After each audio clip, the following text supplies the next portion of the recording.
tuck it under his, up here under TNG. Okay. Ready? A little more. Tight, dude. So if you ever feel like you need more. I think you're. I'm gonna double check it. Thank you. All right. Give me a good one. Hold on.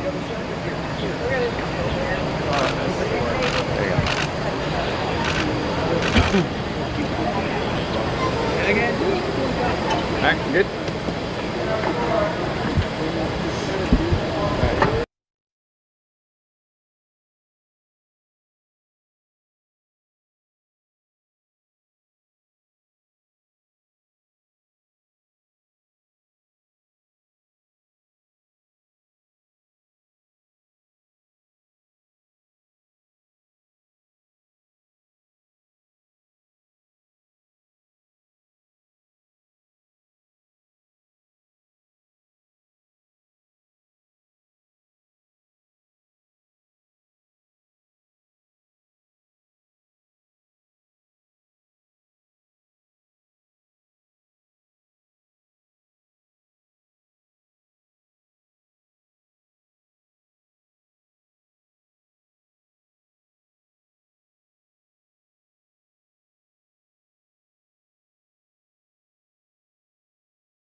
We'd have all done it. Oh, yeah. Yeah, go over that.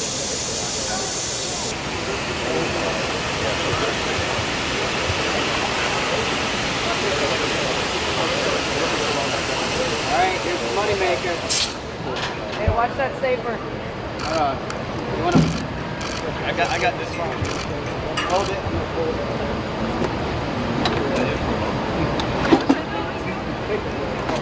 Down. Grab that. Come down. Hey, Lauren. Yeah. Y'all don't need any of that foam. I got tons of it down there for you.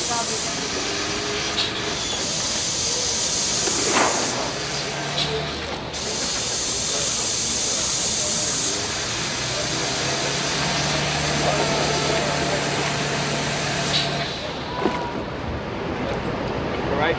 It's kind of significant. It's not insignificant, I should say.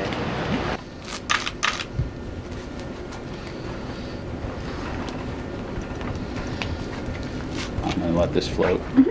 I'll hand it back to you. Do you see anything on the screen right now, actually? Nope. No? Okay, give me 1 second. Let me just bring this back up. Okay. So, We're going to have you look straight forward. We're just going to calibrate you. okay. Hold.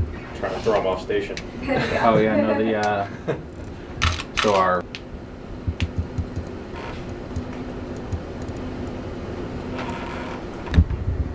There we go. All right, looks let's see, Houston, I've come off structure underneath the airlock here. Don't appear to have a safety tether. I'm going to swing my PGT out of the way and deploy my hand controller. And we copy EV1. You're coming, did you say nadir off the airlock? Nadir off the airlock, yeah. Copy. In 5 seconds. 5, 4, 2, 1. And you can power up. Okay, I've turned on the safer, We copy power up on the safer. waiting for it to stabilize. The attitude still definitely looks very jumpy to me. And what are you seeing right now? I'm seeing the underside of space station. Copy. Okay, and I'm going to start my putting some inputs in to come back towards station.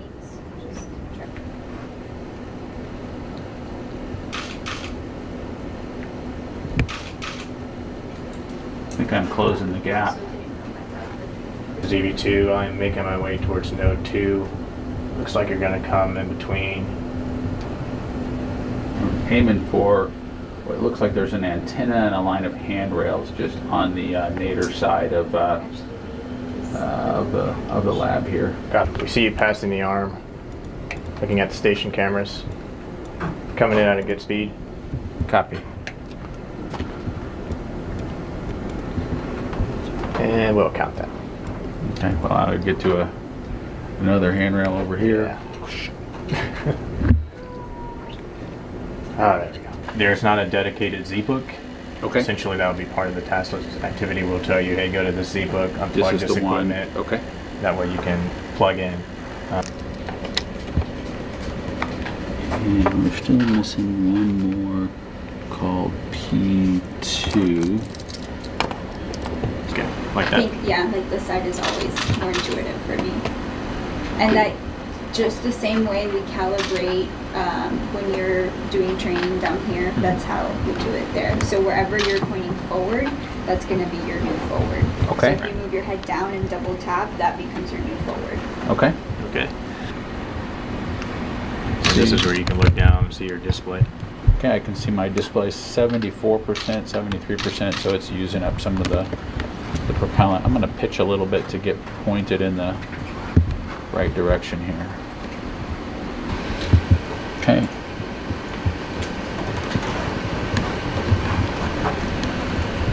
It's interesting. I can see the line in the training. And EDT, are you ready for cooling or not yet? EDT, I'll take 5 pH of cooling. Copy. ECS, go to 5 GPH on the blue. TDECS, 5 GPH and work on the blue. Alarms had been enabled and we show no alarms at impact testing. Copy. And good morning, Safe Tires EV1 and 2. How do you copy? Copy Safe Tires EV1, copy Safe Tires EV2, going to backup.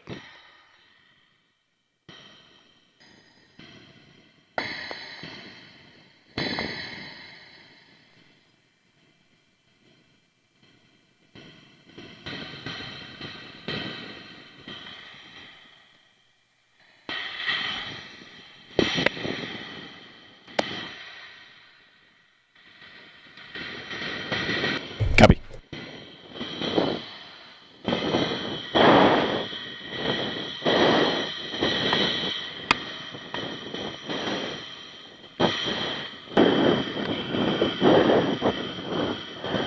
Yes, you're going to need a Bravo 7. Okay. Install torque was 23, so. Okay. I've got the PGT, and I'll set Bravo 7, and then was it counter 2? Counter 2.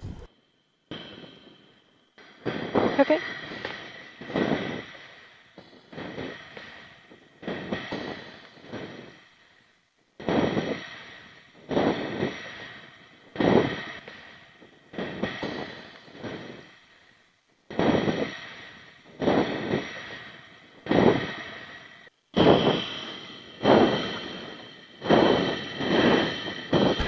And Bob, I copy your question about closing the MLI on the other one. Correct. I think we can probably defer that, and once we've pulled out the spare, it'll be easier from the front side. You can just grab it then. Okay. And is my next to go to the crew lock bag to relocate it to the forward? Yep.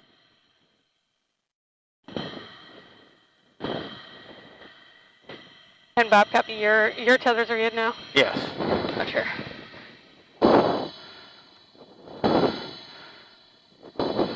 And you're good for me to take GCA here? I am.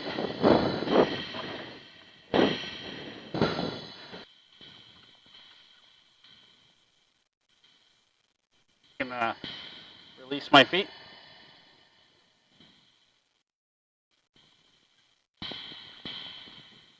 Okay, EV1's in the APFR, stowing the ingress aid. My tethers are in a good config, my PGT is in good config. Okay.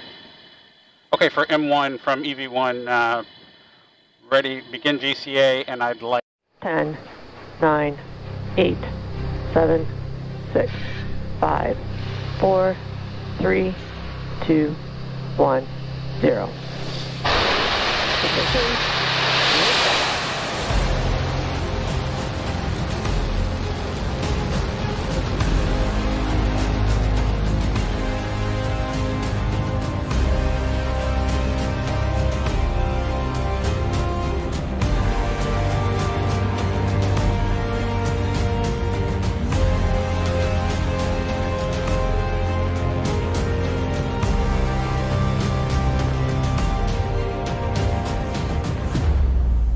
Certainly when you go through the launch day preparations, there's a lot of moments that kind of stand out to you.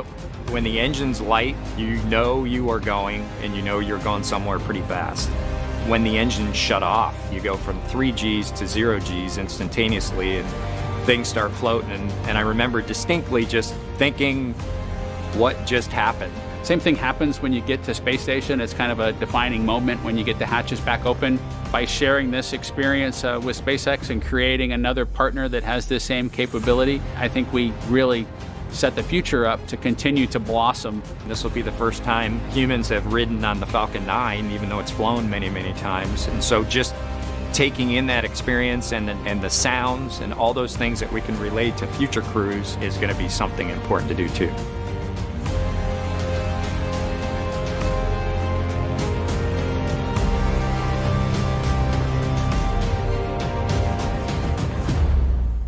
It slid in and it stayed pretty stable, and just with one hand it wasn't going to float out. So yeah, so these are very similar. They have 2 sets of pins. That would be a longer set in the back and then a shorter. And then you got to get the arm over here to get that scoop off.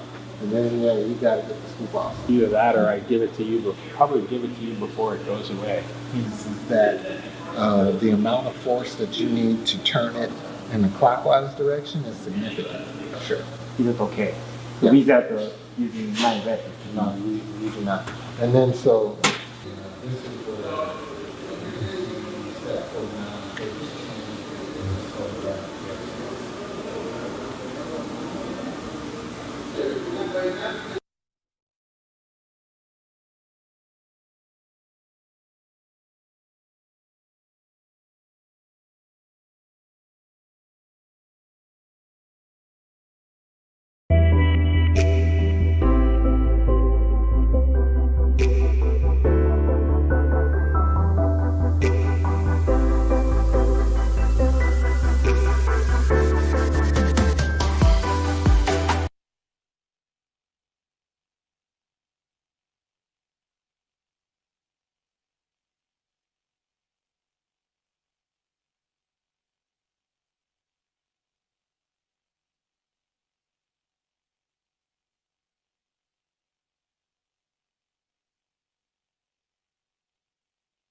The Eagle has landed. Rocket Tranquility, we copy you on the ground. New possibilities are opening up for scientific cooperation between countries. 1, 0, 0. Liftoff. Americans return to space as Discovery clears the tower. Discovery, go and throttle up. Discovery, roger, go for deploy. Everybody in the shuttle program, the crew is go for launch. Roger, nice to be in orbit. We have followed in their footsteps to get us where we are today.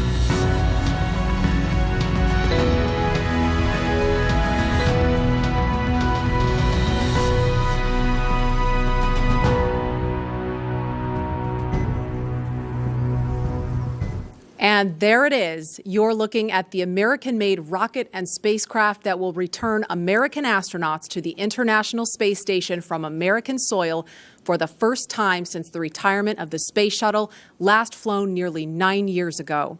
Today, with our partners at SpaceX, we mark a new first in NASA's storied history and usher in the commercial crew era of American spaceflight. At 4:33 Eastern Time this afternoon, two of NASA's finest, astronauts Doug Hurley and Bob Behnken, will lift off from Pad 39A aboard SpaceX's Crew Dragon spacecraft atop a Falcon 9 rocket. This will mark SpaceX's first flight with crew and the beginning of a new chapter in human spaceflight. Good afternoon and welcome to Kennedy Space Center. I'm Marie Lewis of NASA. And I'm Lauren Lyons, an engineer at SpaceX. And today we have special guest, retired astronaut Leland Melvin, who is here to provide a truly unique perspective on today's events. Marie and Lauren, thanks for having me here. And I am so excited. I've got rocket fuel going through my veins. And you guys, I was out there 11 years ago on Pad 39A on STS-129. And this is really hallowed ground that we have here.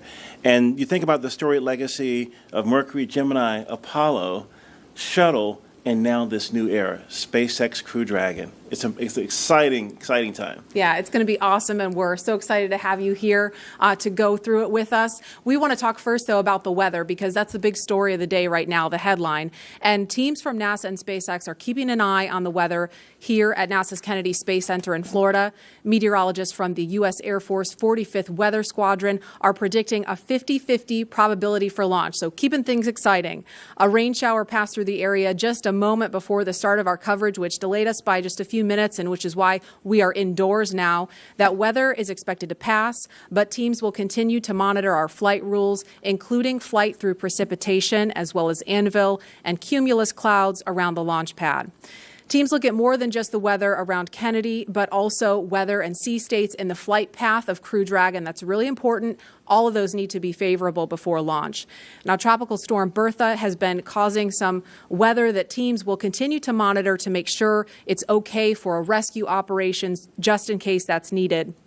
And the team will convene shortly to review the latest weather and wind trends around the flight path of the rocket and make a decision about proceeding.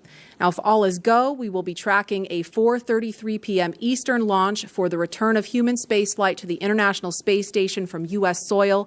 And the team also will take another look at weather prior to propellant loading, which is scheduled to happen about 45 minutes prior to launch if we do, in fact, proceed. And we have teams all over the country covering the action, from SpaceX headquarters in California, Mission Control in Houston, our social media desk in Washington, and of course, right here in Florida. Today's mission marks Crew Dragon's second test flight and its first test with humans on board. We're about, 4 hours and 9 minutes away from liftoff, and Bob and Doug finished their lunch just recently, and now they're going through their final medical checks before NASA turns them over to the SpaceX team. Once the crew is handed over, there are a series of key milestones that the teams will need to complete as we count down to T0. The first one is suit up. The suit up room is located in NASA's Operations and Checkout Building, or the ONC building, as we'll sometimes refer to it today. This is where the SpaceX team will help astronauts put on their suits in preparation for their journey to the launch pad. From there, next up is what we call crew walkout. Once suit up is complete, the astronauts will leave the ONC for final goodbyes with friends and family that are gathered outside of the facility before they head out to Pad 39A. And following final goodbyes, the crew will get in their Tesla and begin the roughly 20-minute drive to pad 39A. Now, once at the pad, the crew will ascend the fixed service structure in order to board the spacecraft in a process we call ingress. During ingress, the SpaceX team will run a series of checks to ensure the suits, seats, and vehicle interactions all are functioning properly. And after all vehicle and crew checkouts are completed, the SpaceX closeout team will close Dragon's hatch with Bob and Doug safely inside. About 40 minutes before launch, the crew access arm, which is the long walkway that the astronauts use to board Dragon, it'll retract away, followed shortly thereafter by arming of the launch escape system. Once the arm is retracted and the escape system armed, propellant loading on Falcon 9 will begin. About 5 minutes before liftoff, Dragon will be configured for what we call terminal count. This is where Dragon's onboard computers take control of the vehicle. And at T0, just under 4 hours from now, we expect to see Crew Dragon atop Falcon 9 lift off from pad 39A, carrying astronauts Bob Behnken and Doug Hurley. Roughly 12 minutes after liftoff, Dragon will separate from the Falcon 9 second stage, with Dragon officially taking over full responsibility for the remainder of the journey to the space station. And as I mentioned previously, Bob and Doug are just finishing up their launch, and we are currently awaiting their arrival to the suit-up room. And while we await that moment, you will notice over the course of this broadcast, we do not have crowds gathered here at Kennedy Space Center. And that, of course, is one of the protocols we've taken to protect each other and our teams. We would normally have tens of thousands of guests here at Kennedy Space Center to view the launch. But even though we couldn't host a lot of people here, you can still join us every historic mission from right where you are. And we have a team dedicated to those of you following along on social media. That's NASA's Tahira Allen, and she is in Washington right now leading that effort. Tahira? Thanks, Marie. And hey, everyone, I'm Tahira Allen, here to bring you all the excitement happening across the nation today. This is a big day for both NASA and SpaceX, and we want to share it with you. You can join the conversation online by using the hashtag LaunchAmerica on NASA's Facebook, Twitter, LinkedIn, and Instagram. We'll be monitoring that hashtag, LaunchAmerica, don't forget, all day to share some of your questions, comments, and photos live on air. There will also be multiple opportunities for you to engage in a few social media polls during today's live broadcast, so head on over to NASA's Twitter to cast your votes. While you're counting down to liftoff, be sure to check out our custom Launch America Facebook and Instagram augmented reality filters. I promise you will not be disappointed. They transport you right to our launch viewing site at Kennedy Space Center, where you can literally see the Falcon 9 rocket lift off in a pair of sunglasses. If you're looking for some behind-the-scenes action, I highly recommend check out NASA's Facebook page to join the first ever global NASA social. So in this group, you'll find tours of Kennedy Space Center, you'll get this awesome Launch America badge. We even have some social team members in there making custom badges where you can add your face in it, a little personalized touch. And you'll also just find a really great community of others pumped to witness this historic launch. So like I said, head on over to NASA's Facebook page to join this group. So to get everyone started today, we have a question for you out on Twitter. We'd like to know which of you watched the final space shuttle launch in 2011. So like I said, head on over to NASA's Twitter to cast your vote, because we'll be sharing the results live on air. And with that, let's head back to Lauren at NASA Kennedy. Lauren. Thanks, Tahira. Wherever you are in the world, we are super excited to have you joining us today and experiencing these historic moments. The purpose of today's demonstration mission is to put Crew Dragon through the final operational paces that are necessary to officially certify the vehicle for human spaceflight. Both the SpaceX and NASA teams have put years of development, testing, and training into this effort, and we are now just hours away from seeing Falcon 9, Crew Dragon, and Bob and Doug lift off for the first time from the same launch pad that first sent humans to the moon more than 50 years ago. And we're just about 3 miles from Launch Complex 39A, where liftoff will happen in a little over 4 hours. Let's check in with the team at SpaceX Hawthorne, where NASA's Dan Hewitt and SpaceX's Jesse Anderson are keeping an ear on operations. Hi, guys. Thanks, Marie, and hello from SpaceX headquarters in Hawthorne, California. My name's Dan Hewitt. really excited to be here today for this historic launch. And Dan, we are so excited to have you here with us.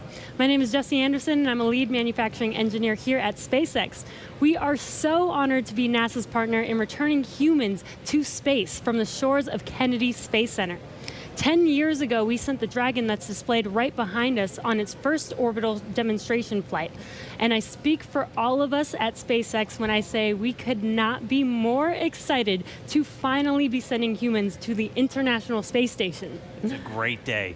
Today's mission is known as Demonstration Mission 2 or Demo-2. It's going to be the first time a commercially built spacecraft will launch people to the space station.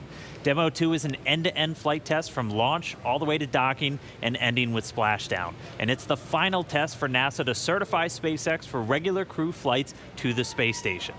Right now, SpaceX and NASA have teams working together around the country. On the SpaceX side, team at the Cape are performing final launch day checkouts, and they're just going to make sure Dragon is healthy and good to go. At the moment of liftoff, we will transfer authority over Dragon from our firing room in Florida to Mission Control here in Hawthorne.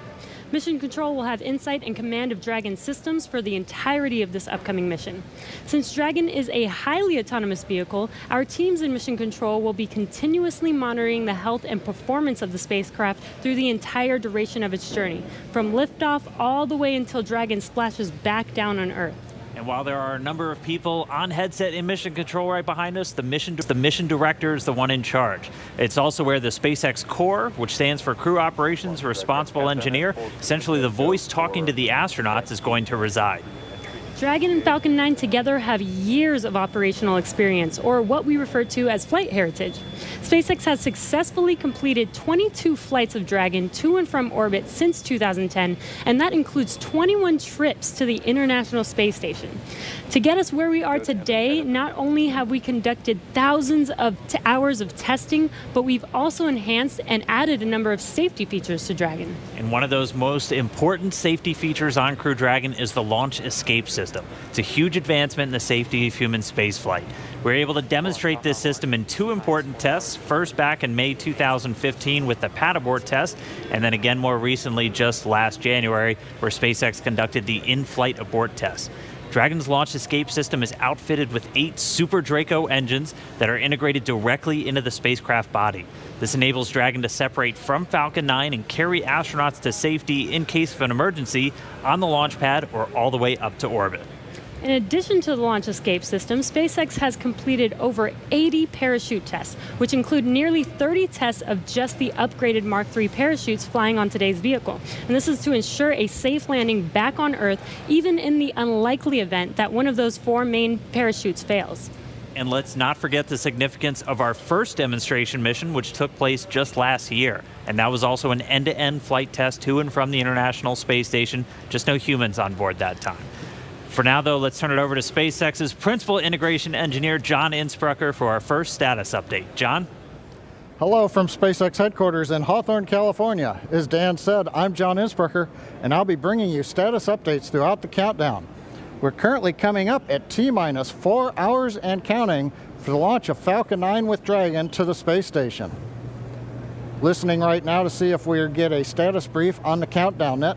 While we wait for that, point out the major event that got us to this point so far was the static fire of the Falcon 9. That was 5 days ago. We rolled the Falcon 9 with the Dragon capsule to the launch pad, and static fire was performed on the 22nd. Countdown at T-minus 4 hours. We're going to wait a minute, listen to the launch director. Brief. 20 hours, 33 minutes, and 35 seconds. That is 4:35 p.m. Eastern. Still awaiting the final conjunction analysis report. The crew has just arrived in the suit-up room following the weather brief, and suit-up and leak checks are currently underway. Tracking no open issues at this time, though launch weather remains a watch item. Upper level winds currently looks acceptable for flight. We have no constraints performing any section of this procedure. A reminder, we will use procedure 52.911, crew contingency procedures, for any required crew contingency actions. One final reminder for handover CE&LD that at T-minus an hour, we'll ask that any personnel not intending to be in the room during propellant load and launch will need to clear out the subsequent 15 minutes. We'll look for all personnel to be in their seats, settled, and remaining in their position through ascent. Dragon separation at T plus 12 minutes and 2 seconds. Now over to CE for Falcon 9. Falcon 9 is in good health. COPVs are at pressure. AFDS checkouts are complete, and we have a clean alarms board. We are proceeding down. No concerns on our end.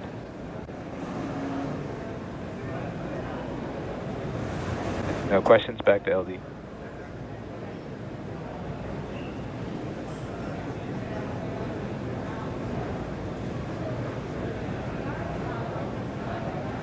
Thank you, CE, and MD for Dragon Health. Good morning, LD. Dragon is healthy. We're not tracking any issues here for the countdown. Dragon has completed its prop tank pressurization and is in a good configuration for crew ingress. That's the next item that we'll be waiting for, and no issues at this time. Thank you, MD. Next up with the crew, expect a walkout in about 45 minutes to begin the transport out to pad 39A. This concludes the countdown briefing. Thank you. John Insparker back with you again at the webcast desk. That was SpaceX Launch Director Mike Taylor giving the situational briefing at T-minus 4 hours. Everything sounded well. You can see the Falcon 9 on the pad. As I mentioned, we static fired last week. The vehicle's been on the pad since then. We did the review of static fire. Everything looked good. Now we are getting ready for the crew ingress coming up, as the launch director said, a little bit later this morning. Now, most recently, activity on the Dragon late load cargo was put on a couple of days ago. Now we're ready for the crew to come out to the pad, down the access arm, and load into the capsule. Now, at the same time, we are also watching the weather. You heard the launch director talk about the weather brief we got 15 minutes ago.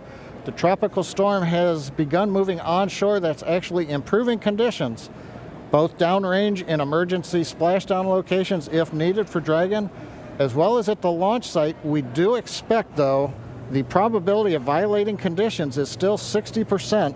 The concerns at liftoff are going to be flight through precipitation, the thick cumulus crowds, and the possibility of violating the lightning rule. But right now, everything is still go.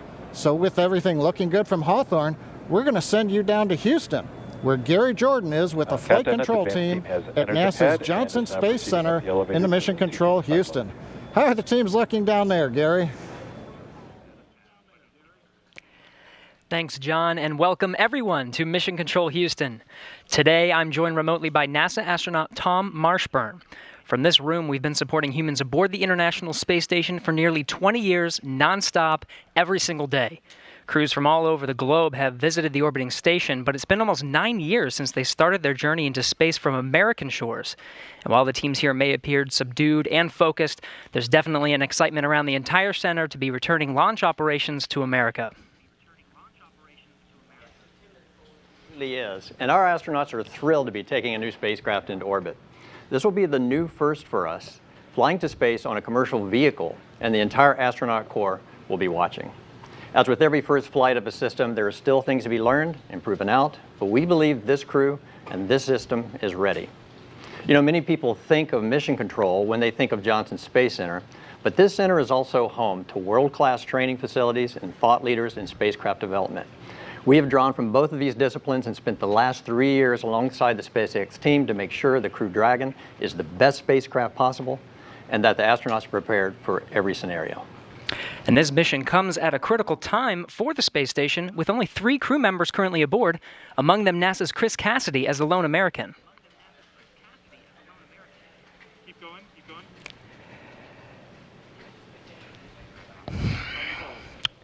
Now I'm told we just had the formal handoff of the crew from the NASA team that has supported Hurley and Behnken in their 2-week quarantine over to the SpaceX team that'll get them suited up.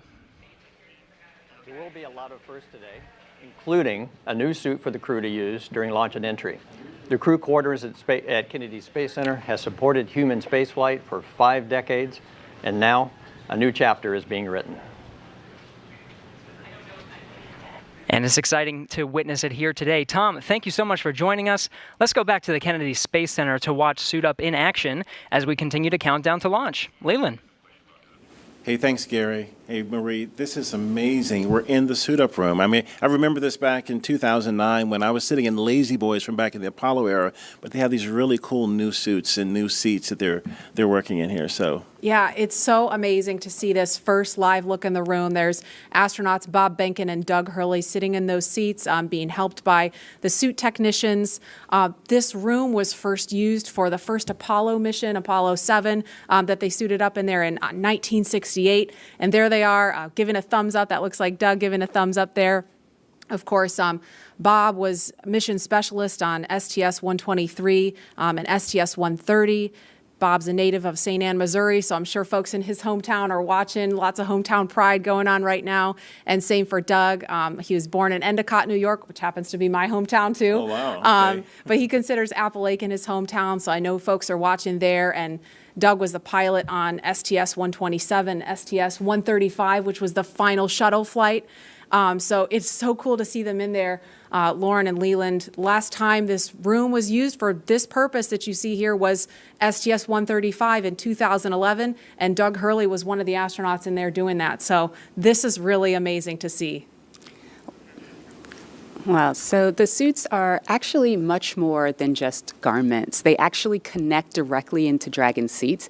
As you can see there, those GSC seats, or ground support equipment seats, are essentially replicas of the seats that are inside of the Dragon spacecraft. And the seats provide communications as through an umbilical, but also the ability to pressurize the suit if necessary.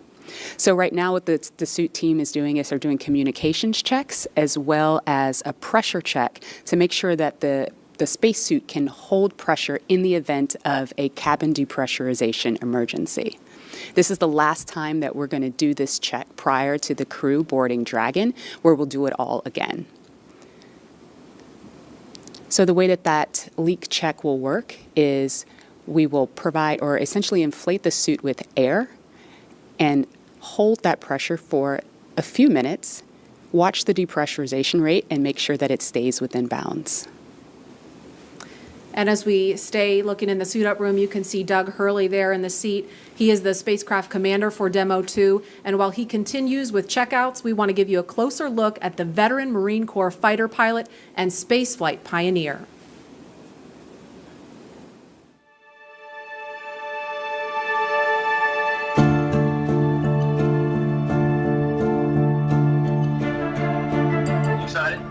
Very excited. Yeah, very excited. You feel ready? Still pumped? Oh yeah, I think we're ready. I think we're certainly ready. Joining the SpaceX DM-2 test. He is a Marine Corps colonel and test pilot. He was selected as an astronaut in 2000. He piloted Space Shuttle Endeavour and Atlantis for STS-135, the final space shuttle mission. Introducing NASA astronaut Doug Hurley.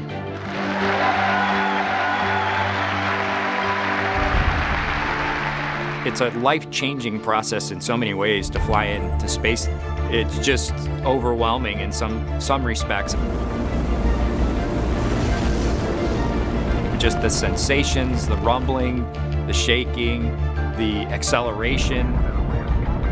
When the engines shut off and you go from, in the case of the shuttle, you go from 3 Gs to 0 Gs instantaneously and things start floating. And I remember distinctly just thinking, what just happened?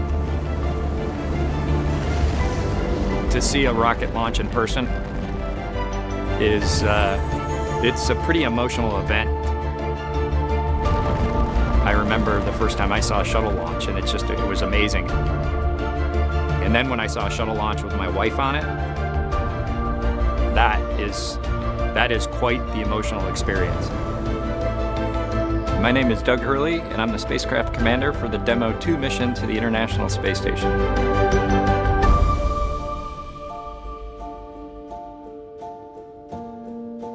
We are doing the first crewed flight for NASA and for SpaceX. So this is the test flight to prove end-to-end from launch to docking to ISS operations and then entry, descent, and landing.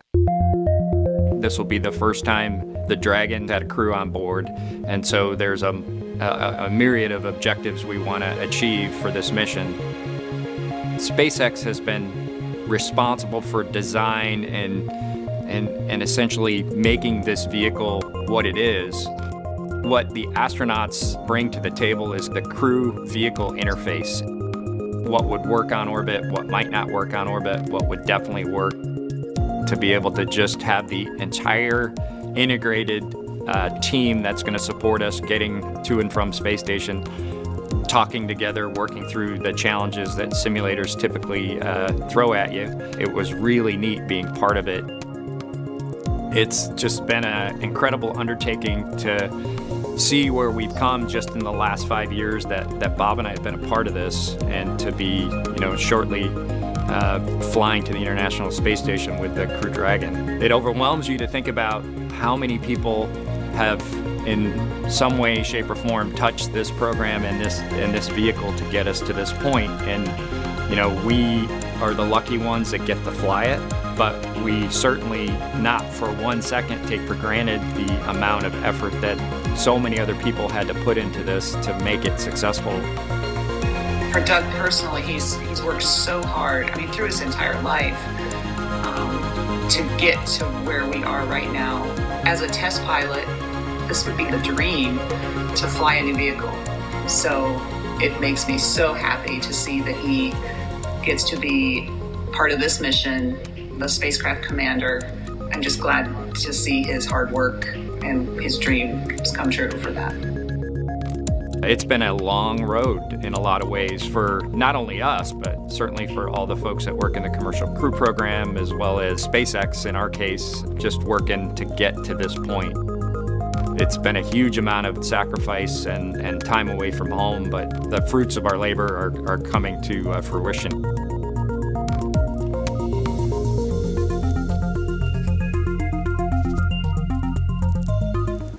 We are now getting closer to when we expect to see the crew complete their suit checks and walk out of the Neil Armstrong Operations and Checkout building. And before they do, here's an introduction to the Joint Operations Commander for DM-2 and former Air Force flight test engineer, astronaut Bob Behnken.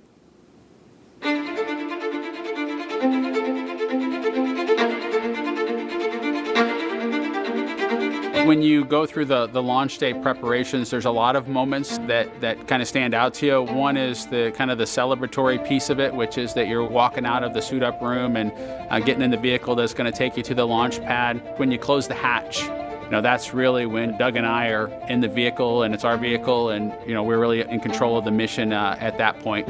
Test pilots, their task proved that man could fly into orbit around the Earth and return live and well to talk about it. There's always a balance of managing risk as you go forward to execute a test point and figuring out a way to collect the data. We hear a sound. Okay, is that sound an expected sound? Or we see a light, is that light an expected light? What's the source of it? Does it sync up with something else that's going on or not? So trying to dissect all of that in real time in your head is, a lot of things happen like that on launching of a vehicle. From St. Anne, Missouri, he is an Air Force colonel and flight test engineer. He flew aboard Space Shuttle Endeavour twice. Introducing NASA astronaut Bob Behnken.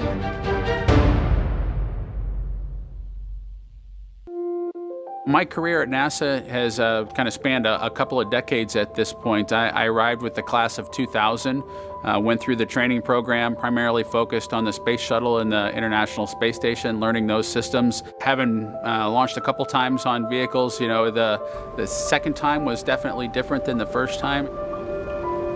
You can feel a little bit guilty of, hey, should I study one more thing, or is there one more piece of information I should get? Am I really prepared or not?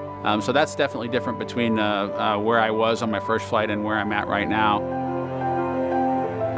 It's been really interesting, I think, for both my wife and I to have gone through the process of seeing each other launch in space. I've seen her take that risk and had it be in front of her, and I've done that to her. There's just something different about watching a rocket launch when there are people on board. You feel a little bit differently about the pit of your stomach, and I can only tell you it's multiplied significantly when it's somebody that you know, and then somebody, of course, that's a family member. It's even multiplied more.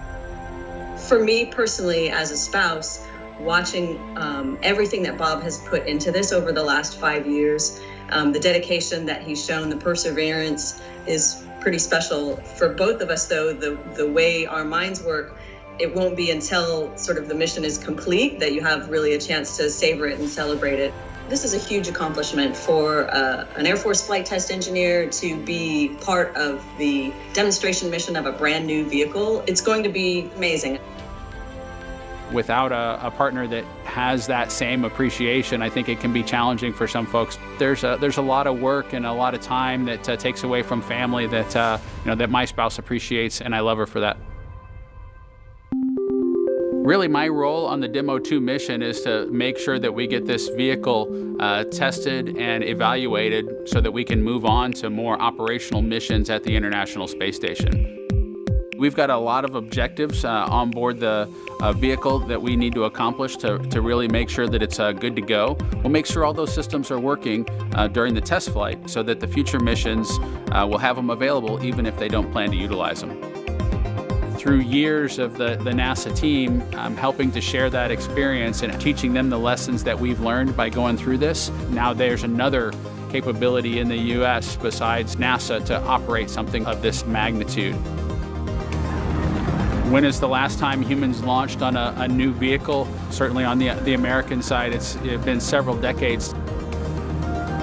Now we're in a time when we've got multiple vehicles under development. It's a great time from a space exploration time frame just to see all that happening, and it's because of this nurturing of the environment, being able to pull in a wider group of people who can contribute towards human spaceflight. It's a super cool time. On a deeply personal level, I'm really excited that my son is going to get a chance to see me launch into space. Being an astronaut has been a little bit of an abstraction thing for him because he's seen me do it in old videos, but he hasn't seen me do it for real. And so I'm excited for him to see this launch. I want to thank the entire Commercial Crew program team that's worked together to get to this point where we've got vehicles in the launch pad ready to head to the International Space Station.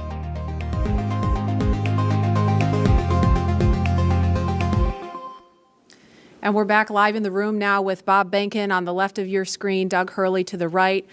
This is such a cool sight here. Leland, this must bring back a lot of memories for you. Maria, it really does. I mean, looking at these new suits and these new seats, it's a little different than what I experienced 11 years ago, but it's all the same. The suit techs, the people around you that have been with you, getting you ready for this mission, it's just an amazing moment, and they're getting excited. You can see, these military guys don't really get that excited. They don't show their excitement like civilians do, but it's a moment of history, and we're getting ready for this momentous occasion.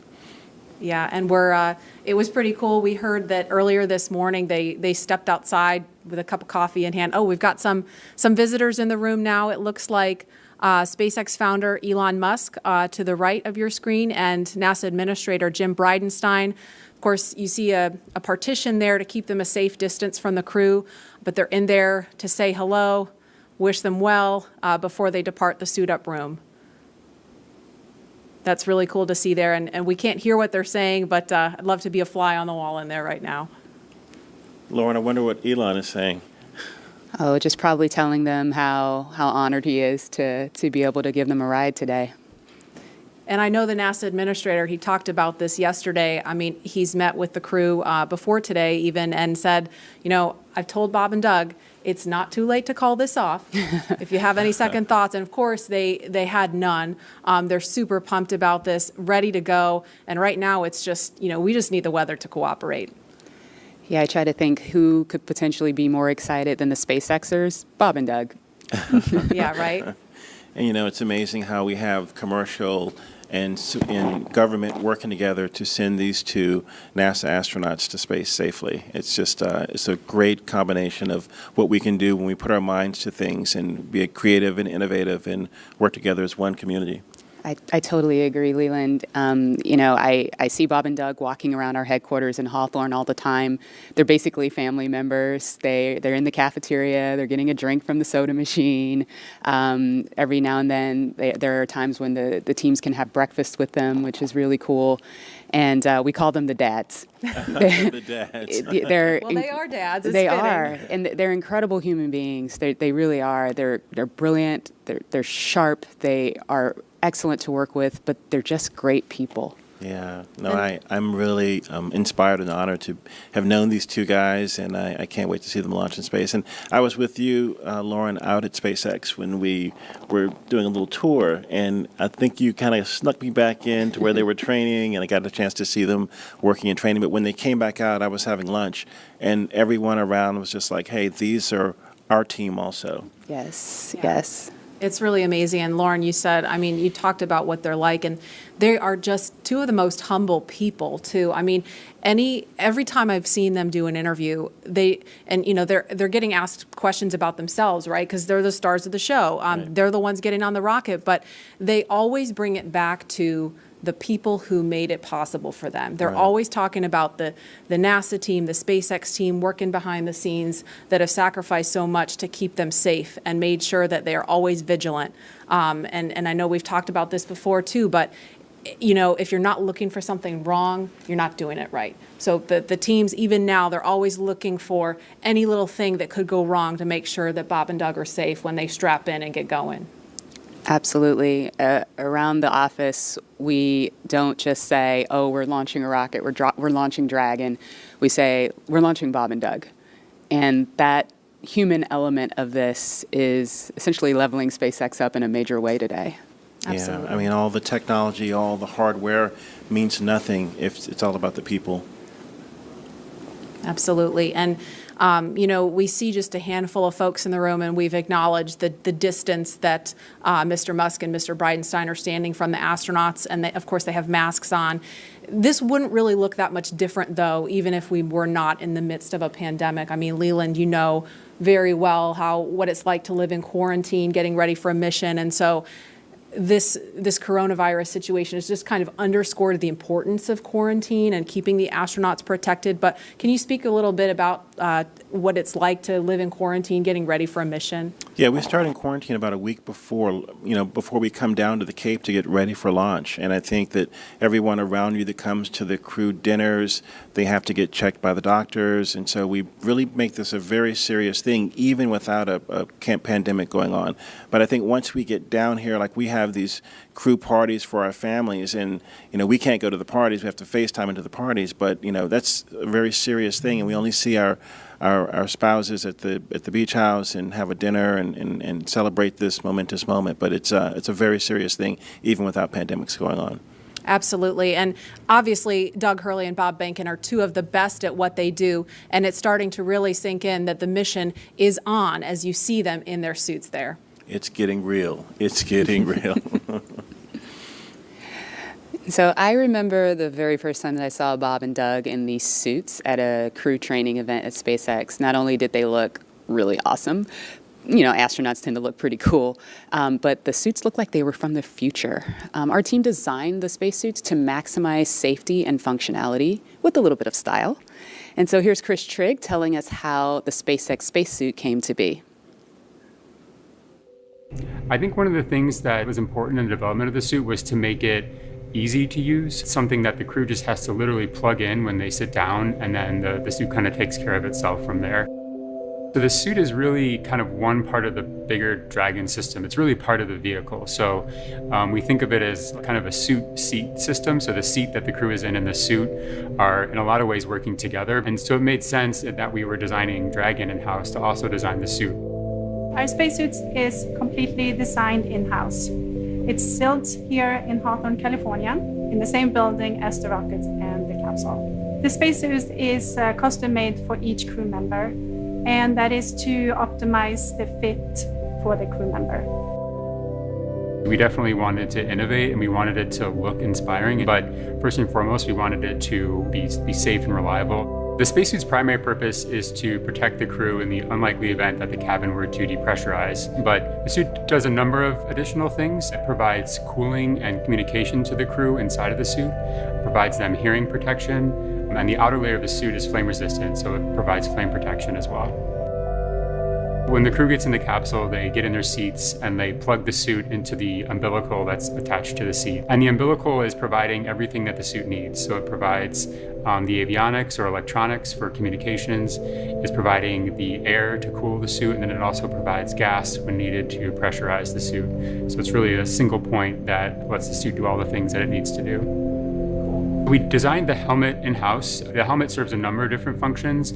Obviously, it's protecting the crew's head and it's retaining gas like the rest of the suit, but it also houses the microphones as well as the valves that are regulating pressure in the suit. We had to design the gloves so that they would work with the touchscreens, but the gloves also still had to do a number of other things like the rest of the suit. So all of those things had to come together within the glove. It'll be obviously really amazing to see Bob and Doug in their flight suits, and I think one of the things that's cool about the suit is it's not just a piece of hardware, it's not just a suit, it's a very personal thing. It's Bob's suit and it's Doug's suit. And so seeing the two of them in their suits using it in flight will be just a really amazing thing. Hey, now that you've had a look at the development of the spacesuit, we thought it'd be pretty cool to show you where our astronauts train to be able to fly on board Dragon. Yesterday, Dan and I had a chance to spend some time in our crew training facility here in Hawthorne, so let's take a look. So we are up in the crew training area. This is right where Bob and Doug have been training over the last several months and even years to get ready for this flight. There's a couple of things in the room that we're going to show you real quick. We're going to start off with the cockpit simulator. Now, there are 4 seats inside of Dragon the way it's configured. The 2 in the middle are where the commander and the pilot's seat. So this is the commander seat. This is where Doug Hurley is for this flight. This is the pilot seat. This is where Bob Behnken is. Once they're in their suits, they can plug them into the seats. They get communications, breathing air, pressurized gas for the suits themselves. Everything just integrated into Dragon systems. But most importantly, right in front of them, we have this set of 3 displays. And these are the touchscreen displays that give them access to Dragon. This is their window into their spacecraft. They're able to see all of the different systems. They're able to take control of Dragon. They're able to see where they are over the Earth or in relation to the space station. They're able to see even when thrusters are firing. And if you keep your eye on this little dot, you've been hearing some background noise. We actually have recorded noises of those thrusters that they're able to hear and see in real time while they're training. There's also some hard-coded buttons for some of the more important things, like the pyrotechnics, if they need to cut the main parachute after they land in the water, and of course the launch escape system. So they spend a lot of time in here just getting familiar with Dragon's control systems, but you need a bigger picture. You need to put it all together. And to do that, we can come over here where you just want something a little more higher fidelity, where you have everything from the seats, the displays, the cargo, all of it, just to really make sure you're training so by the time you get up to space, it feels like you've almost been there before. And that's where we're going to find Jesse. Oh, hey there. I was just training for my next mission to space. But since you're here, let me show you around. This is our flight simulator, which is basically a one-to-one replica of a Crew Dragon vehicle as far as the functionality and the interior. So the astronauts can get suited up, they can practice entering and exiting the vehicle, they can climb into their seats and actually get strapped in. These seats recline back so that they can access these display panels, which are actually functional. And then they can practice flying the vehicle, manually docking with the space station. They can open and close the hatch. And basically, by the time they get to a day like today, they felt like they've already done the mission 100 times before. Well, I'm going to get back to training, so let's get back to launch.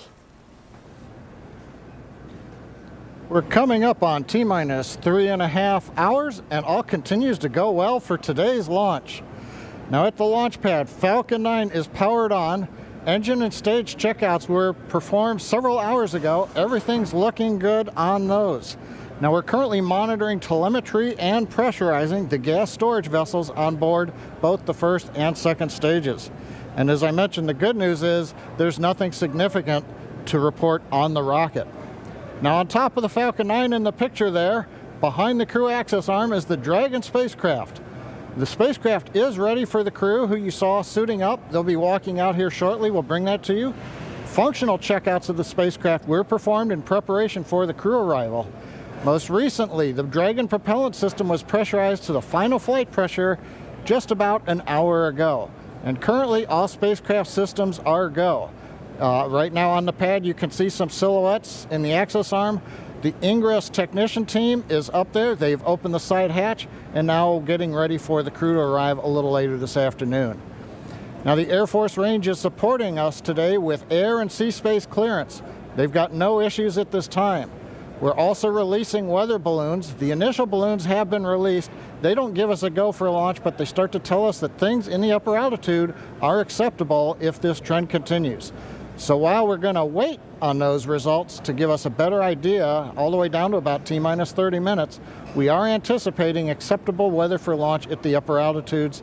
And as you heard earlier, at the ground level, things look like they'll be improving through the afternoon as well as downrange. So things are looking good with both Falcon and Dragon. The weather is cooperating as we count down to liftoff. And we want to see where you're following today's launch from. So let's jump over to Tahira at our social desk. Thanks, John. And I can tell you the excitement is really building online. Right now, we're up to 700,000 people viewing this broadcast, and Launch America is the #3 trending on Twitter in the US. So let's take a closer look at what's being said. Looks like we have Astro Joan, who is just so excited to be on the Space Coast and watching this launch from her driveway. And with that, so jealous to all of you in Florida right now that have the ability to just step outside and witness Bob and Doug make this historic moment. Let's take a look at another. So we have Dave Farrell, and this is the Dave Farrell, the bassist from Linkin Park, which is just sick in general. And it looks like his kids coined the term nerve-sighted for today's mission, and this is perfect. I was actually looking for a word to just describe the jitters and excitement leading up to launch. So Dave, thank you for that. I will be stealing that for today's show. So let's take just a broader look at the conversation online right now with this heat map of the United States. So you'll see that the more purple states show the states with the most mentions of Launch America. And with that, it looks like the Florida Space Coast is really coming alive for today's launch, followed by California, home of SpaceX, and Texas, where our mission control is. So great to see all these home teams showing up for today's historic mission. I want to toss it back to Florida, though, because I have to reiterate, if you have a chance to go to Florida and watch one of these launches in person, it's great. I watched my first one last year, and that was the uncrewed test flight of today's mission. And even then, uncrewed, I literally cried. I mean, you cannot describe the emotion that comes over to see this in person, so highly recommend if you get a chance, go on down to Florida. For those of you just tuning in, we are using the hashtag LaunchAmerica on NASA's social media channels, so join the conversation with us and maybe we'll show it during the broadcast. So earlier in the show, we polled users on Twitter to see which of you watched the final shuttle launch in 2011, and the results are in. So, looks like about 40% of you were able to watch the last shuttle launch, but 60% of you weren't. And I have to say, I'm not going to lie, I'm with those 60%. This will be my first time watching humans lift off to space from the US, and I am not kidding when I tell you I am literally thrilled to do this and share it with you all today. So the next question we have for you, as Bob and Doug finish their final suit checks, we would like to know if you were in the room with them right now. What would you say to them on social media? Use the hashtag LaunchAmerica and we'll show it later on in the show. Now let's head back to Marie at Kennedy. Marie? All right, thanks to Tahira. We're looking live at the back doors of the O&C building. Those are the iconic doors that Bob and Doug are going to be walking out in just a minute. But first, we want to pause to honor today's efforts with our national anthem. And the incomparable Kelly Clarkson treats us now with her virtual rendition from her home to yours. Moshe, can you see by the dawn's early light what so proudly we hailed at the twilight's last gleaming, whose broad stripes and bright stars through the perilous fight o'er the ramparts we watched were so gallant and the rockets regular, the bombs bursting in air, gave proof through the night that our flag was still there. Oh, say does that star-spangled banner yet wave o'er the land of the free and the home of the brave?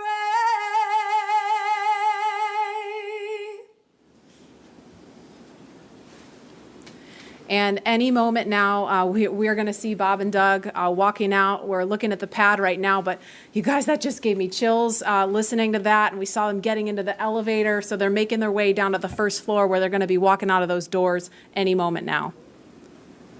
Just so exciting to think, back in 11 years ago when I was going down that elevator and about to walk out those doors, it just brings back these memories of getting human beings to space, working together as a team, and having this entire community around you helping you get off the planet.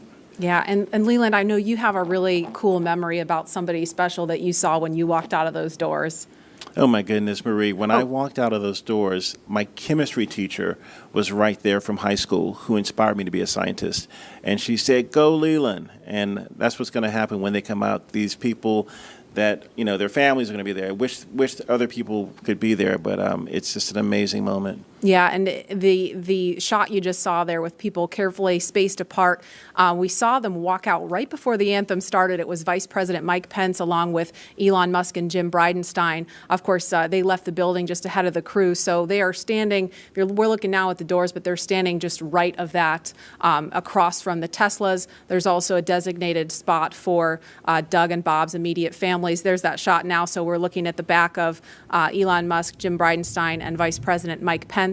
Of course, there's a small group of media there also, and so we've kind of blocked this very carefully to maintain social distancing and those that can't have the masks on. But there's the Teslas waiting for them. They got the meatball. There's the worm in the background and the worm on the back of the Teslas. So, Leland, I know we were talking about this earlier. You had some mixed feelings about the worm, right? I mean, the worm, the meatball, when I was at NASA Langley, we changed over to the meatball from the worm. So, Lauren, I know you love the worm. It's worm all day. All day, really? All day. Seriously? Oh, yeah. I'm sorry. I love that the worm is so retro, and it's only fitting that it would be making its way back, bringing the historic just opulence of NASA's past to the present. I'll let you have that. Yeah, okay. well, thank you. But, Thank the you. chevron and the meatball goes back to Langley's tradition when it was, in aviation, and that gets back to that heritage and that history too. So I guess, sure. Okay, truce? Orbits. Truce. Or truce. I feel like this is a microcosm of what's happening online about the worm. But the meatball's not going away. It's a worm meatball partnership. There we go. Right? There we go. So there's another view there of the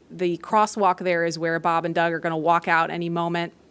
Of course, they're going to get their photo taken by all the paparazzi there, and we're just standing by for them to walk out. I'm going to check the time, actually, 1:13. So if they walk out any minute now, they're going to be right on schedule to start their final goodbyes and waving to folks, and I'm sure they're going to pause for a photo op. But this is just really amazing. Haven't seen this site since 2011 with STS-135. Of course, Doug Hurley was the pilot on that mission, so this is a really incredible moment. Yeah, and one of the crewmates that was with him was Rex Walham that we're going to talk to later, and we have. Oh, here they come. Oh, here they are. Here they come, NASA astronauts Bob Behnken and Doug Hurley. They've each made this journey twice before for the space shuttle missions, but they've never done this in a SpaceX spacesuit. They've never done this together, and they've never done this on their way to head to a commercially built rocket and spacecraft to head to space. Marie, I was looking for that Astro van, and I see these white Teslas with meatballs and worms on them. It's just a new era in space travel. Oh yeah, they're riding in Tesla Model X's. They've been equipped with cooling units, so once they sit inside, that umbilical that I was referring to earlier will connect to the spacesuit to provide cooling while they're inside of the vehicle. And you can see them talking and waving with their families now. Wow. We just saw them do a virtual hug with their sons. There's Megan and Karen and their sons, yeah. They're the dads. The dads, yeah. It's so awesome. Bob blowing his family a kiss. Doug actually got to take his wife and son up to the pad on the tower. Yesterday they tweeted out a photo. That was so cool. I saw that picture, and it had a prominent worm in the picture, right? Yes. Telling you, worm all day. So they're climbing through those DeLorean doors of the Model X. This is totally from the future. Are they stock? Are they stock Teslas? And then you see in the front seat there, that's our flight surgeon. He's climbing in, and the suit technicians, there's one, Chris Trigg right there, number 12. He is buckling in. They're both, the two suit techs are buckling in, Bob and Doug, and they're connecting that umbilical. And Lauren, I know you mentioned this earlier, but for folks that maybe weren't watching then or can't remember, I mean, we're in Florida. It's super hot, super muggy. So how are they staying cool? There are these portable cooling units. We had one at the ONC building, two at the ONC building. There are two in the Teslas. There'll be two in the elevators, and then two in the white room when they arrive on the crew arm. So we're just keeping that cool air flowing through the suits. There's actually ducting integrated into the suits to keep them cool. And you can see they're saying goodbye to their families. This is awesome. Yeah, it's awesome. That their families get to come up to the window and obviously get a little closer than everybody else. There's Megan and her son. Yeah. Oh my gosh. These are precious moments. This is what it's all about, as I mentioned before. It's about the people. It's about the families and working together as one community to get Doug and Bob launching off to the cosmos, to the space station. Yeah, it's emotional. It's emotional watching that. It really is. Here we go.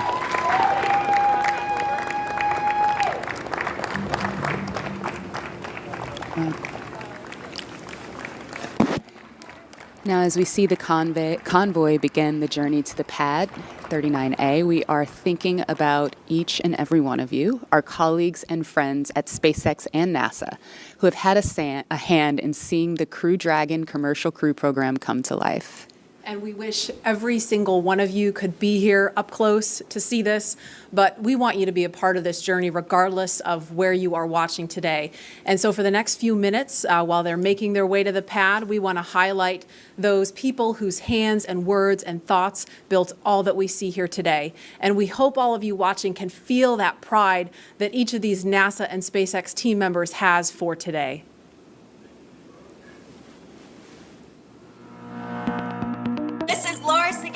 From the Commercial Crew program. We're so excited about this historical day. Congratulations on being a part of the very first mission for human spaceflight, commercial human spaceflight ever. We're behind you, Bob and Doug.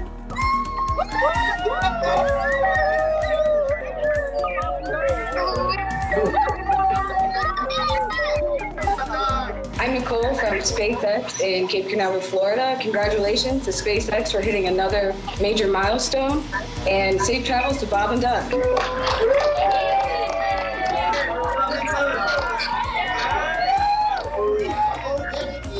and Doug, as the launch vehicle chief engineer, we've got a lot of our launch vehicle team here to wish you a very wonderful space ride on a Falcon 9 coming up to DM-2. We're so excited for you.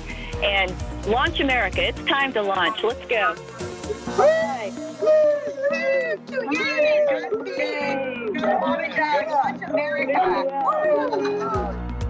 Hi, this is Perla from Hawthorne headquarters. We want to wish Bob and Doug a safe trip to the International Space Station.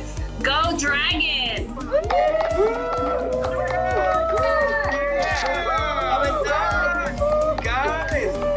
It's been 9 years in the making. This is such a historic time, and our team has worked so hard, and we're very excited to be here. Go Bob and Doug!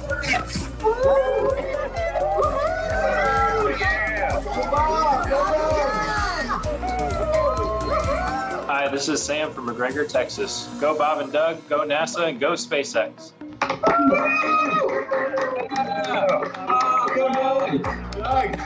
Sean O'Rourke from Johnson Space Center. Bob and Doug, wishing you a great flight, and just wanted to tell you good luck.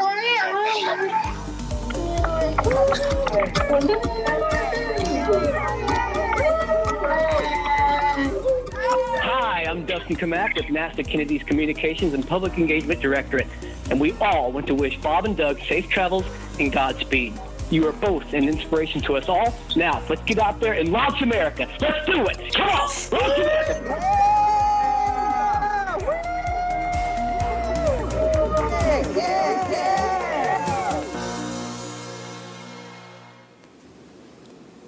And we are following the convoy. And Leland, Lauren, I don't know about you guys, but I'm so glad that we had the chance to hear from the NASA and SpaceX teams that have been working behind the scenes, because, Lauren, I know you know this all too well. I mean, these people have been working not only for, the last, since 2014 when SpaceX won this contract, but, I mean, working long hours, long reviews. Coronavirus happened, and then they're homeschooling their kids, still trying to get through all the final checkouts and closeouts to get to today, and we made it. And now we're just waiting on the weather, but it's just great that they got a chance to wish Bob and Doug good luck. Absolutely. It is a bummer that we can't all be here in person, but to have that opportunity with that wall of cheers is pretty cool. And you're right. I mean, it's been years of extremely hard work.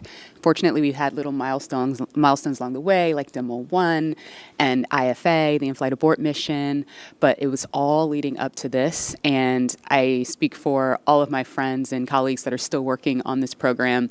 Today is a career just high for all of those people, if Absolutely. not the pinnacle of it. Absolutely, and I know Doug and Bob appreciate them so much.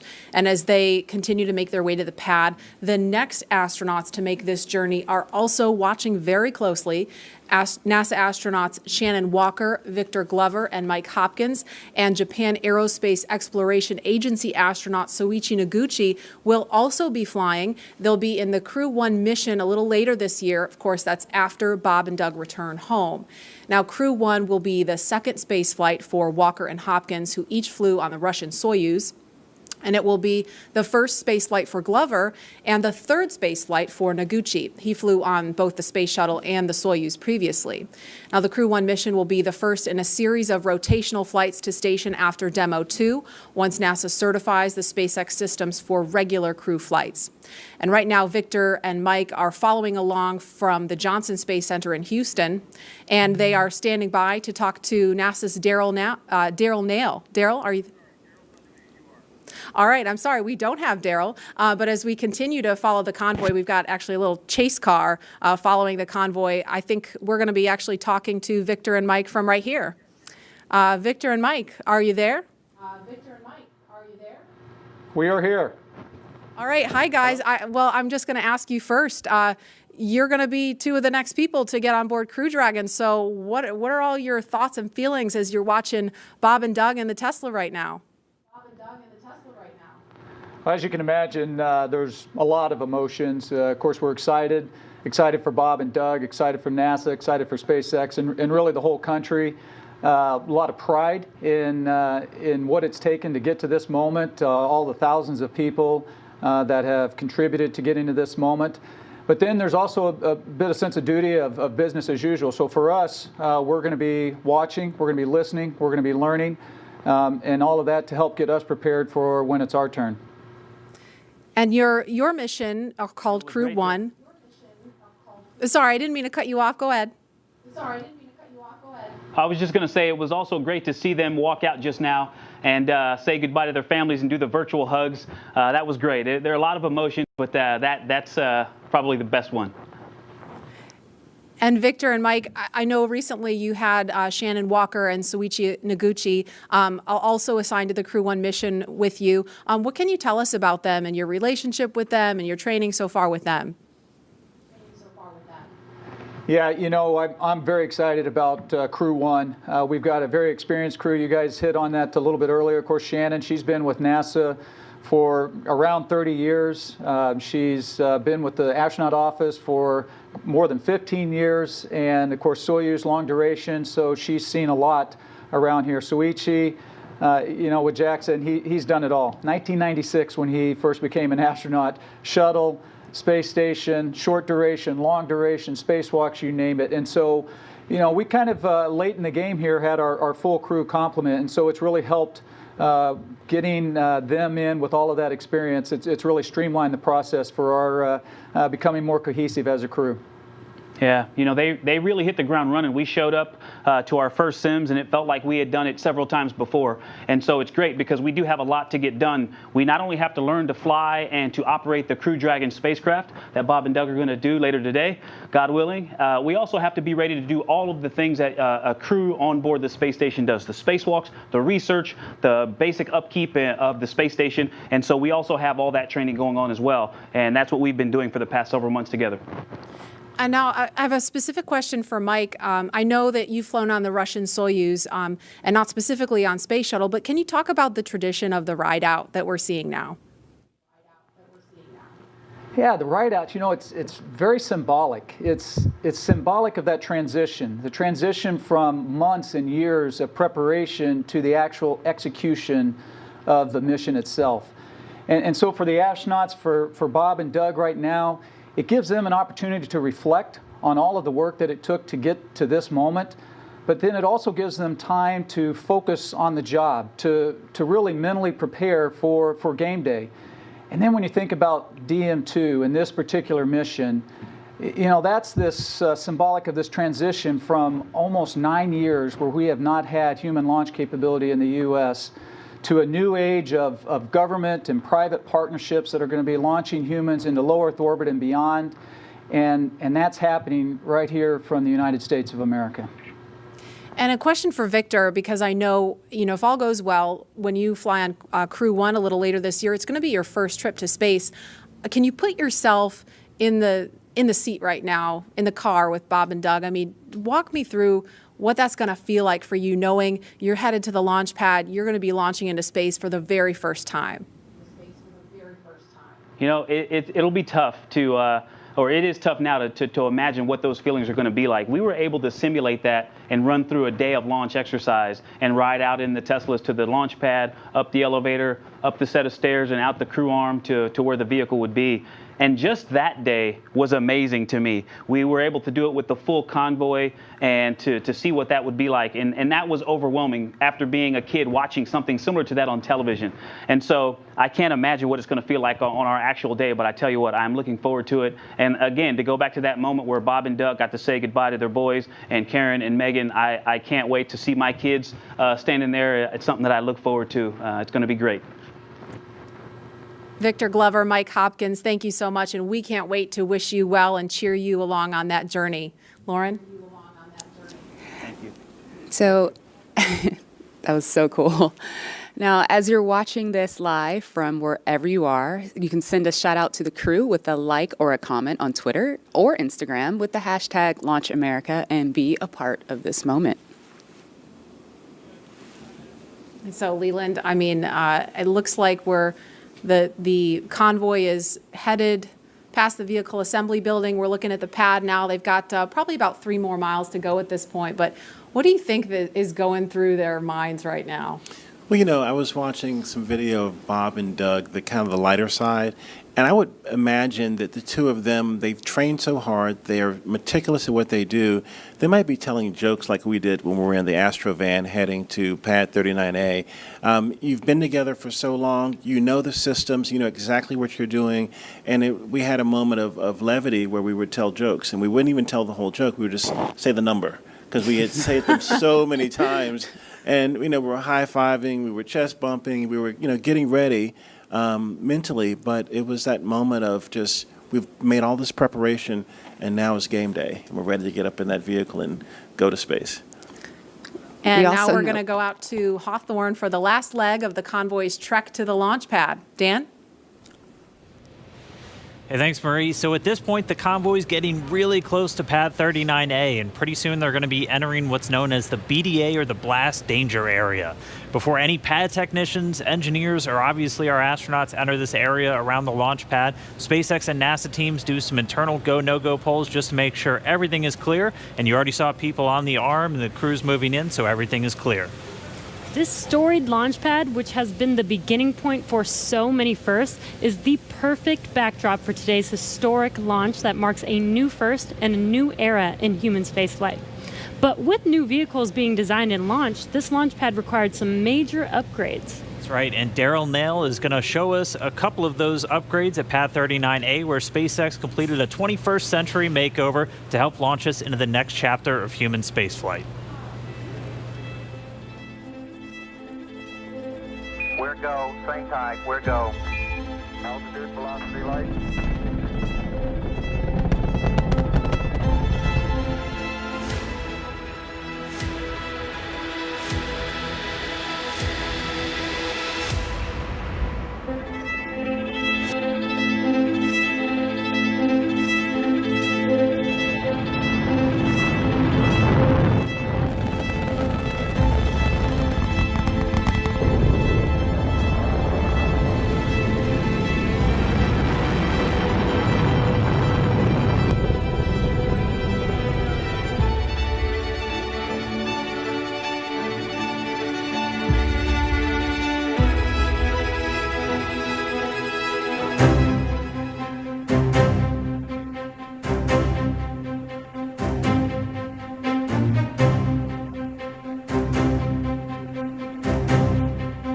Why, some say the moon. Why choose this as our goal? And they may well ask, why climb the highest mountain?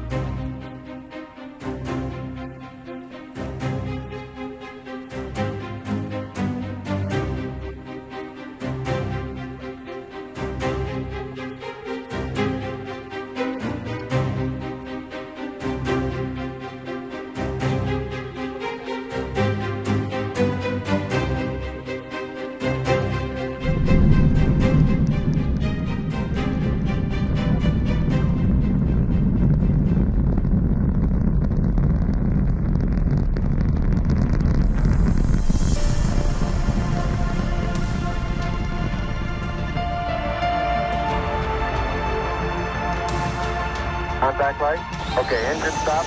We copy, get down, Eagle.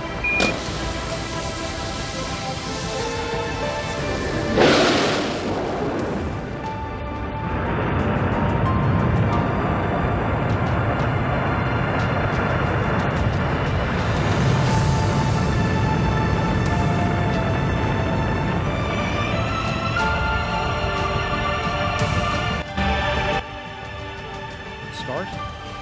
T-minus 10, 9, 8, 7, 6, 5. All three engines up and burning.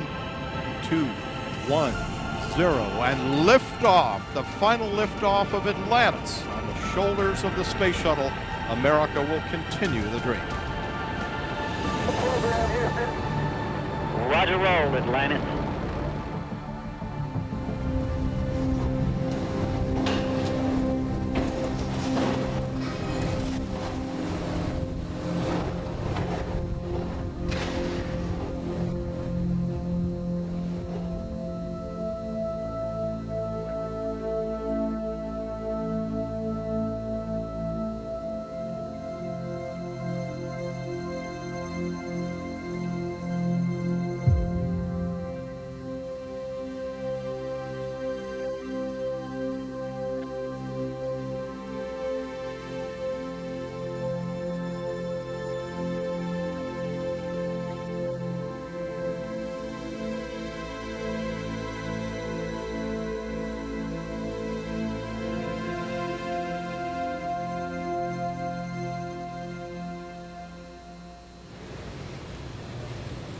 And you can see on your screen, Bob and Doug are getting very, very close to pad 39A.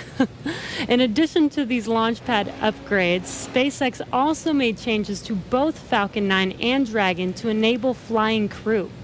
A key update to this latest version of Dragon is its highly reliable launch escape system that is capable of carrying crew to safety at any point during ascent of the rocket. That's right. And I'm sorry, I'm just waiting for that pullback moment on the camera where we're going to see their cars roll right up to the pad. Another key upgrade, though, for everything today is Dragon's new life support system. As you can imagine, and oh, sorry, there we go, crew arriving at the pad.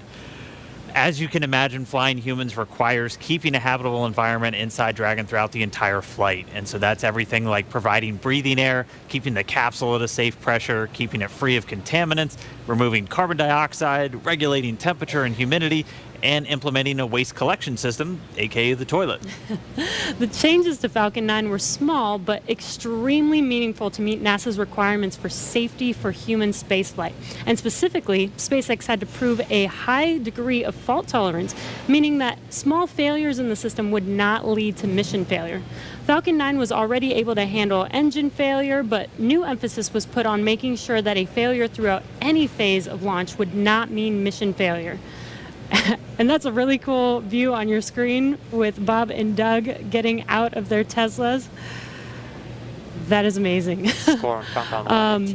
And this goes down all the way to latches, control valves, electronics, and wiring, and so much more to keep them safe.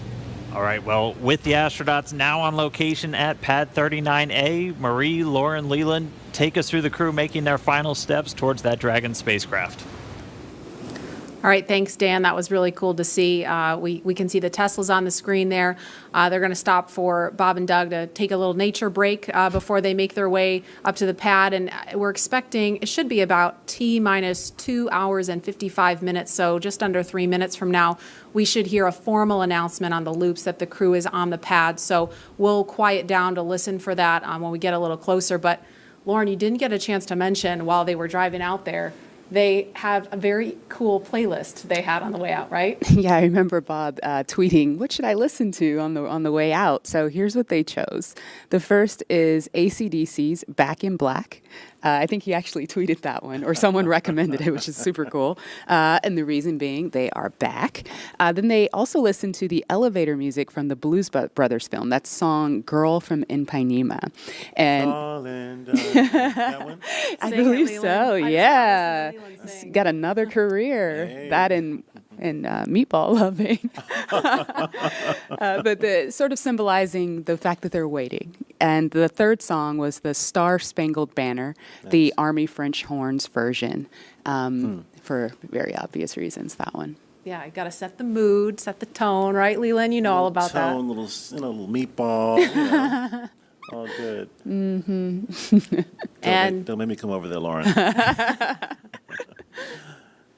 So we're looking now at the Crew Dragon capsule on top of the Falcon 9 rocket, the impressive crew access arm. That's that black and white kind of hallway you see there. That's how the crew make their way over to Crew Dragon to climb inside.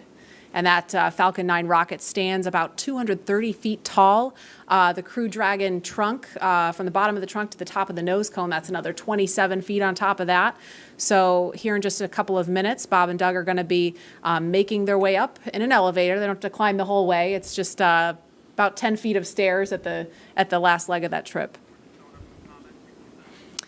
And lots of people are weighing in on social media. This person says it's happening, and I can't read the rest of it right now, but lots of people really getting pumped using the hashtag LaunchAmerica online. Somebody says they're watching live now and wishing us a fantastic launch. We certainly hope so. Last we heard was a 50-50 chance with the weather, so it's going to be exciting.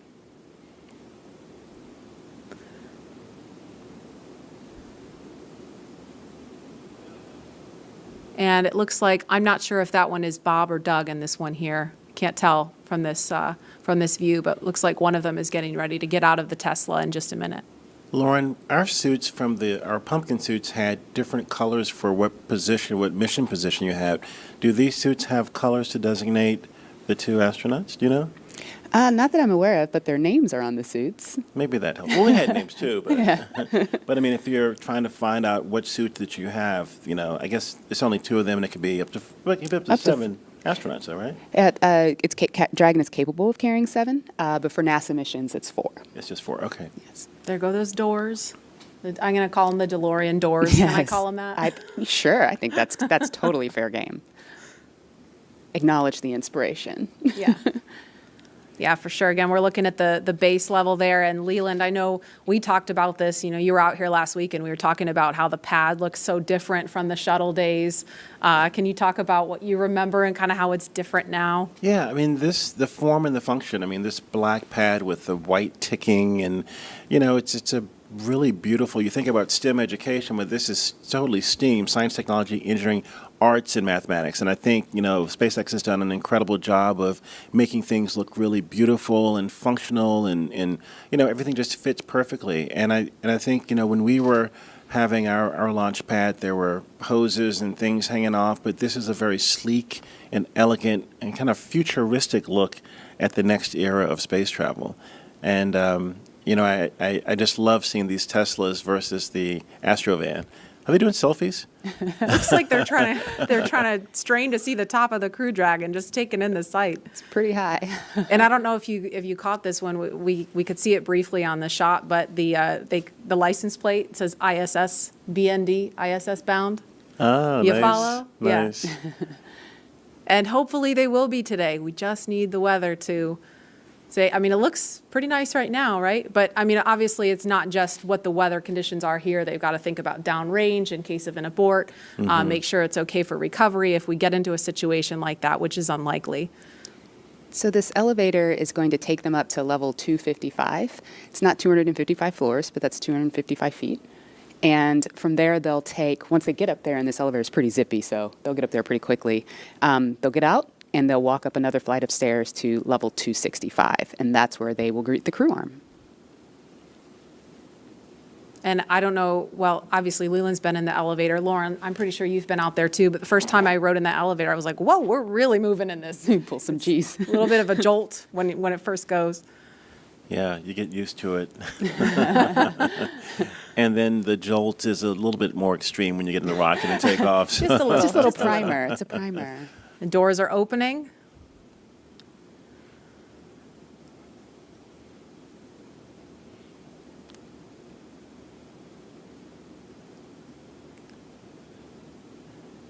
And here they come.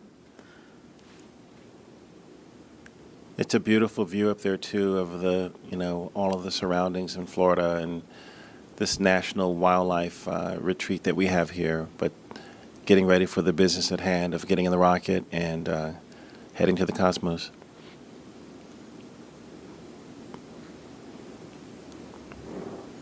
And those are the stairs Lauren mentioned. They're at the it's the 255-foot level right now. Yes. I think I said that right.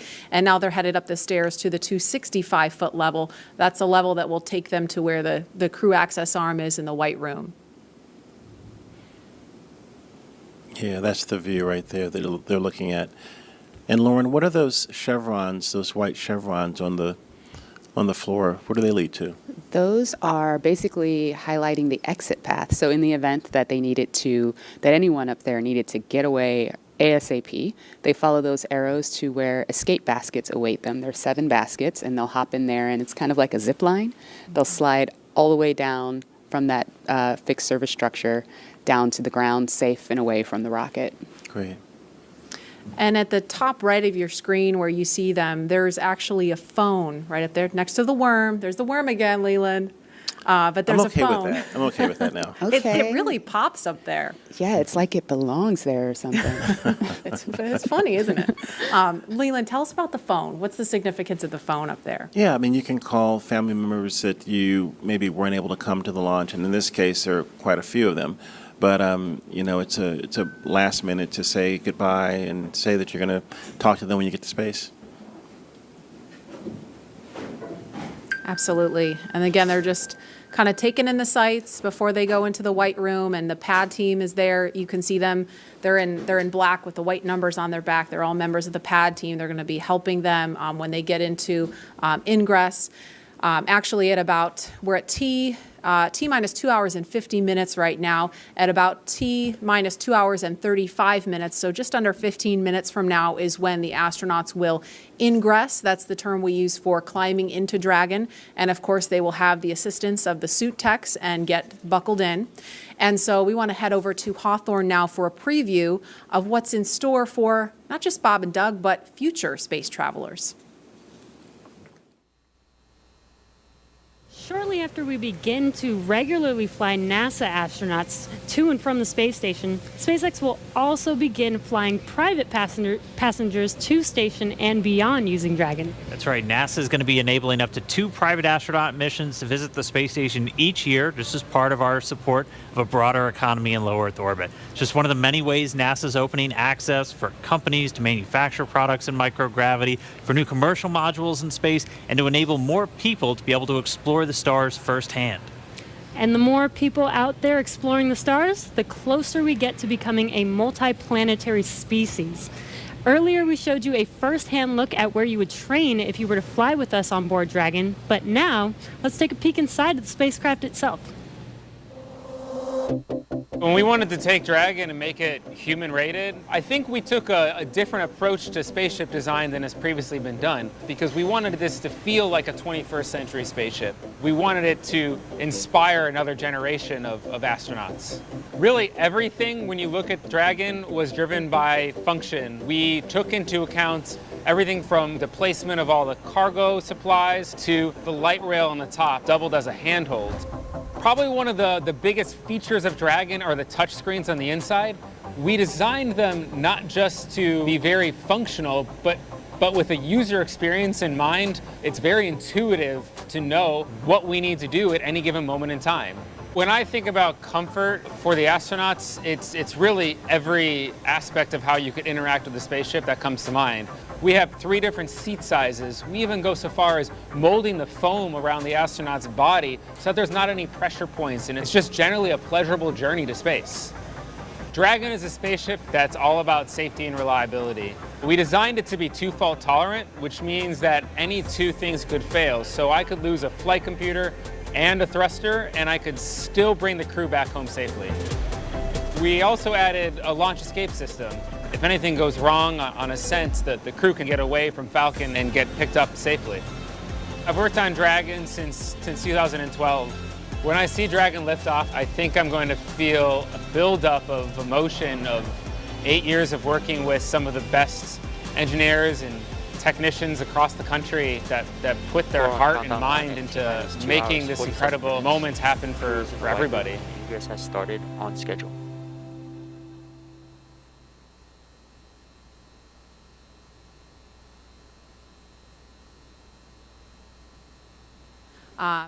We see them signing. Looks like they're signing something in there right now. Yeah, we give them a black Sharpie to sign the white room. It's starting a new tradition. Yeah, we didn't do that. That's nice. That's awesome. It's a good tradition. Yeah. And while we were in the video, we saw Bob and Doug walk down the crew access arm. Leland, it's like that, futuristic look that you talked about. I mean, what did you think seeing that and how that kind of compare and contrast what that was like during shuttle? It's really beautiful, I think. I mean, back when I was flying on shuttle, everything look at the thumbs up from Bob. He's getting excited. There's a few little photos at the end there. But it's just a totally different era. I mean, the SpaceX team is really looking to make something futuristic. It's looking like something from the George Jetsons or from other movies that you've seen on television and at the movies. And I think it's something that inspires our country and inspires our children especially to see that they want to be these astronauts. They want to study hard and be that next generation of explorers launching from Cape Canaveral in a SpaceX rocket, or working for NASA, or working for SpaceX, or any of the other companies that are trying to get off planet. And I think that this change in the way that we're doing business is going to be a really great way of getting more people to the table to fly in space. Yeah, that was really important to us. Dragon, we see it as a 21st century spaceship. It needs to look like a 21st century spaceship. It flies like a 21st century spaceship. So, of course, of course, the ground support equipment should look like it's from the same era. The suits do. All of that sort of future-facing technology and aesthetic is super important to us. Actually, right now, you can see that duct in the hands of member number 5 there. That is an ECS duct, or Environmental Control System duct. Once this original, who just went in? Was that Doug or Bob? I think that was Doug. Okay. Doug That was just climbed Doug, in. yeah. That is awesome. He's ahead of schedule. Somebody tell him to climb back out. Booking. It is great. He's ready. He's like Leland. We were joking earlier about it. We were going to have to buckle Leland into his seat here to keep him from running out there. Yeah, if we had stayed outside, I was going to swim across the moat and run over and get in the vehicle with Bob and Doug. All right, But now Bob's going in. yeah. This is great. So the suit technicians are helping the crew climb inside. They're holding back the hatch seals to protect the seals on the hatch, but also making sure that the crew doesn't hit their head or anything on the way in. Even though they have helmets, we still don't want that to happen. And you know, they climbed in a couple minutes earlier than we expected them to, but you know, Lauren, that, you know, SpaceX has rehearsed this over and over and over again with Bob and Doug. And, you know, and I've heard them say, you know, well, we might be a little bit ahead of schedule if we're ready. It just gives them more time to check things out, you know? Yeah. So right now what the crew, the suit technicians are doing is they're strapping the crew's feet into these restraints that the boots sit inside of. They're then going to close those 5-point harnesses around them. I know, Leland, you talked about some of the harnessing that you had in the past with the shuttle. Yeah, I mean, this is such a more sleek design where there's one point to plug in to get cooling, communications, and everything. And we had a 5-point harness. We, had these hoses and things all over the place. But I think this is a much more streamlined look into the future of space travel. And similar to what was going in the ONC building during the suit checkouts, that seat umbilical is going to connect to the right thigh of the spacesuit. There is a fluid module that is connected to the spacesuit, and that provides fresh cooling air and also nitrox for the leak checks that are going to come up later. But the audio system is also going through that umbilical. Mm-hmm. So while the crew while the suit techs are getting the crew all buckled in, they're going to perform a comm check. And that's, again, similar to what was done at the ONC building, but this time the integrated two-way communications between the astronauts and the ground crew.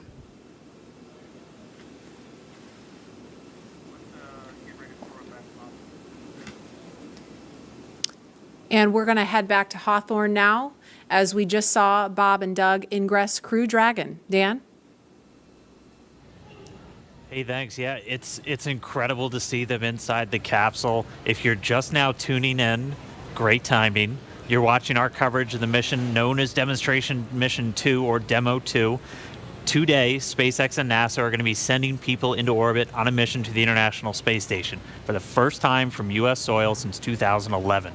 Bob Behnken and Doug Hurley are those astronauts flying in Dragon. They're inside. That's Doug Hurley really close to our screen and Bob Behnken on the further seat away from us. And they are getting ready to lift off from pad 39A, where Falcon 9 will lift off around or at 4:33 p.m. Eastern Time. They already ascended the tall structure next to the rocket, which is called the fixed service structure, and walked down the corridor known as the crew arm. And now they're already boarded inside of Dragon. Yeah, right before they got in, we did see them pause for a moment and actually sign the wall. They were in the white room. And the white room is just literally that room at the end of the crew arm that has an opening into Dragon. It's the last place on planet Earth where Bob and Doug are standing before they get into Dragon for their ride to the space station. And the term the white room was first used during NASA Gemini missions, where the room right before entering into the spaceship was painted white. So we've continued the tradition with painting ours white as well, and also started a new tradition. If you just saw, they did sign the white room wall, which is really, really awesome. It's a fairly small area that has room for the crew and a few ground support members to complete cargo load at T-minus 24 hours and crew ingress at T-minus 2 hours and 35 minutes. And ingress is how we refer to the crew boarding Dragon. And inside the White Room, there's also a movable platform that just gets extended out to the capsule just in order to bridge that gap between the crew arm and the Dragon side hatch, just allowing easy entry into Dragon. And as you might expect, the entire area is environmentally controlled just so the Dragon side hatch can be kept open while we're keeping all of that dust, dirt, Florida humidity out of the capsule, making sure it's pristine for the crew. There's also a big seal that's inflated and compressed against the capsule right now just to help maintain that clean environment. The White Room also has lots of tools in order to open the side hatch, complete crew ingress as they're doing right now, and prepare for any contingency or emergency that may be encountered. And so as we just heard from Lauren and Marie and the team, they're getting into this capsule now. They're getting their seats connected to their suits via that umbilical that's going to give them hardline connections into audio for their comm checks, which are going to be coming up shortly. And again, breathing gas and pressurized nitrox for those suit leak checks. So this will be the second time since getting suited up that they've done these leak checks. We're just kind of all about redundancy and constantly checking our systems as we continue to count down. But I mean, there they are. Right now, we're watching Bob and Doug getting into Dragon, getting strapped in. Before they connected their suits to the actual seats, they did something called a foreign object debris check, or a FOD check. And that just means that they actually get inspected for any substance or debris on their suit that could interfere with those systems on Dragon. And to help protect against debris, the crew has covers on their boots as well as their umbilical port on their suits that need to be removed before they can ingress. So they've already removed those, and as you can see, they are getting strapped in. And once the FOD check is complete, our commander, Doug Hurley, entered first, and then Bob Behnken followed after him. And they're getting buckled in right now, as you can see on your screen, and attaching their umbilicals to their suits. The umbilicals allow the crew to have comms through their suit and air to help keep them cool, as well as delivers nitrox for suit pressurization. And as we mentioned earlier in the broadcast, the suit's primary function is to protect the crew in the event of a cabin depressurization. And just walking through the interior a little bit, there are 4 seats configured inside Dragon right now. They're numbered 1 to 4 from right to left when you're looking at the seats. So we've had a couple of camera views just from the hatchway, so in the White Room. If you're looking at that angle, you go from 1 to 4, right to left. Doug Hurley is in seat 2, or the commander seat. Bob Behnken is in seat 3, which is on Crew Dragon as the pilot seat. And then obviously nobody is in seats 1 and 4 today. Crew Dragon is designed to carry 4 astronauts on these future NASA missions, and we met 2 of the Crew 1 members and heard about their other 2 crew members a little bit earlier. Directly in front of both of our crew members today are 3 touchscreen displays that they're going to use throughout the flight, giving them insight into Dragon systems, seeing any alerts or issues with the vehicle, and if required, taking control and manually flying Dragon. We can see Doug Hurley manipulating those displays right now. And coming up, the crew will do a comm check to make sure that they can hear mission control, and their seats will be rotated into position for launch so that they can see those display panels right in front of them. So now let's check in with John Innsbrucker for the latest on the health of both vehicles. Over to you, John.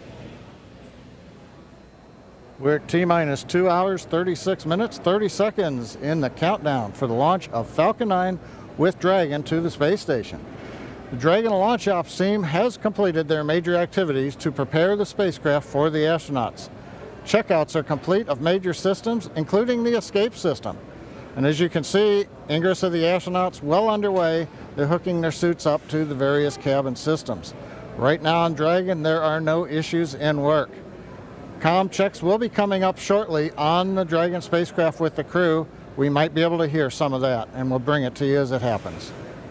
Now, currently, the Falcon 9 team is preparing for their final checkouts and propellant load. Checkouts are due to begin at T-minus 2 hours. That's when the majority of the launch crew will actually get on console officially in Fire Room 4 at Kennedy Space Center. Currently on Falcon 9, all systems are go. The Air Force Range continues to report no problems with air and sea space clearance. Everything's looking good. Roadblocks are up around the launch pads. The weather forecast continues to be acceptable, but something we're going to watch all the way through. We're not only looking at weather at the launch site, but we are looking around the world. We need to make sure conditions are acceptable if Dragon has to splash down in the Atlantic in case of an escape. We're also monitoring contingency splashdown locations if the crew had to come back to Earth before docking with the space station. Right now, those conditions are getting better as we go through the day. At the launch pad, things continue to be a 60% probability of violating the conditions, or 40% chance, if you're an optimist, of good weather. But right now, the clock is continuing to count down. All systems are go. We're just inside T-minus 2 hours, 35 minutes. All right, now as Bob and Doug finish their ingress procedures and get comfortable inside Dragon, we're going to continue to listen for those comm checks. They should be coming up in just a little bit. But right now, I'm joined now by SpaceX's Jessica Jensen and Lars Blackmore just to discuss a little bit more about what make Dragon and Falcon 9 a 21st century launch vehicle. So first off, thank you so much for joining me today. Jessica, I'll start with you. Yeah. Walk me through kind of Dragon's life history and how we got to where we are today. Sure. So Dragon was designed from scratch 12 years ago by SpaceX. It was designed to carry cargo to and from the International Space Station. And what that means is 12 years ago wasn't that long ago. So we got to use state-of-the-art materials, state-of-the-art, computer processors. So really, Dragon, to start off with, is already a modern advanced spacecraft. But then there's two other parts of it also that really led to Commercial Crew. One part of it was that we actually were able to man-rate Cargo Dragon while it's in the vicinity of the space station and attached to the space station. So that was a huge learning curve for Crew. We human-rated a spacecraft for a portion of the mission, and then for Crew you just have to obviously expand it for the whole mission. And then the last part was Cargo Dragon has been this amazing test bed for Commercial Crew. And what that means is we were able to test out things like heat shield materials and parachute materials on Cargo Dragon before they ever flew on Crew Dragon. Very cool. And that's just one part of the equation. Lars, walk us through, again, just the flight history of Falcon 9 from the humble beginnings to where we are today. Well, Falcon 9 first flew almost 10 years ago today. And even though the first version of that rocket couldn't carry humans, the fundamental design was made with that goal in mind. Over the course of 87 launches, we've steadily improved the rocket so that now it has twice the payload to orbit that we started out with. We can land and reuse the first stage in the fairing, and most importantly for today, we have the reliability that we need for humans. Now, what's interesting is that reliability has come from steady upgrades and almost a decade of flight experience. But it's actually quite hard to prove reliability. This is something that the commercial airline industry has been grappling with for decades. And just like them, we rely on lots and lots of testing. So for instance, if you take the Merlin 1D engine, that has to fly for about 6 minutes continuously to get to orbit. We took one of those and ran it for more than 250 minutes to get the statistical proof of reliability that we need. So it's that testing and lots of analysis that gives us and NASA the confidence that Falcon is ready to fly humans for the first time. And obviously a lot of additional upgrades, a lot of additional testing had to go just to make sure that both of these vehicles were human rated. So walk us through some of the specific upgrades to Dragon to meet that criteria. Yep. So the first one's pretty obvious. We had a Cargo Dragon. It has lots of cargo cubbies, so we took all of those out, replaced it with astronaut seats, crew displays, and crew controls. But one thing that people may not know is on Cargo Dragon, we've actually been flying mice to and from the International Space Station for years. And what that meant was we had to design an environmental control and life support system for Dragon years ago. It provides oxygen, it scrubs carbon dioxide, and among other things, controls temperature and relative humidity. So even though that was done on a smaller scale for mice, it was a great learning curve on how to help man-rate a spacecraft when you have to do it for humans. And then, Lars, same question. What kind of specific upgrades had to go into it to certify Falcon 9 for this day? Well, I already mentioned the reliability upgrades. One upgrade that I think is particularly interesting is the launch abort trigger. So people probably know that Dragon has the ability in mid-flight to separate from Falcon and boost the astronauts away to safety in the case that there's some kind of emergency. And that could be triggered by the astronauts or by the ground crew. What people may not know is that Falcon itself has the ability to cause that trigger, and it will do that entirely autonomously using algorithms, software, and sensors. And that's particularly important in the case of a time-critical fault, where aborting quickly means aborting safely. And in some cases, Falcon can do this quicker than 3/10 of a second, so much faster than a human. And Lars, I'm going to pause right there for a sec. We're getting some comm from the crew. And so coming up shortly, we're going to hear these communication checks. Bob and Doug are going to be talking to several positions down on the ground, and they're going to be using both communication speakers inside of Dragon and inside their suits in a series of communications checks. They're also going to be doing these checks over different satellites and ground stations. PLT, com check, umbilical. CDR, loud and clear. PLT, loud and clear. Core, loud and clear. Umbilical com check complete. Stand by for ground station com check.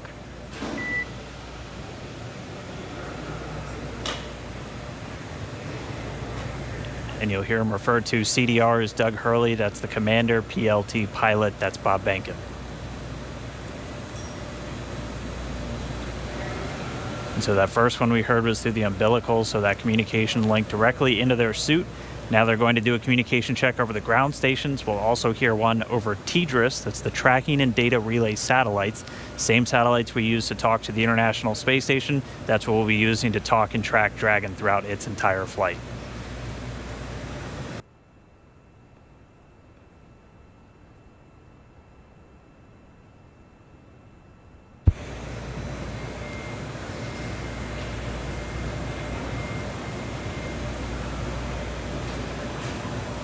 So again, just waiting for a moment for the teams to continue configuring everything. They're going to do these ground checkouts now, and you're going to be hearing them talk directly to the core. It's the crew operations responsible engineer. That's essentially the Capcom if you followed NASA missions in the past.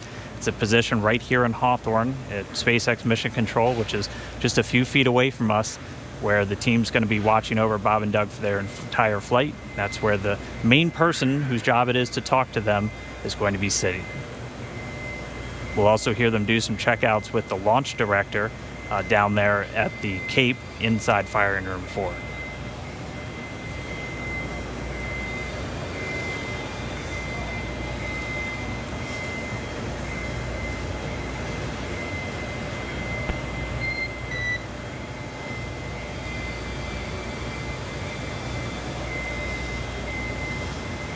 And you'll be hearing those very characteristic beeps. Dragon SpaceX contract.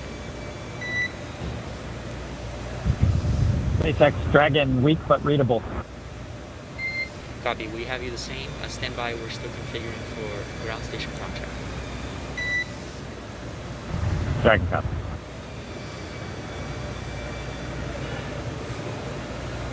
And just to further explain some of those voice protocols that you're going to hear, you might be used to hearing Houston Station or Houston Shuttle or Houston Endeavor back when we were flying those specific shuttles. You're going to hear SpaceX Dragon. That's the SpaceX team calling the Dragon team on orbit. And then Bob and Doug will be able to respond.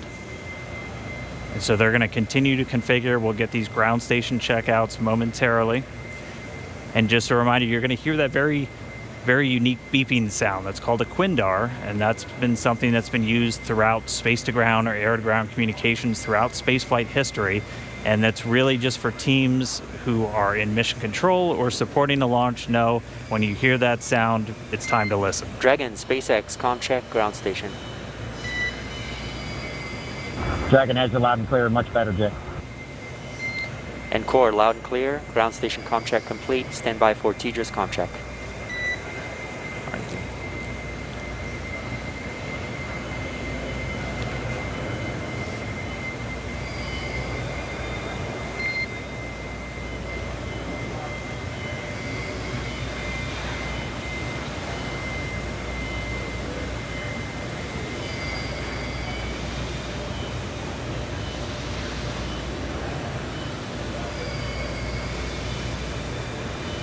Dragon, SpaceX, com check, TDRS.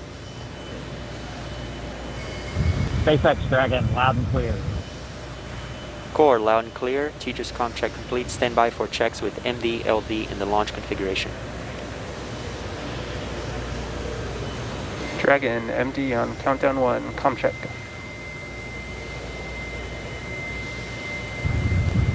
Jason, we've got you loud and clear. How you doing? Doing great. How are you guys doing in there? Stand by for comm checks. Great day to launch a spaceship. Agree. And stand by for comm checks over Dragon to ground. Dragon, MD on Dragon to ground, comm check. Loud and clear. MD, loud and clear. Stand by for comm checks with LD. Dragon, launch director on countdown 1, comm check. Mike, we've got you loud and clear. Good afternoon. Good afternoon, gentlemen. Let me try on Dragon to ground 1. Dragon, SpaceX launch director on Dragon to ground 1, comm check. Loud and clear. Have you the same? Dragon SpaceX, launch configuration comm checks are complete. Report when ready for seat rotation for section 2 of 4.100.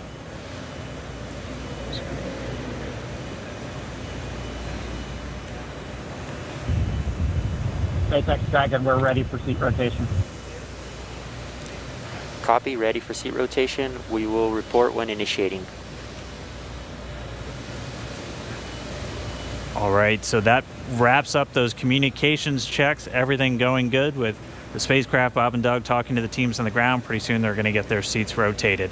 Bringing you back inside Hawthorne real quick, I do want to thank Jessica and Lars for joining me real quick, giving us that great insight into Dragon and Falcon 9. Hope you guys got a good spot staked out to watch a launch today. It's great to have you on. Absolutely. All right. Excited. So we're going to throw it now down to Gary Jordan at Mission Control Houston, who I know is also following along. Over to you, Gary. Thanks, Dan. Great to hear good checks from Bob and Doug in the Dragon vehicle. Here in Mission Control Houston, Flight Director Zeb Scoville has pulled space station flight controllers, and all systems are go for launch. Essentially, the station is prepared for Dragon to arrive 19 hours after launch. Flight controllers here will continue to monitor the countdown, but really it's up to the teams in Kennedy and Hawthorne to get us to liftoff at this point. So we want to hear your comments as we continue to count down to launch. So let's go to the social desk now. Tahira. Thanks, Gary. So taking a quick look at those numbers right now, there are now 1 million people watching our coverage, and Launch America is up to the #1 trending hashtag on Twitter. So let's take a closer look at what's being said online. Okay, so right now we have Art Alexandria, and it looks like she's got a personal self-portrait, cosmic for sure, in her NASA flight suit. And guys, this is what I'm loving seeing online with this hashtag, is how everyone around the nation is making this launch uniquely theirs. And I want to point out one line in her post that says, "I believe that no matter how far the future is, we are on our way towards it." And guys, I couldn't have said it better myself. That's what today represents. Let's take another look. Oh my goodness. Okay, so right now we have Jessica with her space pup getting ready for liftoff. And guys, I'm not gonna lie, we love to see it. So please, if you have any space pets, comment using hashtag LaunchAmerica. As you can see, everybody is thrilled to be a part of this launch today, and I know of one special guest in particular. I'm so pleased to welcome Diana Cohort of Physics Girl. Diana, I hear you have a burning question for Mission Control, so go for it.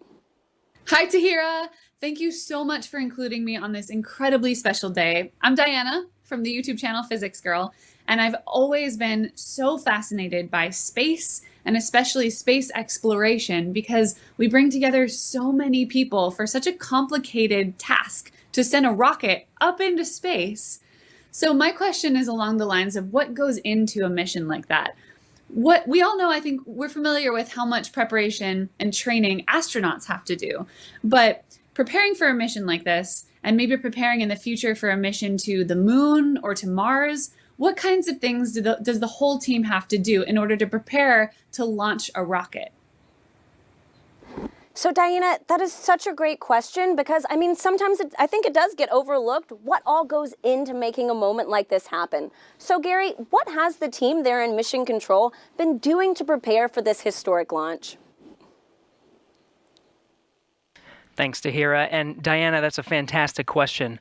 Really, the operations here are not just starting today. There has been a lot of training and a lot of simulations that have been going into preparing for this moment, really preparing and getting everyone familiarized with every step of the mission, from launch all the way through docking, and throwing different scenarios at them just in case something were to happen.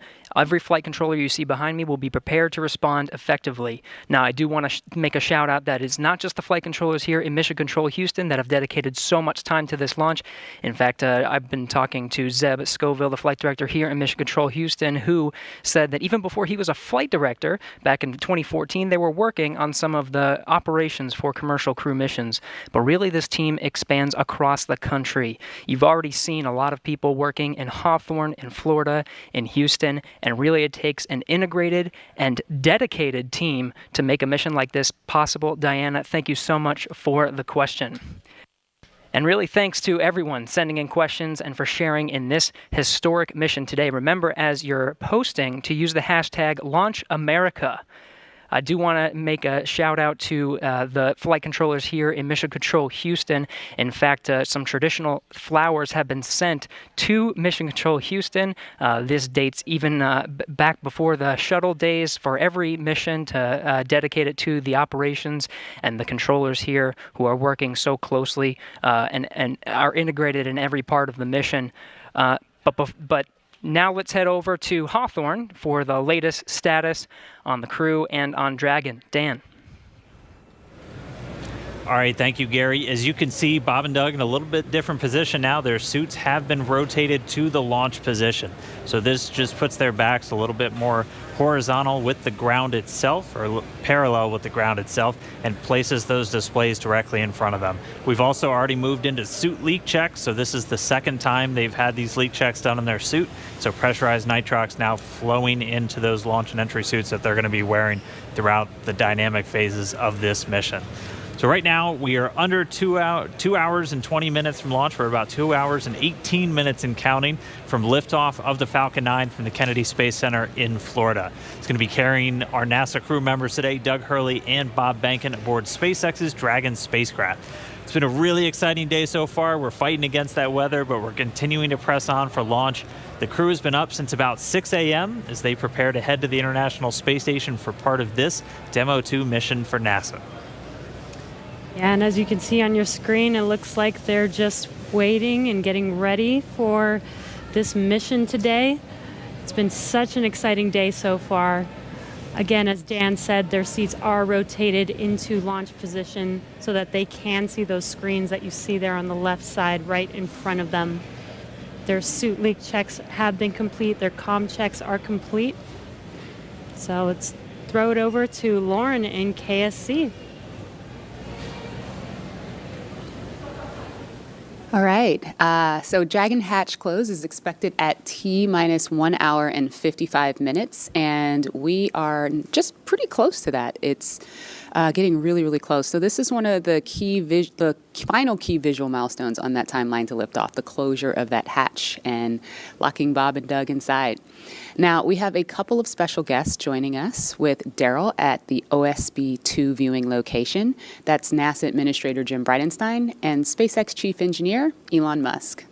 Daryl? That's right, Lauren. We're here on the 5th floor. We were supposed to be outside on the balcony overlooking pad 39A, but we have come indoors due to the weather. But we are here with two titans of space. And though it might look like this is a reunion of a 90s boy band, it is not. We are socially distanced for good reason. But we are here to talk about space. And I want to thank you both and tell you both it's a privilege and honor to be with you today. We're going to start off with you, Jim, and ask you a couple questions here. I want to ask you, first of all, it's been almost 3 years that you were sworn in as NASA Administrator, and you knew from the very first day that you would be right here at the Kennedy Space Center in this moment when a commercial partner was ready to launch. Tell me what it's like to be leading NASA at this very moment. So I want to be clear. I did not know that when I got sworn in. I will tell you, a lot of folks said it couldn't be done. But of course, as soon as I got the job, Elon and I have had a number of conversations. Elon committed that this was something that SpaceX could achieve. We've had challenges, we've had setbacks. We've seen catastrophic losses of capsules and challenges with parachutes. What's that? On the ground. On the ground, uncrewed, I want to be really clear.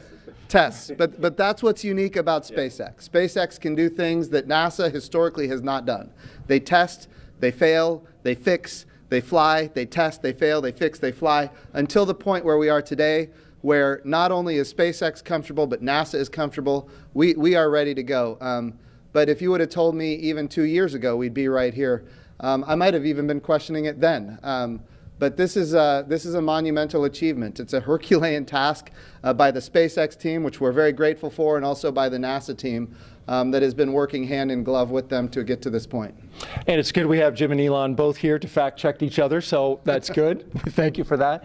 Elon, in 2002, when you started SpaceX, many in the aerospace industry didn't take SpaceX seriously. You remember what that felt like. Yet here you are, you just sent 2 astronauts in a car made by your car company to launch pad 39A with a spacecraft made by your space company. And now they're launching the International Space Station. So I'm wondering for you, in this moment, do you just pinch yourself thinking, is this really happening?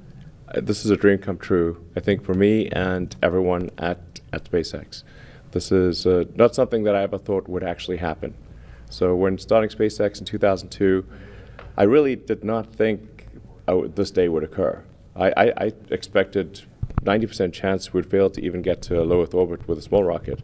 So somebody told me in 2002 that I'd be standing here with the NASA administrator, meeting the astronauts, and we've got a rocket and spacecraft on pad 39A, the best pad in the world, which is it's an honor to be there. I would have thought, man, I don't know what you're smoking, but it's not. like no way is that true. You know, and so it is. Say it's even a dream come true. I didn't even dream that this would come true. Let me put it that way. You know, but it is. I am incredibly excited to be here on behalf of the SpaceX team. And as Jim said, this really is the culmination of an incredible amount of work by the SpaceX team, by NASA, and by a number of other partners in the process of making this happen. It's really, you can look at this as the result of 100,000 people, roughly, when you add up all suppliers and everyone working incredibly hard to get to make this day happen. So it's really hard to believe that this is real. And you're here, and it's amazing, and many of us have been amazed as we've watched you accomplish these things over the years. Jim, back to you. This is all about the commercialization of space. And so in the early going for Commercial Crew program, it wasn't something NASA was used to. You know, Mercury, Gemini, Apollo, shuttle. NASA gave the designs and the contractors went out there and built it. This is different. It is. They're building it now. What were some of the hurdles that you had to overcome to get to this point? Well, I think getting people to recognize that when the government provides both the demand and the supply, you're limited in what you're able to do. And of course, back when this program was initiated under Charlie Bolden, General Charlie Bolden, astronaut Charlie Bolden, Congress was not supportive and did not provide the proper funding. And yet he persevered, he pushed forward. And now I think everybody recognizes we have to commercialize space. We've had success now with commercial resupply of the International Space Station. Now we've got commercial crew to the International Space Station. Eventually we need commercial space stations. So what we're using the International Space Station for right now, we're proving that we can compound pharmaceuticals in a way that you cannot do on Earth. We're able to create immunizations in a way you cannot do on Earth. We're printing human organs in 3D. Right now it's just tissue, but eventually we're going to print human organs in 3D using adult stem cells, your skin cells, your own DNA. It's going to transform how we do medicine here on Earth. We're creating advanced materials that you can only create in the microgravity of space, things like an artificial retina for the human eye. So if you have macular degeneration, you don't have to lose your eyesight. Bottom line is this: these markets are the future. And when they materialize, and they are materializing because of the work of NASA, we're going to see capital investment, not just into launch, but also into habitation. And that ultimately is what's going to be transformational for commercial space. Very good. And Elon, in getting all of that going, the ISS and all the activity that takes place on board, it's key that this Crew Dragon operate on a regular basis. As the chief engineer, what were some of the biggest hurdles you had to overcome to get your spacecraft ready to fly this mission? Well, the spacecraft and the rocket have gone through literally thousands and thousands of tests and reviews, both by SpaceX, by NASA, by third parties. We've also, as Jim was alluding to, we've done a lot of flights. So one of the things I think that's very helpful about this flight, about what we're about to do, is that the rocket has flown many times. In fact, even in this, essentially this configuration, it's flown about 20 times. So that means we really have, I don't want to tempt fate, but a well-proven rocket. And we've flown Crew Dragon to the space station once successfully and brought it back. We've done a tremendous amount of testing on the ground, and when you do the testing on the ground, you always push the limits. So you want to try, you push it way beyond what you'd expect in flight. So sometimes you'd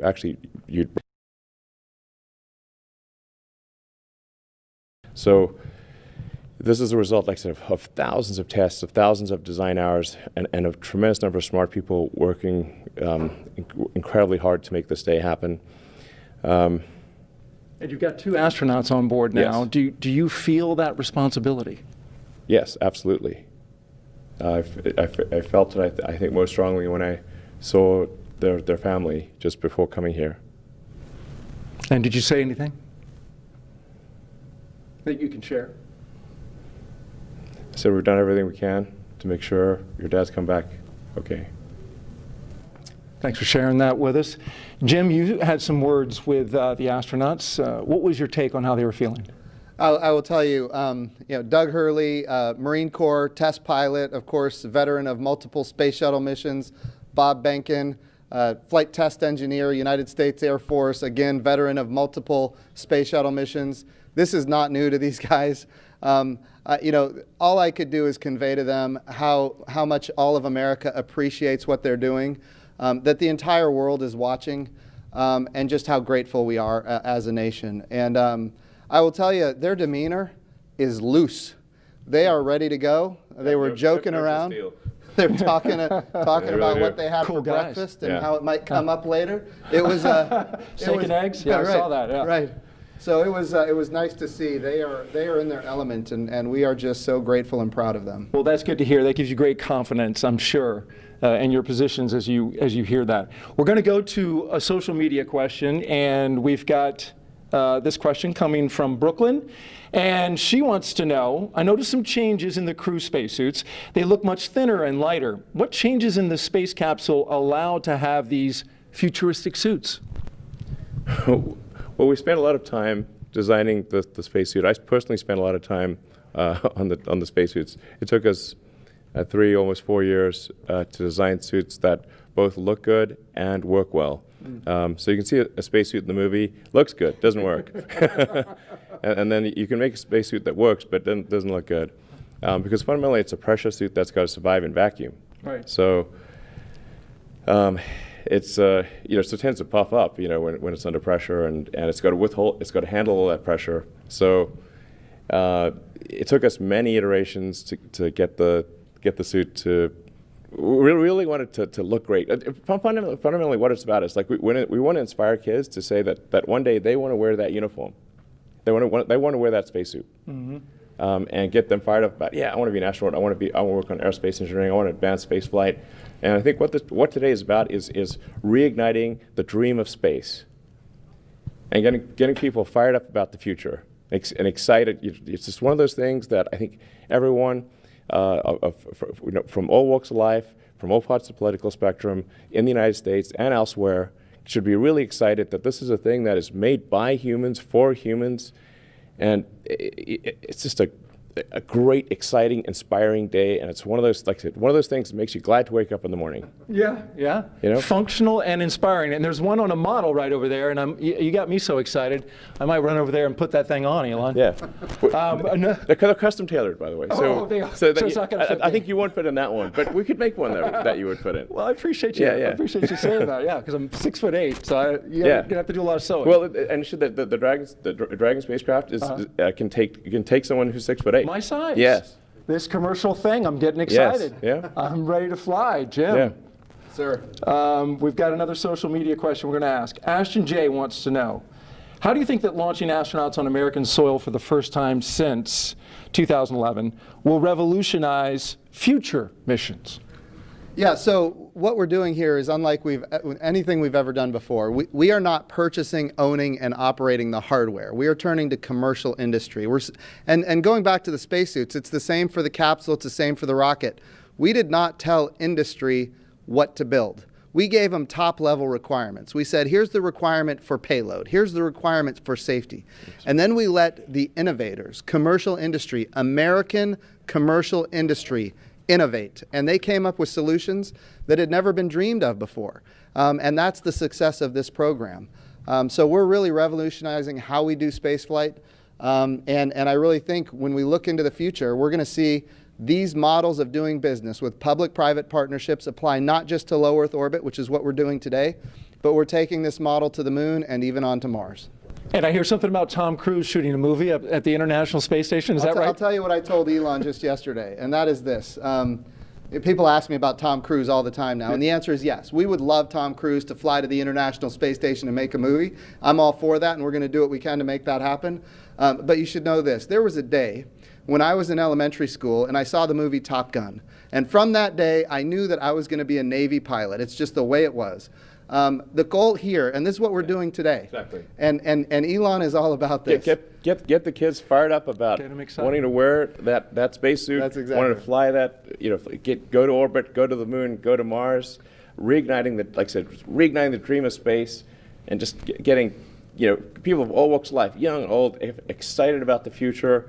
Excited. I think anyone who has within them the spirit of exploration should love what's going on today. And if we can get Tom Cruise to inspire an elementary kid to join the Navy and be a pilot, why can't we get Tom Cruise to inspire the next Elon Musk? That's what we need. We need a new generation of many Elon Musks, and that's what this launch is about today. I want to say, speaking of this inspiration piece, it's not by chance that we have the Secretary of Education of the United States of America here.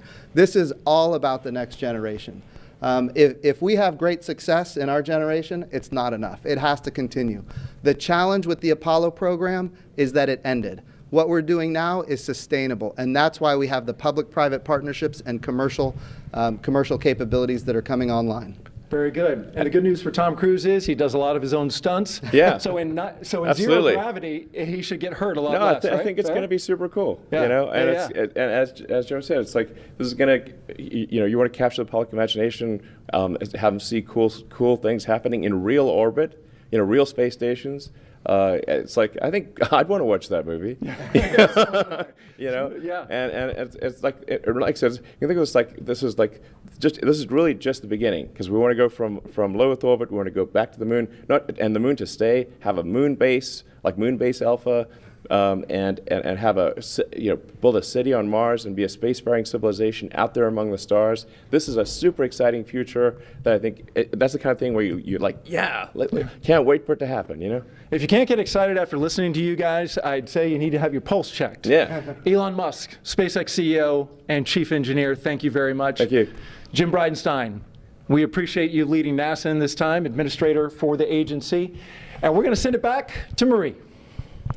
All right, thanks a lot, Daryl. We saw in the meantime, while that interview was going on, the hatch actually closed. So that happened a few minutes earlier than we expected to. Our timeline has that happening at T-minus an hour and 55 minutes. So a few minutes ahead of schedule right now with hatch close. And you can see the pad teams there just working on things now. Yeah, right now it looks like what they're doing is, what are they doing? So they perform a leak check. There's a mechanism there called a side hatch mechanism. That is what actually closes the hatch and seals it. And what we'll do is perform a leak check on that for a few minutes to make sure that that's nice and tight, that those O-rings are sealed really, really well. And after that, we will install the, you can see the leak check ground support equipment there in the technician's hands there. And while we're watching this, Leland, I mean, we just heard them talk a lot about inspiring the next generation. And you're a man of many talents. I know after your flights yourself, you used to head the head of NASA education. I mean, what did that stir up in you? You know, Marie, what Elon said about reigniting the dream of space is so important, that we get our young kids thinking about themselves being in these seats. And when I first became an astronaut in 1998, I was riding on the back of a fire truck celebrating John Glenn's return to flight on a space shuttle. And I saw these two little kids. They had on orange pumpkin suits.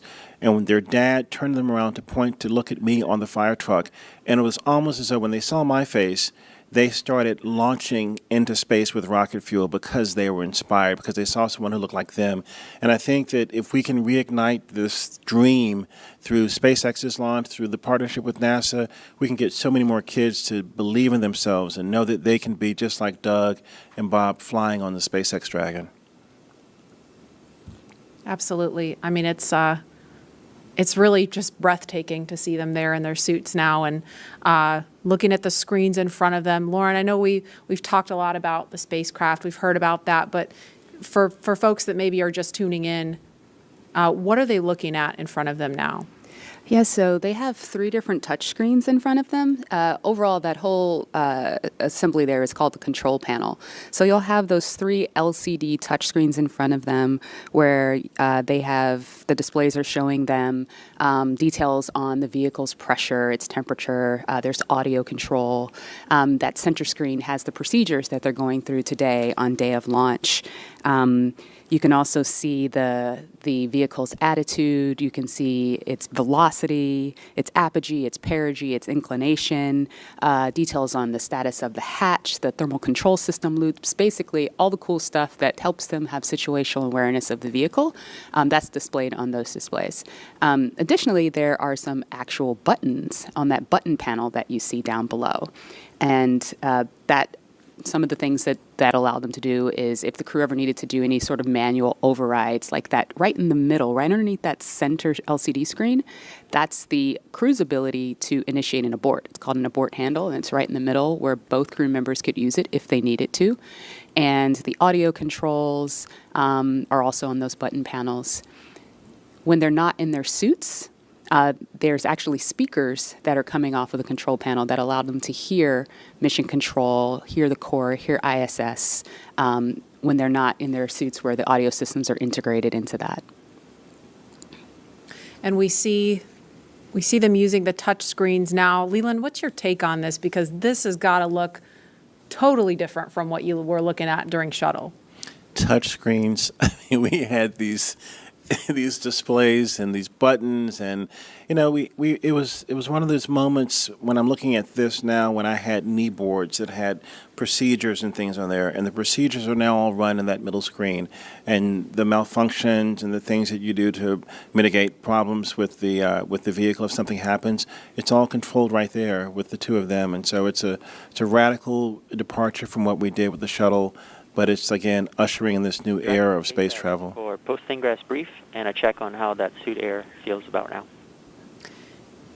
And we're going to listen now for an announcement We're ready. about hatch closer. Copy. Well, today we are not tracking any issues on Dragon and F9 currently. For a weather update, the weather line that is overhead, which is what you saw when you were ingressing, is now moving offshore. The next radar return is a cell over Orlando, which is expected to be our decision gate for today, and that is currently eroding. That's good news. Thank you. Copy. And then one additional item, the Cabo, the orbit site, remains as briefed, so no change there, but I do want to make you aware that that is slightly west of Cabo for go weather, so you just want to target the longitude if needed. Okay, Dragon copy, slightly west. We'll target the longitude, and the suit air has cooled off, so we appreciate that as well. Copy, outstanding. Let us know if you have any questions, and we'll keep you posted as the closeout team completes the leak check. Dragon copy.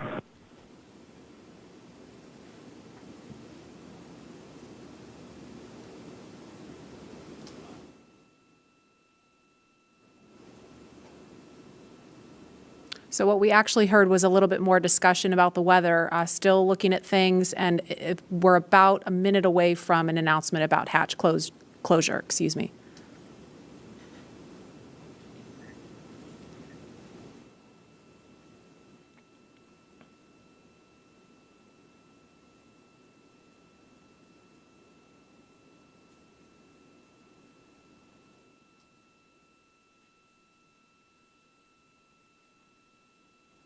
If you're just joining us, we're at T-minus 1 hour, 55 minutes and counting, and we're expecting an announcement to confirm hatch closure in just a few seconds.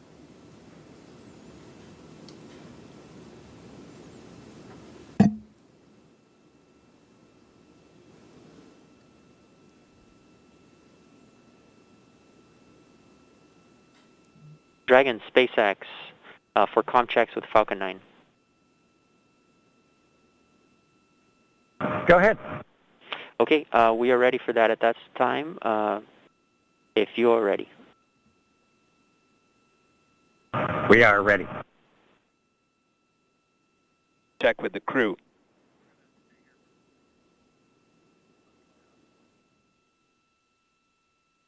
Start with guidance, navigation, and control. Dragon, GNC on countdown 1, comm check. GNC, Dragon, loud and clear. GNC, loud and clear. Stand by for comm check by the propulsion engineer. Dragon, prop on countdown 1, comm check. Prop Dragon, loud and clear. Prop, loud and clear. Stand by for comm check with the avionics engineer. Dragon, avionics on countdown 1, comm check. Avionics, Dragon, we have good loud and clear. Avionics, loud and clear. Stand by for comm check with the ground segment engineer. Dragon, ground segment on countdown 1, comm check. Ground segment, Dragon, loud and clear. Ground segment, loud and clear. Stand by for comm check by launch control. Dragon, launch control on countdown 1, comm check. Launch control, Dragon, loud and clear. Launch control, loud and clear. Stand by for comm check by the chief engineer. Dragon, chief engineer on countdown 1, comm check. Bala, Dragon has you loud and clear. Chief engineer, loud and clear. This completes the F9 responsible engineered comm checks. Dragon, chief engineer on Dragon to ground. Go ahead, sir. I was just doing a comm check on this loop. Good luck, guys, and buckle in.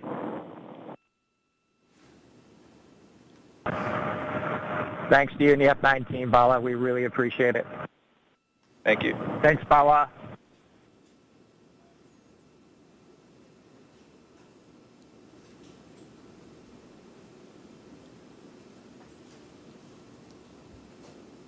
So we just heard a series of comm checks there. And Lauren, I don't know if you want to describe a little bit more about why that's important. And we heard the acronym GNC. They said guidance, navigation, and control really quickly, and then went back to the acronym GNC. Can you kind of explain to folks what that means? Yeah, the launch chief engineer, Bala, as you heard them thanking him towards the end, initiated a comm check with all of the different subsystems that those engineers that are on console and those operators today, and talking with the crew, making sure that they were able to communicate with them bidirectionally, and just handing that check off from all of the different stations on console today. That was really, really cool. We obviously don't do that when there's a satellite on top of the rocket, so this is the first time for a real flight that we've done that operation, which is very awesome. And now that the hatch is closed, a lot of the work of this team is done, but I mean they're obviously not finished. They're not ready to leave the white room just yet. You were talking to some folks about what's going on in this room now. Yeah, that's right. They should be completing the hatch leak check. That's you sort of pressurize that area between, there's two O-rings that are there, and we want to pressurize that area, see if it holds pressure. It's a very, very sensitive test, very high criteria for passing. And so once that leak check is shown to be okay, and that the capsule or that those O-rings are able to hold pressure, what the team will do is they'll go back into that area, into that access panel, and install what we call the SPEP, which is the side pressure equalization plug. Once that is plugged, you've really closed everything up. And When the crew splashes down, what they'll actually do is pull that plug to equalize pressure across the hatch so that you don't cause the hatch to buckle due to a pressure, or sorry, the hatch or the capsule, the weldment, any of the vehicle to buckle due to a pressure differential. So they should be adding that plug, and then they'll cover up that side hatch access panel with the TPS panel or thermal protection system panel, close it up, and that'll make sure it stays safe on ascent. And now, obviously, we're looking at a view from the outside, the top of Falcon 9 and Crew Dragon. We can confirm a good side hatch leak check. All right. Dragon copies, good leak check.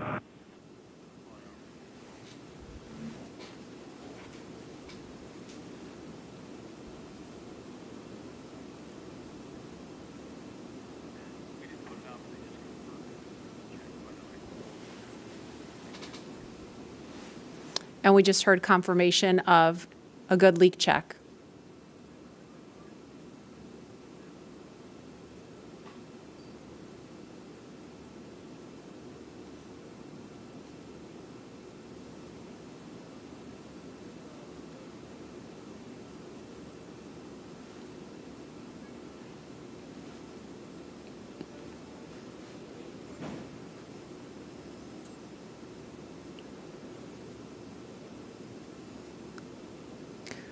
If you're just joining us, you're looking at the Falcon 9 rocket with Crew Dragon sitting on top. Inside that capsule on top are NASA astronauts Bob Behnken and Doug Hurley. And we are inside of 2 hours until liftoff, if the weather holds up.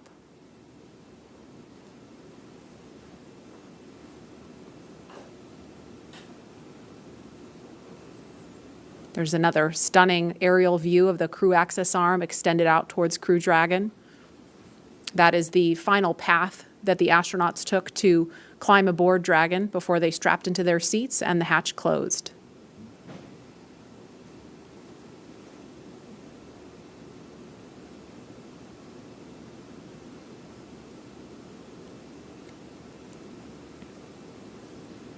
And no doubt Bob and Doug are focused on the mission ahead, but you know, we also heard the administrator and Elon Musk talking about how they've been kind of jovial and joking around. And Leland, you kind of mentioned to me during that segment that that's really important.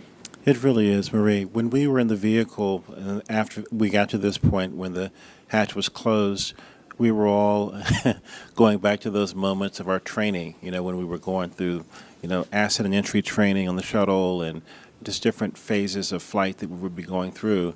And we would think about some of our instructors who got us there. You know, in our crew notebooks, we would have names of people that were very impactful in making sure that we were perfect in our training. And that looks like a view of Air Force One. Flying near Launch Pad 39A for a special guest to have a special view of the astronauts on the launch pad. President Trump on board, making his way to Kennedy Space Center to hopefully view a launch at 4:33 this afternoon.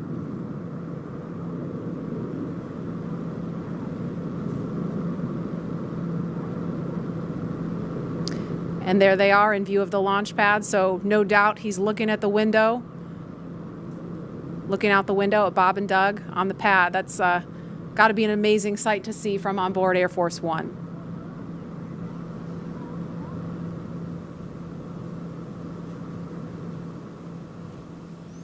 And we are at T-minus 1 hour, 46 minutes, 22 seconds and counting from launch. And guys, the last time we actually did a little bit of research when we found out that the president was coming. The last president to witness a launch from here at Kennedy Space Center was Bill Clinton. That was back in October 1998 for STS-95. So it's been a minute.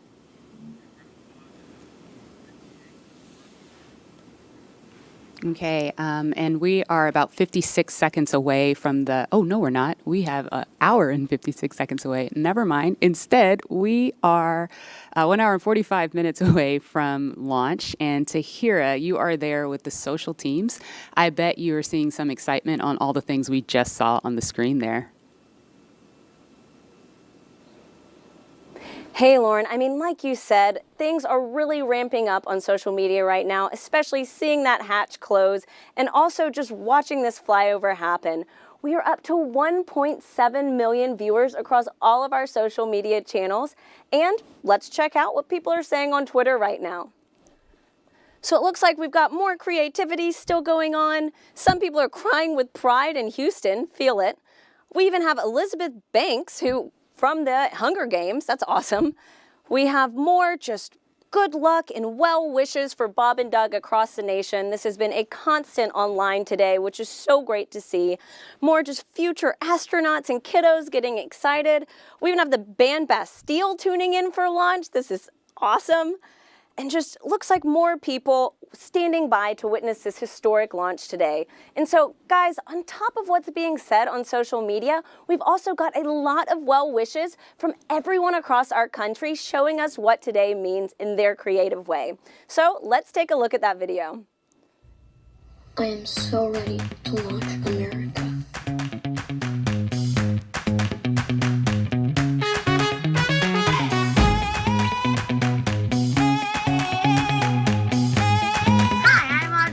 I built this baking soda rocket and I'm gonna launch it.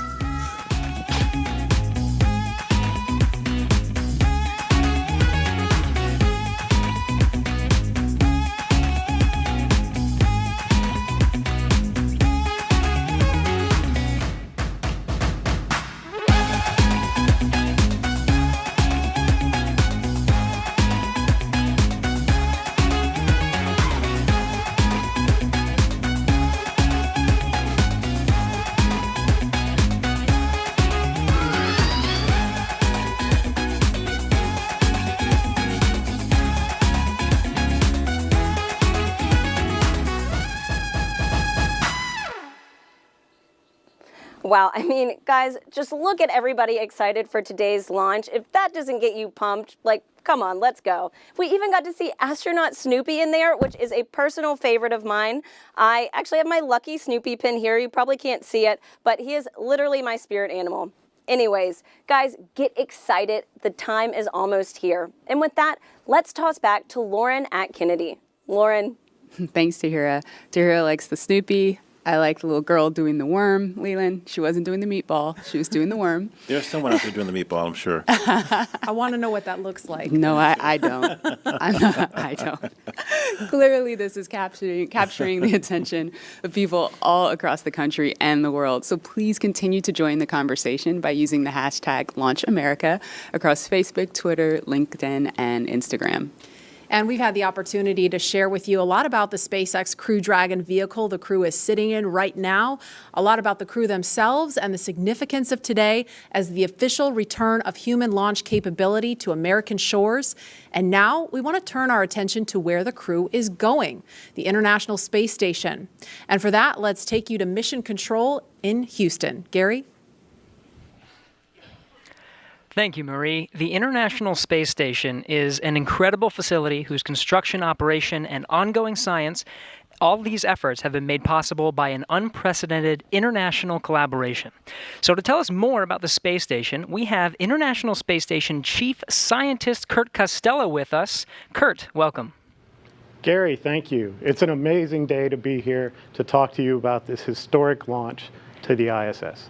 It really is. Now, many viewers may not realize that there is a laboratory that's the size of a football field, 250 miles above the Earth, and that it's been there for nearly 20 years conducting revolutionary science. Can you share with us more about what the space station is and what it's accomplished so far? Sure, Gary. Over those 20 years, we've conducted over 3,100 experiments on board this space station. Those 3,100 experiments have been done by over 4,100 investigators and represent the work of over 108 regions and countries. The work going on the space station is not only there to help us with our exploration goals for how to go further into space, but also to bring back benefits for Earth and to produce a commercial marketplace in low Earth orbit. All three of these objectives, along with the international cooperation that it took to build such an amazing laboratory in space, are great examples of the objectives of the ISS program. Kurt, we know that today's mission is critical to providing us with a steady cadence of operational flights. But why is it so important for us to have this capability from a research perspective? That's a great question. Today's test flight brings us to the beginning of the Commercial Crew program, a Commercial Crew program which will raise our occupancy on the U.S. segment of the space station to 4 astronauts. And that 4th astronaut comes as a real premium to doing research on the space station. The tasks don't get particularly more intensive to do systems and maintenance, so that 4th astronaut, that time becomes dedicated to performing more science. In fact, enough time that it will essentially double the amount of crew time we have to perform experiments on board station. The return to U.S. soil also brings us the ability to return samples more quickly and get human samples back down to the ground more quickly as well. Kurt, you're talking about all this great research, you're talking about scientific experiments, but what would you say to someone who's watching this and thinking, this isn't relevant to me, I'm never going to space, I don't do science? What do you say to those people? Well, again, one of the focuses is on the ISS benefits for humanities. And for all of us who've been stuck at home during the COVID-19 pandemic, we've been wondering, wouldn't it be nice to have more bandwidth? Why does the internet slow down? Some of the research we're doing on board space station, particularly into Z-band optical fiber, is using the fact that we don't have sedimentation in a microgravity environment to develop new materials that'll help us build more perfect fiber optic cables, which will allow us for better bandwidth and lower cost in implementing networks here on Earth. And then if you're not really a tech geek, maybe your interests lie more in human health. And then we have multiple experiments going on to help us develop new drugs, new treatments on board the ISS. Pharmaceutical companies are working on methods that allow us to crystallize proteins in space in a more purified and more standardized method. And this could lead to monoclonal antibody suspensions that we can treat through injection instead of a painful infusion. We also are developing studies into our capability to produce tissues and organs in space. Again, because you don't have sedimentation, there's a capability there to produce more realistic tissues that can someday possibly be used to prevent human disease. Now, Kurt, I know they have some cargo going up with them, but I understand they plan to bring some science back. That's right, Gary. A lot of their cargo going up with them are crew supplies and EVA supplies to support them if they have to do EVAs on board. But the cargo they'll be bringing down is science, and it comes from across the spectrum. We have student experiments in seeds that will be returning with the Crew Dragon. We also have a number of experiments that are dependent on their samples returning in frozen lockers on board the SpaceX Dragon to be able to do the science there. Those include rodent research tissues from the National Lab Rodent Research 17 mission, and also our veggie experiments, which are experiments in growing plants in space that will be needed when we go to more distant locations like the Moon and Mars. International Space Station Chief Scientist Kurt Costello, thank you so much for your time. Let's hear now from one of the next astronauts to fly to station on a Crew Dragon, talking with Marina Jurica. Marina. Thank you so much. I am so honored to be a part of today's momentous launch. My guest is no stranger to the International Space Station and will return there for the first time in nearly a decade for his 3rd space flight with the Crew 1 launch expected later this year. Having logged 177 days in space from flights on the Space Shuttle Discovery to the Soyuz, JAXA astronaut Soichi Noguchi will have spent more time in space than any of his other crewmates. It is my pleasure to welcome him here with us today. Thank you so much for joining us, Soichi. Honjitsu wa arigato gozaimasu. Wow, that's wonderful. Marina, how are you doing? Thanks for having me today. This is wonderful. Today we are celebrating the launch, so I'm happy to be here. Thank you so much for being here with us. I am sure you have felt the excitement for today's launch, Soichi, and you will be on the next Crew Dragon flight after this one. Are you excited to launch from Kennedy Space Center again, and how are you preparing for this new vehicle? Yes, definitely we are excited to go back to Kennedy Space Center. My first space flight was from Kennedy Space Center on the Space Shuttle Discovery. That was 15 years ago, but my memory is still fresh. I still feel the vibration of the launch, the same launch pad of 39A that the DM-2 go up, and the same launch pad that we will go up as a Crew 1. And our crew is getting ready for the final training phase, which will come in the coming weeks. And the mood is really high, and we are ready to go up. And as you know, the International Space Station and space exploration is an international effort. How do you feel representing the Japanese Space Agency once again on the ISS? Well, I think the strengths of the International Space Station is the diversity of all the participating countries, and adding diversity definitely gives a rigidity to the program. And the same applies to our crew 1. Our Crew 1, we are 4 of us, but quite a different background, quite a different ethnicity, and definitely the diversity is the key word of our success to the Crew 1. And I'm sure it will be very successful. What are you looking forward to once you get back to the ISS? Well, this will be my 3rd visit to the International Space Station. I like to see the things my colleagues keep saying, hey, you got to visit the space station again because it's getting more comfortable, more roomy, and I cannot wait to go back to my sleep station after 10 years. And nothing beats that view, does it? Oh, definitely. My last flight, we actually installed a big window called the cupola, and that was a big hit, obviously. This is the #1 leisure time for astronauts, and I'm ready to shoot as many photos as I can this time as well. Amazing. I will look forward to seeing those photos. I'm sure you remember exactly what it feels like in these moments right before a launch. What do you think Robert Behnken and Douglas Hurley are feeling right now as they prepare to head to the ISS? Well, Doug and Bob was space shuttle veterans. They know the drill. They have launched. They experienced the launch before, so I think they're pretty relaxed. And so far through my training, I learned that most of the steps before the launch is quite similar to what we have in the space shuttle days. So different suit, different vehicle, but all the necessity steps to go up into the capsule should feel similar. So I'm pretty sure they are relaxed. Of course, they are very excited. I'm sure they are. Gokatsu yaku o oinori shite imasu. Honjitsu wa arigato gozaimashita. Thank you so much, Soichi, for joining us today. Oh, Marina, you are so good. Domo arigato. And we'll both enjoy the beautiful lunch today. Thank you very much for having me. Bye-bye.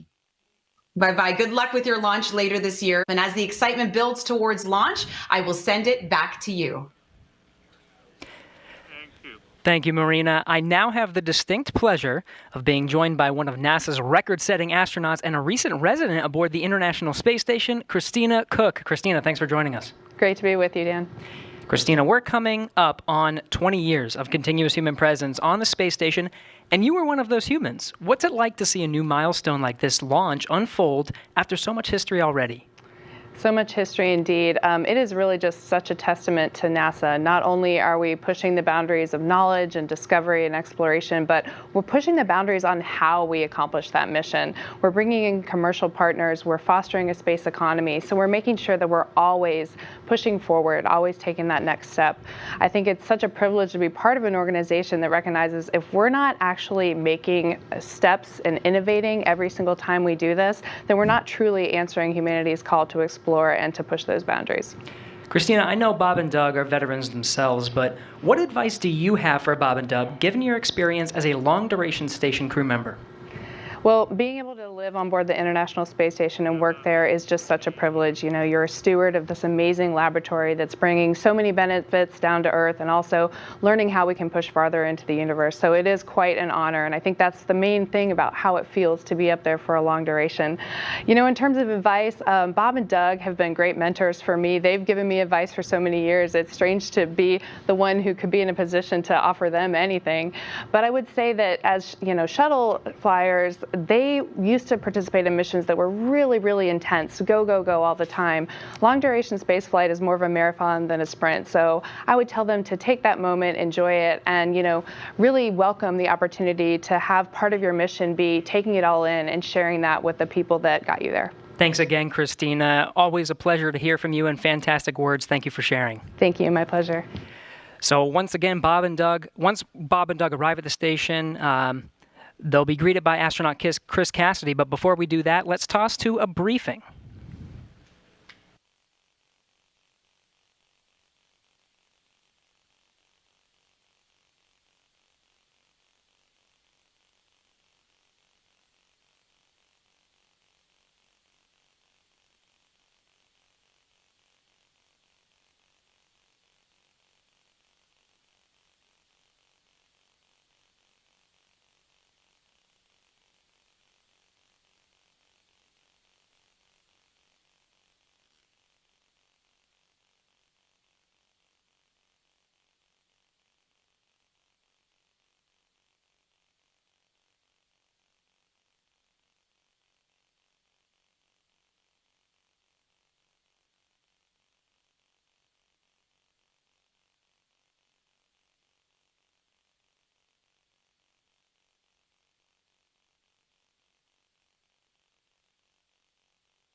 Hello, everyone.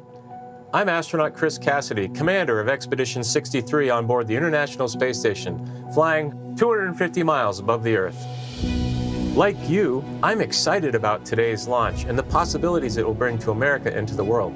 But also, I'm very excited that two close friends will be arriving and joining the crew. I had the privilege of flying with Doug Hurley on both of our first shuttle missions back in 2009. Together, we came to the International Space Station and helped construct the amazing facility that it is today. Although this will be my first mission with Bob, it was my honor to follow him as the chief of the office when he left back in 2015 to begin training for this amazing mission. Personally, I've been very fortunate to fly in two different spacecraft. Launching from America on the shuttle, and most recently launching from Kazakhstan in the Soyuz.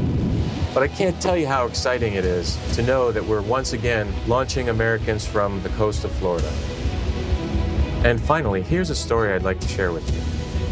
Back in 1981, John Young and Bob Crippen launched on Space Shuttle Columbia, the very first space shuttle flight, marking the last time we flew Americans on a brand new vehicle. 434, Mike, Roger. With them, they flew an American flag, representing America's technical prowess. Roger roll, Atlanta. 30 years later, that same flag was flown to the International Space Station. This flag remains here today, waiting for Bob and Doug.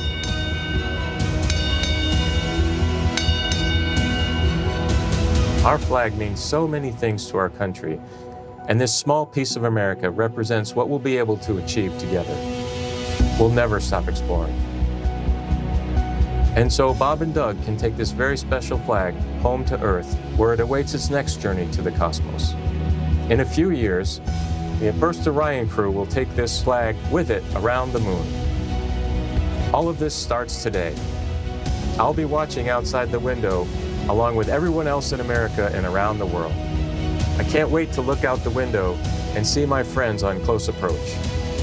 Go Falcon 9, go Dragon, and go Bob and Doug. I'll see you soon. And that was a very special message from NASA astronaut Chris Cassidy. Right now, the lone American aboard the International Space Station, so he will be ready and waiting to welcome Bob and Doug when they arrive tomorrow, if liftoff happens today, a little later tomorrow morning. The countdown now stands at T-minus 1 hour, 25 minutes, 54 seconds, and counting until launch. And we'd like to share with you just how much has happened here at Kennedy Space Center since the last time we had a crew on the pad launching from here. As you can imagine, the end of the shuttle era was a bittersweet moment for many people across this spaceport. But in the end, we knew we were striving for this day, and here we are. Joining us now is Kennedy Space Center's Deputy Director, Janet Petro, on the comeback we've seen across Florida's Space Coast. She's with Daryl Nail now at OSB-2. Daryl? Yeah, thank you, Marie. Janet, you were just telling me you were there at the crew walkout. Tell me a little bit about what you saw between the astronauts and their families. So it was very historic. It was very emotional. So when Doug and Bob first came out of the doors, of course, a cheer went up from everybody. The Vice President was there, Elon was there, the crew families was there, and of course, Bob, myself, and the rest of the center leadership was there to cheer them on. But then, when they came out and then they went to the families, and Bob Behnken said, "Virtual hug," and he shouted out, "Virtual hug," and he did this motion, and of course his child also did that virtual hug, and so I guess that's the tradition of doing a virtual hug with the families. And then they, then they walked and got in the Tesla, either side, and the family walked right up to the window of the Tesla and were talking, having a private last moment with their father, hand on the window. It was very emotional. I had tears in my eyes. I don't know how many other people had tears in their eyes, but it was really a special, emotional moment, and everybody was, of course, wishing them well. A lot of I love yous, a lot of Godspeeds, a lot of Ad Astra, take care, all of that. So it was very special. Thank you so much for sharing that with us. And in the context of why it's so important, Janet, you remember, you've been here since 2007. Yep. You were here at 2011 when Shuttle Atlantis came to wheel stop. I've talked to my own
watch that last flight. And of course, today with COVID, unfortunately, we weren't able to have any on-site guest operations, which was pretty sad for this historic flight. But I'll bet that there's a ton of people watching from the beaches or from even their TV as we launch here today. I'm sure there is. And tribute to your leadership and Bob Cabanas as well, getting things turned around here as a multi-user spaceport, getting the commercial entities in here. We appreciate all that you've done to make that happen. Janet Petro, appreciate you being here. Thank you, Daryl. All right, Marie, we'll toss it back to you.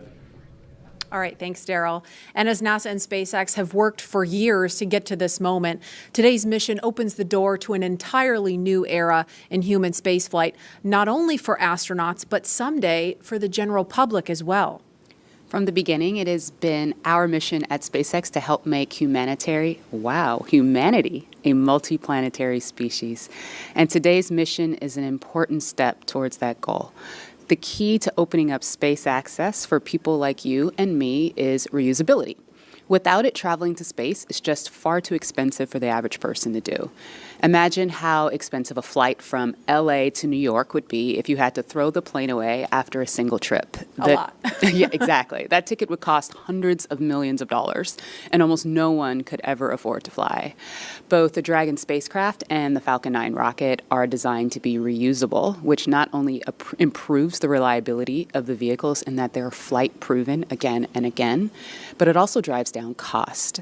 This is essential to enabling not just a handful of people, but rather hundreds of thousands of people to get out there and to explore the moon, Mars, beyond. And I, for one, it is my dream to visit Jupiter's ocean moon, Europa. Leland, you're one of the lucky Earthlings that's had the opportunity to get off the planet and go explore. Where would you like to go next?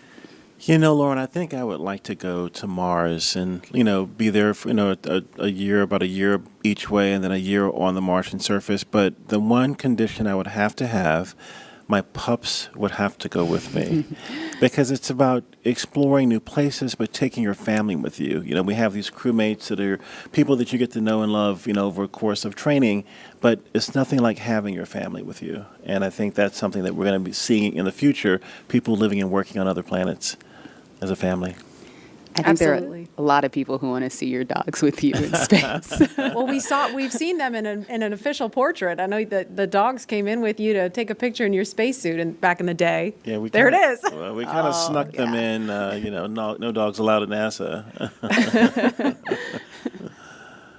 Well, they had their moment. They sure did.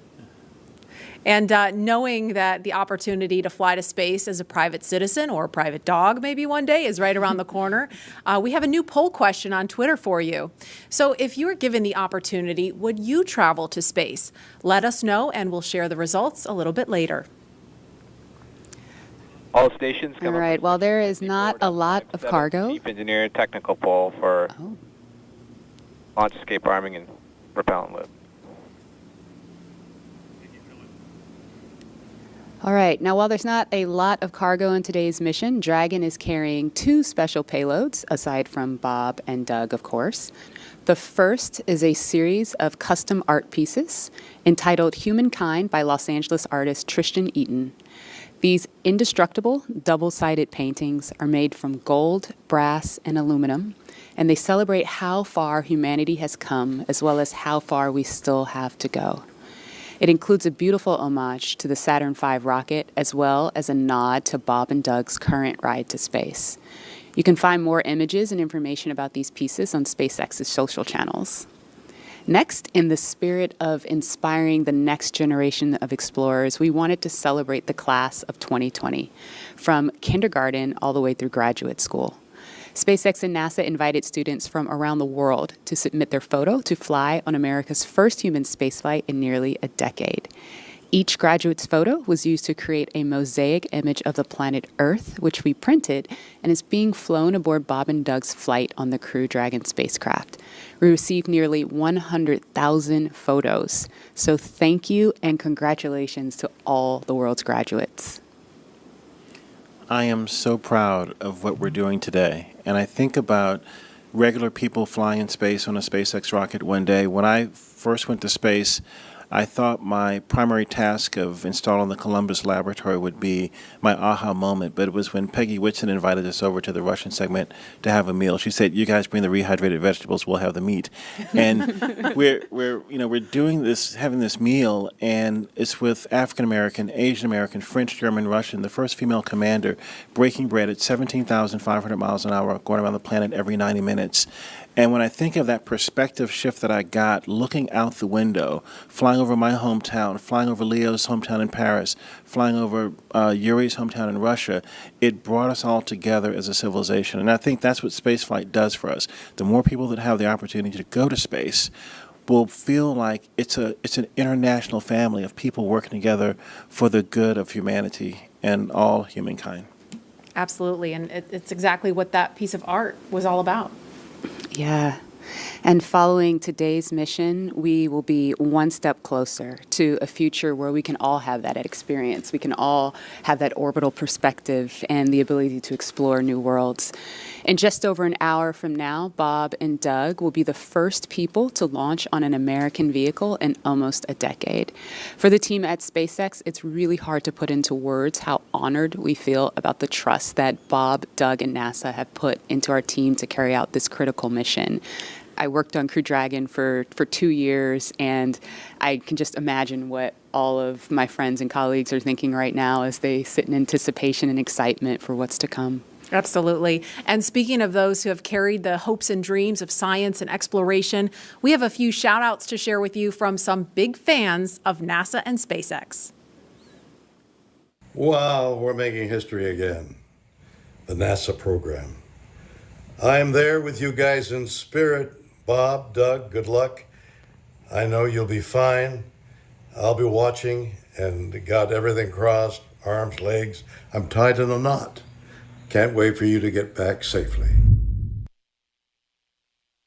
This is the first time a U.S.-built rocket has taken people into space in 9 years. It's quite an accomplishment. So for us at the Planetary Society, more rockets means more exploration. More people in space means more exploration. More countries involved in the endeavor of spaceflight means more exploration. This is how we know the cosmos and our place within it. So congratulations, SpaceX. Here's wishing your team, and the crew especially, a safe journey and the joy of discovery. Let's go. And a big thanks to William Shatner and Bill Nye for those well wishes. And while we're keeping an eye on the pad, we want to bring in NASA astronaut Rex Walheim. If that name rings a bell, it's because he flew 3 space shuttle missions to the International Space Station, including the final one by Atlantis, STS-135. He was one of the last 4 people to ascend the tower at Pad 39A and head to space. And he currently is Deputy Director of Safety and Mission Assurance at Johnson Space Center in Houston. Rex Walheim, thanks for joining us. You and Leland actually flew together. Hey, Rex We did. Dog. Great flight. Really enjoyed flying with Leland. Hey, old dog. Rex, you flew on the final shuttle mission, we said STS-135 with Doug, in fact. What's it like seeing him in Crew Dragon right now?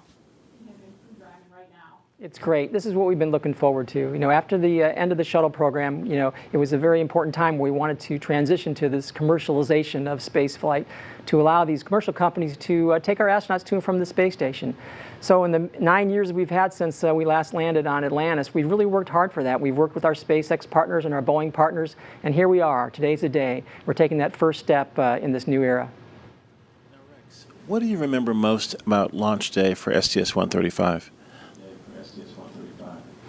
I think it was just you felt the weight of it. The space shuttle was a storied program, 135 flights, and thousands of people had poured their lives into this program to launch probes to the planets, to launch the Hubble Space Telescope, and then of course to build the International Space Station.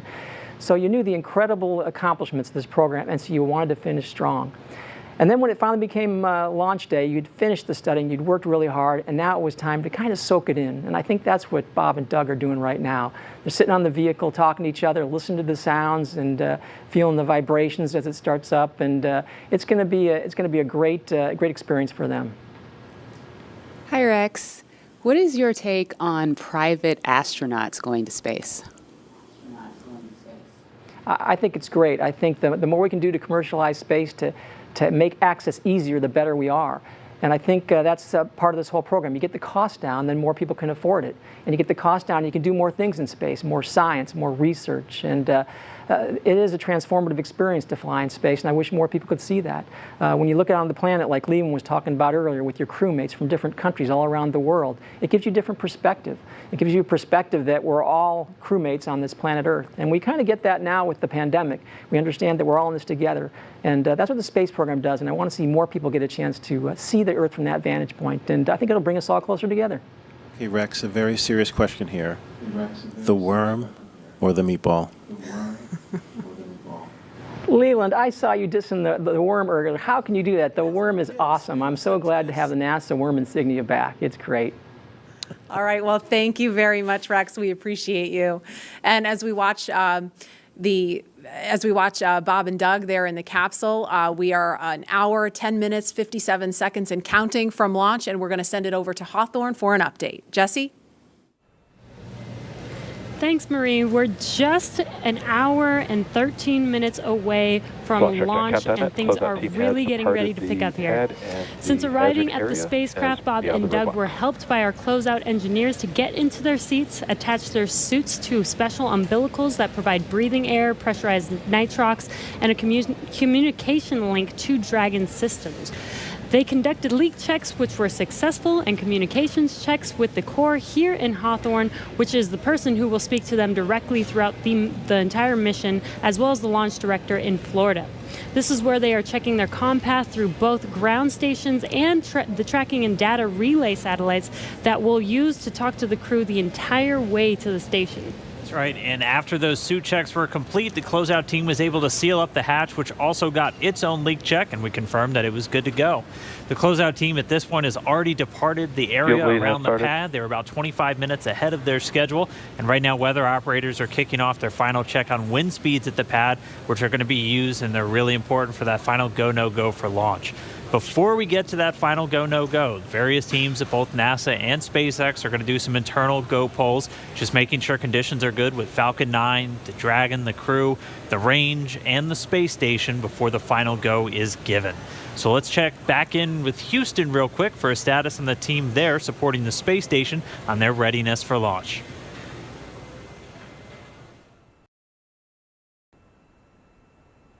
In Mission Control Houston, led by Flight Director Zeb Scoville, has been pulled, and we're go for launch. All systems on board the station that are required to be healthy for the mission are reported good, and we're standing by. Station conditions are normal, and the trajectory is meet right up with the orbiting complex as planned. Chris Cassidy aboard the International Space Station is finishing up some tasks, going into his pre-sleep period, and will be able to watch the launch of Bob and Doug. Mission Control Houston will largely be in a monitor mode for the first 18 hours of the flight, with the team here really jumping into the mix tomorrow when Dragon gets in range of the International Space Station and we begin integrated operations. So I'll send it back. Everything's green on our board from the International Space Station. Go Falcon 9, go Dragon, and Godspeed to Bob and Doug. All right, thank you, Gary. If you are just now joining us, you picked a really good time because we are 1 hour, 8 minutes and counting away from launch. And this is our coverage for this mission known as Demonstration Mission 2 or Demo 2. Liftoff time still holding for 4:33 p.m. Eastern, tracking no issues with Falcon 9 or Dragon, and we're still waiting for that weather to hopefully cooperate. We're still tracking a few things like precipitation and flight through clouds. We're hoping that clears within the next 20 minutes or so. Over the last 3 hours, our crew members, Doug Hurley and Bob Behnken, donned their SpaceX suits in the historic crew quarters suit-up room and made their way out to Launch Pad 39A. They walked out of the crew quarters building just as every astronaut to fly from this spaceport has done since Apollo 7. They were transported to the pad where the crew now on board the Crew Dragon spacecraft, and we're continuing to get views of them inside that cabin live. Today is a historic launch. It will be the first time a commercially built spacecraft will launch people into orbit, and the first time since the U.S. has sent people to the space station from American soil since 2011 with the retirement of the Space Shuttle program.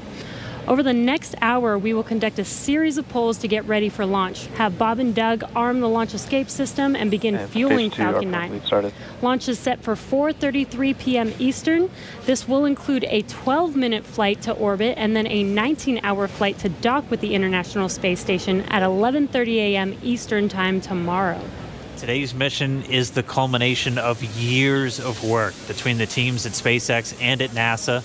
Demo 2 is going to be an end-to-end flight test. We're going to start with launch today, go all the way to docking with the space station, and then when Bob and Doug come home, splashing down in the Atlantic. And this is going to be the final test for NASA to certify SpaceX for regular crew flights to the space station.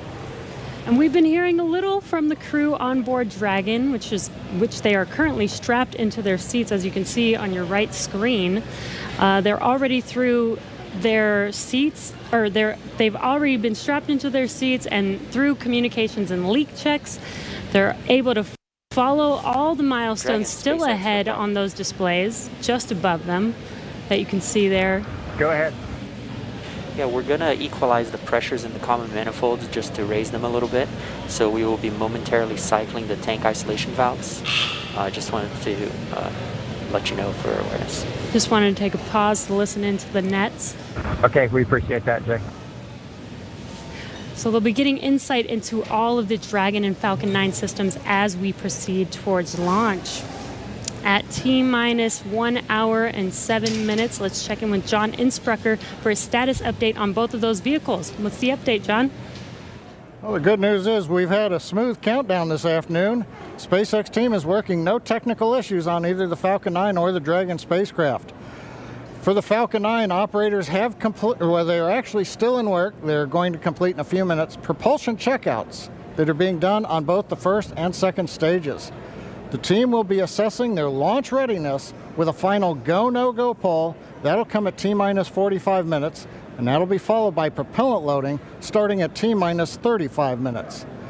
Now, earlier today, Dragon operators performed a series of checkouts of Dragon's flight systems. The spacecraft is also currently go for launch. Our NASA crew, astronauts Doug Hurley and Bob Behnken, that you can see inside the Dragon capsule on the right-hand side of the display, they are currently going through the various screens, simple checks. Their hatch is closed, suit leak checks are complete, comp checks are good. The next major event for Dragon is going to be retract of the crew access arm that you can see on the left monitor up alongside the Dragon capsule. That's going to happen somewhere between 45 and 42 minutes before liftoff. Now, the big one right now is the range. The range is currently red for launch from historic pad 39A. Now, the air and the sea space is clear, and the worldwide network of ground stations, as well as the tracking and data relay satellites, they are ready to support Dragon as it heads into orbit. But the range is red for the weather. We recently did clear, we went green for lightning, but we are still violating several constraints. Rain, cumulus crowds, field mills, which is essentially you can tell that the atmosphere is energized around the launch site. We are expecting that we'll possibly clear that. We're going to hear a weather briefing at 1 hour with the expectation that those conditions may clear shortly afterwards and allow us to move into propellant loading. Also, we've been releasing balloons. What we're seeing at the upper altitudes is conditions look good for Falcon 9 with Dragon. No concerns have been expressed by the GNC guidance team right now. Now, as a reminder, today we have an instantaneous launch window at 4:33:35 Eastern Daylight Saving Time, or just past 33 minutes after the upcoming hour. So we get one chance at it today. But currently, T-minus 1 hour and 3 minutes, just passing that. Falcon 9, Dragon are go. The range is ready to support, but now we're waiting on the weather as we've been expecting all afternoon. Thanks, John. We've got an extensive history now of flying Falcon 9 from the Florida coast, and just last year completed a test run of the mission that we're less than an hour from beginning here today.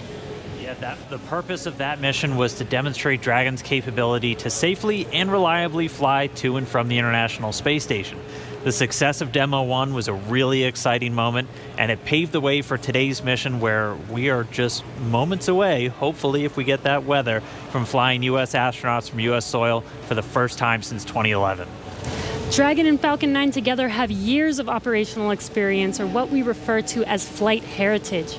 As I mentioned earlier, SpaceX has successfully completed 21 flights of Dragon to and from orbit since 2010, including 20 trips to the International Space Station. Not only have we conducted thousands of hours of testing, we've also enhanced and added a number of safety features to Dragon.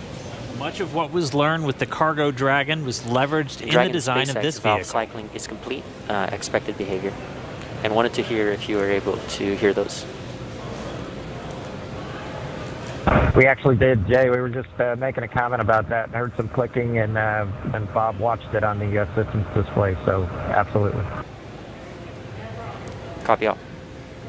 And that again right there, that's the crew talking to the core here in Hawthorne, California, who's going to be talking to them throughout their ascent uphill today. So they were just doing a quick checkout.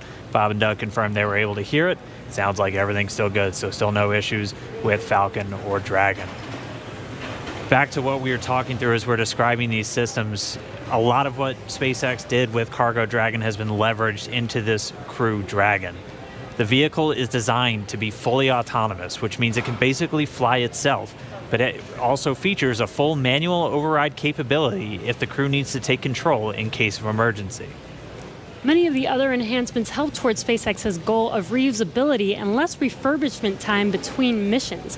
So let's take a closer look at some of these advancements.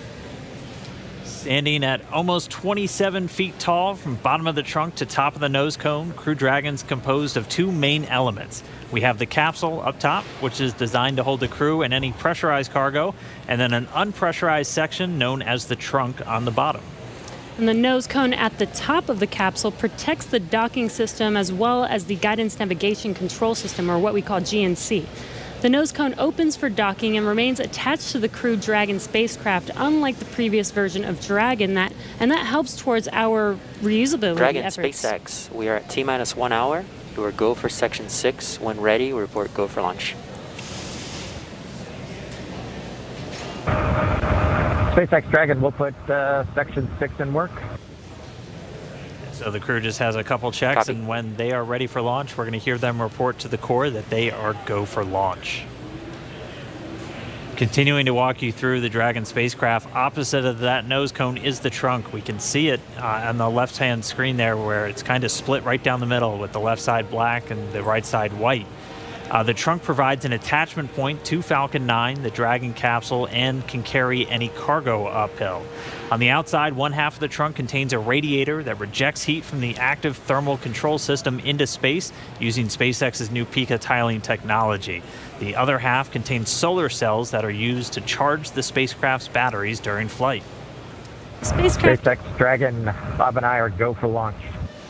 And you heard that call out right Copy, there. go for launch. Next up will be the go no go pull at T-minus 45. Bob and Doug are go for launch, and Hey, next up, Captain, we're holding in step 6.5. you're hearing it live from the nets. This is amazing, very exciting. The spacecraft is designed to accommodate up to 7 crew members with modular seats that can be removed and replaced by additional cargo. The seats are made of carbon fiber and will be custom sized for any crew members flying on board. That control panel that's centered between the pilot and commander seats consists of 3 touchscreen displays, and that just again allows the crew to operate the vehicle and fly it manually, but also look at all of their procedures, relative position over the Earth, the space station, any alarms, alerts, anything that they could possibly want to do on Dragon is through those touchscreens. And lastly, our Super Draco launch escape system is a key safety feature of Crew Dragon, giving the crew the ability to safely escape from the time of launch all the way to orbit. And that launch escape system was put into work a little bit earlier this year, again on that in-flight abort test. As we look to the future beyond this test flight, the first operational SpaceX crewed mission for NASA will be a little bit later this year after Bob and Doug come home. NASA astronauts Mike Hopkins, Victor Glover, and Shannon Walker, and Suichi Noguchi of the Japan Aerospace Exploration Agency, or JAXA, were chosen to support this mission, being called Crew 1. But today, Doug Hurley is the spacecraft commander for this mission. He previously flew on 2 space shuttle missions as the pilot on STS-127 and STS-135, which was the final space shuttle flight. Here's a closer look at Doug Hurley. Please review your launch commit criteria. Again, this is to review and confirm no violation of launch commit criteria. We are tracking one issue with weather still. And I think we'll need to track that all the way down to launch to clear that. This poll also go for arming and launch escape system and a go for propellant load. And this is he on Countdown Net reporting that the technical poll was completed. All systems are proceeding We're monitoring the weather, as LD briefed. We're also looking at a watch item on a hydraulics QD rod ring. Ring pressure will come up at -8 minutes 30 seconds, and we'll be able to verify decay rate. No concerns at this time. Everything's reading nominal, but watching that item. No other constraints on Falcon 9 or ground systems.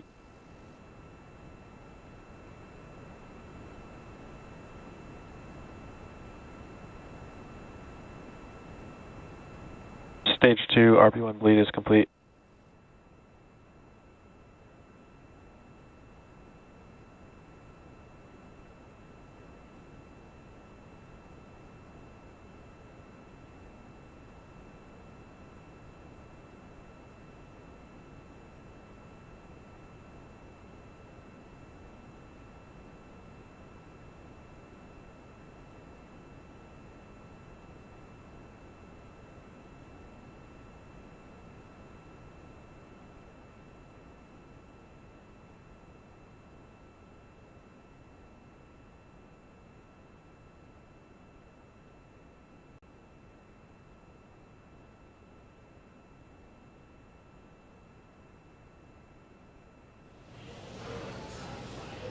All right, we just crossed the 55-minute mark away from launch. Sitting right next to Doug Hurley, who's closest to your screen, is NASA astronaut Bob Behnken. He is the Joint Operations Commander for DM-2, and Behnken previously flew on 2 space shuttle missions, STS-123 and STS-130, and also served a tour as Chief of the Astronaut Office. So here's a little bit more about the man who said testing out a brand new spacecraft is an astronaut's dream.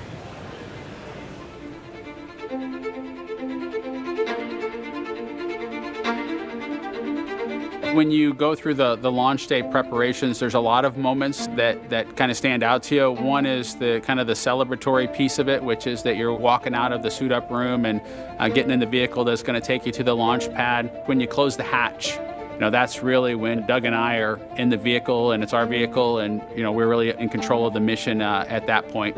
Test pilots, their task proved that man could fly into orbit around the Earth and return live and well to talk about it. There's always a balance of managing risk as you go forward to execute a test point and figuring out a way to collect the data. We hear a sound. Okay, is that sound an expected sound? Or we see a light, is that light an expected light? What's the source of it? Does it sync up with something else that's going on or not? So trying to dissect all of that in real time in your head is, a lot of things happen like that on launching of a vehicle.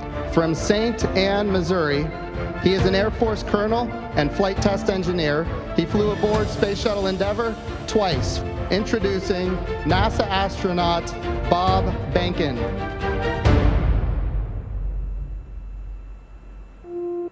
My career at NASA has kind of spanned a couple of decades at this point. I arrived with the class of 2000, went through the training program, primarily focused on the Space Shuttle and the International Space Station, learning those systems. Having launched a couple times on vehicles, the second time was definitely different than the first time.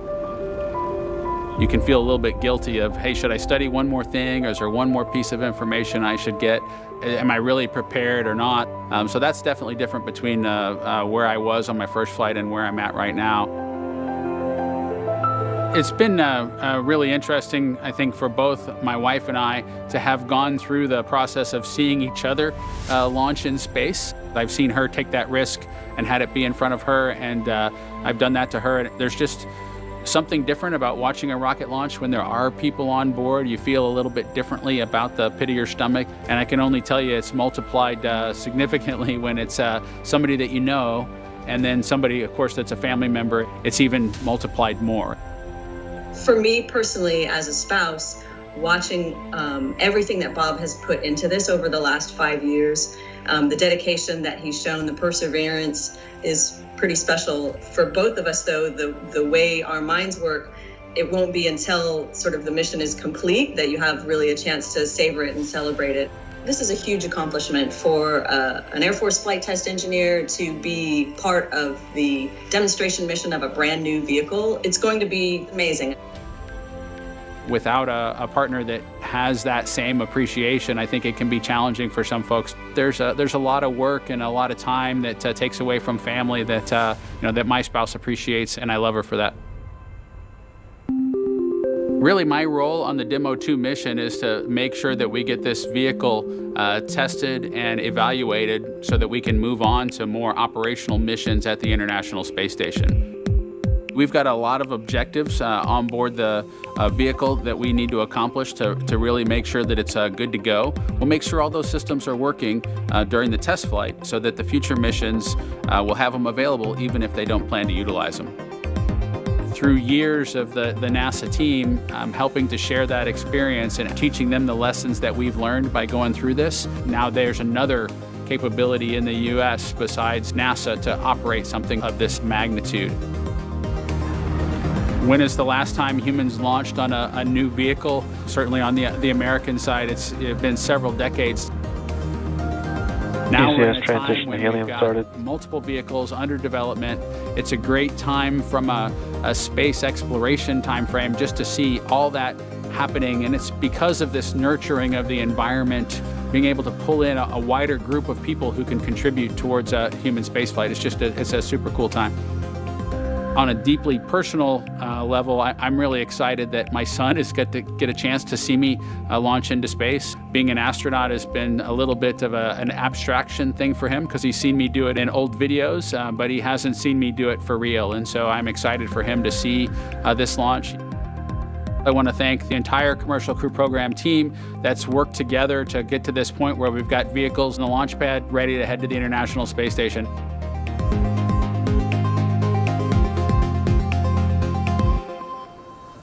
We're just over 49 and a half minutes away from launch of the Falcon 9 carrying Dragon to the space station. Right now, the launch director and the launch team are preparing for a readiness for launch poll. In this poll, the 13 members of the launch team will electronically indicate a go for launch. This is also the go for propellant load. Now, we're going to hear that in a couple of minutes, so while we wait, we are tracking you watching from all over the country. We're seeing large numbers of you logging on or tuning in from coast to coast, as well as around the world. We want to know, is this your first time watching a launch live? If not, how many have you seen before? Tell us using the hashtag LaunchAmerica from your favorite social media website.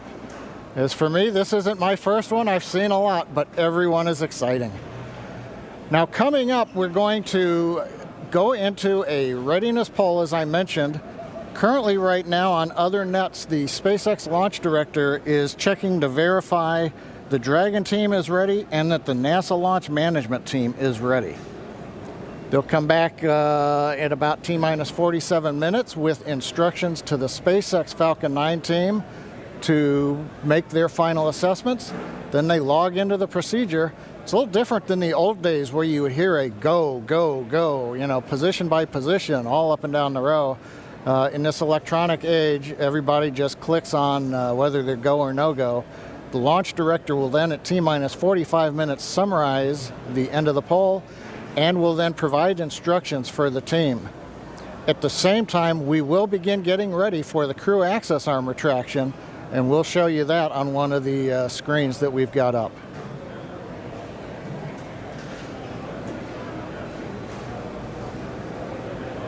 Now currently we are continuing to monitor the weather. The weather is still red. It is improving. We're looking at one cell between the radar and the pad. We're keeping our fingers crossed that conditions will improve, but we're going to be watching that for about another 15 minutes. So it looks like we're going to be good to begin propellant load once we hear the polls, but we still have to get the get the range green so that we can actually do the launch in just 47 minutes from now. Let's listen to the countdown net for a moment.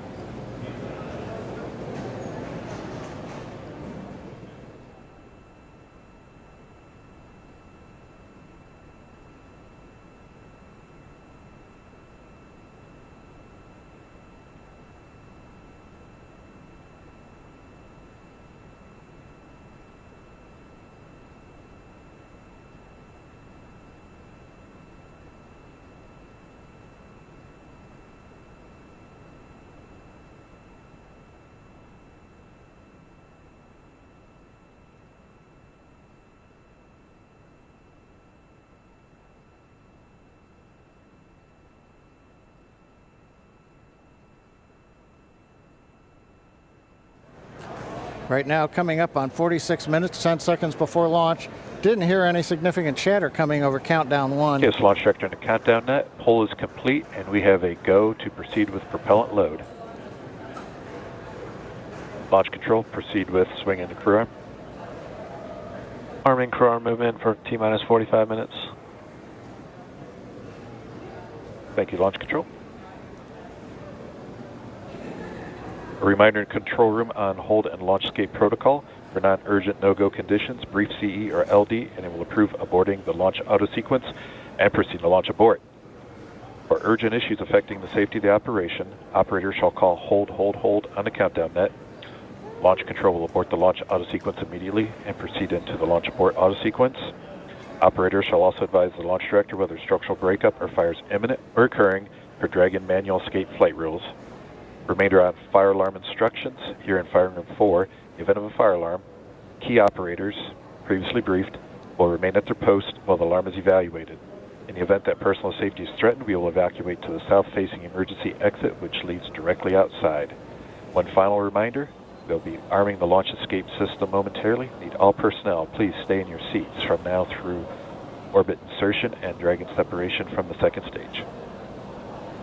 Crew access arm retract has started. And you've heard Mike Taylor, the SpaceX launch director, give instructions to the team. We've also just heard the call. The crew access arm retraction is underway. Great view from the camera inside the White Room as we see the arm moving away from the Dragon capsule, one of the major events necessary to get down to T0. The next one coming up will be arming of the escape system on the Dragon capsule. Now, right now, the next plan for Falcon 9, T-minus 35 minutes, we will begin loading propellant onto the first and second stages. Now, currently, Falcon 9's looking good, Dragon's looking good. The range continues to be go for launch in terms of the clearance around the launch pad, both the air and the sea space. Looking at the flight corridor, the ground stations, the NASA tracking and data relay satellites are ready to support. And we just continue to monitor the weather. Our team is getting constant updates. We're monitoring weather data sensors around the launch site, looking to make sure that we can get everything into the green position. The one that we're mostly looking at right now is how much rain we're going to get between now and liftoff, whether it's just going to be mild precipitation that's within the rules for loading propellant. That's what the expectation is, but we're going to continue to watch that. So fingers crossed, but right now coming up at T-minus 43 minutes, 18 seconds and counting, everything but the weather's go, and the weather is trending in the right direction. So we've got our fingers crossed here.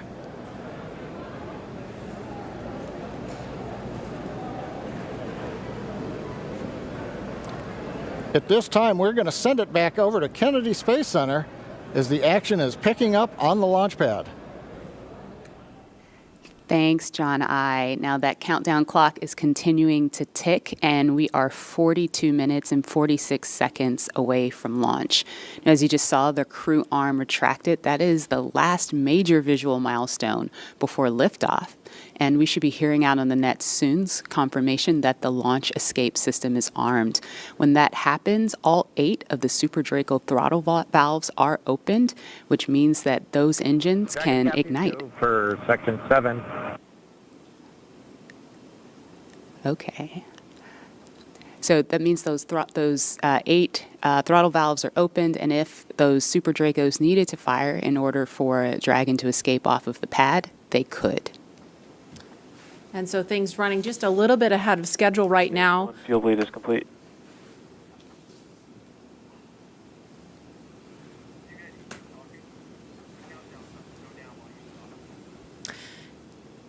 Now, we just saw the crew access arm retract just a minute ago. We saw NASA astronauts Doug Hurley. In 7.2, our visors are closed, and we're arming the launch escape system. So we just heard the astronauts confirm that they are about to arm the launch escape system. That happens just before fueling begins, which we expect to happen in just a couple of minutes. We saw Bob and Doug suit up a little over 3 hours ago. Then we watched them drive out to Launch Complex 39A. They were assisted by the SpaceX ground team with Crew Dragon ingress. That happened a little before 2 o'clock this afternoon. And then we saw the spacecraft hatch close. And again, just a minute ago, we saw the crew access arm retract. We just heard that the crew armed the launch escape system. And in just a few minutes, we are going to hear the call that they have started propellant loading.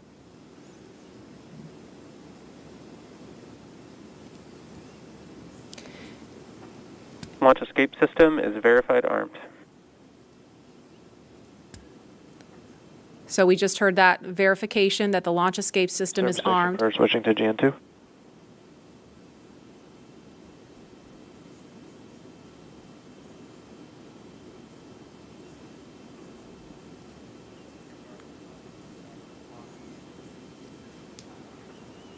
And we are going to send it over to Hawthorne to take us through prop loading. Jesse?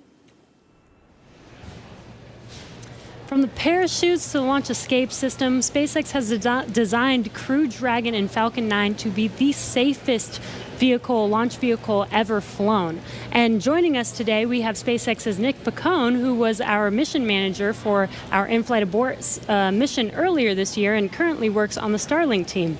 Thanks for joining us, Nick. Hey, Jesse. I'm here at the Launch and Landing Recovery Center with the recovery team and our Dragon ground operations team monitoring the launch. Awesome. Can you tell us more about the critical safety features on this new version of Dragon?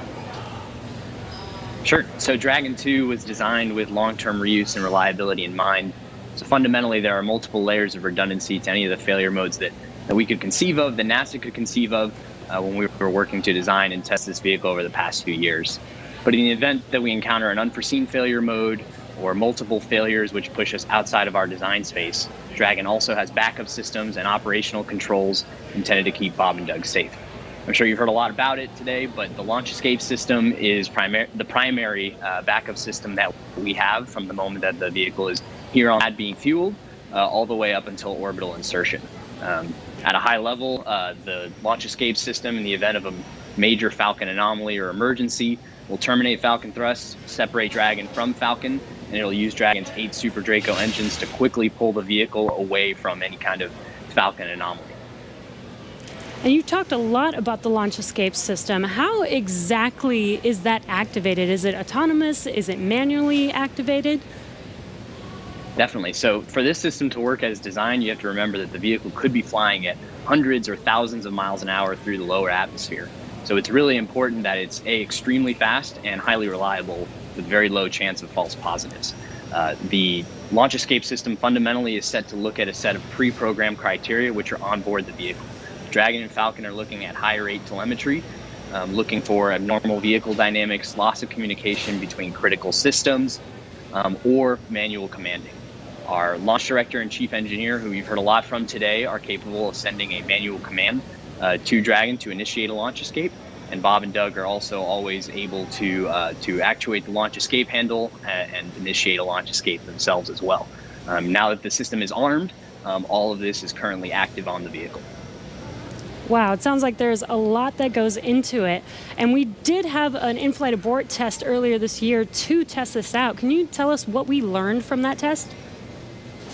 Definitely. It was possibly the most flight-like test of an orbital class booster in history. It was a fully flight-like test using a full Falcon 9 rocket, which we had to knowingly destroy in order to get this fully integrated system. For folks who didn't get a chance to see it, the vehicle followed a normal crew launch trajectory. About a minute and a half into flight, we had Dragon autonomously trigger the launch escape system based on a reconfiguration of those triggers I was just talking about. For propellant load. Thankfully, we had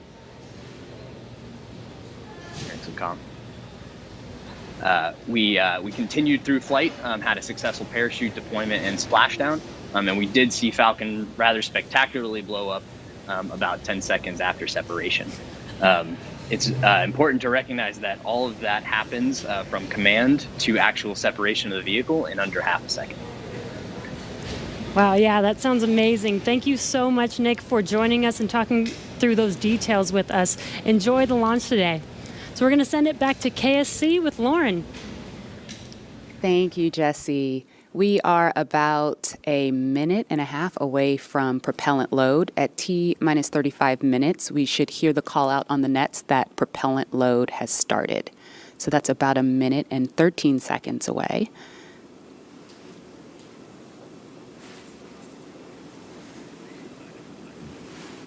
Hey, Marie and Lauren, I am getting goosebumps over here. This is an exciting moment. When I was sitting in the vehicle, when we retracted everything, when all the prop was getting loaded up, I was just going through my crew notebook. I was thinking about, what my first step would be if there was a malfunction, because usually everything goes nominally when you fly to space, but you have to think about the things that you have to take care of, the first steps you have to take care of. And on my mission, I was calling out the abort calls, like if we had lost an engine, where would we go next, when the different abort calls around the country and around the world. So I think that's what those guys are probably thinking about now, and just really getting ready for this mission to go off. Absolutely, and we're just now about 20 seconds from when we expect propellant loading to start. Again, that's fueling of the rocket. All right, we're getting close. We should hear that call out any second now on the nets. So let's listen in. Propellant load has started. Fantastic. So prop load has started. We've started loading liquid oxygen on stage 1 and stage 2. Liquid oxygen and RP1, which is our rocket grade kerosene. So now that we are 34 minutes and 42 seconds away from the first launch of astronauts into orbit from American soil since 2011, we know that the launch escape system is armed, which happened just before fueling. Dragon prop load happened weeks ago, actually just a few miles down the road at what we call Dragon Land. And those propellants, which are MMH, or monomethylhydrazine, that's our fuel, and NTO, or nitrogen tetroxide, that's our oxidizer, those not only feed the Draco engines that propel Dragon on orbit, but they also supply those 8 Super Draco engines of the launch escape system. So I have one right here, a little model.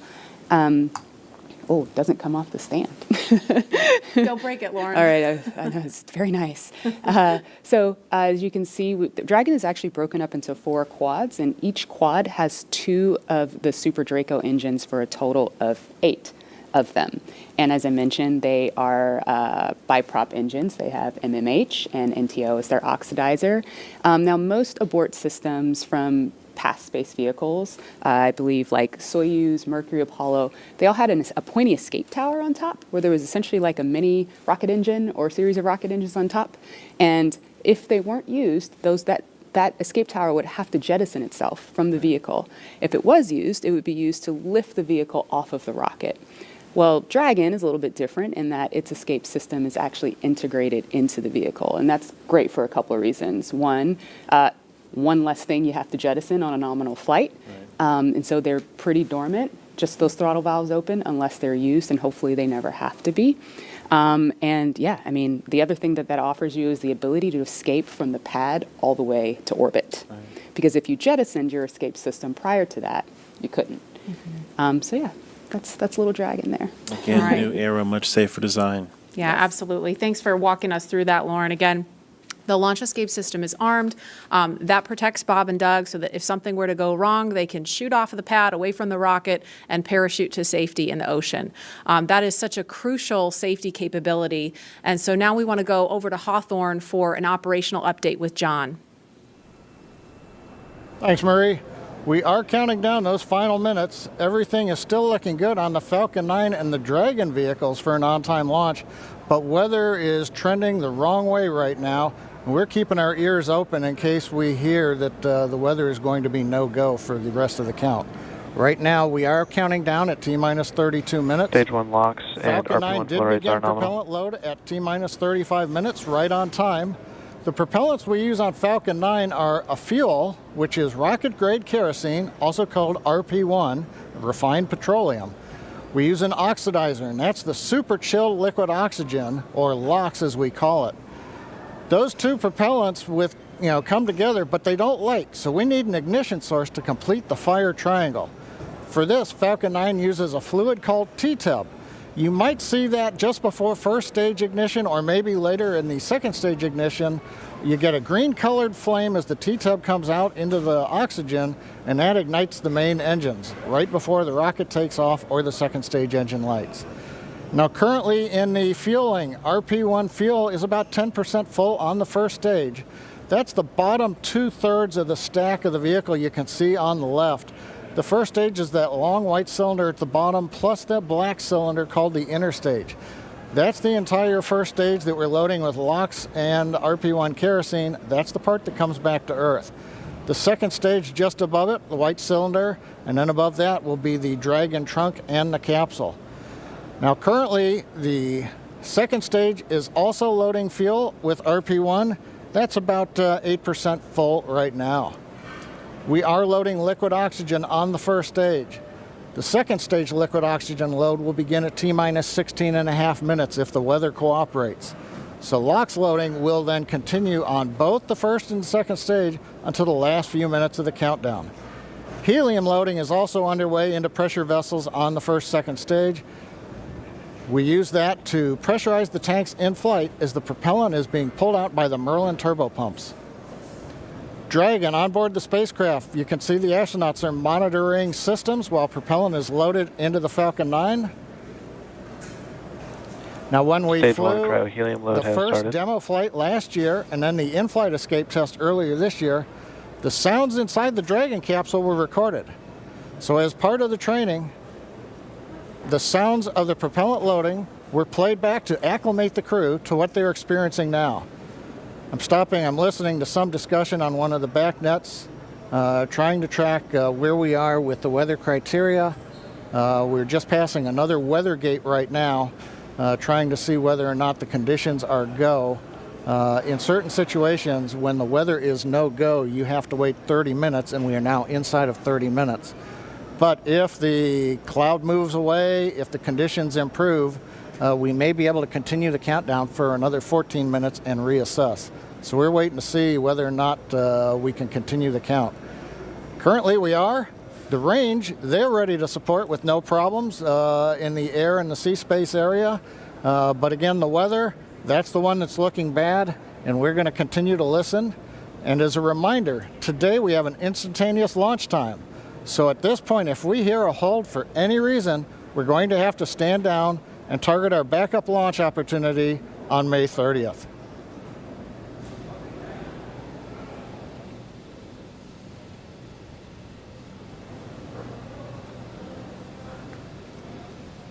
For Demo 2, Bob and Doug's flight to station will take about 19 hours, and their journey is fairly similar to the trip our cargo Dragon makes back and forth to the International Space Station, with two noticeable differences: docking and splashdown. As we await T-minus 0 in just a little over 28 minutes from now, ground operations teams just doing those final series of system checks, making sure both Dragon and Falcon 9 are ready for liftoff, and really keeping an eye on that weather. You're just continuing to get live views of the teams. You've got Falcon 9 and Dragon on your left, and then Bob and Doug on the right as they prepare at the Cape for liftoff.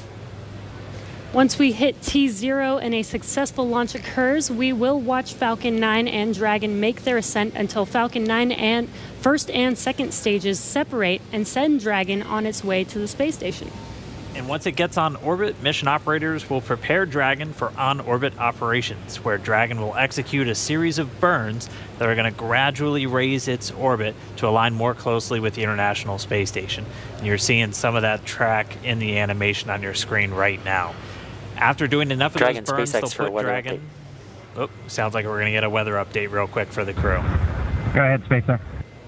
Yeah, we're currently just evaluating a constraint on the field mill rule, which looks at lightning energy dissipation.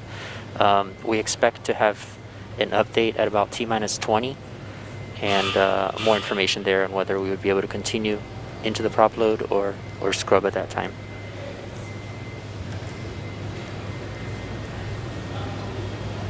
Okay, Jay, thanks for the update. We appreciate it. Copy. So I'll give you some more words in about 6 minutes. Okay, so it sounds like we're going to find out in about 6 minutes if we're going to have enough time. And John, I was referring to a couple of those weather situations where we have to have a certain amount of time. In this case, with the field mills, about 15 minutes. So they have until about 16 minutes and 30 seconds to really make sure that we're going to have enough time for that to dissipate. So we're going to be listening for that weather update in just a couple of minutes, but it is going to be a pretty interesting trip uphill for them once they actually get on orbit. And a very exciting countdown with 6 minutes to figure out if we are launching today. But targeting back to what we were talking about, next, Dragon will make its approach and actually dock with the space station. This is a very different process from what we've seen with Dragon cargo deliveries in the past, which used a process called berthing. Now, berthing requires a spacecraft to approach the station and then stop so a crew member can maneuver the station's robotic arm to capture the spacecraft. Docking on this version of Dragon can be done autonomously. Stage 2 cryo-helium load started. Autonomously with no crew aboard the station. It's typically a faster process, both when arriving and leaving, but it does still require pinpoint accuracy to approach safely. Once captured, a spacecraft then gets attached to a common berthing mechanism. It's the same type of port that we use to connect each of the modules together on board station. It's a little bit slower process than docking, but the hatches are significantly larger than docking ports, which makes them perfect for bringing up large cargo items. And Dragon will spend up to 120 days docked before preparing to return home. Following successful completion of Dragon's test objectives and cargo loading operations, the crew will close out the cabin, perform final system checks, and configure the vehicle for undocking.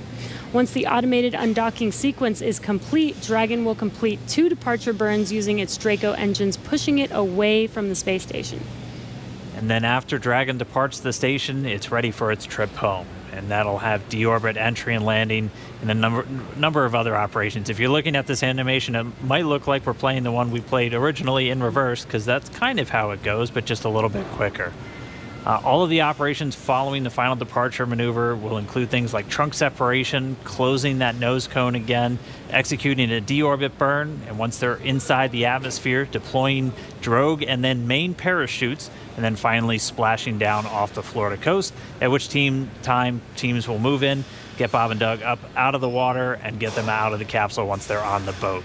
So we have 4 minutes now until we get that next expected weather update. Let's go down now to the team at Kennedy. Murray? All right, thanks, Dan. If you're just joining us, we are now T-minus 23 minutes and 48 seconds from the first launch of astronauts to the International Space Station from U.S. soil in 9 years. We're going to find out in less than 4 minutes if the weather looks good for that. And this will mark the beginning of a new era where more people will be able to fly to space than ever before.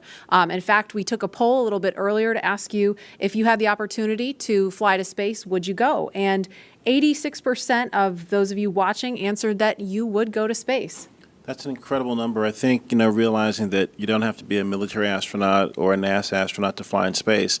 You can be a regular civil, just a regular person going up to space on a SpaceX type rocket. So I think that's why the numbers are so high. Yeah, and we are really thrilled to see all the folks watching along online. I know we certainly hope that that this is a go, but we're going to hear a little bit of a weather update in less than 3 minutes now.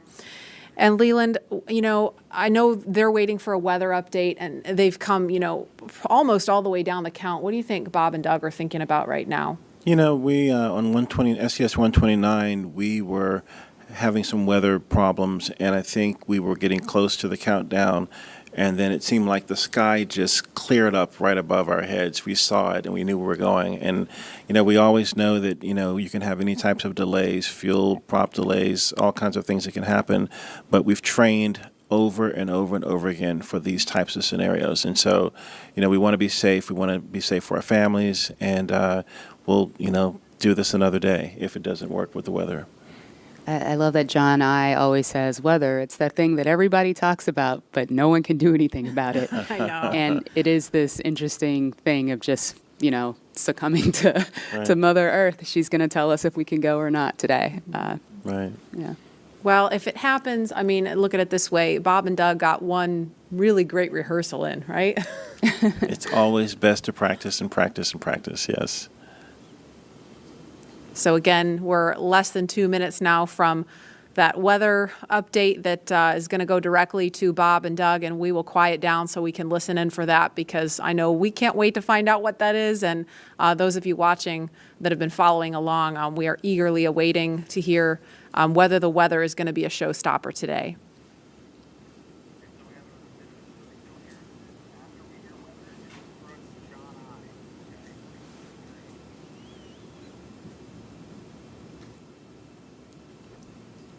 These clouds can seem really deceiving at times, right? You see the blue skies peeking through and you think everything's fine, but you just don't know. That's why we have those launch weather officers. Absolutely. And I know, we've talked about it before, but it's not just the weather in Florida that they're looking at. They've got to look at weather downrange. If they were to have an abort in flight and they needed to come down somewhere in the ocean, they need to consider what the weather's like out there, because recovery teams have to go out and get them in a situation like that. So there's so many variables, and that's why not just with this flight, but with every human space flight we've had in the past, there's always a very good chance of a scrub, because you do have so much criteria that you have to meet. And we're going to listen in now. We're just seconds away from a weather update. Stage 2, RP1 load complete.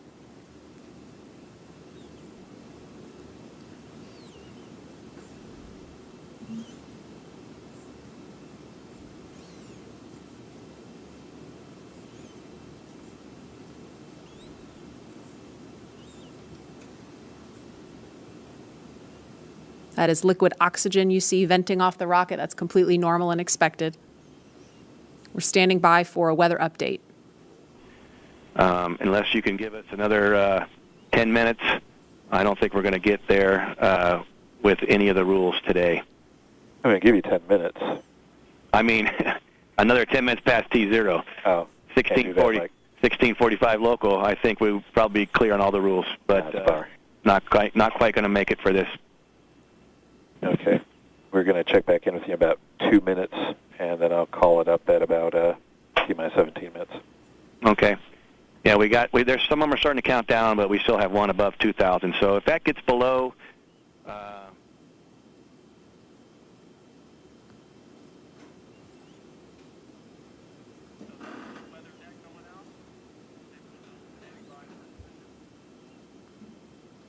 And that didn't sound great right there. That was the weather net going out, but we're still standing by for a final decision.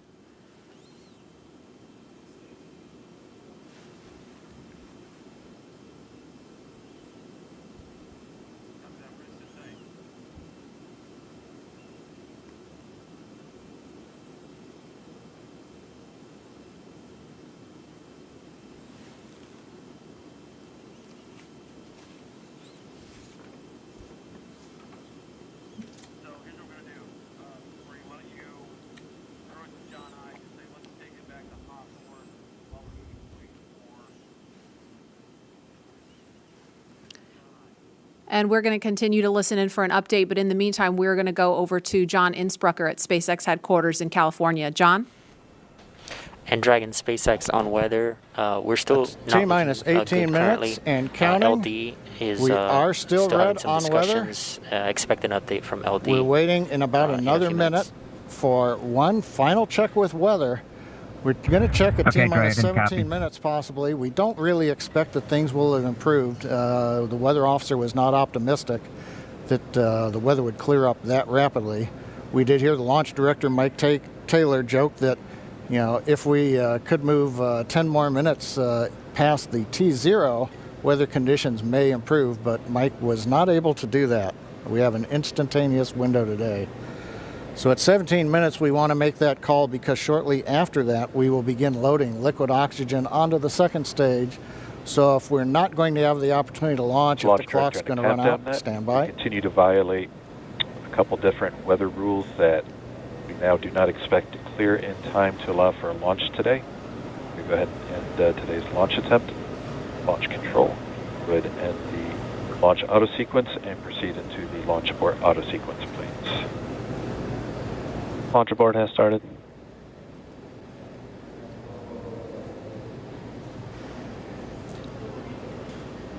And Dragon SpaceX, unfortunately, we are not going to launch today.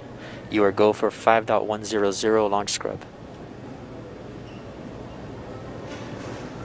5.100. It was a good effort by the teams, and we understand, and we'll meet you there. Copy all.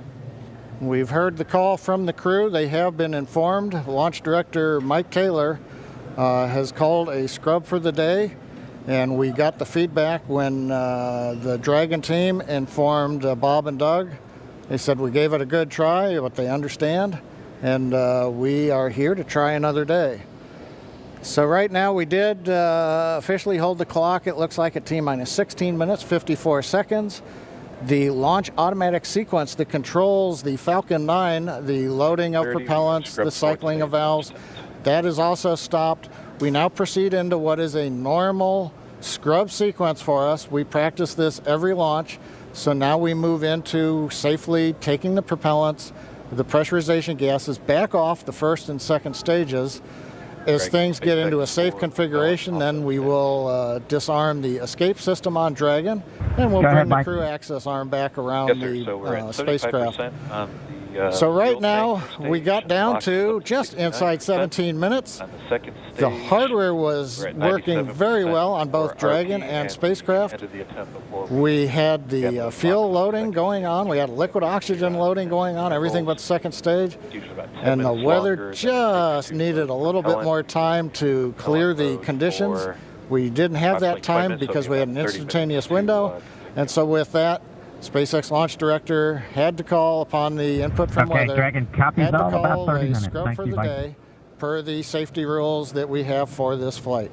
So right now the team is undergoing the post-scrub operations on both Dragon as well as Falcon 9, working with the range. No issues being reported right now as we start to go through that sequence.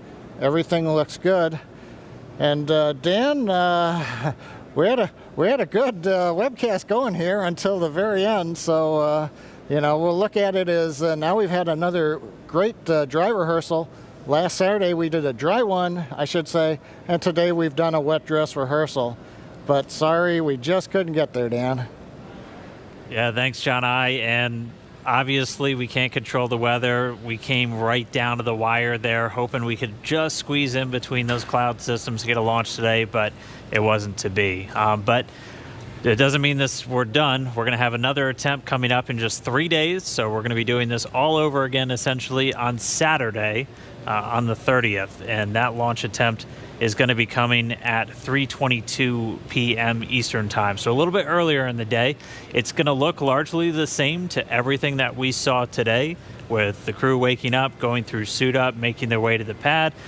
So we're going to feel a lot of deja vu, I think, on Saturday. Yep. But still exciting. Safety is always first, so if weather was not there for us today, hopefully Saturday it will be there for us, and we will have a safe launch on Saturday.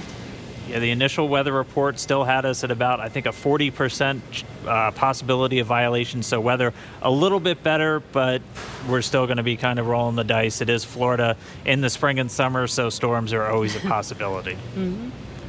One of the good things, though, the vehicle appeared to be in great health throughout the day, both Dragon and Falcon 9, so we didn't have to scrub for any technical issue. We're going to continue and follow along with Bob and Doug until they're out of that capsule, as again, they had started loading fuel onto the Falcon 9 rocket, so they'll have to wait until all that fuel comes off. They'll disarm the launch escape system, which still stays armed because they're still sitting on a partially loaded rocket, and then once they're able to disarm that launch escape system, the crew arm will swing back out. They'll make their way once again back the way they came, and then it'll be back to crew quarters for Bob and Doug for a few more days.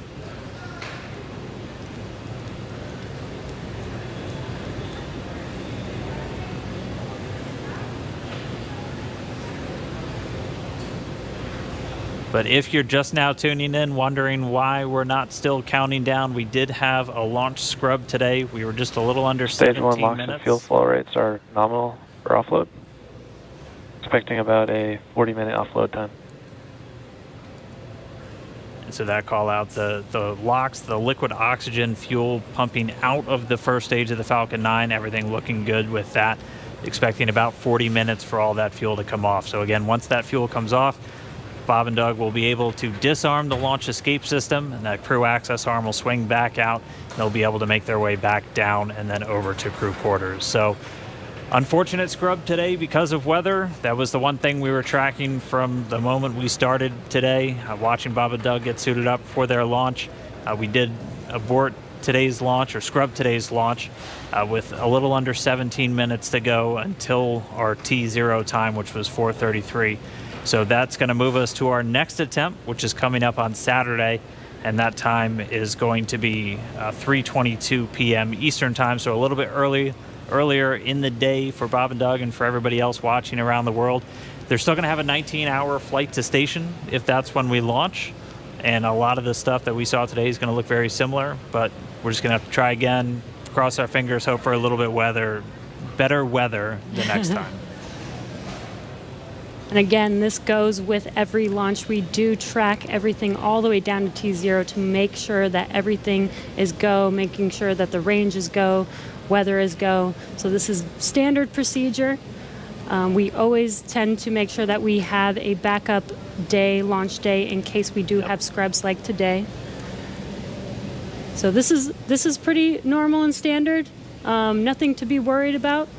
Again, we do this for the safety of our vehicles, as well as today we had astronauts on our vehicle. So even bigger reason for us to make sure that we have safe weather for them to fly. And just a reminder for everyone still tuned in, it takes about 40 minutes for all of this propellant to come off of the Falcon 9. And while it is offloading that launch escape system on Dragon, which is designed to pull the capsule away if there's any issue with the rocket or anything on the pad, that is still armed. So we're going to continue to stay with this until all the propellant's off, and then we'll see the launch escape system get disarmed. Bob and Doug will be able to open up their visors again. The crew access arm will swing back out and link up with Dragon, and they'll make their way off and then down the tower at the pad. But if you're just now tuning in, no launch today. We did have to scrub because of weather. We're going to be moving to our second attempt on Saturday, just a little bit earlier in the afternoon. Just going to continue to stand by as this propellant comes off. We heard a call that everything was going nominally or as expected so far. And then once all the propellant's off, we should see Bob and Doug make their way out of Dragon shortly after.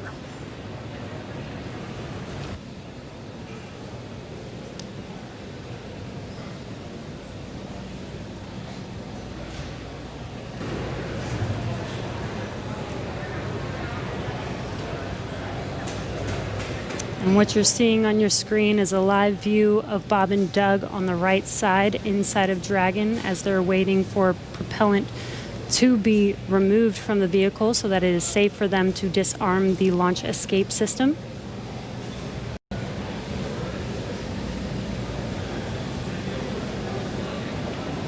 And this will take a bit of time, so we are going to stay live with you to watch this as they exit the vehicle eventually and come down from standing down on launch today.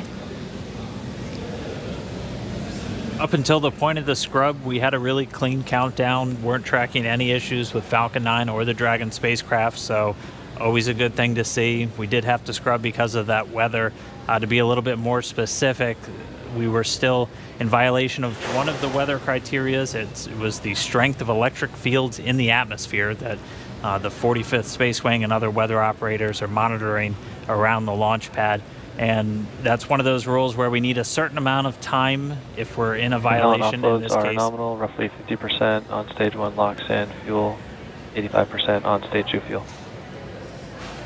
So the propellant offload on Falcon 9 continuing to go well. But we needed a little bit more time if we were going to be able to clear that launch weather constraint. And since we do have an instantaneous launch window today, we weren't able to make it. So we hope for better weather coming up on Saturday, where again our next launch attempt is going to be at 3:22 p.m. Eastern time, and we'll be able to go through everything. I mean, we saw them get suited up. They had a great ride out to the pad. All of their initial checks on both the suits with pressure checks and communication checks went well. Able to get the Dragon hatch closed, the launch escape system arm, and Falcon 9 started its fueling. Just not able to make a good weather window today. And as John I said earlier, it was just another great rehearsal today. I don't think you can get enough practice doing this. So when Saturday comes, or the day that we can actually launch the vehicle, Bob and Doug and the NASA and SpaceX team are fully prepared with just an extra rehearsal on the belt now. Yeah, as we had talked a couple of times throughout our countdown, the weather is a lot more complex when we're launching humans. You have some more stringent requirements in place, not only around the pad, but in the case of this launch today, we were also looking at whether the entire ascent corridor, as we call it, so basically the entire way that they were flying up the east coast of the United States in this launch today, we're monitoring that weather because those are areas that if they have an ascent abort, or basically Dragon firing off of the Falcon 9 while they're flying into space, we have to make sure that conditions are good in the sea states around those areas, just so they're not going to be landing in the middle of a hurricane, which we did have a tropical storm forming right off the coast of South Carolina today, just to help complicate things a little bit. And people might be asking, if we knew the weather was going to be a little iffy today, why continue to count down? Well, that is the reason why we do all these checks all the way to count down. In Florida, the weather is, pretty sporadic. Sometimes a thunderstorm or hurricane will pass through. Within 20 minutes, it's gone, and we could have clear skies for a safe launch. So we continued as scheduled. Standard procedure again to just continue to monitor weather all the way down to the last minutes of the count, and we see what happens. So today, unfortunately, we did scrub for weather, but we will attempt again this Saturday on May 30th.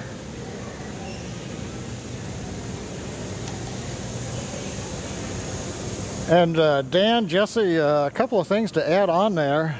Right now we are 11 minutes after the scrub was called. Liquid oxygen and fuel are coming off of the first stage. Hard to tell from the view. It's still a little misty around the tank because there's LOX on board. But we're between half and a third of each of the fuel and LOX tanks filled on the first stage. So propellant coming out right per plan. The second stage fuel tank is offloading. That's going slower, but it's also a smaller tank. It doesn't take very long to either load it or to offload it. The other thing that we're working on is the high-pressure helium spheres, as well as the nitrogen spheres for the landing leg system. The pressure will be brought down on those, eventually getting it down low enough to where people can re-enter the pad area. So right now, the team is preparing, once they get a permission, the SpaceX ingress-egress technician team will come back inside the caution area around the pad, make their way up when conditions are right, open up the hatch and assist the astronauts out of the Dragon. I'd like to point out that for those who are wondering whether or not, having gone through this, putting propellant, pressurization gases on, getting fairly close to launch, whether that has done anything to wear out the Falcon 9 or the Dragon, the answer is no. If you can recall, the Falcon 9 is designed for at least 10 flights, and about the time we get up to a 10th flight, we'll be doing testing to find that we probably got enough margin to continue keep flying. So this is the very first flight of a new first stage and a new second stage. So we haven't even gotten through the first flight. And in all of our margin calculations, we also take into account the fact that we may scrub a launch. So even today's operation, where we have pressurized and we have stressed the vehicle a little bit, that's taken into account in our design and our qualification testing. The other good thing is that the most stressing part of the flight for the Falcon 9 on the first stage is the re-entry. So we didn't even get through that. So we're sitting here on the pad. It's a fairly straightforward situation and not stressing on the Falcon 9. And on the Dragon spacecraft, with the human rating factors to carry crew, there is enough factors of safety, margins of safety, redundancy, that just having 2 people on board and closing the hatch and even pressurizing the propellant system does not eat into the margins of Offloads the vehicle continue nominally, significantly. 30% on stage 1 So launch, right now everything's 35% continuing to stage 1 offload. fuel. The automatic sequences that we use routinely, both at the launch sites, Kennedy Space Center, Cape Canaveral, even Vandenberg Air Force Base, as well as in our Texas test site for first and second stage. Those sequences are running. Propellant is coming off of the vehicle per plan. And we see Bob and Doug up in the Dragon spacecraft, just waiting when we can get up there, open the hatch, and help them egress and come on back down the tower. And the other thought I had, Dan and Jesse, is right now we are coming up on what would have been T0, and I'm wondering 10 minutes from now whether the weather officer would turn around and say, yes, it turned good. You just didn't have a long enough window. We only had 1 second and we needed 10 minutes. So we'll have to ask offline and say, hey, did the weather conditions improve? And one thing I'll tag on to that Dan was mentioning and Jesse was talking about, the launch opportunities. The launch window does move earlier on Saturday a little bit. So it just happened to be Orbital Dynamics said today, if you want to go to the International Space Station and you want to launch northeast, which is the approved trajectory, you have to go right at 4:35 p.m. Eastern Daylight Saving Time. You pick another day, the T0 moves. It's just luck of the draw. We might have been doing this at 8 in the morning when we were getting lightning, or we could have been doing it a few hours from now when conditions may have been acceptable. So in the end, we can all look at Isaac Newton and Johannes Kepler for orbital dynamics telling us when do we launch, and that stuck us right in the middle of a period of bad weather. So there's my science lesson for today, Dan and Jesse. Appreciate that, John. That helps soften the blow of just moving past that T-0 time. But for anybody, if you're just now tuning in, wondering why Falcon 9 is still sitting there on the pad as we move past that T0, we did have a scrub for weather today, just not able to clear all of those constraints. We keep a very close eye on the weather around the pad and their whole way Dragon uphill. SpaceX for weather.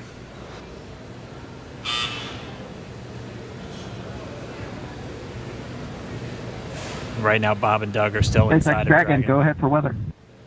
Yeah, I just wanted to give you some more words on the scrub rationale. Yeah, so we basically scrubbed due to 3 rules that we were violating. All 3 would have been expected to clear 10 minutes after our T0 time. And those 3 were natural lightning, the field mills, and the attached anvil.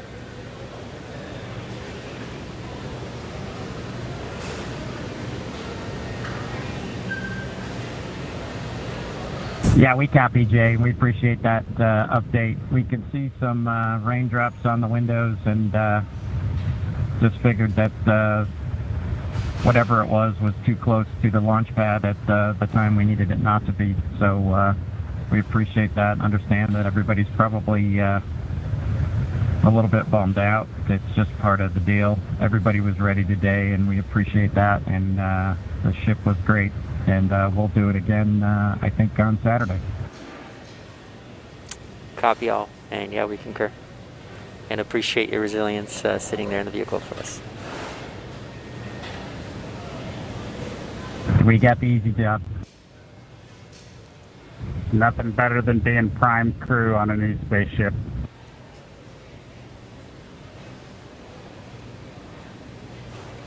Copy that. All right, some great words from Bob and Doug. They're feeling good inside Dragon. They'll be ready to go when we make our next attempt on Saturday. Right now, we're just still waiting for all of the fuel to come off the Falcon 9 rocket.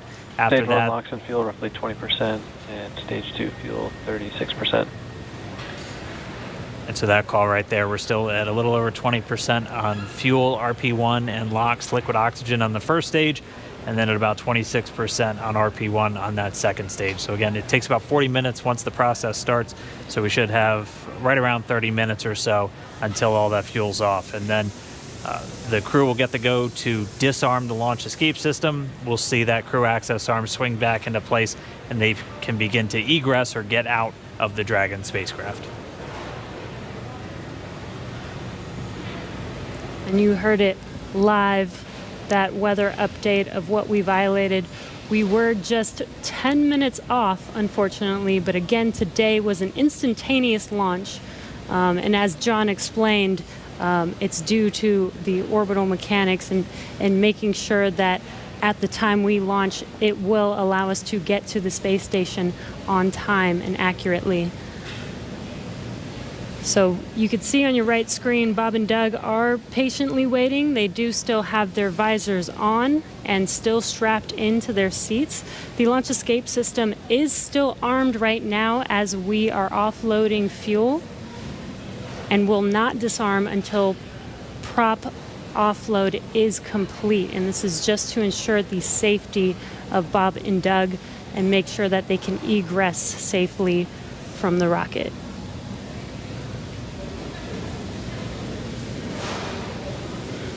And just a reminder, today, just this first attempt, we're going to be right back here looking like on Saturday for attempt number 2. Launch America is not going anywhere. still on the track to get Bob and Doug into space and get this Crew Dragon up to the International Space Station. So it's always good. If you're going to scrub, probably rather scrub for weather than an issue on either Falcon 9 or Dragon. And we weren't tracking any issues with the flight systems throughout our countdown today. Everything passed with leak checks on the hatches and the crew suits. All the communications working great. All the teams were ready to go. So as John and I said, always nice to have a little bit more practice, and we'll be right back at it on Saturday. What would this launch be if it wasn't even more exciting to try and launch today, and now we have to push it to Saturday? Really got to build the suspense. Yes. So. Hey, Dan and Jesse. Another thought crossed my mind while I'm watching the diagram here showing fuel is just about off. First and second stage, we're down under 10%. LOX is also just about off of first stage. 10%. Yep, we're getting the announcement. Fuels roughly 20%. Stage 2 fuels at 20%. Stage 1 LOX is under 10%. So just continuing to come off of the vehicle as expected. On the monitor, Bob and Doug continue with visors down. Their launch escape system is armed, as we've mentioned. If there is anything that were happen to go wrong right now, they still have the viable pad abort means, something that we demonstrated way back in 2015 on one of these webcasts when we fired the Dragon capsule using the 8 Super Dracos off of the launch pad and it splashed down offshore in the Atlantic Ocean. So they're staying there with the system armed until all the hazards are essentially removed and we bring the crew access arm around them.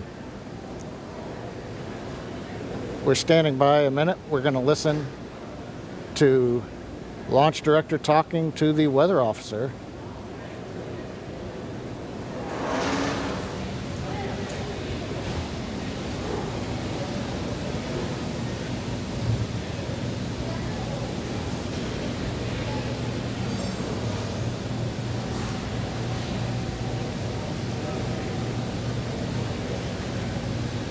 If you're just now tuning in, we did not launch today. We did have a scrub because of weather, but as we were saying, we are looking forward to trying this again on Saturday.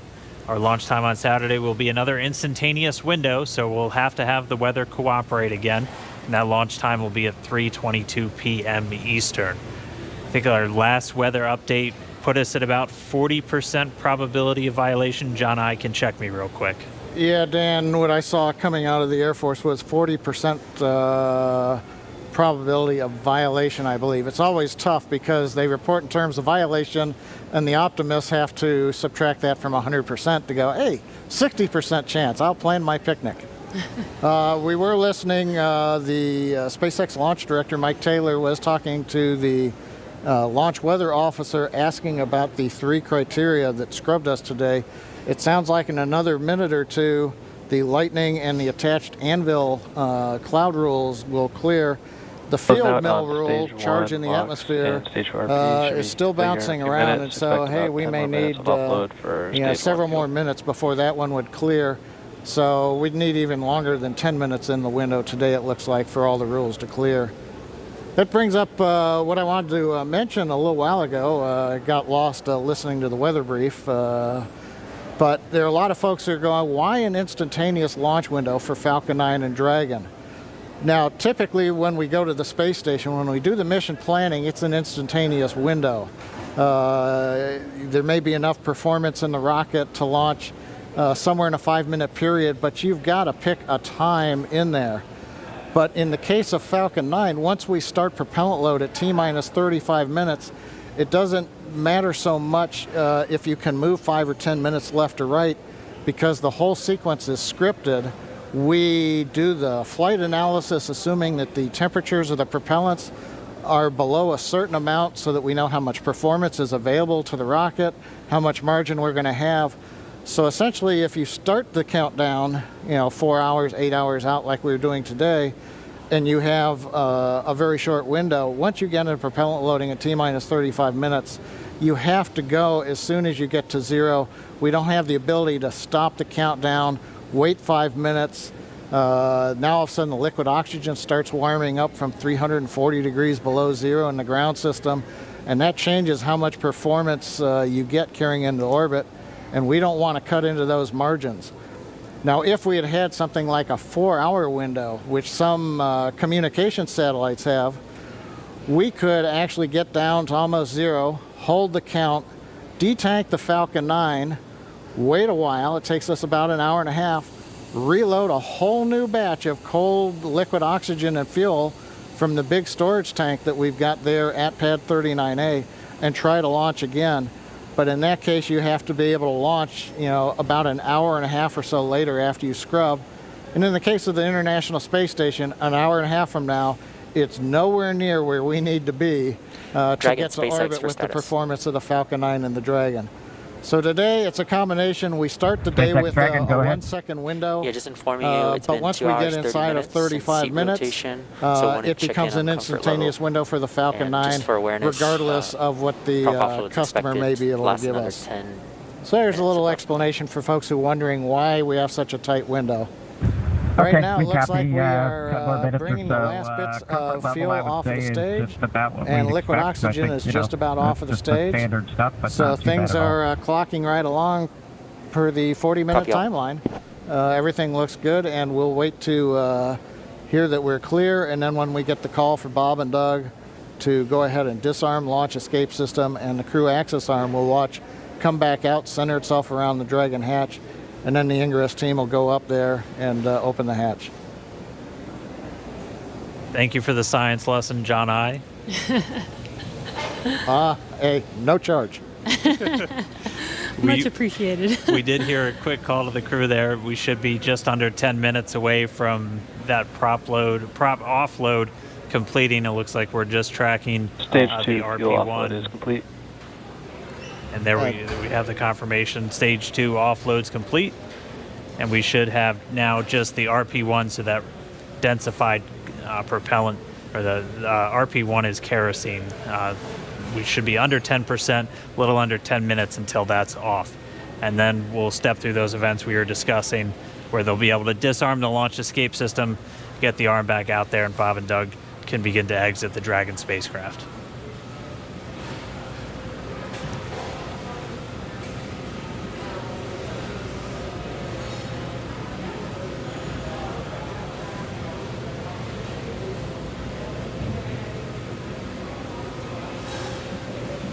Still not the friendliest skies in the background. That is Florida, though. The weather is constantly changing over there, which is why we always have to keep an eye on it through every single launch that we have out there. And Bob and Doug are patiently waiting. As you can see, that is a live view of them on the Crew Dragon vehicle as they're waiting prop offload to complete. Second stage prop offload is complete. We are just waiting on first stage to complete. Stage 1 LOX offload is complete. Waiting on stage 1 fuel, roughly 5 minutes or so. And again, the launch escape system is still armed. We are waiting for a prop offload to complete before they disarm that, and then they will be able to egress from the Crew Dragon vehicle. just heard we should be just under 5 minutes away from the last of that fuel coming out of the Falcon 9 first stage. And then we'll see those events start to pick back up, and we'll see the crew arm swing back out. They've been in those seats for a couple hours now. They typically get inside of Dragon a little over 2.5 hours ahead of launch. So they've been strapped into these seats for quite a while. They are custom sized though, so they're as comfortable and as snug as possible. Obviously, since they're going to be in them for a really long time, but most importantly, when you're doing that splashdown at the very end of the mission, it's your car seat, and splashing down or landing on land is not the most gentle of procedures in a capsule. So just really making sure that they're snug inside of that Dragon capsule. But we should be a little under 5 minutes away from the prop offload being completed. And as Dan mentioned, those suits are custom made, but the seats are also custom fit for each astronaut as well.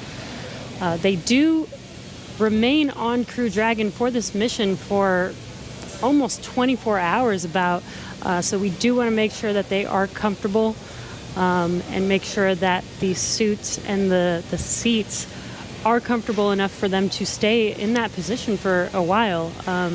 I believe when they get into orbit, they are allowed to get out of their seats and get a little bit more comfortable, but it's a long ride for them.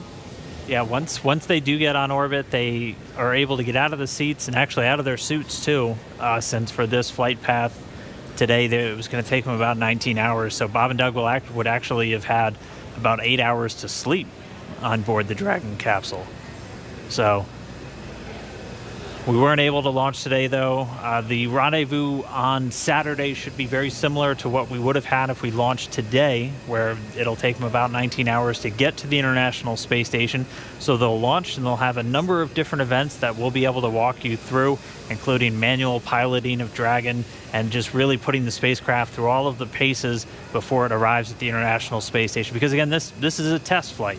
And this is this last test before we certify the Dragon spacecraft for regular crewed flights, which will just be bringing up those long duration, 6-month, maybe even a year-long missions. Right. And it should be a very exciting test flight because it's pretty much like an actual mission. When Bob and Doug get on the station, they will be performing some research while they're up there and performing tests and doing some final things for this demonstration mission. Yeah, but I mean, just for right now, we are just going to continue to stay with them until we see them come out of Dragon, because the launch escape system's still armed while we wait for this propellant offload to complete. That's just done as a safety measure. Anytime you have rocket propellants beneath you, you want to make sure that we have a good way for them to get out of the way. And so we should be within just a couple of minutes for that final bit of RP1 coming off the first stage. And then we'll hear the crew get the go to disarm that launch escape system. We'll see the crew access arm swing back in. But if you're just tuning in, expecting them to be in space, we did have a scrub today due to weather. Our next launch attempt is going to be this Saturday, May 30th at 3:22 p.m. Eastern Time. And just like we did today, we're going to be bringing you every single step of the way. It's going to look a little familiar if you watched all of today's, but it's going to be just as exciting. I can imagine it might even be more exciting with all the anticipation that we've hyped this launch up for, with already going through it all today. But again, the more practice we have, the better off we will be. Hopefully next launch attempt we will have a flawless launch and actually be able to lift off with good weather. Yeah, weather is going to be the big thing that we'll continue to watch. That was the culprit today for our scrub. And our initial weather reports already looking at about a 40% probability of violation. So as John and I was saying, the optimists in us have to say that's 60% good. So we're going to look at the good side of this, and that's roughly what we were in the days leading up to this. We won't have a rogue tropical storm forming off of South Carolina on us on Saturday, but Florida weather will always be dynamic, so we'll just continue to track and hopefully get a good chance hit that window on Saturday. And just a reminder, everything else on the vehicle and for the mission was looking good today. It was just the weather, which, as John I said earlier, and Lauren even referred to him mentioning this, weather is the one thing that we actually cannot control on our missions. So unfortunately, it did cause us to scrub today, but the vehicles are healthy. Bob and Doug were ready. And they should be ready to go again with the next launch attempt on Saturday.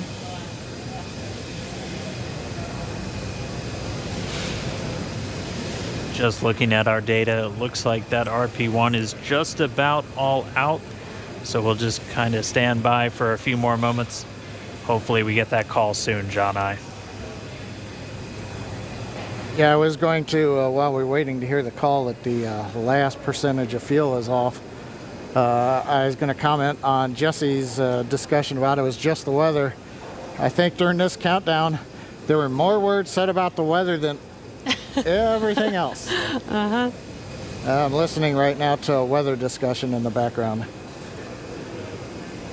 Yeah, and again, for people wondering if we knew that we did have bad weather, even from this morning. Again, we do monitor this all the way down to the final minutes of the countdown. And with Florida weather being pretty sporadic, sometimes we have even hurricanes coming through or bad weather coming through and passing 20 minutes later and having good weather for a launch. So this is why we continued to attempt to launch today. But unfortunately, for T0 today, weather was not on our side. Yeah, and Jesse, this is John again. I dropped off to listen to a weather discussion. They were just giving the times. The lightning rule went green, so we could have gone without a lightning concern. The attached anvil rule cleared, but the field mill rule is expected to clear at 58 minutes after the hour. So that's another 4.5 minutes from now. So we were close, but we needed about 25 minutes later launch time. It does remind me, at risk of offending some people, but the old saying that says it's better to be on the ground wishing you were flying than flying wishing you were on the ground. Yes, definitely. Safety first, always, and making sure that when Bob and Doug do fly, they are flying safely and as planned. So again, this is standard procedure for us to make sure that they do have a safe flight to the International Space Station. All right, well, for now, we're just continuing to stand by, expecting the call that all of that prop has now been offloaded from Falcon 9. All right, venting vehicle tanks to nominal TPC set points for crew ingress.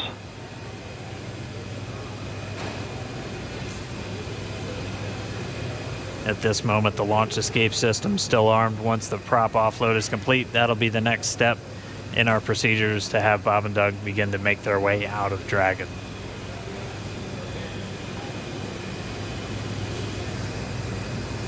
LD, countdown 1. LD. We have the prompt here for nominal crew egress. Okay, so we're ready for launch escape system disarm. As affirmed, ready for launch escape disarm. MD copies. You guys are ready? Yeah, launch team's ready. Go ahead and advise the crew. Hey, Dragon SpaceX, you copy that discussion. So with that, you are go for disarming launch escape system per section 2 of 5.100. We'll put that in work. Section 2, disarming the launch escape system. All right, that was the call we were waiting for, propelling off of Falcon 9. So Doug Hurley, Bob Behnken now going to disarm the launch escape system on Dragon. And once that's disarmed, those 8 Super Draco engines will be out of the mix. SpaceX Dragon launch escape system has been disarmed into Alpha Decimal 3. Copy that. We concur. And showing then confirmed the launch escape system has been disarmed. And Dragon SpaceX, with that confirmation, you are go to open your visors and proceed to section 3. Chief. We'll open the visors and go to section 3.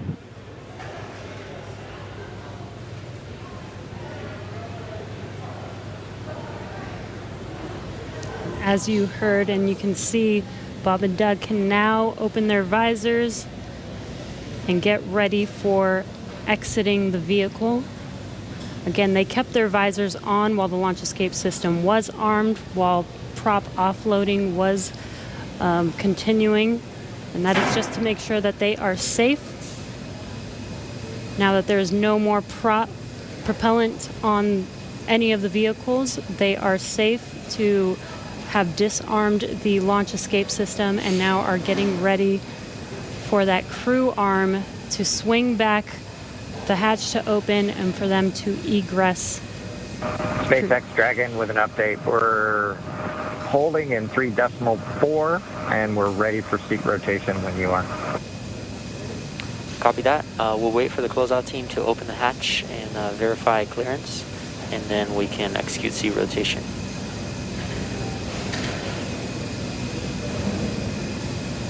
Dragon cap.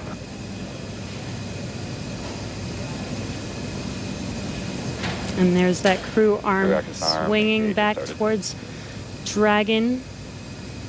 Once that crew arm is in place, they will be able to open the hatch on Crew Dragon. Bob and Doug's seats will rotate back out of launch position so that they can safely get out of their seats and egress the vehicle. And we heard they'll have what they call nominal egress, so just the normal procedures for getting them out of the capsule. That means the same closeout team that was there to get them in will be able to assist as they come out. They'll arrive and get that hatch open, and then they'll be able to rotate the seats. That'll rotate Bob and Doug pretty much forward, where they'll be in the original position that the seats were configured when they made their way into Dragon. It just gets them a little bit out and under the displays and makes getting in and out of the capsule a little bit easier. They've been in those seats for about 3 hours at this point, so definitely a long day for the crew. As they woke up about 6 hours prior to our T-0, had their breakfast, which we confirmed was steak and eggs, at least for Doug Hurley. And then they proceeded through all of the suit up and the trip to the pad, making their way inside Dragon, where they've been for about the last 3 hours at this point. We were on track for an on-time liftoff right at 4:33 p.m. Eastern Time, but did have to scrub a little under 17 minutes before launch due to weather. So for now, we've offloaded all of the propellant off of Falcon 9. The launch escape system has been disarmed. That crew access arm is back right up next to Dragon, as you can see in that view on the left. Pretty soon we'll see the teams arrive to get the hatch open, get Bob and Doug out, and they'll make their way back to crew quarters and their quarantine. It is important to note that throughout the entire process of them getting into Dragon, suiting up all of those different steps, they maintain that same quarantine that they've been in since for about 2 weeks now, and that is specifically for events like today, where we have to scrub and just go to another day. So we don't want to break that quarantine once we're putting them into that launch vehicle, and that's a standard quarantine that we have for any crew members flying to the International Space Station. The current COVID-19 pandemic obviously puts a little bit of extra pressure and a little bit of an extra spotlight on that, but they're following a lot of the same procedures that we have in place just to keep crew members healthy before they go and spend several months in space in an enclosed environment with just a couple of other people. Right, and it's a little bit more difficult to get them help on the space station, right? So we want to make sure that when they do head up to the space station, that they are fully healthy. So this, again, is standard procedure, not just because of this pandemic that's going on. This is a standard procedure for astronauts to quarantine prior to heading to the station.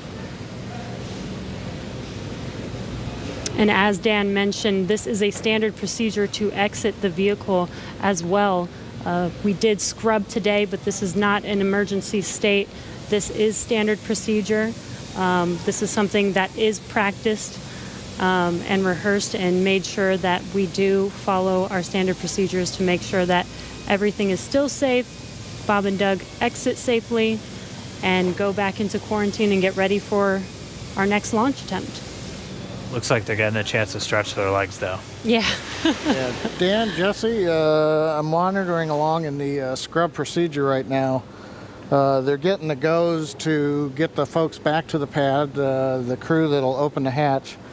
So they have notified the team chief, launch engineering, to return to the pad.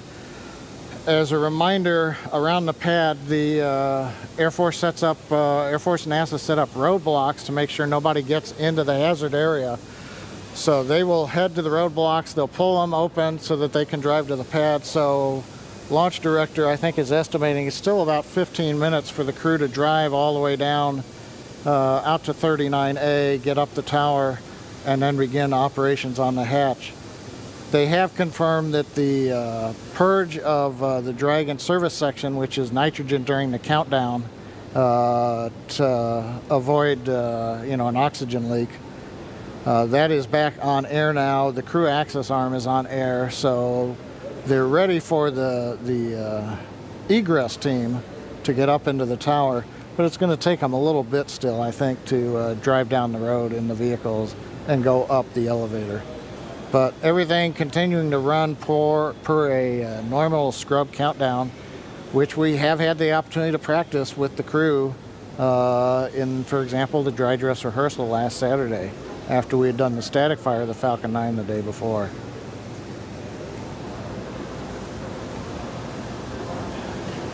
And I've been seeing a few questions, people asking why aren't we just trying to launch tomorrow?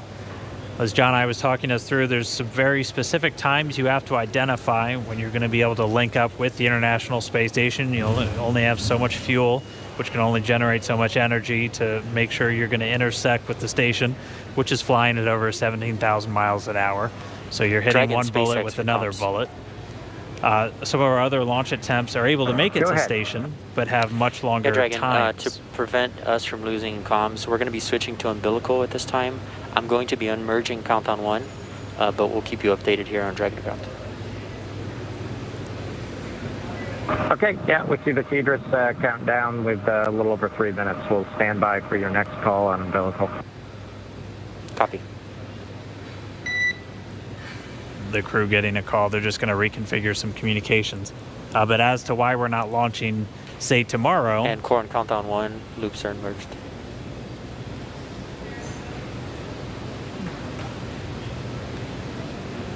But when we pick our launch attempts, we also have to take in mind some of the human factors of these attempts. Some of these other launch attempts may exist, but it would require Dragon taking in excess of 30 or more hours potentially to reach the station, which could wreak some havoc with the sleep shifts cycles, not only for Bob and Doug, but also for the crew on board station that has to line up their sleep schedule with Bob and Doug as they arrive. And the crews on station and Bob and Doug will be operating off of Greenwich Mean Time once they get there. Dragon SpaceX, comm check umbilical. SpaceX Dragon, loud and clear on umbilical. Copy, heavy the same. Still getting good comm between the crew and the core here in Hawthorne. But really, just to sum it up, we pick our launch attempts for a number of reasons, not just can we make it to the station, but just how long is it going to take to get there. And that's why Saturday is going to be our best option. We're going to be targeting that one at 3:22 p.m. Eastern Time for our next attempt. And it'll be a little over 19, maybe a little over 20 hours until we actually arrive at the space station, if we're able to get off the ground on Saturday.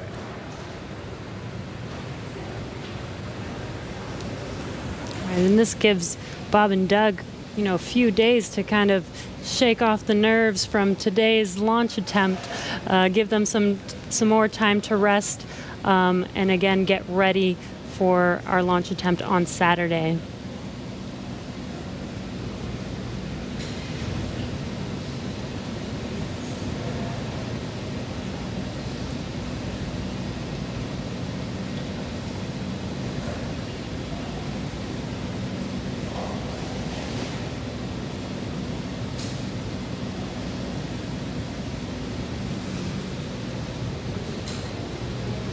And if you're just now joining us, we did scrub our Demonstration 2 mission today. And as John mentioned, we are waiting for the egress team to make it back to the launch pad head up the tower and help the crew, or help Bob and Doug egress the vehicle.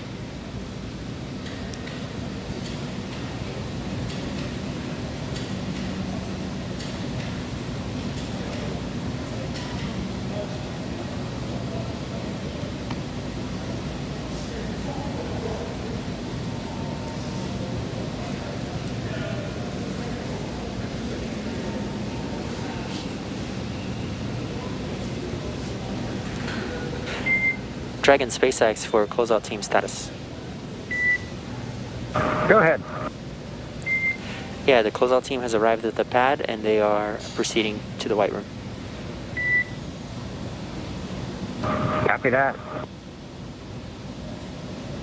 You heard that call out.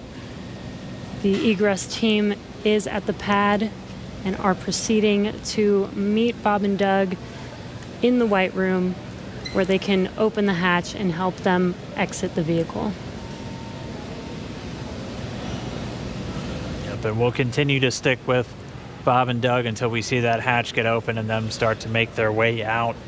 And then they're going to, oh, and there we can get some views once more back at the pad. You can see that egress team moving back in. They were wearing the black clean suits that we saw as they were helping Bob and Doug get into the Dragon just several hours ago. They're now going to get on the elevator, make their way back up, down the crew access arm, and then we'll get that Dragon side hatch opened. And as we saw earlier, this is a very tall structure, but that elevator is pretty quick there. So we saw them enter the bottom of the tower. It should be a very short time before they make it to the top and are able to get to the white room and open the hatch for Bob and Doug.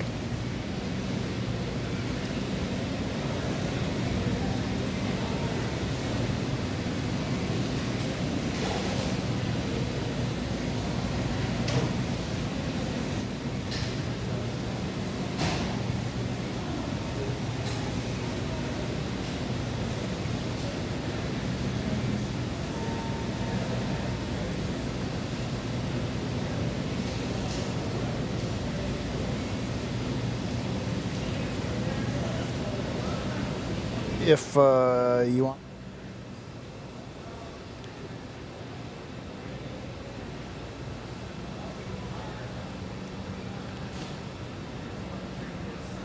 And it should just be a few more moments. We'll see that closeout team make their way back into the crew access arm and down the hatchway. And again, if you are just now tuning in, we did have that scrub just about a little under 17 minutes before launch. Our next launch attempt is going to be this Saturday, May 30th. At launch time, it's going to be another instantaneous launch time. It's going to be 3:22 p.m. Eastern time over there in Florida. And assuming an on-time launch, it'll be a pretty similar flight that we were looking at today, where it'll be roughly about 19 hours before they make that initial contact to the International Space Station. They'll get on orbit and execute a series of 5 different burns to gradually raise their orbit until they're just a few hundred meters below the station and maybe a few kilometers behind. And then they'll do all of the final approach initiation maneuvers. And by that point, the team here in Hawthorne will be working very closely with the team down in Houston in the International Space Station Flight Control Room.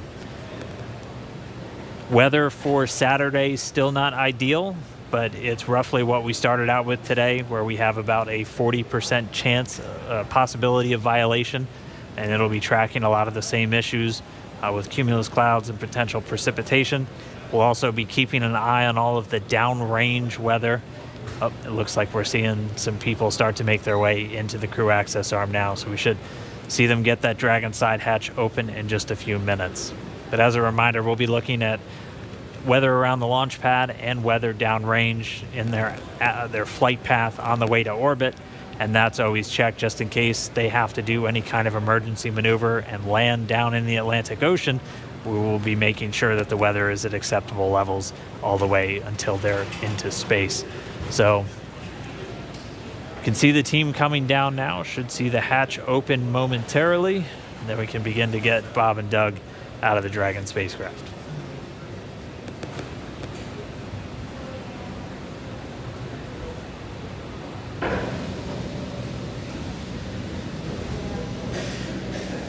And again, we are staying live until Bob and Doug are safely out of Crew Dragon. You can see on your left-hand screen the team getting ready to open the hatch for them and help them out of their seats.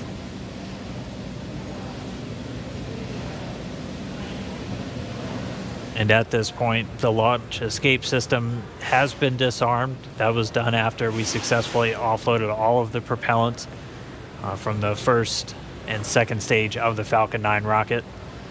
There are propellants loaded into Dragon, so the teams look like they were just doing what we call kind of a sniff test, so using a portable detector just to assess the atmosphere around the Dragon capsule itself before they get the hatch open and bring Bob and Doug out.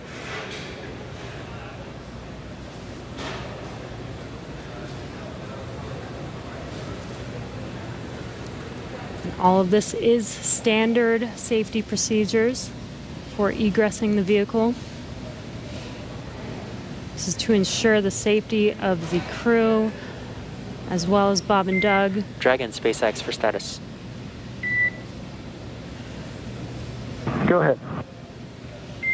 Yeah, the closeout team is at the White Room. They are configuring the crew arm for egress, expected to take no earlier than 10 minutes. Okay, 10 minutes. Thank you.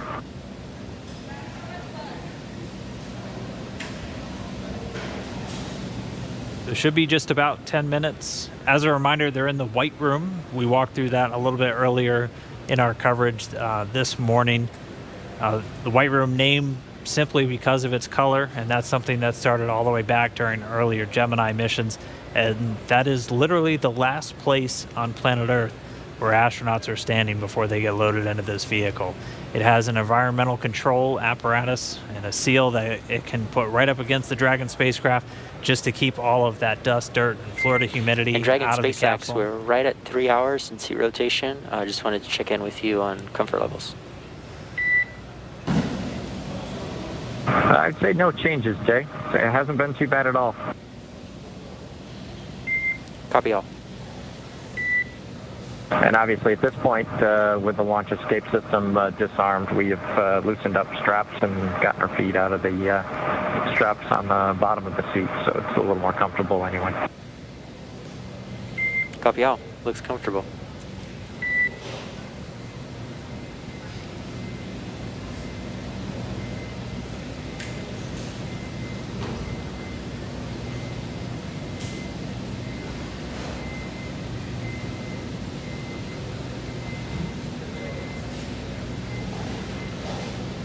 Right now, the closeout team just going to take a couple of minutes to configure the White Room. They'll set up a seal between it and the Dragon spacecraft just to make sure we're not letting anything from the surrounding environment get into that spacecraft, which is kept very pristine, obviously, for the crew members once they're inside. They have a small bridge that just connects the crew arm to the capsule itself. Just making sure they have a nice clear path for their entrance and exit from the spacecraft. So it should just be a few more minutes. We'll see that hatch get opened, and then our crew members can start to make their way out. And you heard seat rotation. They rotate the seats prior to their actual flight to where they're a little bit more parallel to the ground, and that just puts them directly in front of those displays. We'll see them rotate down, just giving them easy access to get out of the capsule.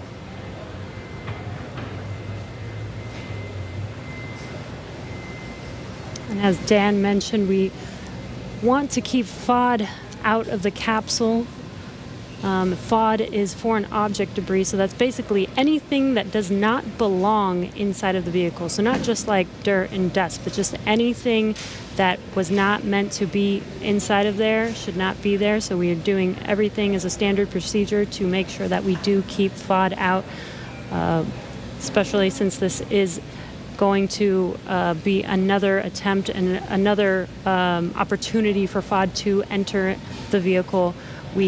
As they're exiting, we still make sure that we keep everything basically like a clean room.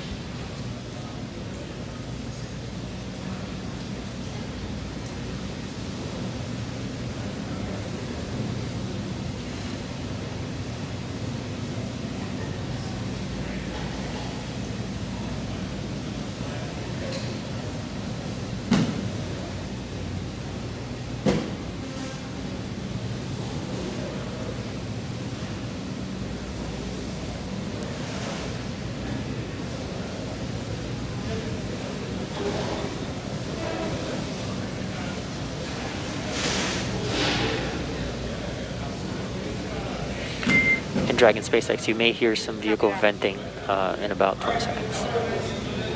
Copy.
John Isberger here with the webcast desk in Hawthorne, California. We are continuing to wait for the crew to open the side hatch. We've got the camera showing astronauts Doug Hurley, Bob Behnken inside. Visors are up. They've gotten their feet out of the restraints. Gloves are off in case of Doug, it looks like. And the team is just outside the hatch. They're going through the sequence right now, make sure pressure checks are all good, make sure there are no concerns with gases, be it the propellants of the vehicle or just nitrogen gas that we use as a purge. Currently we are coming up on about 50 minutes after the planned T0. To just reiterate what Dan and Jesse have been talking about earlier, we had a good countdown. I had a lot of fun saying there were no issues on Falcon 9 or Dragon of a technical sort. The range was ready to support. The downrange weather looked good in case Dragon had to make a unplanned abort splashdown in an escape maneuver somewhere in the Atlantic. And we even had the, once we get on orbit, in case Dragon had to re-enter and come back early, the weather was good in the Pacific in case it had to come down. So everything was looking our way except Mother Nature, the weather. It's Florida, and we got into the back end of the tropical storm that has now gone ashore in the Carolinas. But unfortunately, that left everything disrupted just enough to where we violated several of the weather rules, and we did not have enough time for them to go green. Green meaning where the range says conditions are clear and you are all right to launch. We were still red on those rules, And that was the end of the countdown for the day. Again, we scrubbed at T-minus 16 minutes, 54 seconds. That was shortly before we were due to begin loading the liquid oxygen onto the second stage. That was both the logical break point in the countdown procedure, where we could take a scrub without loading one more propellant on the vehicle. And at the same time, that was when the range gave us the final bad news that we weren't going to get green conditions before the clock ran out of T0. So continuing to watch right now as the crew works to get the hatch open. They send final commands, making sure that everything's go. Once the hatch is open, the ground crew can verify that there's nothing in the way under the seats that Doug and Bob are sitting in, and we will get a seat rotation again, get them back a little bit more vertical. They're more on their backs right now in the launch position, so they'll rotate, then they'll help them out of the seats, and they'll come back out and down the arm and off of the tower.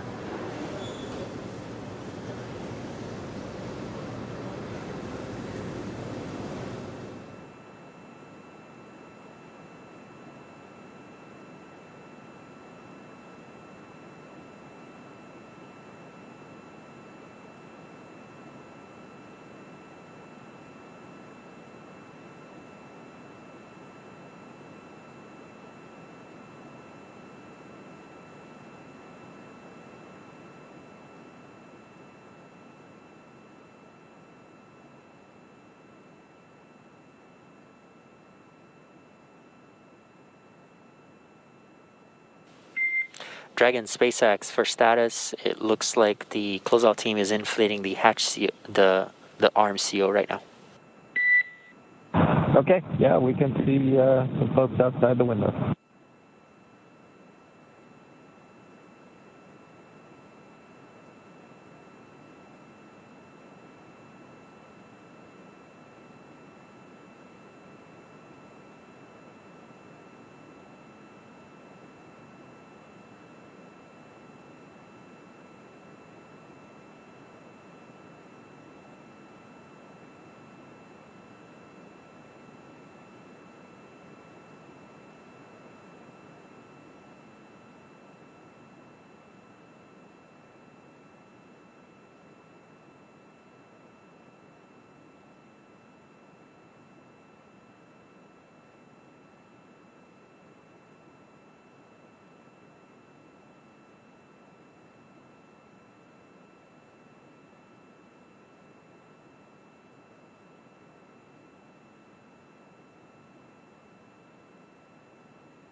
All right, we've been quiet for a few minutes, but if you're just now tuning in, we did not launch today. We did have to scrub today's mission due to weather.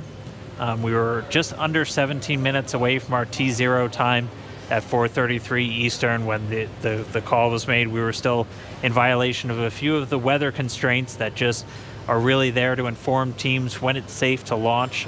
So we're looking at weather both around the pad and weather all the way on the way to orbit for them. So we did have to scrub. Since then, we've been able to get all of the propellant off of Falcon 9. The launch escape system has been disarmed. And right now, the closeout teams are there in the white room. So right at the end of that crew access arm, they're configuring the big seal that goes around the Dragon capsule just to make sure its environment is isolated from all that nasty Florida weather. And then they'll be able to get the hatch open, and we'll get Bob and Doug back out.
Well, we're coming up on just under an hour since the planned T0.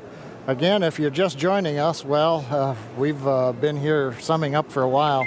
Dragon SpaceX for status. Yep, stand by for status check. Go ahead, Jay. Yeah, closeout team's still working to do the hatch seal inflation. Expect another 5 to 10 minutes. Okay. Okay. We scrubbed at T-minus 16 minutes, 54 seconds. We violated 3 weather rules. The weather rules finally cleared up, but it was long after the planned T0.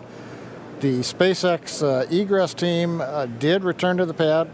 They were sent through the roadblocks that surround the pad, demarcating where the hazard area is. Team's up on the crew arm, and as you just heard, SpaceX talking to astronauts Bob and Doug. They're working the seal around Dragon. Then we make sure that Dragon capsule pressure is equalized with the crew arm, and then we'll go into the hatch opening sequence.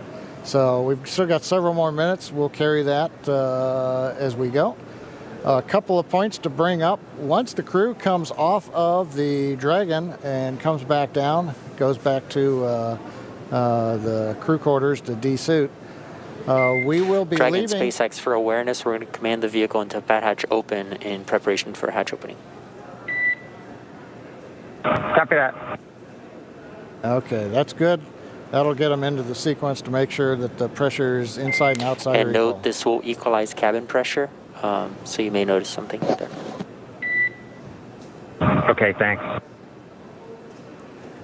So as I started to mention, once everybody's off, we'll leave the Falcon 9 Dragon, the crew arm, where they are. That is in the launch support position. There's no plan to come back down to horizontal. The vehicle is designed to stay vertical. Now, if we were to find something wrong during the countdown as we go through data review, that could mean that we have to come horizontal, as we did late last night, early this morning, as we were working a ground issue on the transporter erector. And then we went right back up. But currently, no plans to come horizontal. We'll stay vertical up to the next launch attempt on Saturday.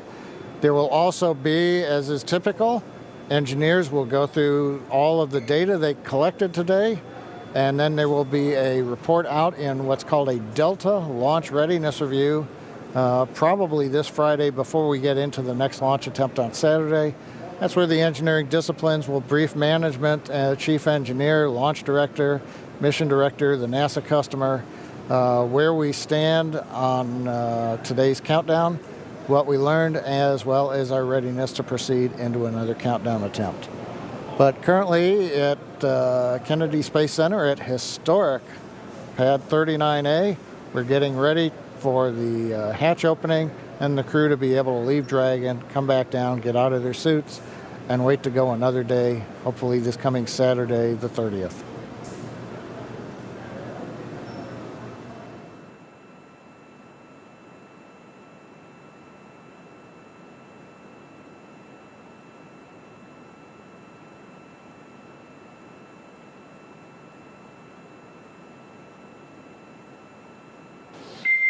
And Dragon SpaceX, sure you see vehicles in pad hatch open.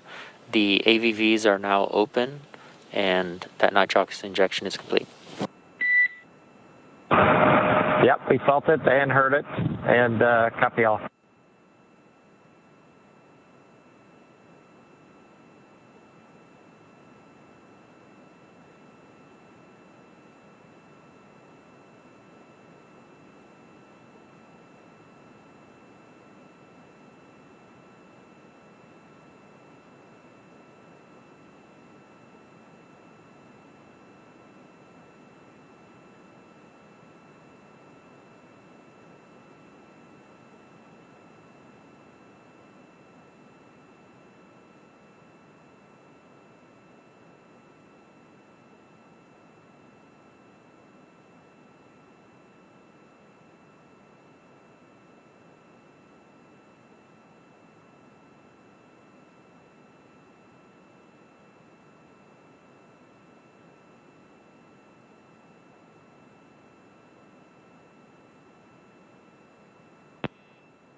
And Dragon SpaceX, for status, the closeout team is stepping into hatch opening now. Copy.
John Innsbrucker back here at the webcast desk in Hawthorne, California.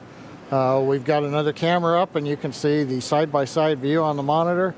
Astronauts Bob and Doug inside, waiting for the hatch to come open. We're still in the middle of a equalization step. Make sure that pressure inside the Dragon is equal to the ambient pressure, so that when we open the hatch, it just comes open without any extra force. You can also see the SpaceX team is up alongside the capsule. They are removing essentially the thermal protection devices.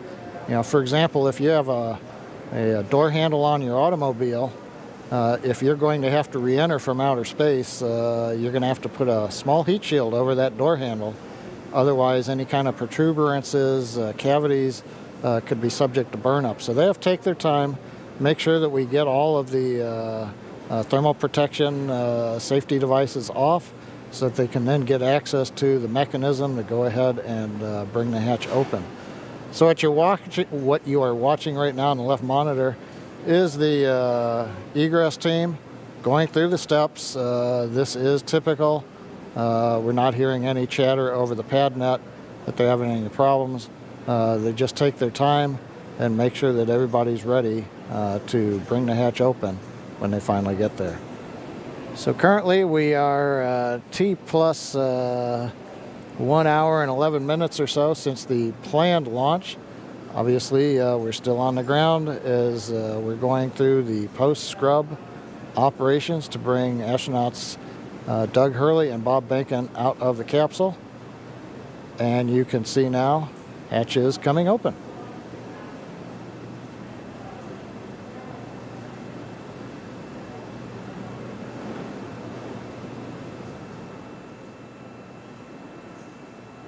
There's a view from the camera inside the capsule.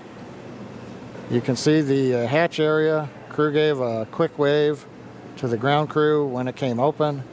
And right now they should be inspecting the area underneath the seats so that we can command the seats to rotate back into the ingress-egress position, make it a little easier on Bob and Doug to get in and out of the seats.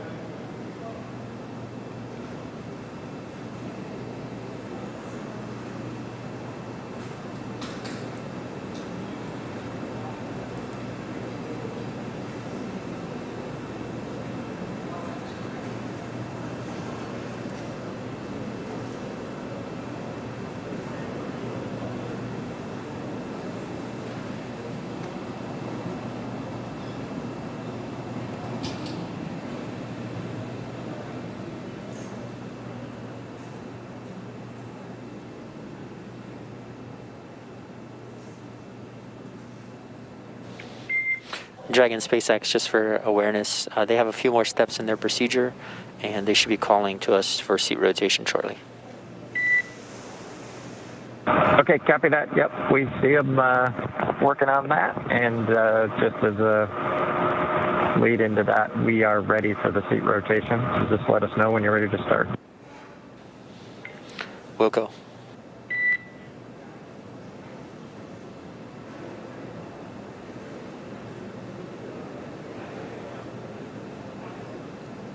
We have the confirmation from the Dragon team talking to the astronauts that they are just about ready to send the seat rotation command. Again, the ground crew is verifying, making sure that none of the cargo that's packed in Dragon underneath the crew, nothing is in the way, nothing came loose. You're looking at one row of crew seating, but there is, as we've mentioned before, Dragon's designed to carry up to 7, but on this flight, for example, much of the cargo that we're carrying is loaded in various areas down below where the astronauts are seated. So they're just verifying nothing's in the way so that when they send the rotation command, the seats will pivot without encumbrance.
Dragon SpaceX, we are initiating seat rotation.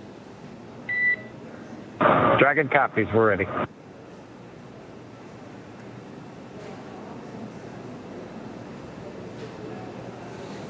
That call out from the Dragon core up to the crew, letting them know that we are sending commands from the ground to rotate the seats, and you can see astronauts Doug Hurley, Bob Behnken rotating in their seat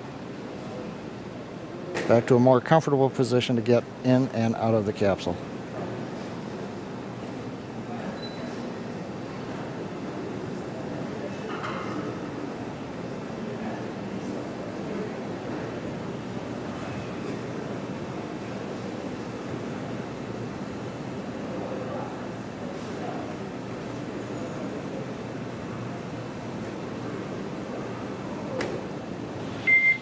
Dragon SpaceX, seats are upright. Thanks for the valiant effort today, helping us test our scrub timeline, and we'll see you Saturday. Yeah, we appreciate those words. Everybody did great today. It was a great practice, and we'll do it again on Saturday. Everybody stay safe, and we'll talk to you on the loops. Likewise. Well, Dan, we've heard it. They've got rotated. The hatch is open. The ground crew is going to work to get the astronauts out. The SpaceX Dragon team, like the SpaceX Falcon 9 team, is going to be coming off of console now as we turn it over to the folks on the pad. So while we didn't launch, it was a pretty good countdown and scrub sequence. So we've got that good lesson learned under our belt. We look forward to Saturday having even better results when we get close to T0. That's right. Always great when we don't have any issues with the capsule or the rocket, which we didn't today. Just had to fight that weather. And we'll be doing the same on Saturday. We are looking at about a 50% probability of violation. That's about where we were today. We did see it was all just a matter of trying to line up correctly. And didn't make it today, but we're going to try again on Saturday. Right, and it sounds like we were just about half an hour away from making the launch attempt today with weather, with 50% weather chance on Saturday. Hopefully we have a better day at T0 for liftoff. But we're definitely going to all be back. Jesse, myself, and John I will be here in Hawthorne to take you along every step of the way. We hope everyone else tunes in also, because this is really going to be a monumental moment. We're now going to look towards Saturday for America once again launching U.S. astronauts on American rockets from American soil. With them getting out of the capsule, though, that's going to do it for us here at Hawthorne. We're going to send you back down to Florida for one last check-in with our teams there. So over to you, Marie, Lauren, Leland, if you're still sticking around, and we're going to be looking forward to Saturday. All right, thanks a lot, Dan. Yeah, we're just all sitting here. We watched Bob Behnken just climb out of his seat. Looks like he is out of Crew Dragon now, and Doug Hurley following suit. No pun intended. There we see Bob in the foreground and Doug climbing out of Crew Dragon in the background. Pad closeout team looks like helping them out. So any minute they're going to be basically just reversing course, coming back the way from whence they came. Leland, I know you had a scrub years back. Yeah, Marie, in 2008, we were having breakfast. I never scrubbed while I was in the vehicle, but we were having breakfast, and we got a call from the flight director saying that we had these engine cutoff sensors that were bad. 2 were bad, and the flight rules say that you should have to have 3 of 4 to fly. And so we all said we're not going to fly unless we have them. And I think we all need to know that the flight rules are there to protect, our astronauts and their families. And we got very close today. We sometimes get that launch fever that we want to go ahead and just try it anyway. But we have these rules for a reason, and it's really important to stick to the rules, even in the heat of battle, even with dignitaries here. It's just the way that we have to do it as operators. It's also a good wet dress exercise. Went through, exercised all the systems nearly to T0, which is incredible. I believe this may have been the first time Bob and Doug are sitting on top of in our vehicle with a fueled rocket. Mm-hmm. So that's pretty cool. Yeah, for sure. Closing the hatch, exercising the environmental life support systems, doing that flight leak check. I mean, all of this is a ton of learning that came out of here, even if we didn't ultimately go to space today. Absolutely. So we're getting a cool view that we wouldn't have seen if they'd launched. They're making their way back down the crew access arm. And they are going to be turning the corner there, heading to the stairs that are going to take them down to the elevator. Passing the worm. Passing the worm. So, yep, they're heading down the stairs now. It's going to take them down to the 255-foot level, and then they're going to be getting in the elevator, take them down to the ground level. And we'll do it again on Saturday. It's actually very reassuring that all systems were go. You know, there was no problems with the vehicle at all, as Lauren, as you said, and it was just some weather. And I think if we have that same performance on Saturday, and the weather gods give us some good juju there, we'll be good to go. Yes, yes, please. I mean, we were so close today. It hurt my heart. If we had 10 more minutes, it sounded like we probably would have made it, but just was not to be today. And of course, we're going to always do what is the safest thing for the crew. And as they head into the elevator there, we do want to go over to Operations and Support Building 2 now, where the NASA Administrator, Jim Bridenstine, is standing by. He would like to provide his own thoughts now. We'll go to him. Well, thank you, Marie. I know there's a lot of disappointment today. The weather got us. But I also want to say it was a great day for NASA. It was a great day for SpaceX. I think our teams worked together in a really impressive way, making good decisions all along. So here in this particular case, we had just simply too much electricity in the atmosphere. There wasn't really a lightning storm or anything like that, but there was a concern that if we did launch, it could actually trigger lightning. And so we made the right decision. We had the parameters set ahead of time, the teams worked together, and in the end, the right decision was made. I will tell you, I've done a lot of interviews over the last 2 days, and in those interviews, I get asked over and over again, is there undue pressure here? People say to me, with all of the attention of the world on this launch, with all of the VIPs coming, are you going to feel pressure on this launch? And I will tell you, as I've told our teams, under no circumstances should anybody feel pressure. If we are not ready to go, we simply do not go. And I will tell you, I am proud, so proud of our teams working together to make the right decision in this particular case. We have a lot to look forward to in just a few short days. On Saturday afternoon, we're going to do it again. Here's what we know. We are going to launch American astronauts on American rockets from American soil. We're going to do that. We're very close. I also want to say that this was an important milestone just today. We did a wet dress rehearsal. We haven't done a wet dress rehearsal with our astronauts full gear before. We've done a dry dress rehearsal. Now we've done a wet dress. So we learn a lot every time we do these things. This is no different. And we get a lot of great data from doing what we just did. So today was a good day for NASA. It was a good day for SpaceX. And we've got a lot to look forward to. So I want to say congratulations to both of the teams. And let's go get this done. I know we're up for it. Saturday is going to be a great day. And here we go again. So thank you to everybody for all the great work. Marie, back to you.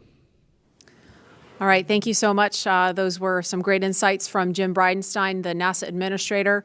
The crew's making their way back to astronaut crew quarters, where they're going to remain in quarantine until Saturday. They've been in quarantine for 2 weeks, and there they will stay to keep them safe and healthy for our next launch attempt.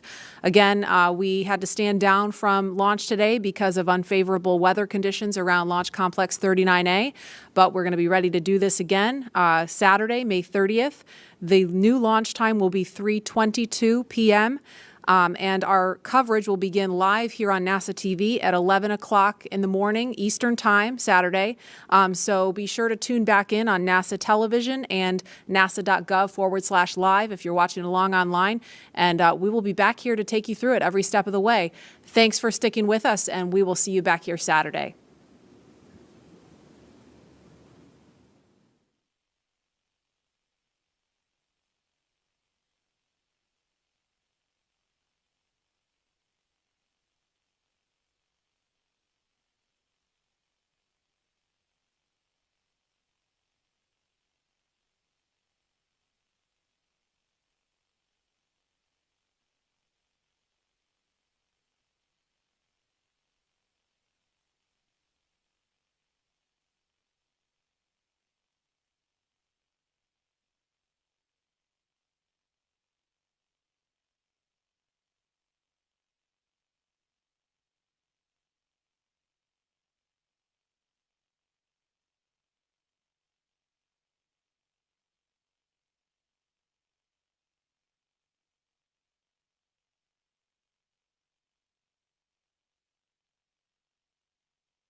thought, like, oh my gosh, when you go to space, like, you don't have to grocery shop for like 6 months. I think it's going to actually put me on a schedule for eating.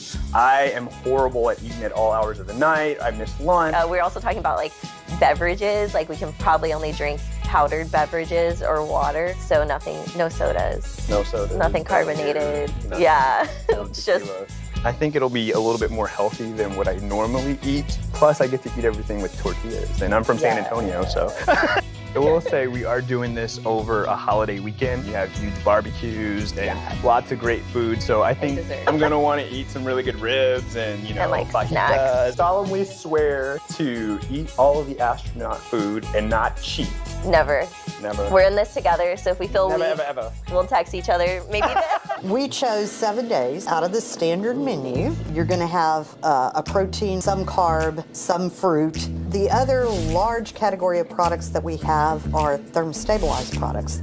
Which is sort of like a military ration that we don't have to refrigerate to keep fresh.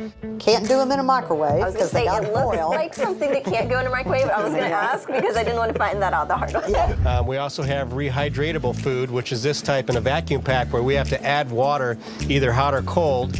We're going to give you a syringe. Oh, I don't like needles. And it comes with a needle. So this is You have to how carry you that would around too. rehydrate. Okay. I don't think we would want to have that laying around our office. Can I take that through airport security?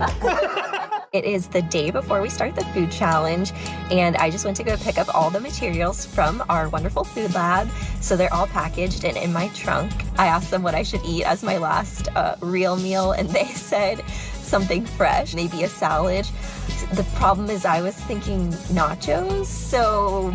As I suspected, I wouldn't have time to eat in the airport. I'm probably going to grab something to eat on the fly. Hopefully there's some tacos. So like I said, I was debating healthy or, not healthy. Of course, I chose nachos. I did end up picking up some tacos, some shrimp tacos actually, with some rice and some beans. I told you I love tacos. I think it's important to always choose nachos, so I'm gonna call this hashtag she chose nachos. She chose nachos. He chose tacos.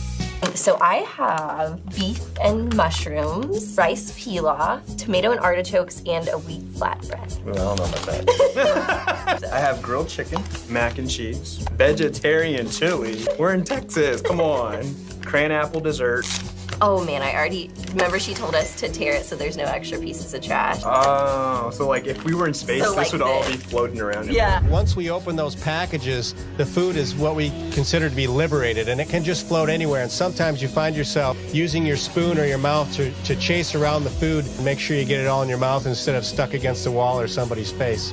Let's heat up a bowl of water and set these green ones in there. idea. Yeah.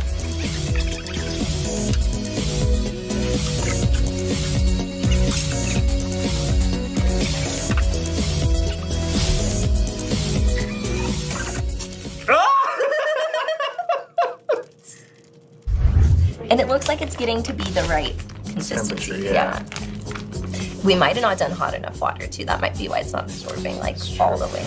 Okay, Okay, this is good. This is interesting. It's not bad. Wait a minute, what was this?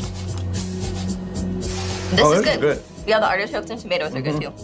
Should I try and eat it like this? Yeah. Ooh. You should have just got straws. I could have been Right? This is making my day. Like, this is a treat. I have cran apple dessert. This would remind me of home. Yum.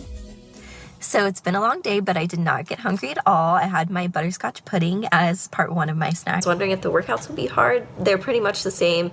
I feel really high energy, and I didn't even have coffee this morning. I'm actually really excited about this chicken, corn, and bean. This potato medley actually looks like some potatoes with spices and melted cheese on it. I'm very excited to get some melted cheese texture up in here.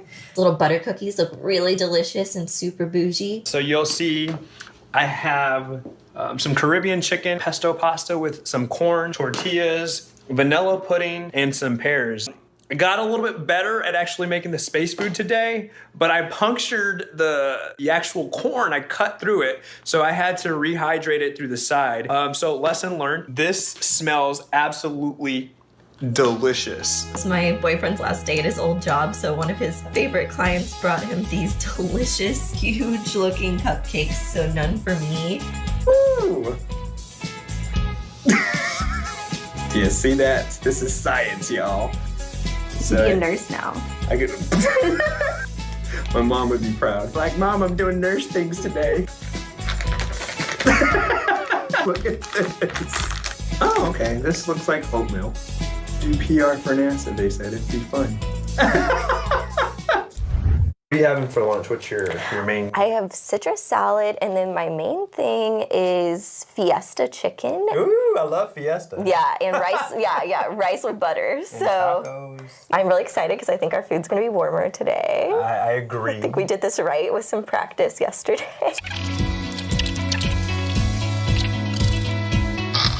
This is some smoked turkey. Oh God! It's leaking. I wasn't expecting. It's like it smells funky. Some cornbread dressing, and then some cauliflower. I'm not a fan of this. Today we're eating in the LBJ room. So President LBJ is who Johnson Space Center is named after. We should do a toast. We should. Go LBJ. Woo! Oh, mine's closed. And so here we go. This is really good. This is the chicken noodles. Let's try some of this green bean. Oh, that could use some hot sauce. The lentil soup. Ooh, it's hot. Ooh, hot. See, these are actually my tortillas. Astronauts on board the International Space Station can actually eat tortillas, and it's one of the things that they like to do because you can pretty much grab anything that's floating in space with them. 2 quick miscellaneous notes. I've been living a really scheduled life and waking up early and going to bed early because I've been having to wake up with enough time to make breakfast, and then I go to bed shortly after dinner just so I don't get hungry again. I think Dan has a burrito. Oh, I yeah. am jealous right now. I went for peak. And queso. Apples, fresh fruit. Which may or may not be organic. My snack was chicken in a pouch, so. Mine was tuna in a pouch. There you go. Lemon curd cake. Looks kind of like your rice. Not your grandma's living. I was just at the mall, and whew, that was a week time because all of my friends got some really good appetizers, and when you're just all sitting around the table together, I had to really stop myself a couple times to not mindlessly reach for some of their chips or pretzels. What are you eating? A cupcake. And what is Isidro eating? Space chocolate. Space chocolate. Yeah. How do you feel about the astronaut candy? Is it yummy? Can you tell which one's the space food and which one is our regular Easter meal here? Hey guys, what are y'all making? Astronaut burgers. My family gets to eat this delicious grilled food, and I get to eat a kind of brisket. It's space brisket and baked barbecue beans, so we'll see how that ends up being. See this? Oh, it's coming apart. Oh no! Save the meat. It's Monday, so we're done at Wednesday morning. We're really ready to be done. The weekend was hard. I was not able to eat any of the food that was at the festival. There were some jalapeno corn dogs, and I'm like, Sounds so good. what is life right now? I can't even. And we have curry chicken, green beans and potatoes. The potatoes have been iffy, but these look better than some of the ones. Cream of mushroom soup. Oh. A little bit of India, a little bit of Texas with this countryness. I'm so ready for this to be over. Yeah, we're ready. I need my social life back. Yeah, no, I'm just. Having milk today. Powdered milk. Ah! We're nervous about the guests or the milk? I'm more nervous about the milk, I'm not gonna lie. But something that I noticed while we've been eating this food is you have to have it really hot. On the space station, we put it in a kind of a, it's almost like an easy bake oven. Okay. Where you just, and that does make a really big difference. So I gotta admit, when I was making lunch this morning, I wasn't thinking this was gonna be on camera. Leftover rice, some turkey. But it's home cooked. It's definitely home cooked. Yeah, I was a big fan of the garlic paste. Garlic paste. That can fix anything. Hey, question, can you chew gum in space? Yes. Okay, because garlic, bad breath. I wasn't trying to impress any of my crew members. We would use what we call food glue something, just make up something. Spray some olive oil in there, try to get everything to stick together a little bit, or like I said, the garlic paste worked well for me. When you get a few people with rice in their eye, then after that, you figure something out. You know, it's a lot easier in space because we don't have to load the syringe. Like if you were trying to measure out 250 milliliters of water or 100 milliliters of water, we literally just dial that number and then press the button for hot or cold water. So talk to me about tacos in space. Tortillas, are they great to have up there? Yeah. Oh, sorry. It just floated on his plate. Gosh, if we had salsa, we did have salsa sometimes. You can put that on there. The salsa will stick to the bread. You can use the salsa for other things to stick to the salsa. I'm from San Antonio, and I love tacos. So I told everyone I would make a space taco. Yeah. So it's a little bit leaky, extra moist. It doesn't happen in space. It doesn't drip off the edges, it just makes a bubble. Gotta do the taco tilt because everybody knows. This is good stuff. That's awesome. This was the Mexican scrambled eggs food lab. They know what they're doing. We have some scientists back there. So is there anything that you... Woo, we did it! Way better than the LBJ toast. Yeah. Favorite meal, I actually really liked a lot of the breakfast food. And the shrimp cocktail was in fact very good. Ooh, shrimp cocktail, but the scrambled eggs in a taco. Ugh, man, sorry, done. And maybe if I had a machine to kind of heat everything up. If I was sealed away from the outside world and I didn't have all those temptations, maybe. Maybe if the food was floating around me, but I don't think I would otherwise. We could do that. Maybe if I were an astronaut. So I was debating, this is the same debate I started with, nachos or a salad. Let's get them both. I'll get both. I should get both. Listen, at this point, yeah. I think we need to treat ourselves. Oh, for sure. But I can tell you, I really want some coffee. Yeah. Some nice regular coffee. Hot coffee. Like not a latte. Powdered. I gotta get some coffee. And a soda. Yeah.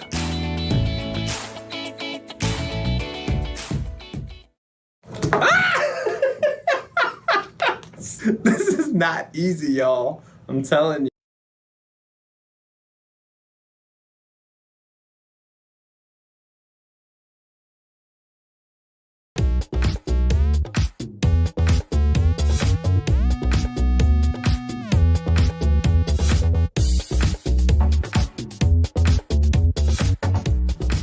Hi, my name is Dr. Emily Schaller, and I'm here at NASA's Wallops Flight Facility on the eastern shore of Virginia. We're here because NASA is using airplanes to study hurricanes. The mission is called HS-3, which stands for the Hurricane and Severe Storm Sentinel. What's a Severe Storm Sentinel? It's actually a remotely controlled airplane called the Global Hawk Unmanned Aerial Vehicle, or UAV. Pilots fly the plane from a cockpit on the ground. NASA is using these Global Hawks to study hurricanes in the Atlantic Ocean by flying over and around them. The Global Hawk can fly for very long periods of time at very high altitudes. It can fly almost twice as high as a commercial jet, and it can fly for over 24 hours without stopping. That's why scientists are using the Global Hawk for the HS-3 mission, so they can continuously study storms as they develop. Forecasters have a pretty good idea of where these storms go, but what they want to know is, will they grow? We spoke with NASA mission scientists about how the Global Hawk will help improve their understanding of hurricane formation and growth, and why it's so important for us to learn more about hurricanes. The Hurricane and Severe Storm Sentinel has a goal to try to better understand the processes that control the intensity of storms. The ability to predict the intensity is very important because it impacts people in the coastal zones who, if they're anticipating, say, a tropical storm, a Category 1 storm, and they end up getting a Category 3 storm, it makes a big difference in terms of their ability to prepare and deal with the storm consequences. And this is really important because a category of a hurricane is the intensity of the winds associated with a hurricane. So a Category 5 hurricane is much more destructive than a Category 1. So being able to predict the difference between just a tropical storm, a Category 1, up to a Category 5 is really, really crucial to saving lives and lessening damage and so forth, particularly saving lives. The benefit of HS3 compared to any other hurricane mission is the fact that we have these planes able to fly upwards of 24 hours, and being able to monitor a storm for that long period of time and getting constant data, we can actually catch changes in the storm. We will use 2 Global Hawks. One Global Hawk flies over vast areas around a hurricane. It measures the environment that a hurricane is embedded in. And then the second Global Hawk, instead of sampling the vast area, it goes right in to look at the eye and the eye wall and the inner core processes of a hurricane.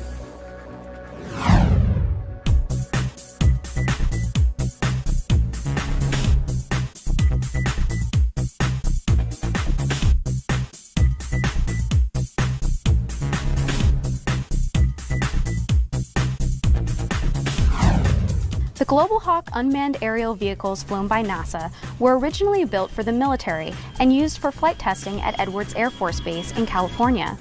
When the Air Force was done testing these models, they were transferred to NASA, which turned the planes into airborne laboratories to study the Earth. NASA flew its first science mission with the Global Hawk in 2010.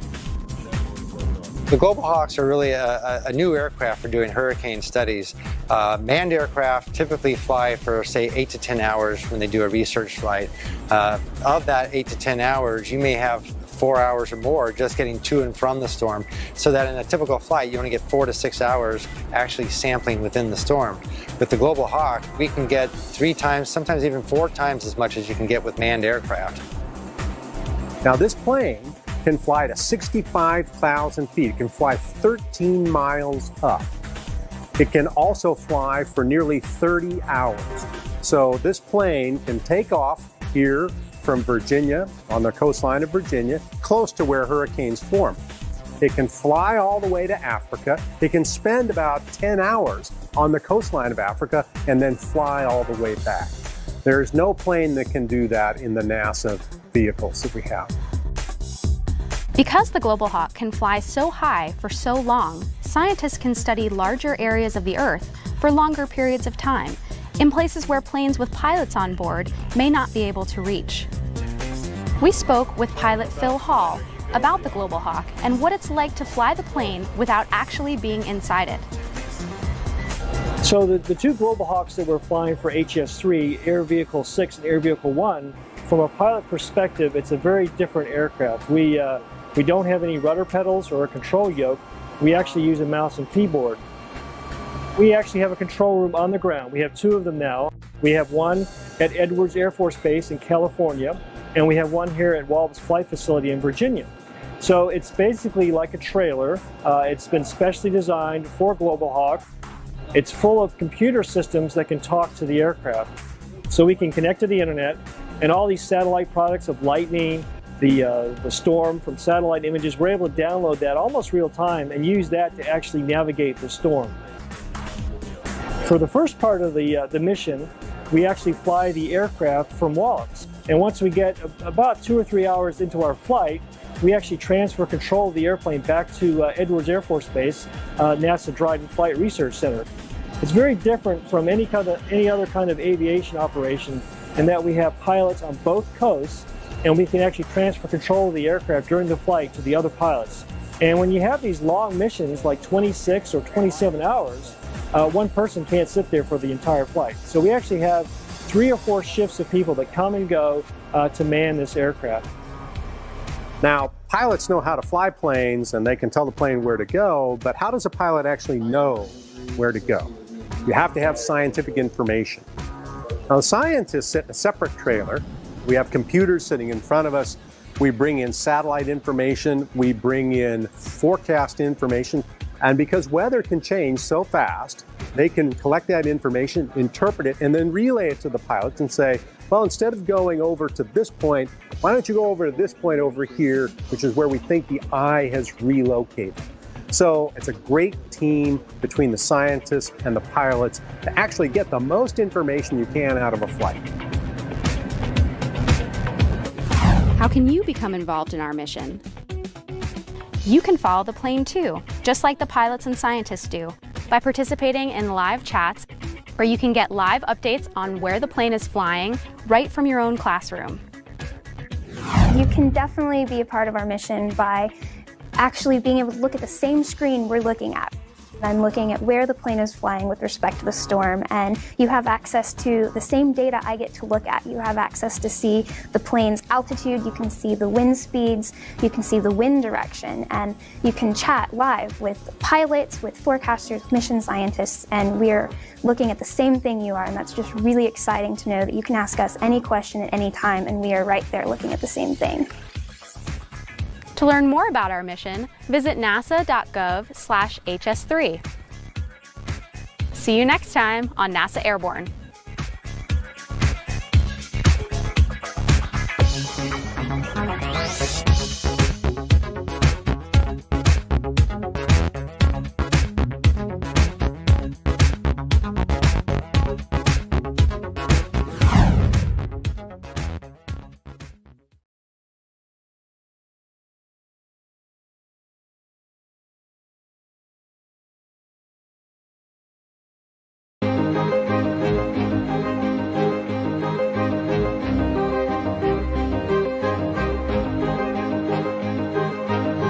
Astronauts Neil Armstrong, Buzz Aldrin, and then finally Mike Collins now boarding the transfer van for the trip to the launch pad. Flashing their cameras as the crew comes out. This is a very historical walkway. It's the same path that the Apollo astronauts took to go to the moon. The flying crew now departing from their crew quarters here at the Kennedy Space Center.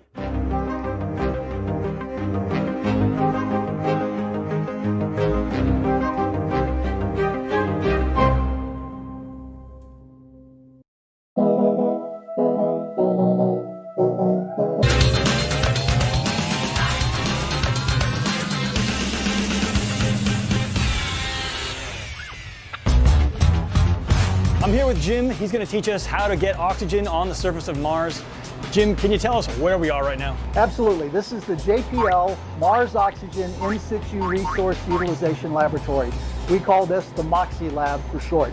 The MOXIE instrument is a demonstration mission designed to prove that we can produce pure oxygen on the surface of Mars. If it's successful, NASA may opt to send a dedicated mission to produce oxygen for humans to use in the future. So how do we make oxygen on the surface of Mars? It's actually a fairly easy process. Basically what we do is we take Mars atmosphere, we run it into a unit called a solid oxide electrolysis unit, which is basically a fuel cell in reverse. Wait a second. Reverse fuel cell? How does that work? So this is the solid oxide electrolysis unit. What happens is we have Mars atmosphere enter in this line, goes into the SOXY unit. It's then heated up to 800 degrees Celsius. We inject energy into the cathode and anode.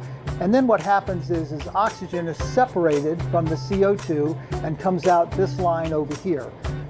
This line here is the waste gases that's left over from the catalyst process. To test this technology, you're going to need some Martian atmosphere.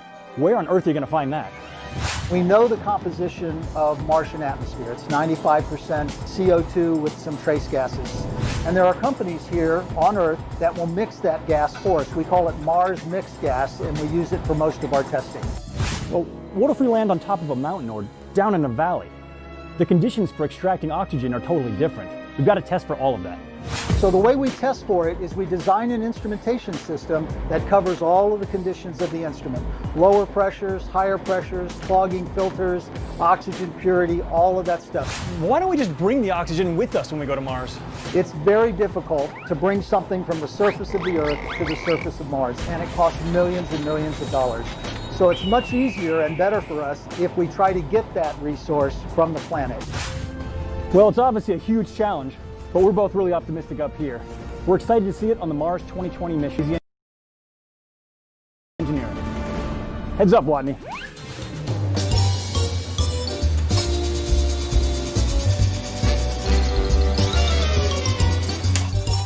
We've all played these claw games before where it can be really frustrating using a grapple to pull a toy out of a machine. Well, the success of NASA's InSight mission depends on a grapple. Let's learn about it on this episode of Crazy Engineering.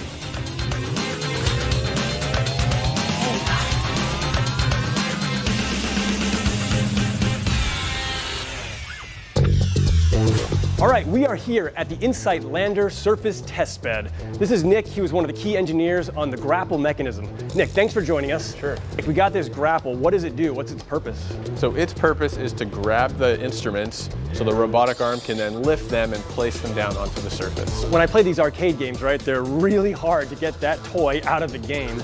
And you're using a mechanism that kind of reminds me of that. Is that a good idea? So the mechanisms themselves, although they look similar, are very different. With the arcade game, when you grab that stuffed animal and you pull on that stuffed animal, you actually open the claw fingers and that stuffed animal falls out. With the InSight grapple, that mechanism is designed to latch. So once those fingers are closed, it's impossible to pull on those fingers to open it. So how does it work? So the grapple has 5 fingers, and we designed this grapple to maximize our success.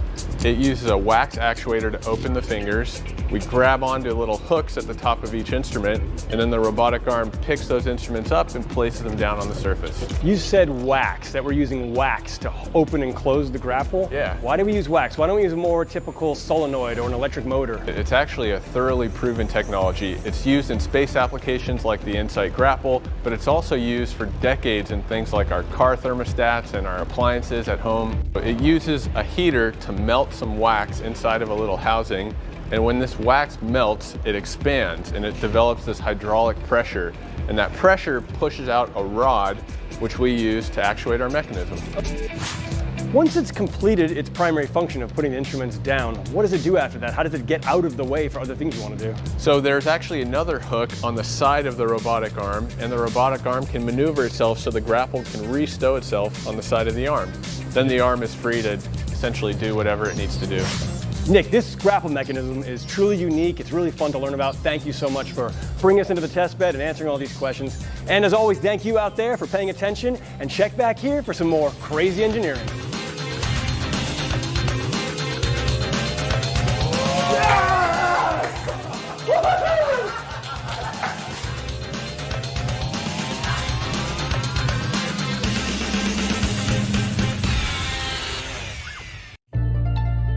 How do you nurture an idea or shape it to solve problems, create opportunity, and open doors to a better life for all? First, find its strengths, discover its limits, refine it, test it, and repeat. At NASA's Langley Research Center, we strive to discover, distill, and connect great ideas, then channel them into solutions, leading to a brighter future. With vision and determination, we look beyond what's possible today and strive to make tomorrow a better place. An idea could be as small as a few lines of code, or as big as a revolutionary way to travel. It could be a system for building in the vacuum of space, or a laser that helps explorers land safely on the moon. We're on a quest to discover trailblazing ideas and transformative tools. We build, measure, and explore. We accelerate technologies and connect concepts, along with the people who envision them. Together with our partners, we push for deeper understanding and search for innovations that will benefit everyone. Breakthroughs that improve how we fly, how we see the Earth, and how we explore the universe. Our work will spread global goodwill, improve lives, and protect our planet. A great leap starts with just one idea. NASA Langley, where great ideas take flight.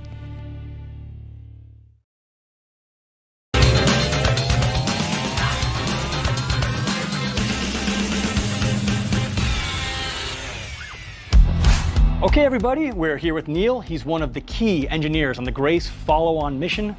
Neil, thank you so much for joining us and answering our questions. Why do we call it GRACE follow-on? So GRACE stands for Gravity Recovery and Climate Experiment. We're using gravity to track water motion around the planet. And the follow-on is because we've done this before and we're doing it again with 2 new satellites. The original GRACE mission was launched in 2002. They lasted for 15 years and provided amazing science for the scientists. Both of these missions have 2 satellites. Can you explain to us why we need 2 satellites instead of just 1? So we need 2 satellites because we're trying to measure very precise small amounts of gravity changes in the Earth. The Earth is actually lumpy when it comes to gravity. Far away from Earth, gravity is just a single number, but as you get closer to the Earth, the gravity changes because the Himalayas have a little bit more mass, certain areas have less mass.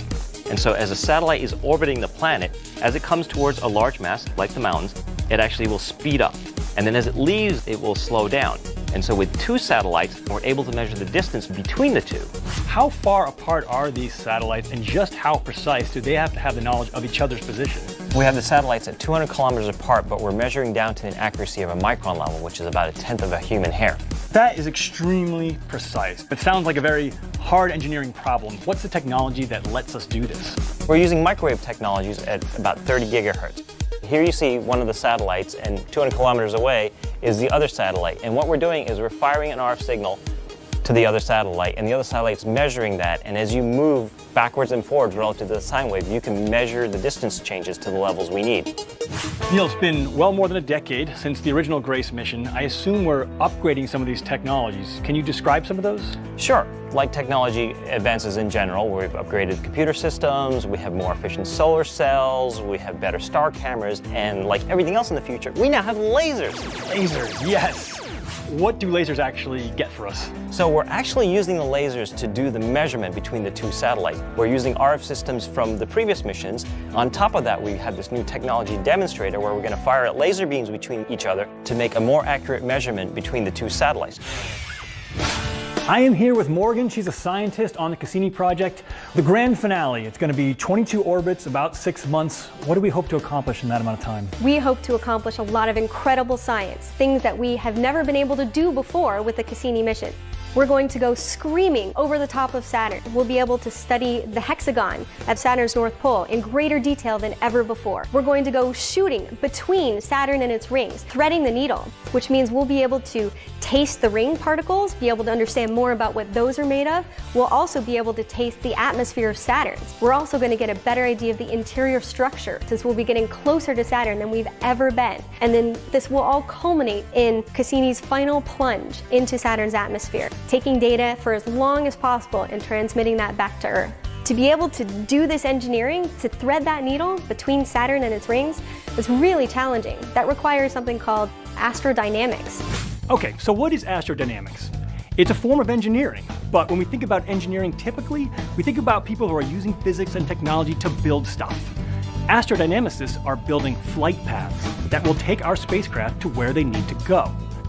Let's go talk to one of the engineers who was pivotal in the design of this flight path on the Cassini spacecraft. Okay, this is Brent. He's our astrodynamicist at JPL. Brent, what makes the grand finale particularly difficult and challenging? The grand finale is a series of 22 orbits where the periapsis, or the closest point of the orbit, is actually in this gap between the upper atmosphere of Saturn and the innermost part of the main rings. What we've done is we've designed this trajectory such that, utilizing one last Titan gravity assist, we can jump the entire ring system and place the spacecraft orbit inside this very, very small gap that's only 2,000 kilometers wide. This concept of gravity assist, I think a lot of people have heard of it, but maybe not completely understand it. What it essentially means is you're harnessing the gravity of a body that's orbiting another body. For Cassini, Titan, a very massive moon, is orbiting Saturn. If Cassini is also orbiting Saturn, I can fly very close to Titan. Depending if I fly in front of, or behind, or above, or below, I can use that gravity to bend my trajectory. We harness that power. It's our engine, it's our tour design engine. As soon as we do that last Titan flyby, Cassini's fate is sealed. It is going to impact Saturn no matter what. So, some really amazing science before we take this final plunge into Saturn. And let's remember why we're doing that. Why are we flying the spacecraft into the planet? It's to protect the moons of Saturn. For example, Enceladus, this great moon that has an ocean underneath the surface, it might just be this cozy little place for microbes to live. Now, if you look at our spacecraft, we try to keep it as clean as possible, but there's a real chance that we're bringing microbes from Earth with us. There's no way to avoid it. We want the moon as pristine as possible for future missions to go exploring.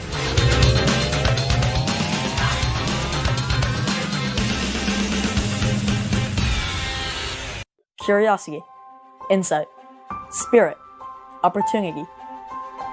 If you think about it, All of these names of past Mars rovers are qualities we possess as humans. We are always curious and seek opportunity.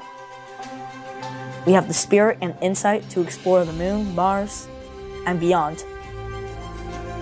But if rovers are to be the qualities of us as a race, we miss the most important thing: perseverance. We as humans evolved as creatures who could learn to adapt to any situation, no matter how harsh. We are a species of explorers, and we will meet many setbacks on the way to Mars. However, we can persevere. We, not as a nation, but as humans, will not give up. The human race will always persevere into the future. My name is Alexander Mather, and that's why I chose perseverance as the name of NASA's next Mars rover.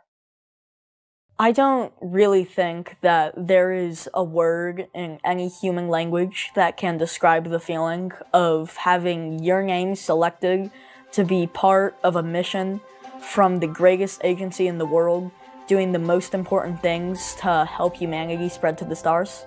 I am 13 years old, and I did not expect that I would be making any form of impact on human space exploration like this until I was at least out of college, or maybe in an internship. And here I am, and I just named a rover.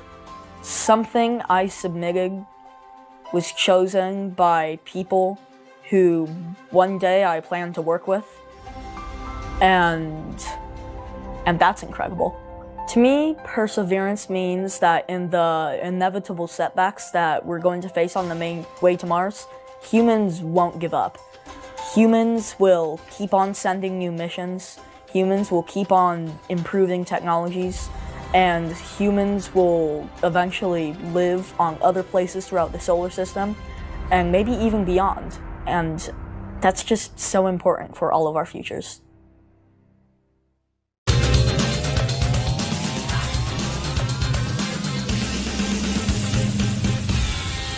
Right, we're here with Tracy in this huge room. Hello, Tracy. Hello. Can you tell us a little bit about the room that we're standing in? Yes, we're here in High Bay 1, which is JPL's oldest, largest clean room where we assemble spacecraft.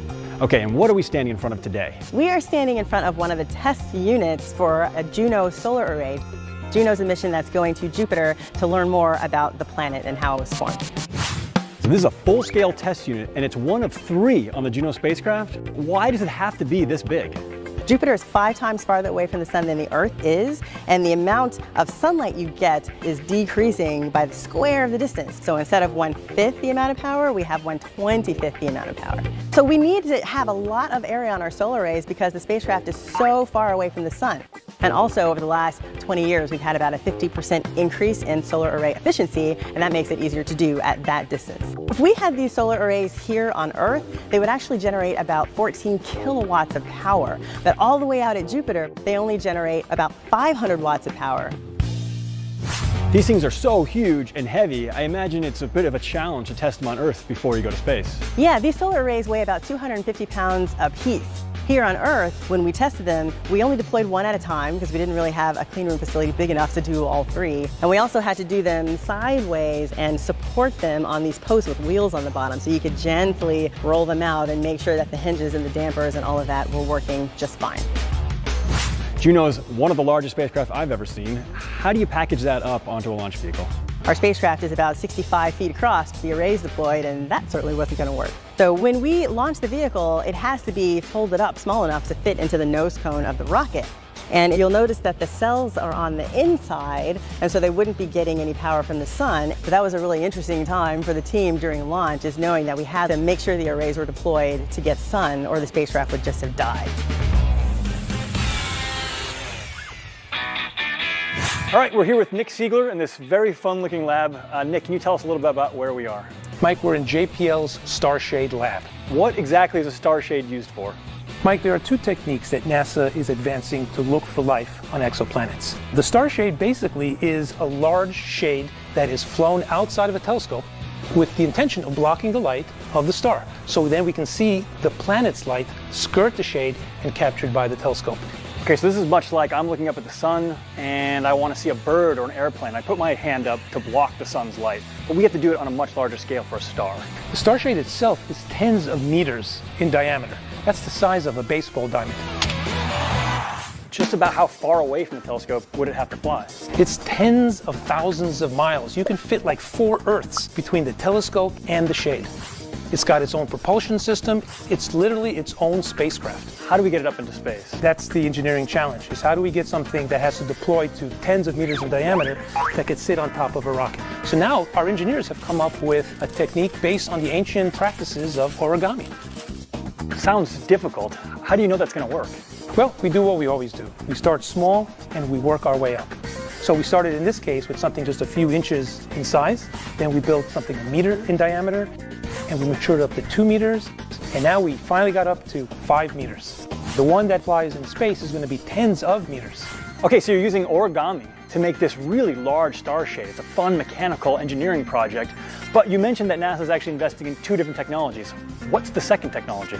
That one is called the coronagraph. The coronagraph. Can we take a look at that one? Let's go. Okay, Nick, this is obviously a lot different than the last lab we were in. We're in bunny suits now. We're trying to be super clean. Can you tell us where we are right now? Mike, we are in JPL's high contrast imaging testbed lab. This is where we test the next generation space coronagraphs. Behind us is one of our vacuum chambers where we simulate the environment of space. What's the big difference in approaches here? With the star shade, we saw that the blocker was way outside of the telescope. Now, as another approach, we're going to take that huge blocker and shrink it down to the size of something that could fit in between your fingers. This way, it can fit on the back end of a telescope. This particular mask is the size of a pinhead. All of that starlight has to be focused right onto that little pinhead. We want to make sure that the focused light from the star hits the sweet spot of the mask. So it's critical that we have a mechanism to control the focused light. All right, we saw the star shade and now the coronagraph. They're both crazy in their own ways, and it's a lot of really great engineering. So what's the end game? What do we hope to accomplish? Mike, we're trying to develop the technology to be able to look for life on other planets. The hard part is blocking the light from the star. Once we do that, we have other technologies that are much more mature and will be in a better position to look for evidence of life. Nick, thank you so much for showing us both of these approaches in both your laboratories. We really got a sense of the contrast between the different approaches. Hope you guys out there had a lot of fun learning about it, and check back soon for some more crazy engineering.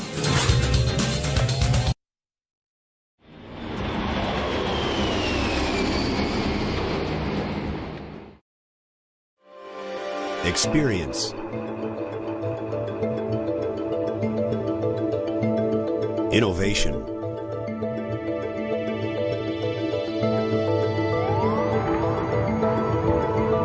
Safety.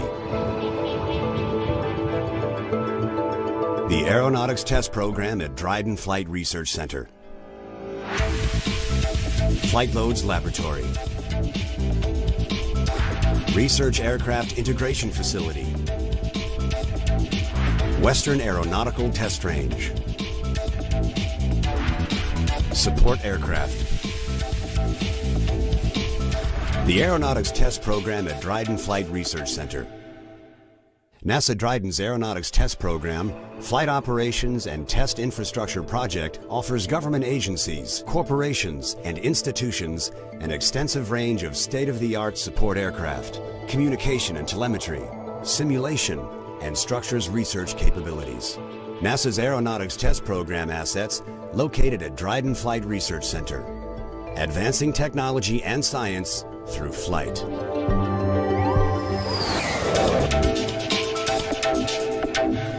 Flight Loads Laboratory.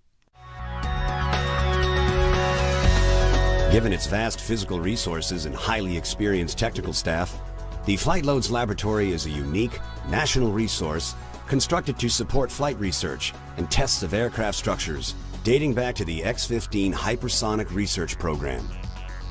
At NASA Dryden's Flight Loads Laboratory, a comprehensive set of structural test capabilities can be achieved, including thermal, mechanical, structural dynamic, and mass properties testing of large-scale structures performed independently or simultaneously.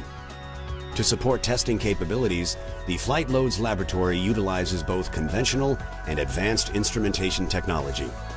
The Flight Loads Laboratory utilizes a wide array of test systems, including radiant heating, hydraulic load control, a soft support system, and a variety of measurement systems to support ground and flight research. Tests conducted in the Flight Loads Laboratory utilize the most advanced structural instrumentation capabilities available, including state-of-the-art sensors and measurement systems, advanced sensor integration techniques, and systems for sensor characterization and validation. With its expert staff, distinctive capabilities, and flight line access, the Flight Loads Laboratory provides unique test solutions, all under one roof, that meet customer requirements, from subsonic through hypersonic flight.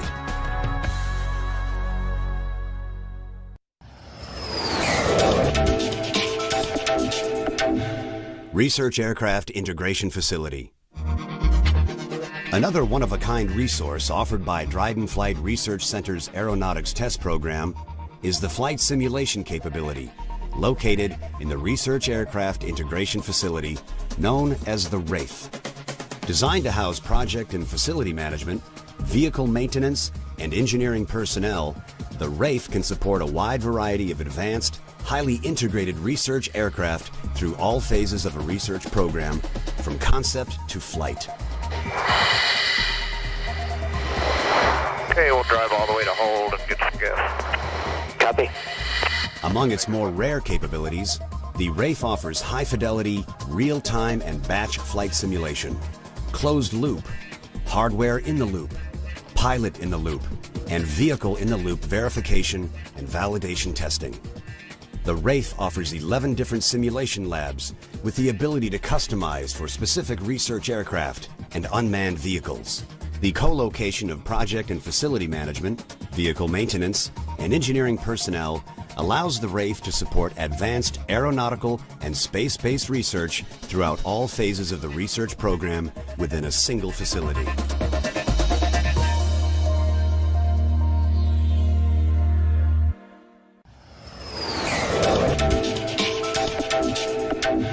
Western Aeronautical Test Range.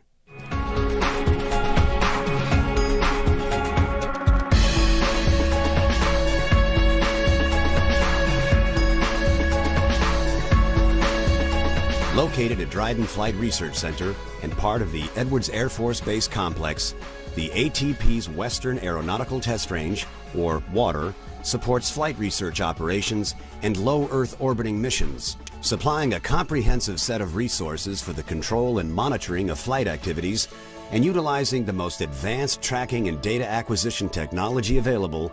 The WATR's ability to acquire and communicate information to flight and ground crews in real time is incomparable. Fixed and mobile telemetry antennas receive real-time data and video signals from research vehicles and relay the data to engineers in the mission control. The WATR even has mobile capabilities to allow for rapid deployment and remote testing for support outside of local airspace boundaries, like a rendezvous at the International Space Station, in which the WATR plays a critical role in emergency situations. The WATR is also the primary communication support when the space shuttle lands at Edwards Air Force Base.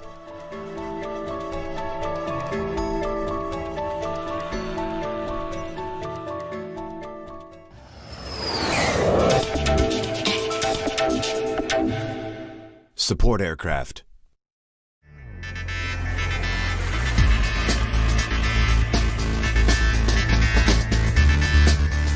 Dryden Flight Research Center's fleet of support aircraft play a number of vital roles in successful aeronautics research, flight, and ground operations.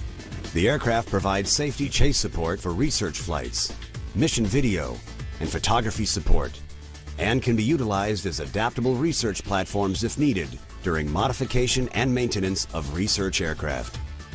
While performing safety chase support, pilots maintain constant visual and radio contact with research test vehicles. Chase pilots monitor external flight-critical safety items, clear other aircraft operations, and can provide additional real-time feedback to the test pilot and control room personnel. Another vital component in the ATP's support aircraft program is the utilization of photography and video. Live video is captured plane to plane and transmitted to control rooms, allowing project engineers to watch the mission from the most optimal point of view in real time. Each of these support aircraft has unique performance capabilities, allowing the fleet to meet support requirements across the entire envelope of flight research operation speed, duration, and altitude ranges. This diversity also allows the aircraft to be utilized to meet pilot proficiency requirements on multiple platforms, ensuring Dryden maintains the most highly qualified, versatile, and experienced research test pilots possible. These pilots also support the unique flight operation activities of various Earth science research and deployment campaigns stretching around the world. The Aeronautics Test Program at Dryden Flight Research Center, advancing aeronautics research through flight. With NASA's Aeronautics Test Program flight operations and test infrastructure project, you not only get access to Dryden's world-class facilities and infrastructure, you become part of NASA's tradition of success and innovation.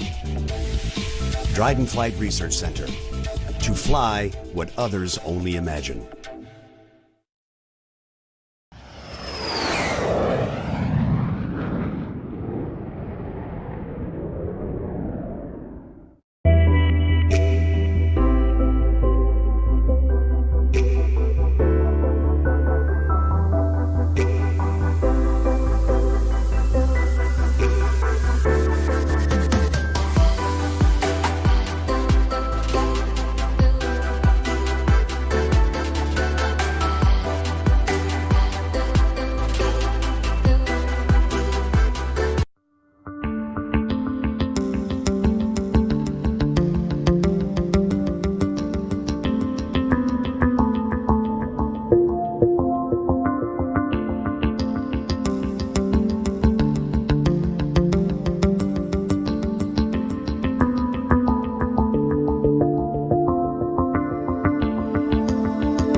There's one thing that stands between us and the harsh environment of space, our atmosphere, the part of Earth that sustains all life.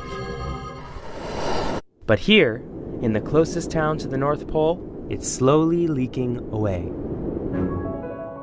A team headed there to launch rockets into the leak, but it's not the lack of atmosphere that they're concerned about.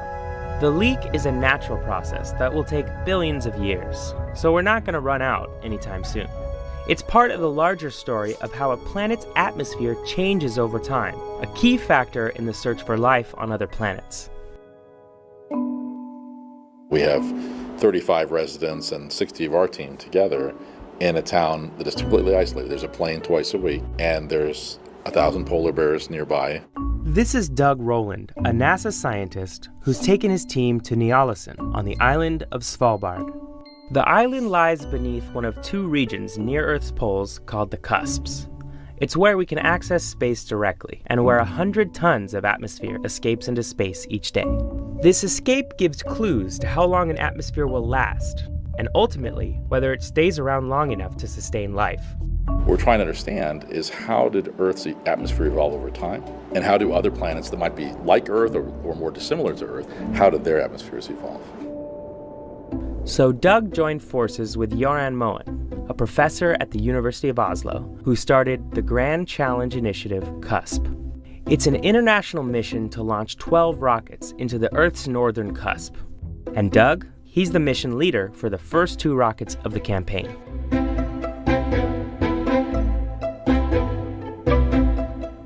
We don't want to waste our rocket.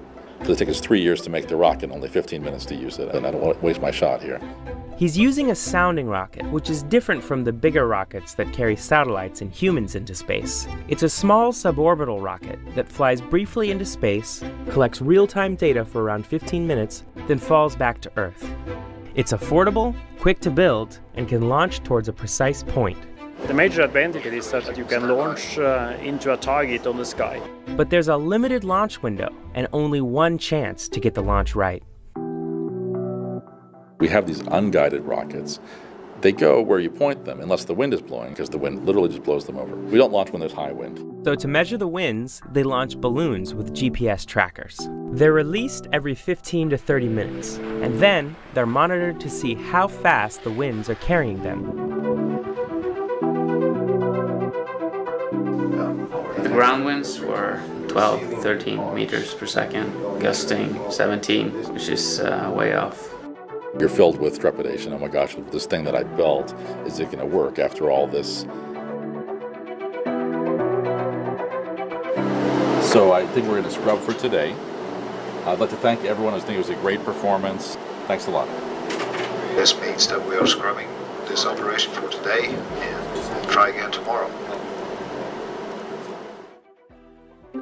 The mission is named Visualizing Ion Outflow via Neutral Atom Sensing 2, or VISIONS 2. In short, they're looking at how oxygen is getting enough energy to escape. It's a good test of how atmospheric escape works. Earth's gravity should hold onto the oxygen, and yet we see this gas shooting off into space. We're trying to figure out how that works. That is a science question that has been hanging around for 4 decades. Fortunately, anyone can see atmospheric escape at the right place and time. In Svalbard, we have the so-called polar night. It's dark all 24 hours. This continual darkness is key for witnessing this.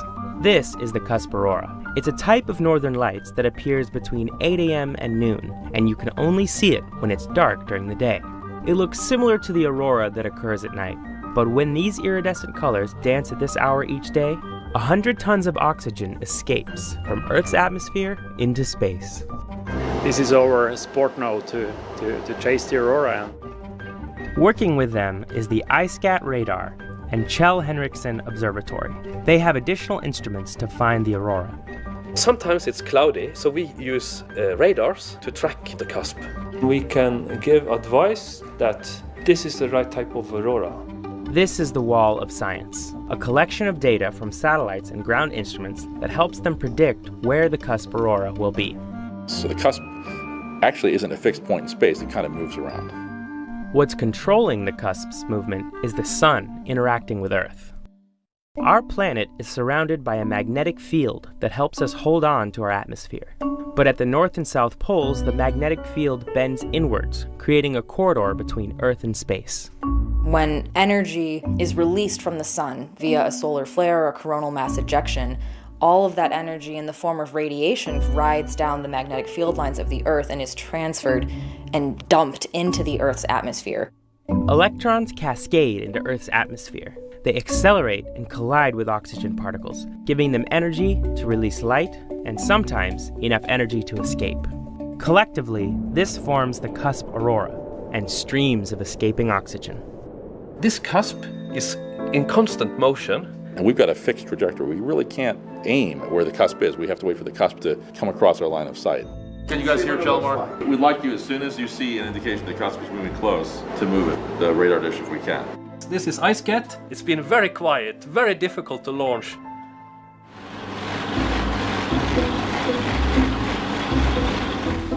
Do you think we're gonna launch today? No.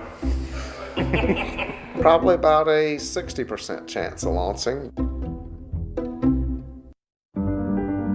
When we started seeing this really good data, this clock started counting down, and that's when everyone realized this is going to happen. We're going to launch. We're doing everything we can to get that launch off before the aurora goes away. It is really, really challenging and nerve-wracking at that point. You can see the tension just rise in everybody when that happens. And so everyone's watching their instruments, getting really excited, and then at T-minus 1 minute, all of us ran out to go see the launch happen.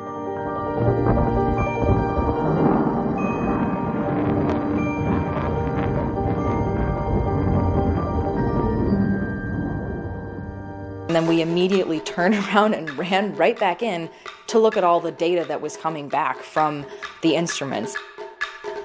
You know how much time and effort went into it because we all worked on it, and there's just nothing that compares to that feeling. everybody in every one of those little places, you know, really just so happy to contribute to getting this science. It's really an incredible experience. This is a story about what it takes to launch science instruments into space, but the real adventure will be in the data they sent back. Hidden within the numbers will be answers that reach far beyond Earth, shedding light on how atmospheres throughout the universe change, evolve, and perhaps support life.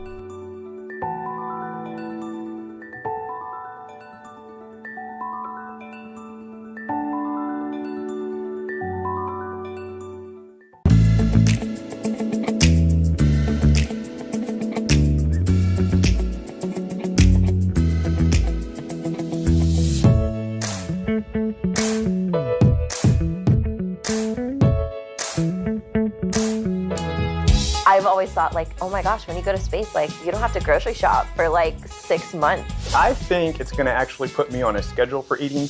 I am horrible at eating at all hours of the night. I miss lunch. We're also talking about like beverages. Like, we can probably only drink powdered beverages or water. So nothing, no sodas. No sodas. Nothing carbonated. No. Yeah. No Just.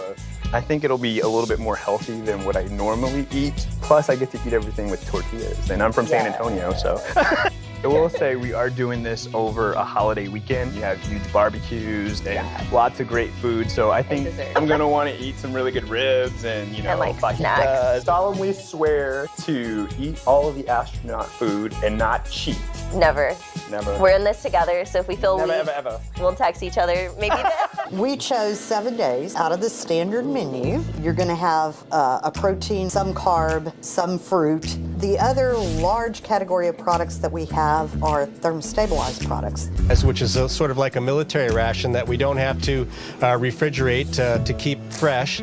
Can't do them in a microwave. I was gonna say, it looks like something that can't go in a microwave. I was gonna ask because I didn't want to find that out the hard way. We also have rehydratable food, which is this type in a vacuum pack where we have to add water, either hot or cold. We're going to give you a syringe. Oh, I don't like needles. And it comes with a needle. So this is You have to how carry you that would around too. rehydrate. Okay. I don't think we would want to have that laying around our office. Can I take that through airport security? It is the day before we start the food challenge, and I just went to go pick up all the materials from our wonderful food lab. So they're all packaged and in my trunk. I asked them what I should eat as my last real meal, and they said something fresh, maybe a salad. The problem is I was thinking nachos, so... As I suspected, I wouldn't have time to eat in the airport. I'm probably going to grab something to eat on the fly. Hopefully there's some tacos. So like I said, I was debating healthy or, not healthy. Of course, I chose nachos. I did end up picking up some tacos, some shrimp tacos actually, with some rice and some beans. I told you I love tacos. It's important to always choose nachos, so I'm gonna call this hashtag she chose nachos. She chose nachos. He chose tacos. So I have beef and mushrooms, rice pilaf, tomato and artichokes, and a wheat flatbread. Well, I don't know about that. I have grilled chicken, mac and cheese, vegetarian chili. We're in Texas, come on. Cran apple dessert. Oh man, remember she told us to tear it so there's no extra pieces of trash. Oh, so like if we were in space, this would all be floating around. Yeah. Once we open those packages, the food is what we consider to be liberated, and it can just float anywhere. And sometimes you find yourself using your spoon or your mouth to chase around the food and make sure you get it all in your mouth instead of stuck against the wall or somebody's face. Let's heat up a bowl of water and set these green ones in there. Idea. Yeah.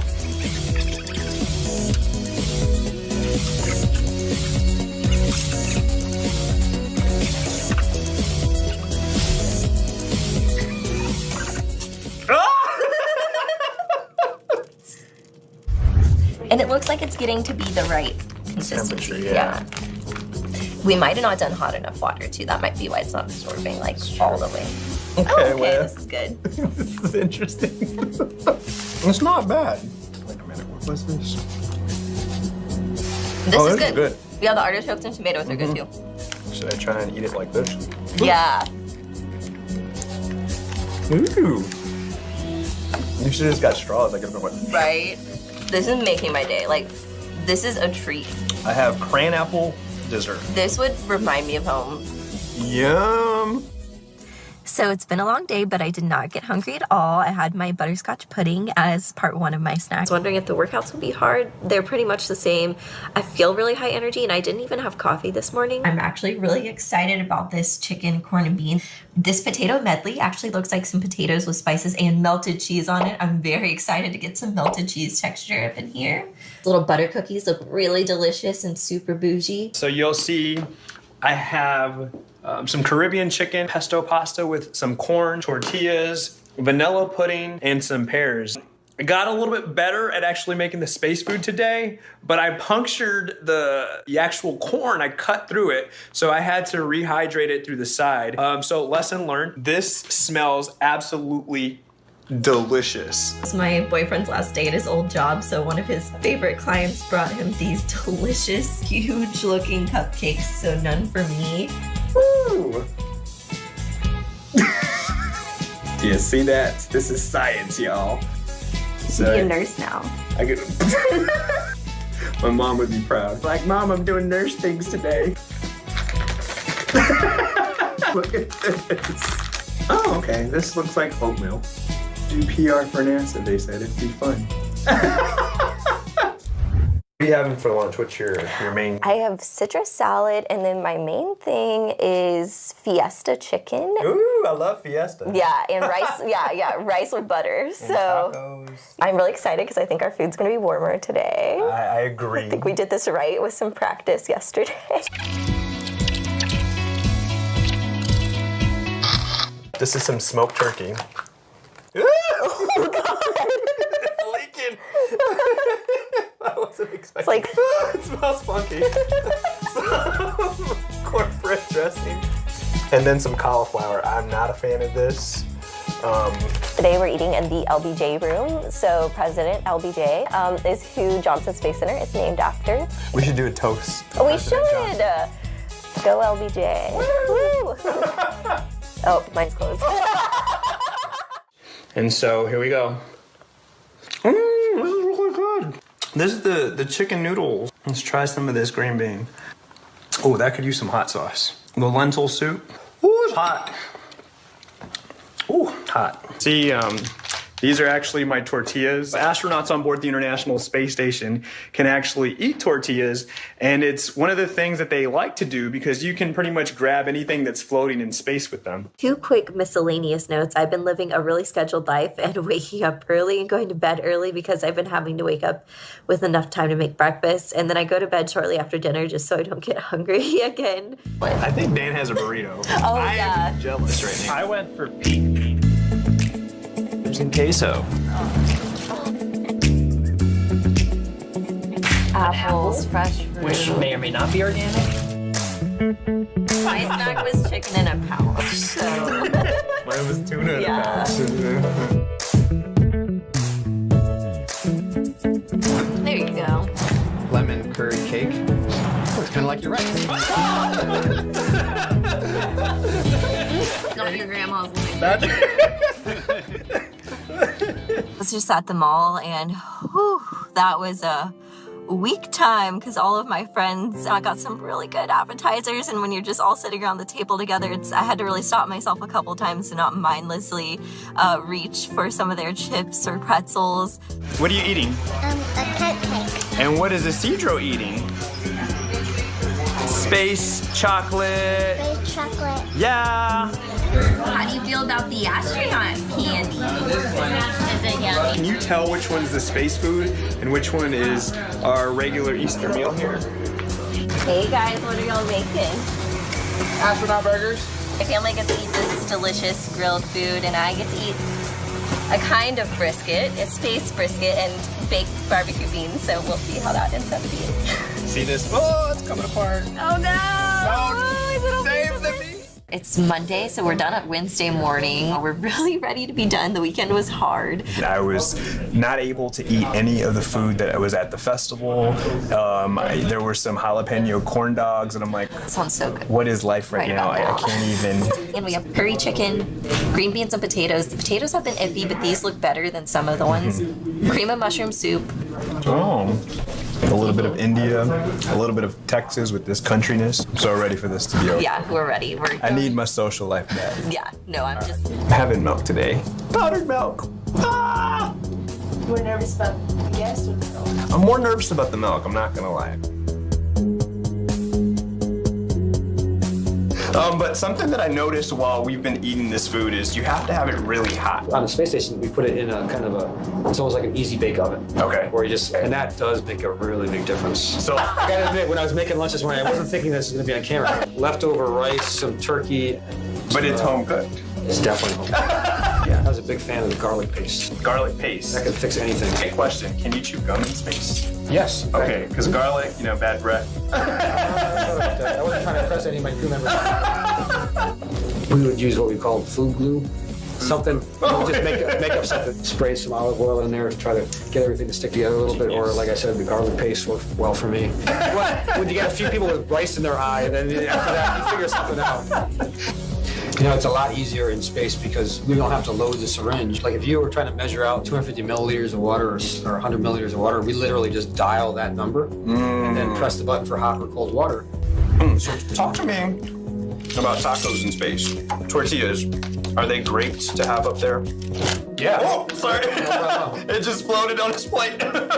Gosh, if we had salsa, we did have salsa sometimes. You can put that on there. The salsa will stick to the bread. You can use the salsa for other things to stick to the salsa. I'm from San Antonio, and I love tacos. So I told everyone I would make a space taco. Yeah. So it's a little bit leaky, extra moist. Happy in space. Yeah. It doesn't drip off the edges, it just makes a bubble. Gotta do the taco tilt because everybody knows. This is good stuff. That's awesome. This was the Mexican scrambled eggs food lab. They know what they're doing. We have some scientists back there. So is there anything that you... Woo, we did it! Way better than the LBJ toast. Yeah. Favorite meal, I actually really liked a lot of the breakfast food. And the shrimp cocktail was in fact very good. Ooh, shrimp cocktail, but the scrambled eggs in a taco. Ugh, man, sorry, done. And maybe if I had a machine to kind of heat everything up. If I was sealed away from the outside world and I didn't have all those temptations, maybe. Maybe if the food was floating around me, but I don't think I would otherwise. We could do that. Maybe if I were an astronaut. So I was debating, this is the same debate I started with, nachos or a salad. Let's get them both. I'll get both. I should get both. Listen, at this point, yeah. I think we need to treat ourselves. Oh, for sure. But I can tell you, I really want some coffee. Yeah. Some nice regular coffee. Hot coffee. Like not a latte. Powdered. I gotta get some coffee. And a soda. Yeah.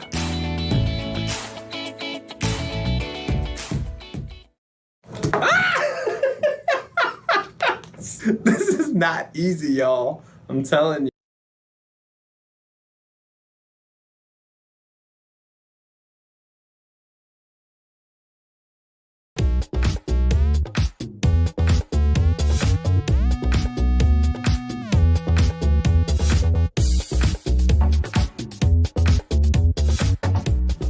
Hi, my name is Dr. Emily Schaller, and I'm here at NASA's Wallops Flight Facility on the eastern shore of Virginia. We're here because NASA is using airplanes to study hurricanes. The mission is called HS-3, which stands for the Hurricane and Severe Storm Sentinel. What's a Severe Storm Sentinel? It's actually a remotely controlled airplane called the Global Hawk Unmanned Aerial Vehicle, or UAV. Pilots fly the plane from a cockpit on the ground. NASA is using these Global Hawks to study hurricanes in the Atlantic Ocean by flying over and around them. The Global Hawk can fly for very long periods of time at very high altitudes. It can fly almost twice as high as a commercial jet, and it can fly for over 24 hours without stopping. That's why scientists are using the Global Hawk for the HS-3 mission, so they can continuously study storms as they develop. Forecasters have a pretty good idea of where these storms go, but what they want to know is, will they grow? We spoke with NASA mission scientists about how the Global Hawk will help improve their understanding of hurricane formation and growth, and why it's so important for us to learn more about hurricanes. The Hurricane and Severe Storm Sentinel has a goal to try to better understand the processes that control the intensity of storms. The ability to predict the intensity is very important because it impacts people in the coastal zones who, if they're anticipating, say, a tropical storm, a Category 1 storm, and they end up getting a Category 3 storm, it makes a big difference in terms of their ability to prepare and deal with the storm consequences. And this is really important because the category of a hurricane is the intensity of the winds associated with a hurricane. So a Category 5 hurricane is much more destructive than a Category 1. So being able to predict the difference between just a tropical storm, a Category 1, up to a Category 5 is really, really crucial to saving lives and lessening damage and so forth, particularly saving lives. The benefit of HS3 compared to any other hurricane mission is the fact that we have these planes able to fly upwards of 24 hours, and being able to monitor a storm for that long period of time and getting constant data, we can actually catch changes in the storm. We will use 2 Global Hawks. One Global Hawk flies over vast areas around a hurricane. It measures the environment that a hurricane is embedded in. And then the second Global Hawk, instead of sampling the vast area, it goes right in to look at the eye and the eye wall and the inner core processes of a hurricane.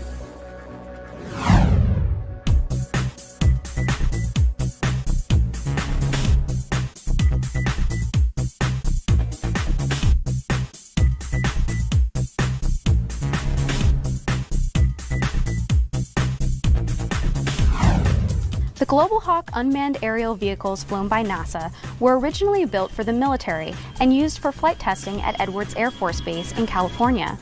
When the Air Force was done testing these models, they were transferred to NASA, which turned the planes into airborne laboratories to study the Earth. NASA flew its first science mission with a Global Hawk in 2010.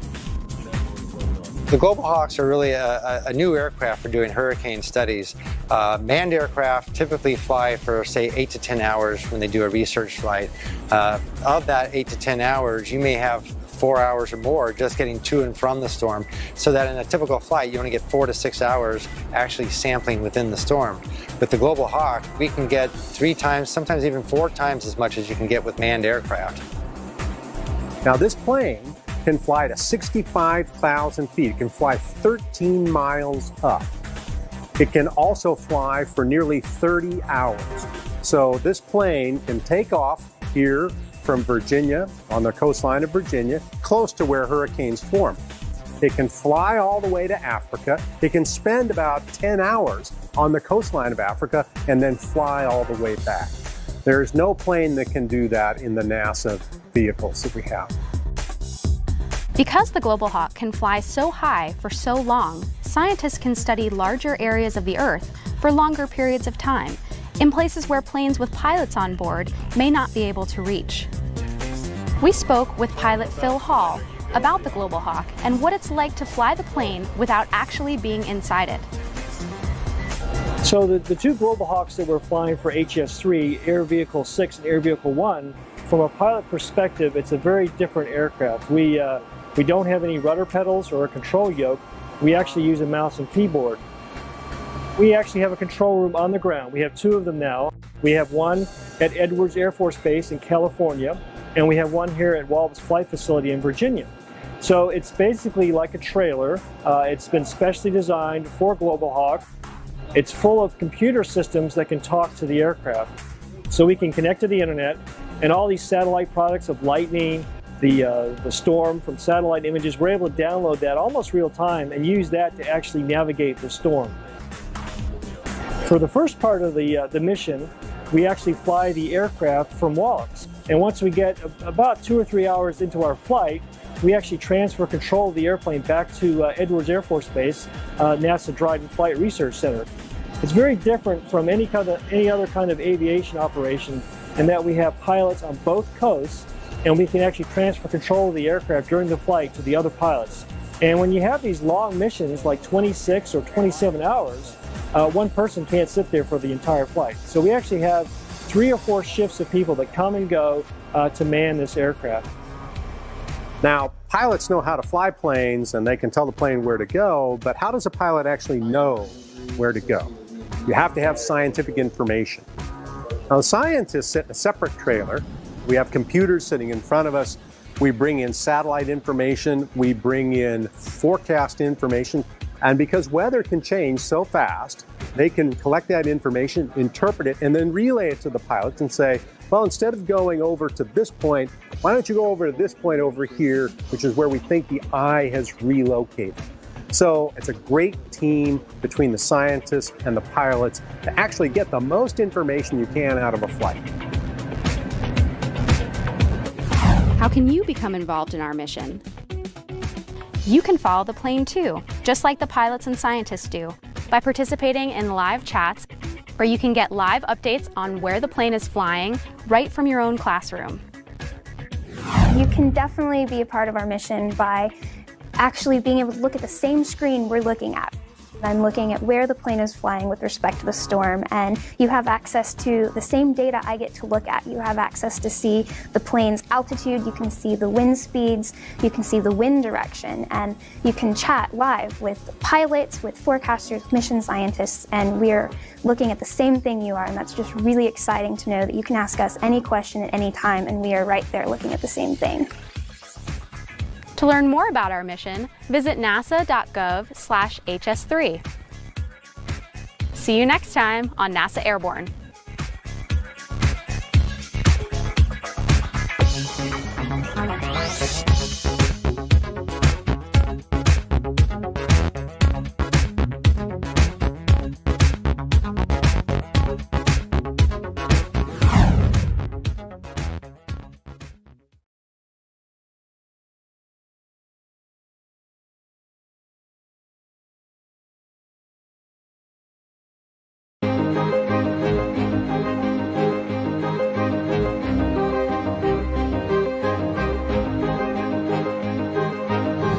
Astronauts Neil Armstrong, Buzz Aldrin, and then finally Mike Collins now boarding the transfer van for the trip to the launch pad. Flashing their cameras as the crew comes out.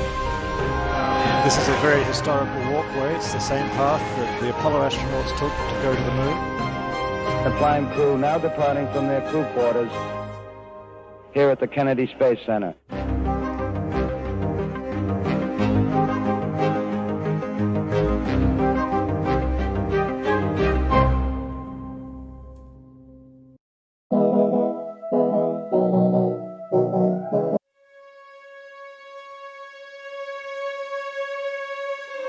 It's a bittersweet privilege to be taking Endeavour on its last flight, delivering the last major piece to the ISS.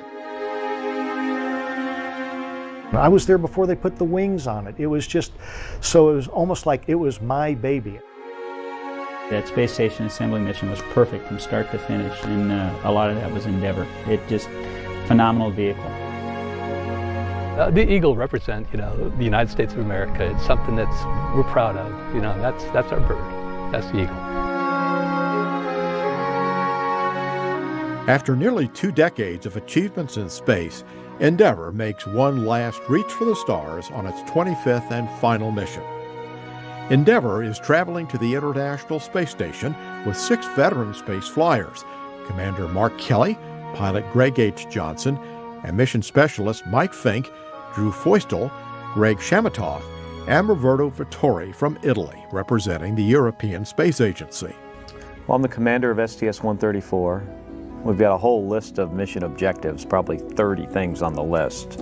But the big objectives is to get the alpha magnetic spectrometer installed on the outside of the space station. The 15,000-pound AMS is a massive particle physics detector that will attach to the International Space Station. Its job, to search through cosmic rays, looking for proof of dark matter and antimatter. In my mind, this is like the Hubble Space Telescope. I mean, it has the same type of potential for revolutionizing our understanding of the universe. They're also delivering critical spare parts to help keep the station up and running for years to come, along with the shuttle's orbiter boom sensor system. Feustel, Fink, and Chamatoff will rotate through 4 spacewalks, the last performed by shuttle crew members for the remainder of the Space Shuttle program. And when Endeavour makes its final touchdown on the runway, it will end a storied flying career for the youngest of NASA's shuttle orbiters. Even Endeavour's beginnings were unique. It was built as a replacement for Space Shuttle Challenger, a name for the first ship commanded by explorer James Cook. At the time of the Challenger accident, astronaut Barbara Morgan was part of the Teacher in Space program, serving as backup to teacher Krista McAuliffe, who launched aboard Challenger on that fateful day in 1986. I think Endeavour in particular, because she was named by school children all over the country, that really shows a carrying on and a moving forward, and how open-ended and never-ending that future can be. Like all shuttle orbiters before it, Endeavour was built by Rockwell in Palmdale, California. That's where astronaut Bruce Melnick's bond with Endeavour began. My first job as an astronaut, even before I was a qualified astronaut, was to represent the astronaut office out in Palmdale, where Endeavour was being built. So I got to see her being built from scratch to finish, got to see the wings put on, and it's amazing. The nation's brand new space shuttle was delivered to Kennedy Space Center on May 7, 1991, exactly 1 year before its maiden flight. It was great to see Endeavour come in. We knew why it was coming, because it was replacing Challenger. So it was going to be the new fleet leader and the new kid on the block. Melnick was on Endeavour's first flight, STS-49. The 7-person crew faced an ambitious 8-day mission to repair the stranded Intelsat 6 satellite. I'll never forget when Dan Brandenstein, who was the chief astronaut at the time, asked me if I wanted to be on the first flight of Endeavour. I mean, you could hear me hooting and hollering, because that was going to be the premier mission at the time. Endeavour made history again during the last shuttle mission of 1993, when 7 astronauts upgraded the Hubble Space Telescope and improved its vision. It was an extremely complex flight, involving 5 back-to-back spacewalks. And in the end, all the hard work paid off. The telescope's new second-generation wide-field and planetary camera being back grand images taken with dazzling clarity. And Endeavour helped to carry the load in the construction of the International Space Station, including the very first shuttle flight to the fledgling outpost, STS-88. Endeavour delivered the American Unity module, and astronauts connected it to the Russian Zarya module already in place, and the station was born. Kennedy Space Center Director Bob Cabana commanded that cornerstone flight. I have to admit, because I got to command Endeavour on that first space station assembly mission, I'm a little partial to Endeavour. But less than 3 years later, the nation was stunned by the terrorist attacks of September 11, 2001. On December 5th, all eyes turned to Kennedy Space Center, where Endeavour waited to make the first flight after the tragedy. Mike, first, we'd like to say thank you to the entire KSC team for getting Endeavour in great shape. And secondly, from the entire crew, we're all well aware that for over 200 years, and certainly over the last 2 months, freedom rings loud and clear across this country. But right here and right now, it's time to let freedom roar. Let's light them up. 1, we have booster ignition and liftoff of the Space Shuttle Endeavour, pushing our goals skyward using our station in space. Endeavour lifted the nation's spirits with a spectacular launch at the twilight's last gleaming. After 2 more flights, Endeavour entered an extended downtime for planned maintenance and upgrades, including the new glass cockpit and a global positioning system for landing.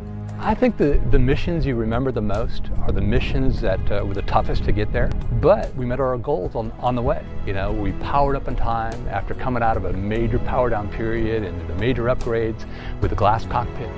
The newly upgraded orbiter returned to service in August 2007 on the STS-118 mission. Morgan flew as a mission specialist and recalls watching an orbital sunrise.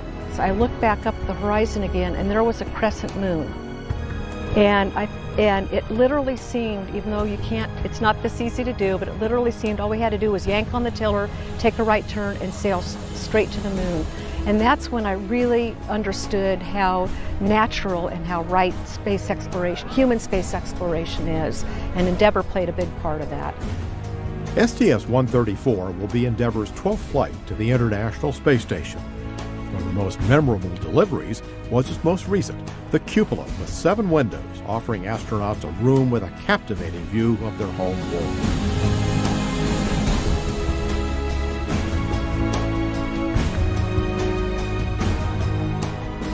After 30 years, the shuttle program is coming to a close.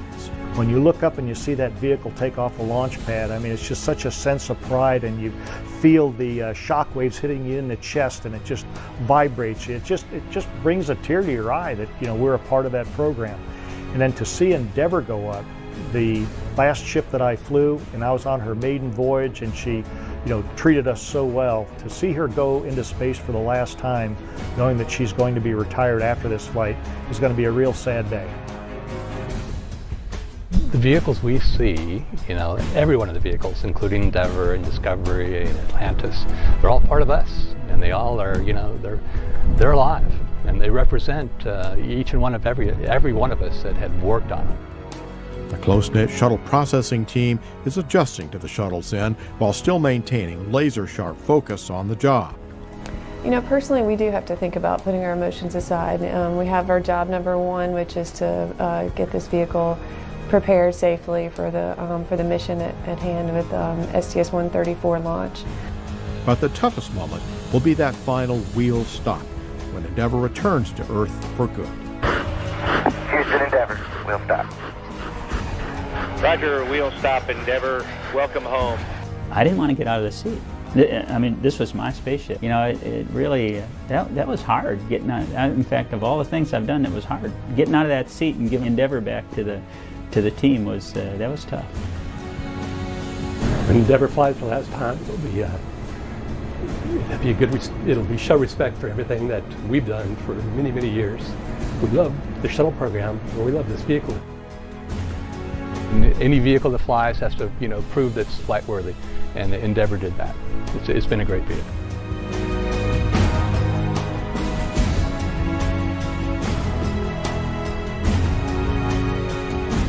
How to virtually participate in Launch America. Vice President Pence highlights the nation's return to human spaceflight and honoring a legendary astronomer. A few of the stories to tell you about this week at NASA. On May 20th, astronauts Bob Behnken and Doug Hurley arrived at our Kennedy Space Center in Florida ahead of their launch on NASA's SpaceX DM-2 test flight to the International Space Station. 2 days later, the mission got the formal go-ahead for a May 27th launch attempt at a flight readiness review. The mission, targeted for launch from Kennedy's historic Launch Complex 39A, is being celebrated as Launch America, marking the first human spaceflight from the U.S. since the end of the space shuttle era. I happen to have been one of the 4 astronauts that landed here almost 9 years ago in T-38s on the 4th of July of 2011 to close out the space shuttle program. So it's incredibly humbling to be here to start out the next launch from the United States. As graduates of military test pilot schools, if you gave us one thing that we could have put on our list of dream jobs that we would have gotten to have someday, it would have been to be aboard a new spacecraft, be conducting a test mission aboard that spacecraft, and Doug and I get that chance to do it. So we're thankful for that opportunity. While pre-launch and launch day activities are not open to the public due to social distancing concerns, NASA invites you to virtually participate in this historic milestone. In addition to continuous launch day to docking day coverage on NASA television, virtual activities include a NASA social as well as activities across our social media channels, including YouTube, Twitter, Facebook, Instagram, and LinkedIn.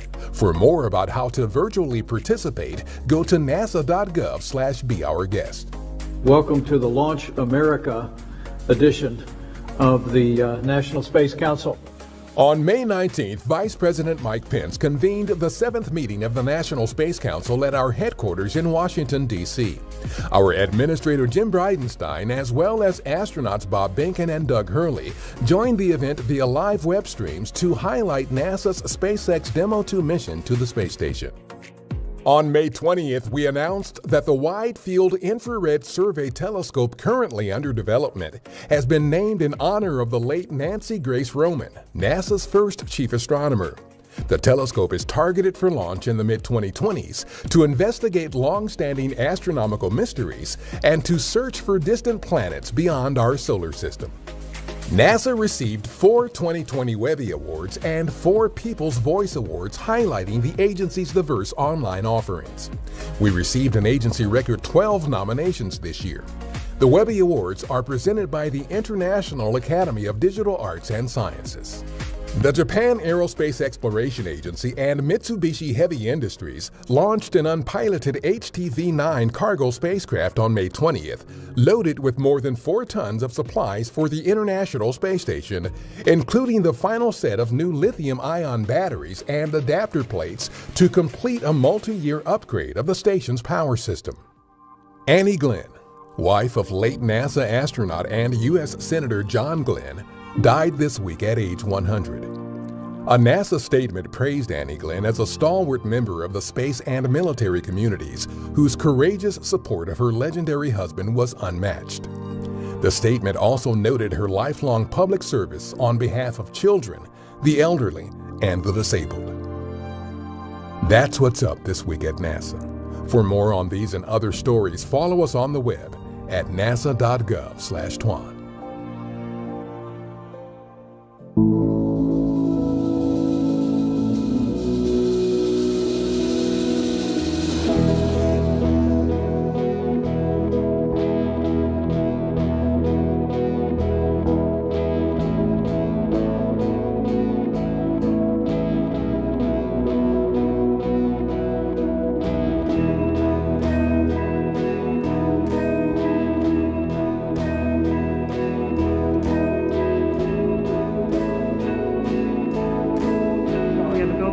Start. 6, 5, 4, 3, 2, 1. Booster ignition and liftoff of the maiden voyage of Endeavour on a satellite rescue mission. For the past 2 decades, Space Shuttle Endeavour, the youngest vehicle in NASA's shuttle fleet, has symbolically carried the torch for Challenger, the orbiter it replaced.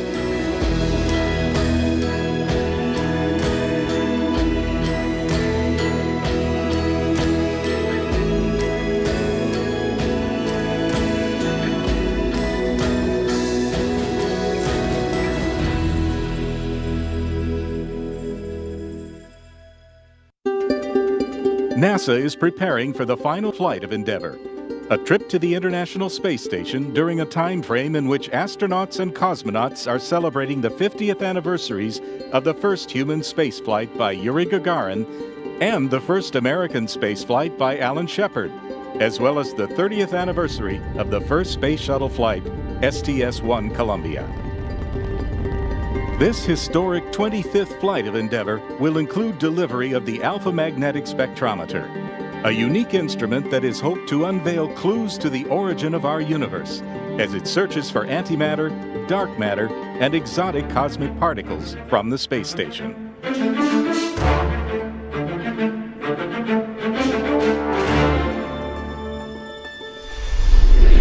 When Endeavour launches on NASA's 36th mission to the ISS, the STS-134 crew of 6 astronauts will begin a mission to stock the station with spare parts and a world-class stellar research instrument just months before the shuttle program comes to an end. Endeavour will deliver the Alpha Magnetic Spectrometer 2 and the Express Logistics Carrier 3 to the station. This will also be the first shuttle flight to conduct a re-rendezvous, but not dock to the space station, to test the performance of new navigation sensors designed for the Orion spacecraft.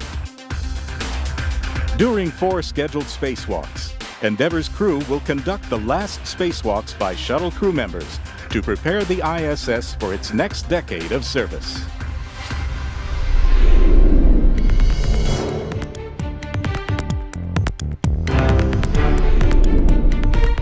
I've flown on Endeavour before, so I'm excited to fly on it again. And my brother's flown on Endeavour. Navy Captain Mark Kelly is the commander of Endeavour's crew of 6 astronauts. He flew on Endeavour as the pilot of his first spaceflight, STS-108, in 2001. In January 2011, Kelly's wife, Congresswoman Gabrielle Giffords, was critically wounded during a community outreach event in Tucson, Arizona. Kelly took a brief leave from the agency, but returned to mission training a few weeks later. The pilot of Endeavour is retired Air Force Colonel Greg H. Johnson, making his second spaceflight. He will be at the controls as Endeavour undocks from the station. He flew on Endeavour as the pilot of STS-123 in 2008. Air Force Colonel Mike Fink is Mission Specialist 1. A veteran of 2 long-duration missions on the International Space Station, he commanded the station complex on Expedition 18. During this mission, his first aboard the shuttle, he will conduct 3 spacewalks. Mission Specialist 2 is Italian Air Force Colonel Roberto Vittori, twice flown aboard a Russian Soyuz as an ISS visitor and part of the crew that delivered fresh Soyuz spacecraft to the outpost. As the last non-American astronaut scheduled to fly on the shuttle, Vittori will meet up with Paolo Nespoli on the ISS for 2 Italian astronauts on orbit at the same time. Dr. Drew Feustel, Mission Specialist 3, is making his first voyage to the ISS after performing 3 spacewalks during STS-125, the final Hubble Space Telescope servicing mission. On this flight, he will serve as lead spacewalker for 3 additional EVAs. Mission Specialist 4 is Dr. Greg Shamatoff. He served as an ISS flight engineer for 6 months during Expeditions 17 and 18, returning to Earth on Endeavour. He will perform 2 spacewalks.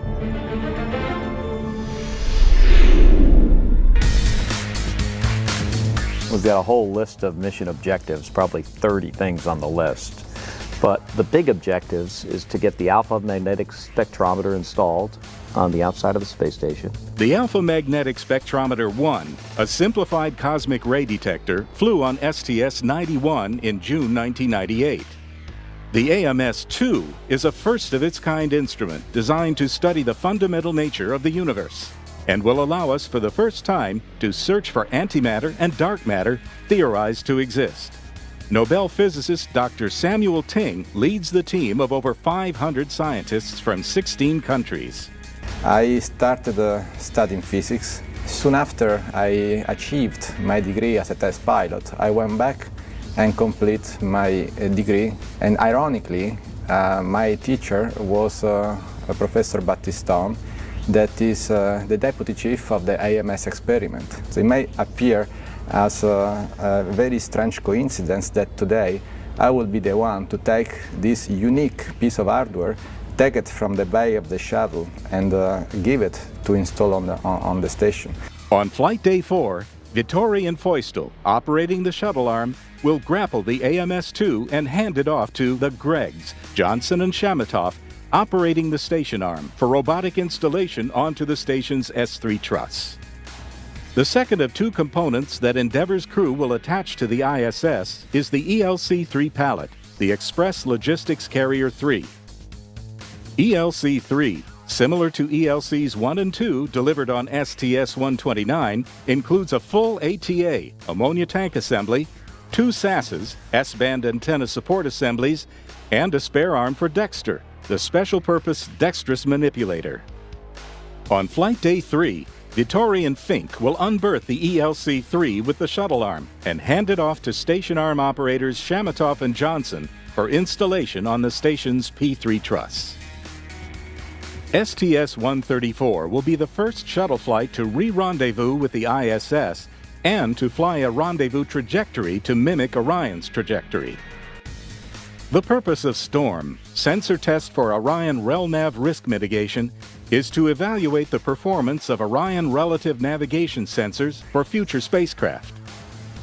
While Kelly is flying Endeavour, Feustel will monitor STORM sensors from a laptop on the flight deck during rendezvous, undocking, and the re-rendezvous after the traditional ISS fly-around.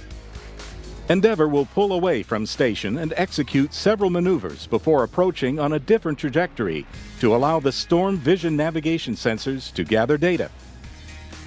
Although Endeavour will not actually redock with ISS, it will fly to a close approach of 1,044 feet below and 300 feet behind the station before executing a third separation burn and departing station for the final time. Then when we come up back in front of the space station again, We're then going to do these series of burns where we're going to fall behind the space station, you know, a couple 100,000 feet. And then we're going to come back in doing a profile that's actually quite similar to what Apollo used for a rendezvous.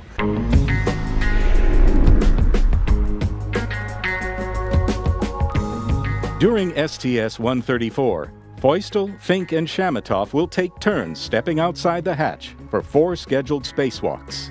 EVA-1 on flight day 5 focuses on MISSIES, Materials International Space Station experiments. Feustel and Shamatov will return the MISSIE 7A and 7B pallets from the ELC-2 and transfer MISSIE 8 to the same location. The idea is to expose these things to the harsh environment of space for a long period and see what happens. For EVA-2 on flight day 7, Fink and Feustel will refill one of the station's port radiators with ammonia. They will also clean and lubricate the station's port Sarge, the solar array rotary joint. Prior to EVA-3, Feustel and Fink will test a new protocol combining the airlock campout pre-breathe, the exercise pre-breathe, and the spacesuit itself. We were introduced to a pre-breathe option by Mike Gernhardt, an astronaut in the Corps, and it's called the In-Suit Light Exercise Pre-Breathe Protocol. We call it ISLE, I-S-L-E. For EVA-3 on flight day 9, Feustel and Fink will install a power and data grapple fixture for the station arm on the Zarya module. They will also run 2 Y cables for redundant power supply to the Russian portion of the station. During EVA-4, Shamatov and Fink will transfer and install the OBSS, the shuttle arm's extension boom, to the station's S1 truss for potential future use aboard the ISS.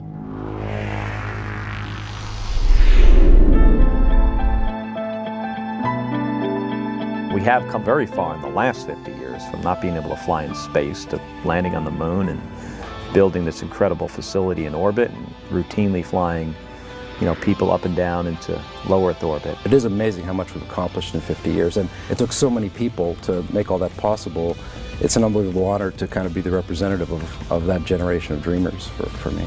We have a huge honor and responsibility to make this the best mission that we can, to honor all of the engineers all the way from the pre-STS-1 in the very beginning in the 1970s when we started to design the space shuttle. All the effort, the blood, the sweat, the tears that have gone into making the space shuttle program as wonderful as it has, to fly on the penultimate mission and to do it well and to do it with the honor of those that came before us.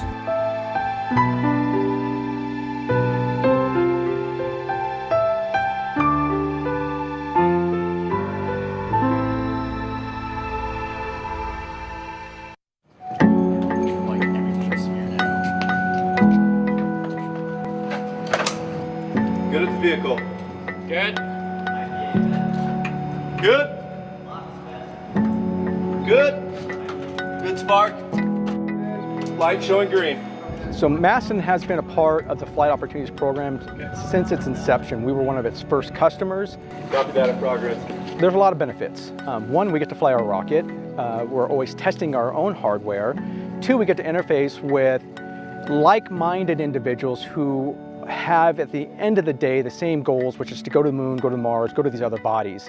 And so we get to interact with them, we get to understand how they do things. There's a transfer of knowledge both ways, and we build these strategic partnerships that are only going to facilitate these broader and deeper areas of exploration that we ultimately want to do.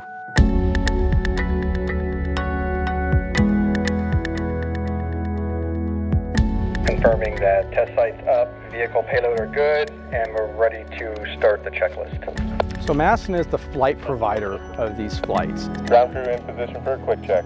We fly the vehicle through a trajectory that mimics that target destination, whether it's the moon or Mars, and gives them the fidelity of data that, again, they're not going to get with conventional means, whether it's a balloon, a helicopter, or an airplane. Here we go. Masson ops to all, 6-second count to engine start. So the Safe, Precise Landing Integrated Capabilities Evolution Project, or SPLICE, is developing a family of sensors that are required to land safely and precisely on the Moon, Mars, and any other destination.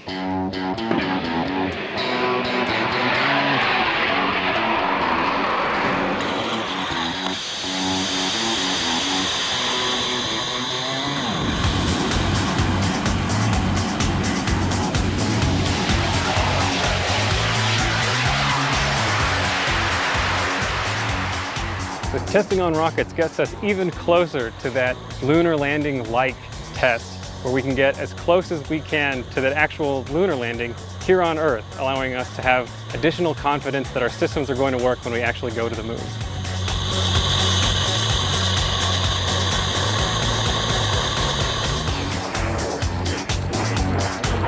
Terrain relative navigation is a form of navigation in which you are able to determine your state of the vehicle relative to the terrain itself. So we're able to identify features pre-launch based upon satellite maps, load them onto the vehicle, and then we fly a camera on board which takes images.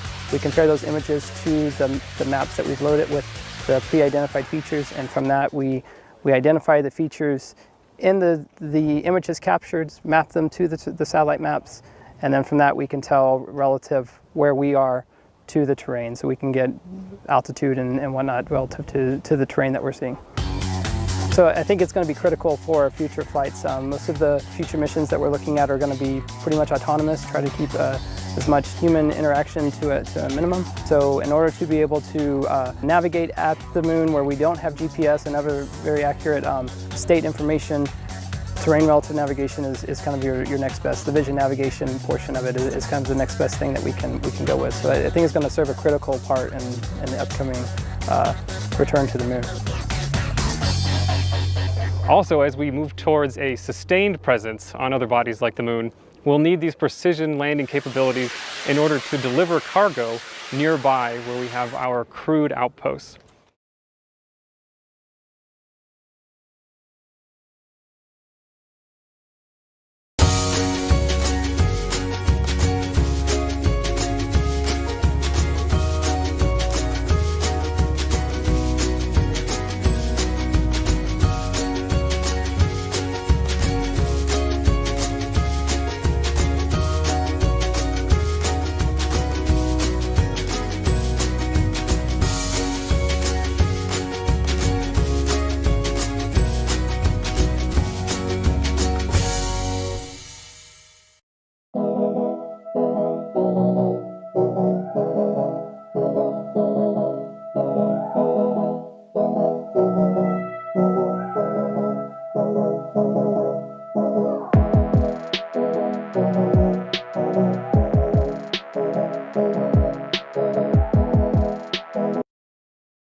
Countdown is once again underway at Cape Canaveral for the attempt to launch astronaut John Glenn into orbit around the world. Reporting to the British Broadcasting Corporation in London.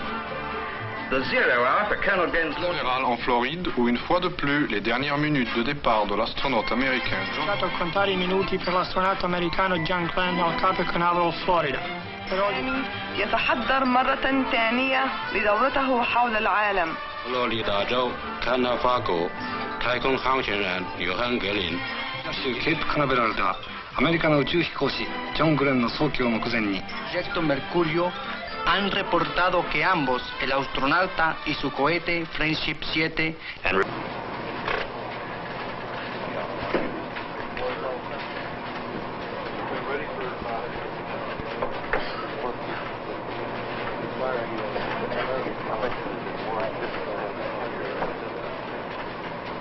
with the entire world as our witness. The countdown begins at Cape Canaveral, Florida, for one of man's greatest adventures.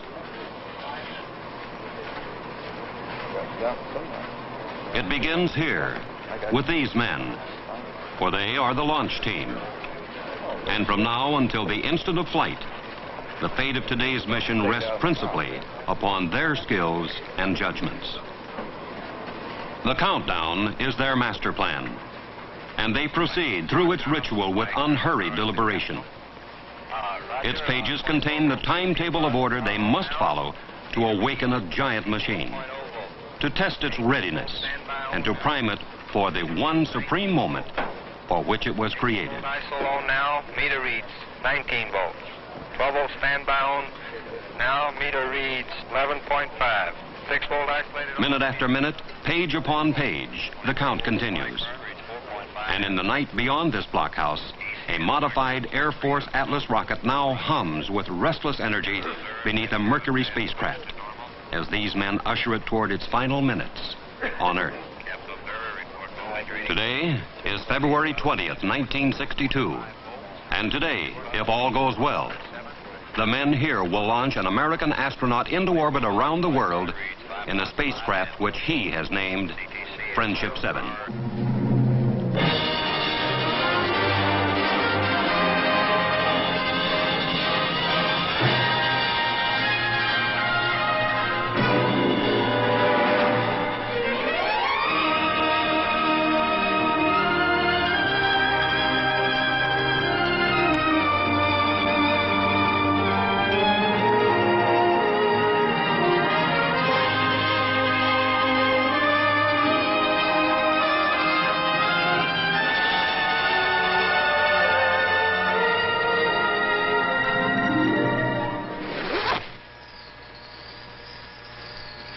Friendship 7 awaits its pilot. And the pilot has waited 3 years for this day. 3 long, arduous years of study, of training, of waiting. And now he's ready. His name is John Glenn.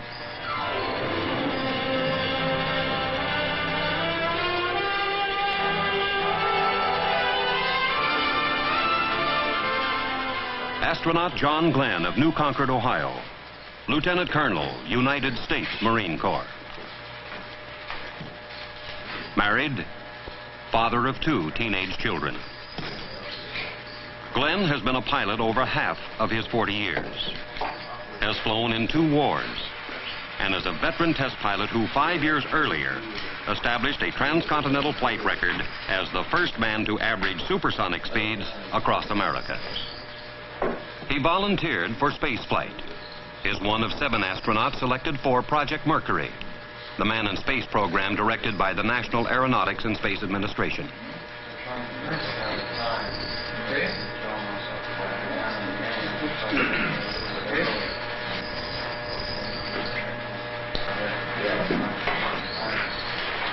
Two teammates have pioneered the way into space for Glenn. Astronauts Alan Shepard and Virgil Grissom tested the Mercury spacecraft on trailblazing suborbital missions, proving the equipment and pushing the program to the threshold of orbital flight. And now, it's Glenn's turn. Ready for pressurization. Now to Glenn falls the challenge of man's next advance into space, for he has been chosen to cross the threshold gained by Shepard and Grissom and to orbit the world. So the countdown continues for John Glenn. And it continues beyond this room for Friendship 7. And it continues this moment around the world.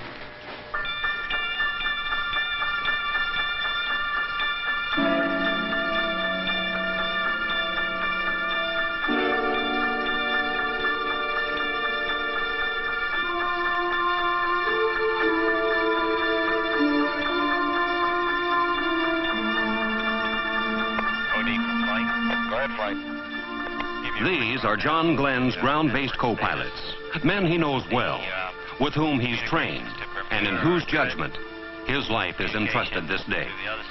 They are the flight controllers, And from the Mercury Control Center, within view of the launch complex, they make the decisions, issue the commands that will govern the course of the mission. To these men throughout the flight will flood the facts needed for decision. The scope of their responsibility of the entire operation defies comprehension.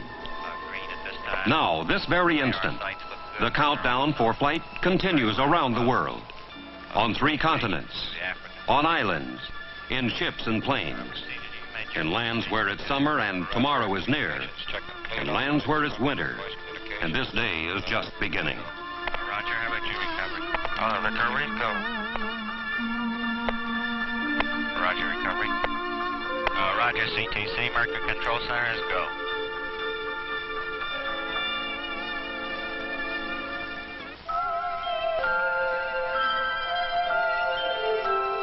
Northeast of Cape Canaveral, 1,000 miles into the Atlantic, dawn's early light spills over the British Crown colony of Bermuda, and Station 2 in the Mercury network proceeds with the countdown. The tracking and telemetry stations, 18 in all, form an avenue of electronic checkpoints around the world to monitor and communicate with Friendship 7 as it passes overhead.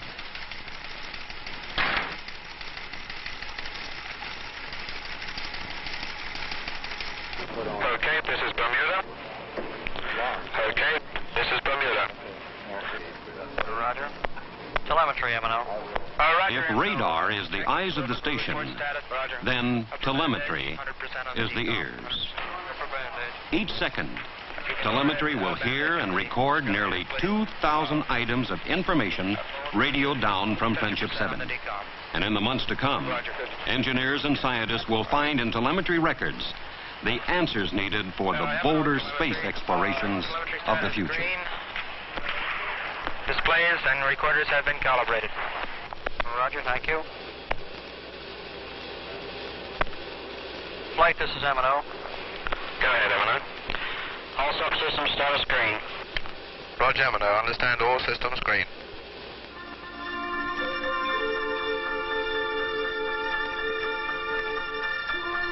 Latitude, 5 degrees north.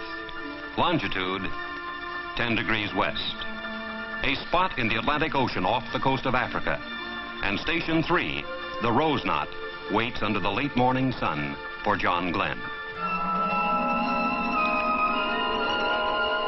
Operating out of Trinidad, Rose Knot will communicate with Friendship 7 and monitor its journey as it streaks across the empty ocean and out over Africa.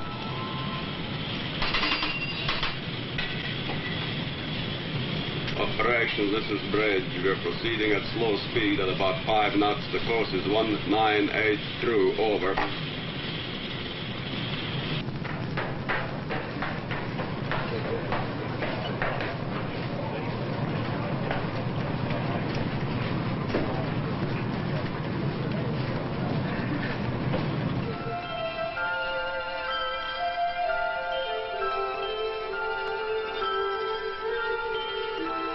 Beyond the Mercury station on Gran Canaria Island, in the Spanish archipelago off of the African coast, it's midday at Station 5 in Kano, Nigeria, deep in the continent of Africa.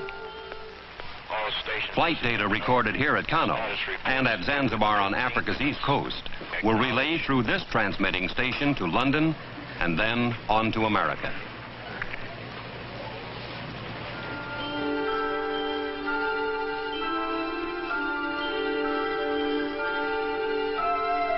Far to the southeast of Kano, beyond the Zanzibar station, the ship's bell of the coastal sentry tolls the twilight of day in the emptiness of the Indian Ocean.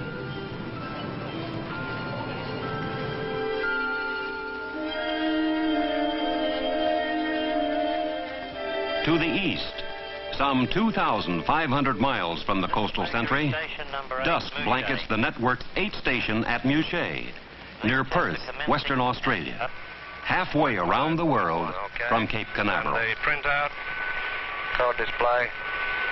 Okay, that's fine. Let's just tweak it up on here. Today, February 20th, is fast fading over the Australian tracking sites at Muchet and Woomera. And when Glenn arrives, tomorrow will greet him. But north and east across the Pacific, far beyond the Mercury station on the coral atoll called Canton Island, February 20th is just minutes old on Hawaii's garden island of Kauai. And there, men prepare for the arrival of Friendship 7. On board site and ready for a 165 check. All roger. Transmitter is good. All roger. Eastward again, deeper into the day that will soon awaken over the Americas. Eastward to the Gulf of California and to the Mercury station at Guaymas, Mexico.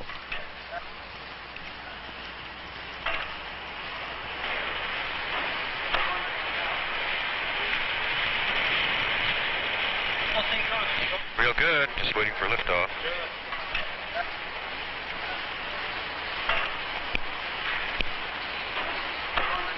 MNOTM, status green.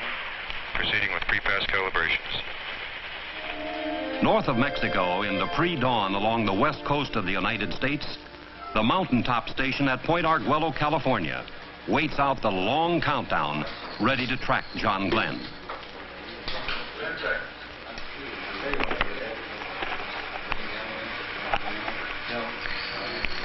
Roger, Ag 8. What is the present count?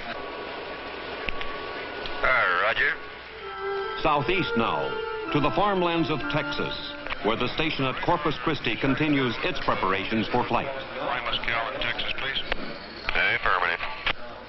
Roger.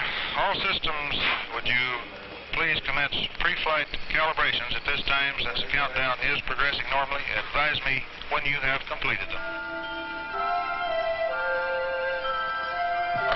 Far to the north and east of Corpus Christi beats the heart of the worldwide Mercury network, the computing and communication center that bonds it into a working entity. This is the Goddard Space Flight Center in Greenbelt, Maryland. Through here funnels the voice and teletype communications that link the global stations to Mercury control. The computers enable men to reach judgments within the flashes of time allowed for control of a spacecraft that moves faster than a brain can react. Throughout the flight, the computers will generate recommendations on whether the mission should continue or be aborted. They will determine locations of the spacecraft, the time it should begin re-entry, the point at which it will land. And the most vital of these findings will be transmitted instantaneously to Cape Canaveral.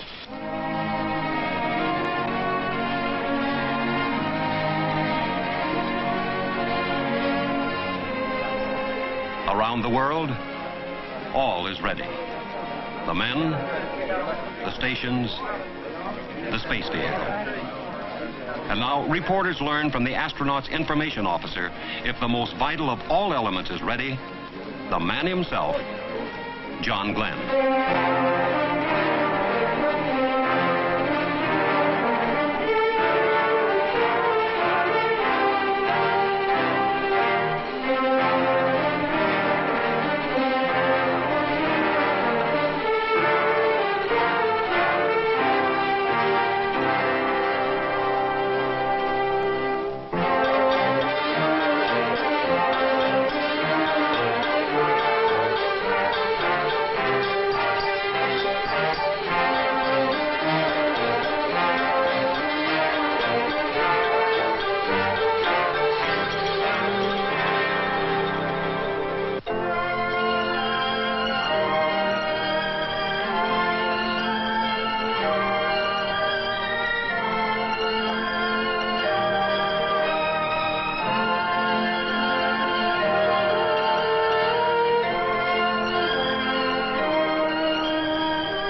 What are the thoughts of a man about to rocket into history? Glenn is the astronaut, the man who will challenge space. But he is just one member of an international scientific endeavor that requires the genius and skills of some 40,000 other men and women scattered throughout the world. From the engineers and technicians who produce the space vehicle to the crews now preparing to launch it. From the tracking experts who will chart his voyage around the globe to the sailors now waiting at sea to recover him. Behind this day stands years of preparation, of research and testing, of planning and training. And the purpose of it all is knowledge. Knowledge of space and of how effectively man and spacecraft can function together in its hostile environment. Knowledge that will serve as the basis for space explorations of the future. Hard-won knowledge of benefit to all men, bought by sacrifice and dedication and courage.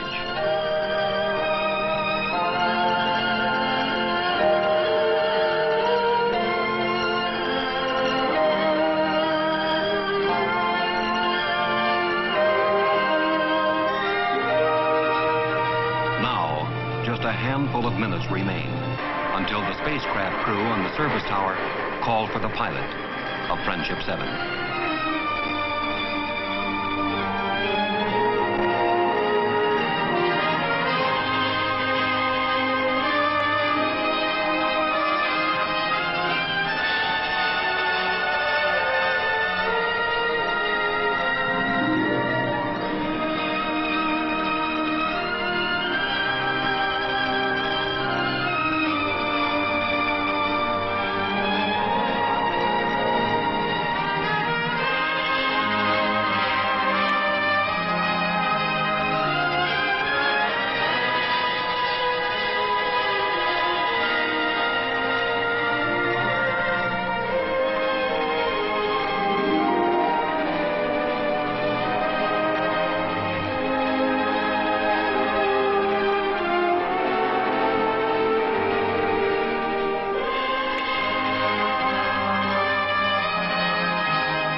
Okay, John?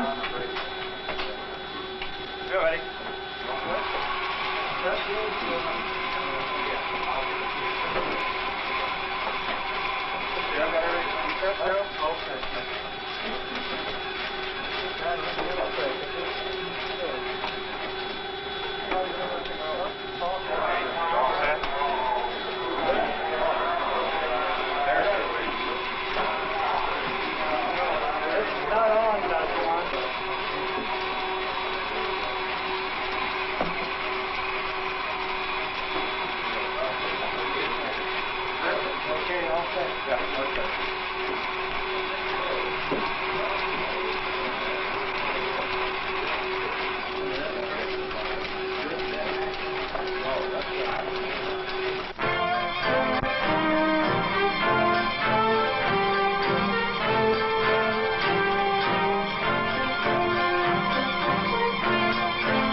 The sound of John Glenn's life.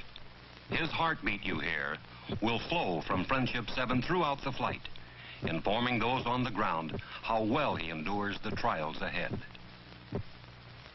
Into the soft light of this Florida dawn emerges Friendship 7, making its debut to the day of its destiny.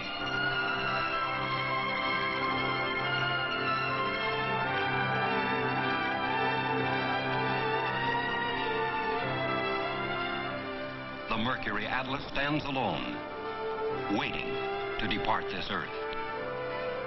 250,000 pounds of rocket with thrust equal to 3.5 million horsepower. All to hurdle a 168-pound astronaut into space.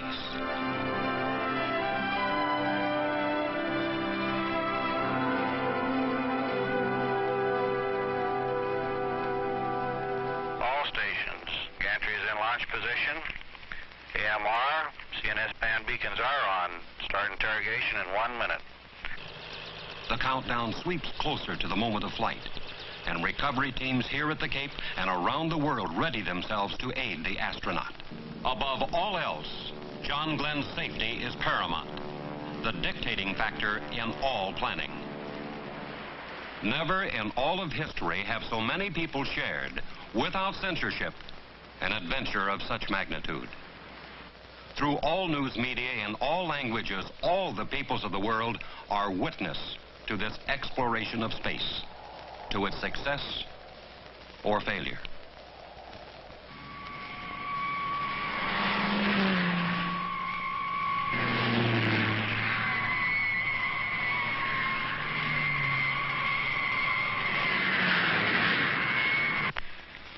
T-minus 15 minutes. Mark, T-minus 15 minutes and counting. There will be no smoking in the blockhouse until further notice. Okay, this is Bermuda. Go ahead. We just logged on our computer. Stand by for an estimate. Roger. Standing by, Bermuda. Estimate 5 minutes, okay? 5 minutes. You want us to continue to count? I suggest you take it down to T-minus 7. We may have it by then. Roger.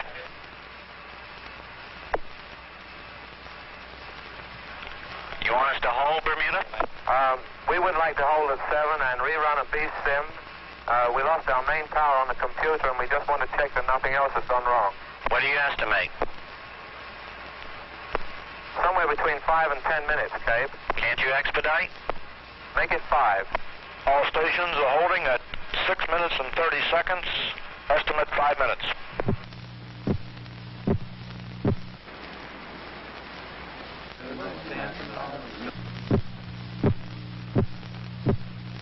We just got to go. You ready? Are you ready to continue? Green. Okay, go ahead. Green. Go ahead, Cape. Your attention, please. On my mark, we will pick up the count at T-minus 6 minutes and 30 seconds and counting.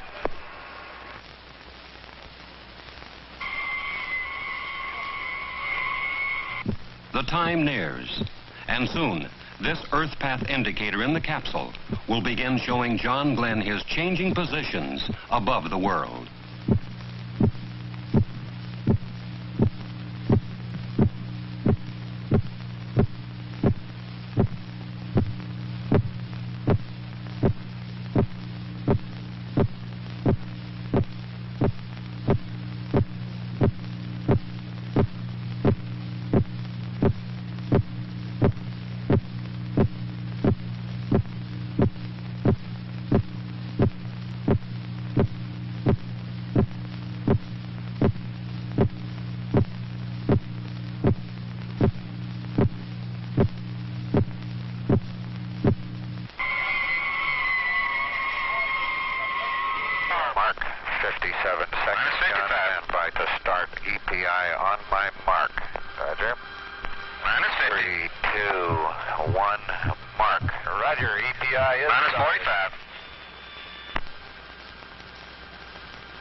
All recorders to fast.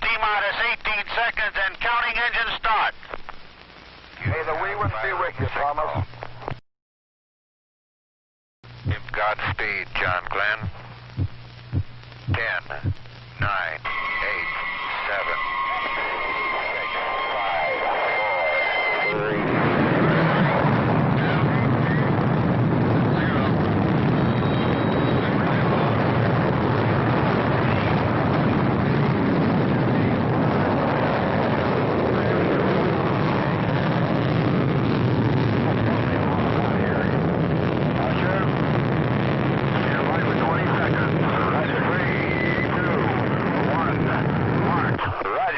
Clock is started.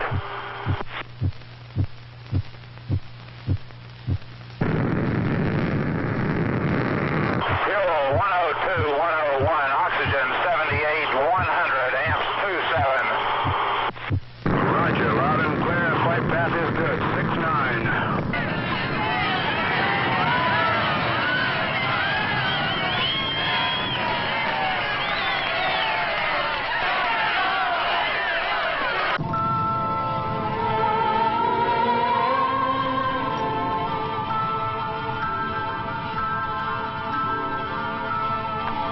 Seconds. 65,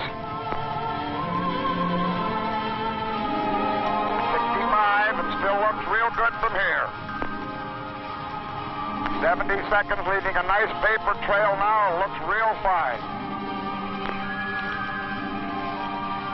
Looks good back, G's got it.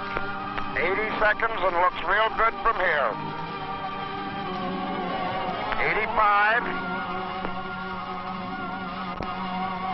90. 95. Flame color is bellowing out now. We're standing by for you. Roger. Tape is go and I am go. Our capsule is in good shape. Fuel 103, 102. Oxygen 78, 100. Cabin pressure holding steady at 58. Amps is 26. All systems are go. Roger. 20 seconds to SECO. SECO. Roger. Sustainer engine cutoff. The moment when the final Atlas engine will shut down. When Friendship 7 should separate from the booster rocket and begin orbital flight.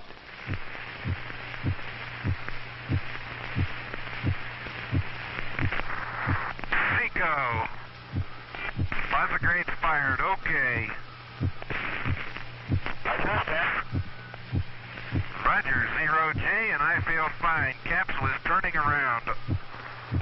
Oh, that view is tremendous.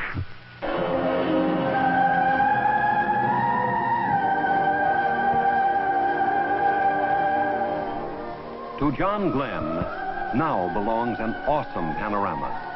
The world curving beneath him, just as it was filmed from an earlier Mercury capsule. And I could see the booster during turnaround just a couple of 100 yards behind me. It was beautiful.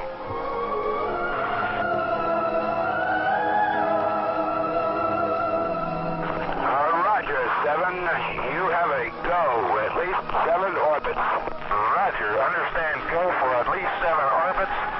So Friendship 7 can see clear back a big cloud pattern way back across toward the Cape. Beautiful sight.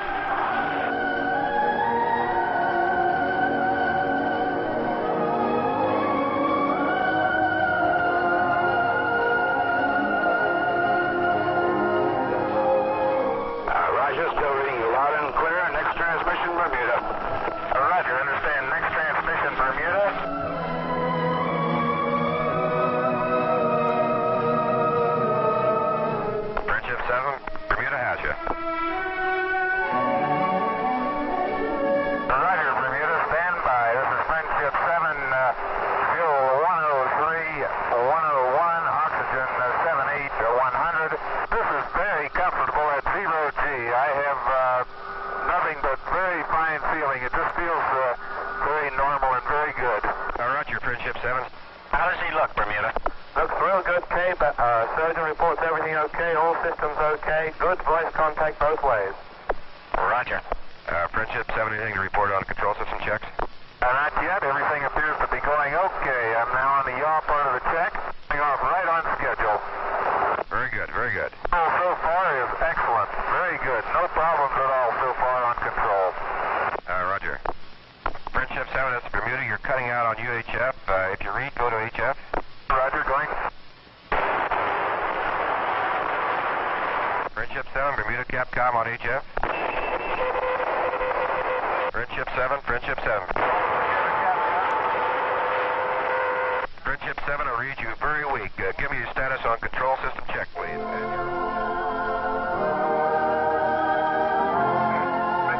Friendship 7, clear Capcom. Read you. This is Friendship 7. Horizon is a brilliant blue. There, I have the mainland in sight at present time coming up on the scope. I have a beautiful view of the African coast, both in the scope and out the window. Out the window is by far the best view. Part of the Canaries was hidden by clouds. I can see dust storms down there blowing across the desert. A lot of dust. It's difficult to see the ground in some areas. Over. Friendship 7, you are stating. Tell me, over. Friendship 7, this is Kano Capcom. I read you loud and clear. How do you read me? Over. Roger, Kano, loud and clear. Roger, loud and clear. What is your status? Over. This is Friendship 7. My status is excellent. I feel fine. Over. Roger, I monitored part of your transmission over Canary and heard your comments on the weather over Africa. We've had dusty weather here, and as far as we can see, a lot of this part of Africa is covered with dust. So just exactly the way it looks from up here, too. Roger, will you give us status report? Over. Roger, this is Friendship 7, fuel 9098, oxygen 78, 100, cabin pressure holding 5.6 at present time, and preferring to take Xylo still at present time. Roger, do you want to stand by for retro sequence time, area 1, Charlie?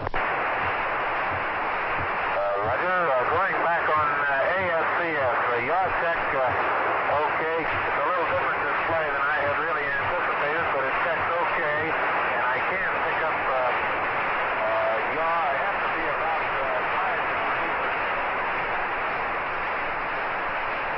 5 Friendship 7, you are fading rapidly.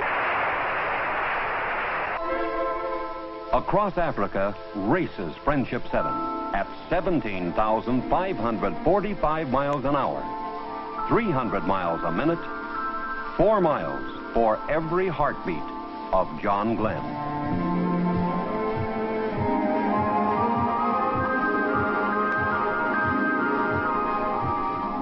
Friendship 7 streaks through the night of tomorrow and races toward the dawn of yesterday.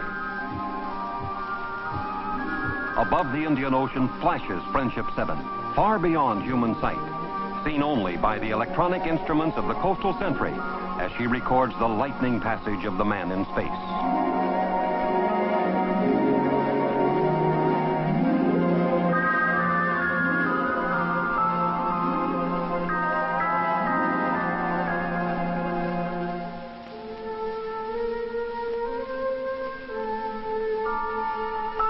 For John Glenn, the familiar time references of Earth no longer apply, for he journeys around our world in just 88 minutes, outracing the sun that needs 24 hours to circle the same globe.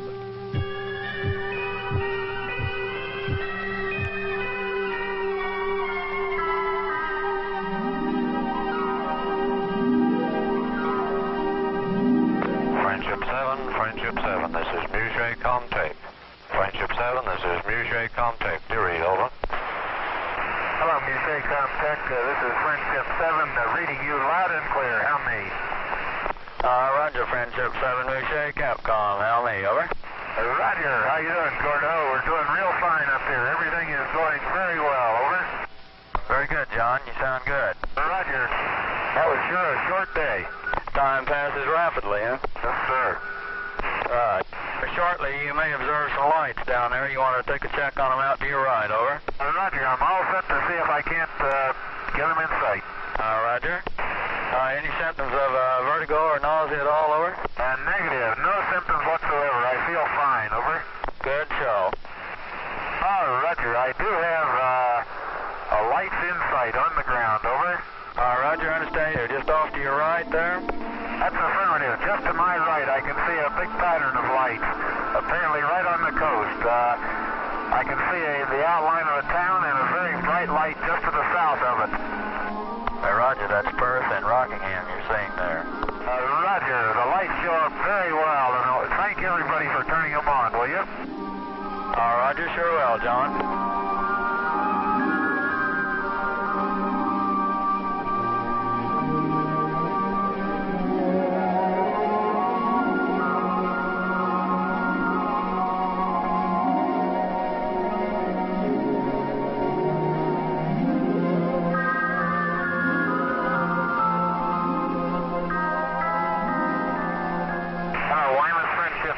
UHF, do you receive? Over. Roger, Friendship 7, loud and clear. Over. Roger, this is Friendship 7, loud and clear with you also. Are we still go from control center? Over. Roger, we're still go. Roger, Friendship 7, all systems are go in the capsule. Friendship 7, Grimus, if you have a chance, could you give us a blood pressure check? Over. Roger, Friendship 7, we'll give blood pressure check. I still have some of these particles that I cannot identify coming around the capsule occasionally. Over. Roger, how big are these particles? Over. Very small. I would indicate they're of the order of a 1/16 of an inch or smaller. They drift by the window, and I can see them against the dark sky. Just at sunrise, there were literally thousands of them. It looked like just a myriad of stars. Over.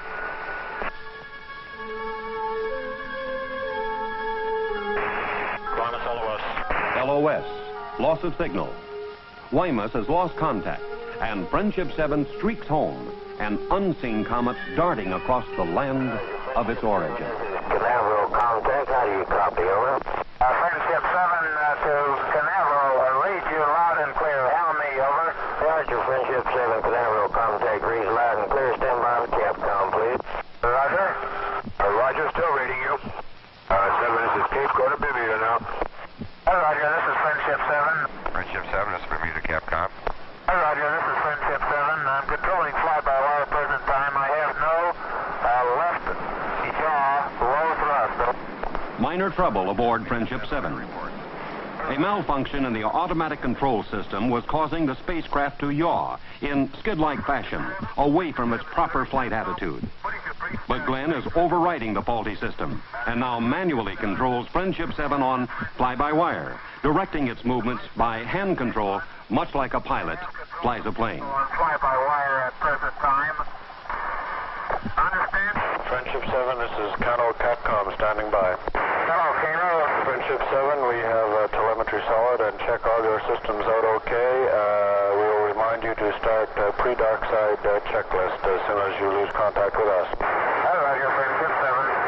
Friendship 7, Friendship 7, this is Musée contact. Friendship 7, this is Musée contact. Do read, over.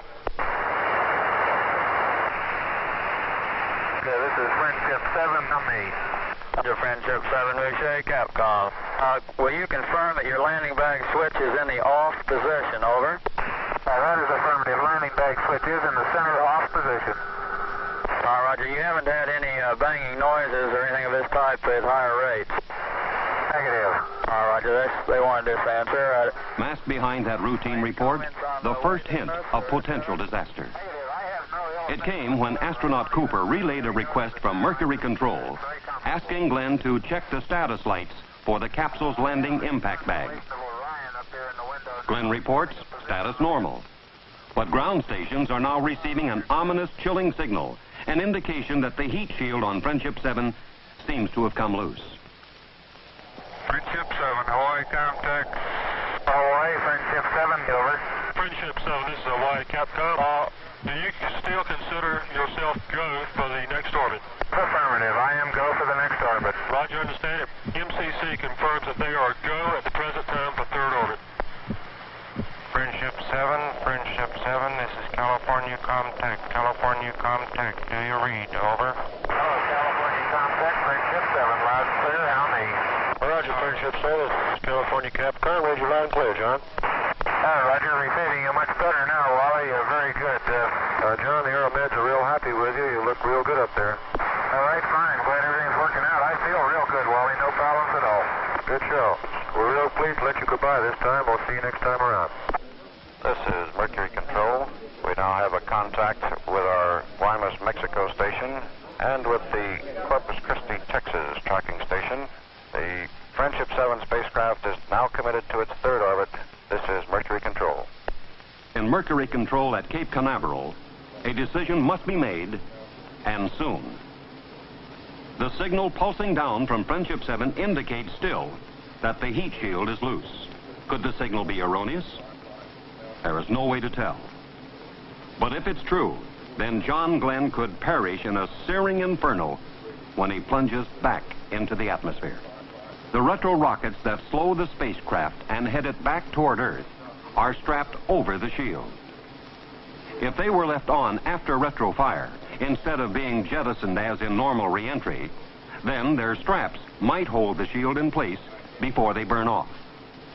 They might possibly save Glenn from the 3,000 degrees of re-entry heat until he's deep enough into the atmosphere for its force to hold the shield in place. But the decision must be made soon. Even now, Glenn is streaking toward the United States, and he must begin the retro sequence 300 miles west of California if he's to land in the planned recovery area 700 miles south and east of Florida. We'll give you the countdown for retro sequence time, John. You're looking good. Roger. We only have 50 seconds to retrograde. Over. That's affirmed. I'll give you a mark, 45 mark. California, this is Cape Flight. Go ahead, Cape Flight. We'd like to leave the package on at least through Texas. So tell him to keep his retro jettison switch off. John, leave your retro pack on through your pass over Texas. 20 seconds. Roger.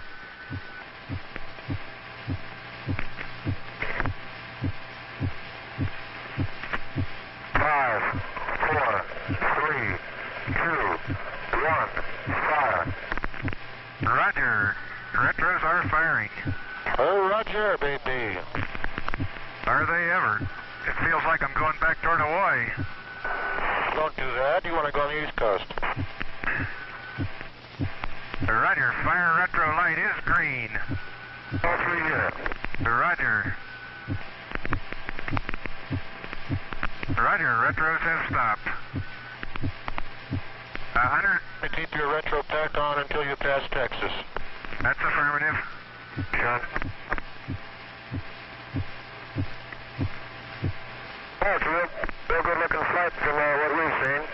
Yes, sir. Looks good, Wally. We'll see you back east. Right. All right, boy.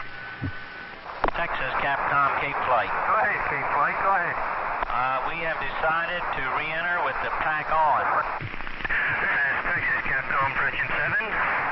We are recommending that you leave the retro package on through the entire re-entry. This means that you will have to override the 05G switch, which is expected to occur at 0443. This also means that you will have to manually retract the scope. Do you read?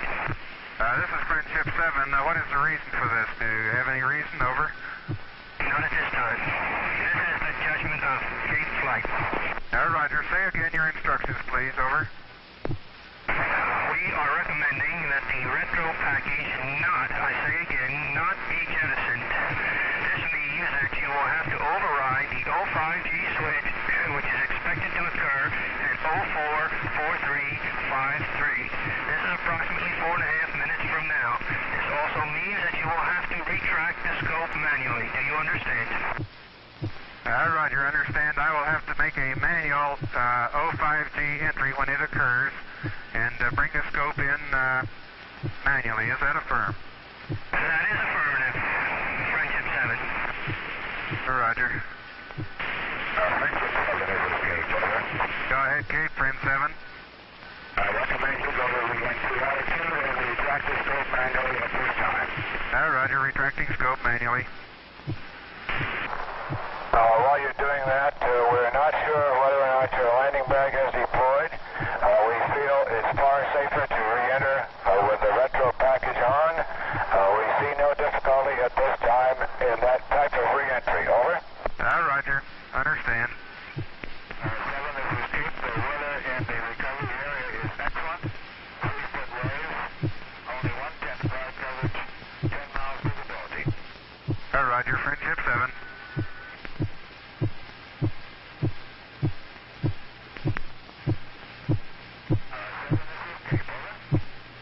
right, Cape, you're going out. We recommend that you...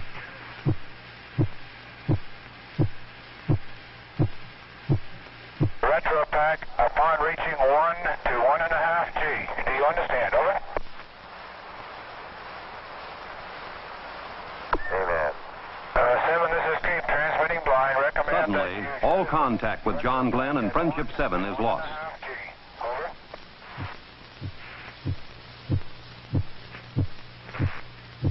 This is Friendship 7. I think the pack just let go.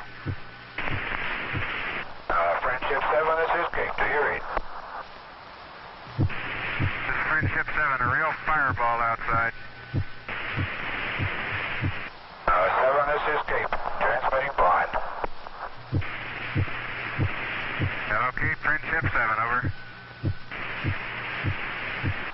7, this is Cape. Do you read? Over. The furnace-like heat of re-entry has created a barrier of ionization around Friendship 7, halting all voice communication.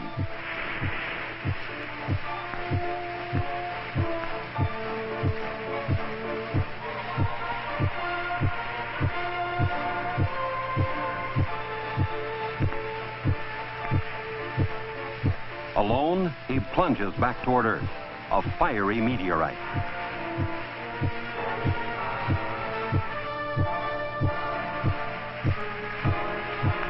Hello, Cape, Friendship 7, over.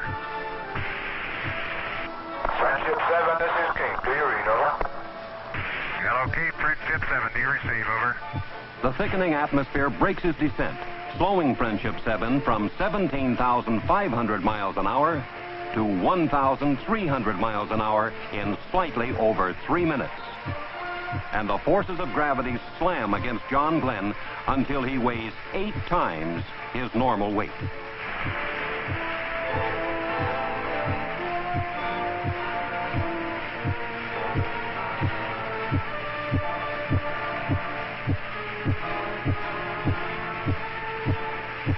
Okay, Friendship 7, do you receive? Over.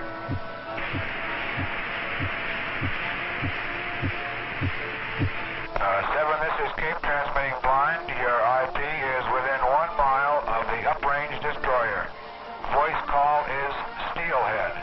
Steelhead is the code name for the destroyer Noah, waiting to recover Friendship 7. But John Glenn cannot hear the message. Right around 4:43 flight. It was about on time. Keep talking now. Friendship 7, this is Cape. Over. Friendship 7, this is Cape. How do you read? Over. All right, you're reading you loud and clear. How you doing? My condition is good, but that was a real fireball, boy. I had great chunks of that retro pack breaking off all the way through. That's good. It did break off. Is that correct? Roger. Altimeter off the pack indicating 80,000. Roger. Reading you loud and clear. Rocking quite a bit. I may still have some of that pack on. I can't damp it either.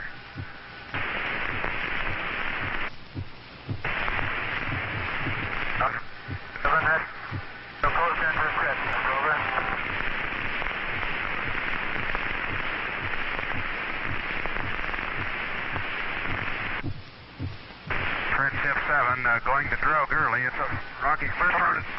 Drogue came out. Drogue is out. Roger, drogue came out at 30,000 in about a 90-degree yaw. Roger, is the drogue rolling off? Roger, drogue looks good. Roger. Scope did not come out. Checklist. Roger, pumping the scope out. That's over. Say again.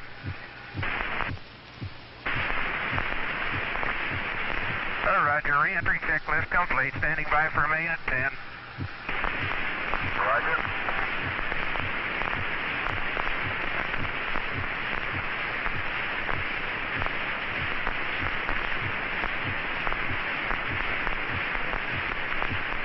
Coming down on 10, snorkels are open. Roger. Main chute is on green. Chute is out in reach condition at 10,800 feet in. Beautiful chute. Chute looks good. On O2 emergency and the chute looks very good. Ray of descent has gone to about 4.2 feet per second. The chute looks very good.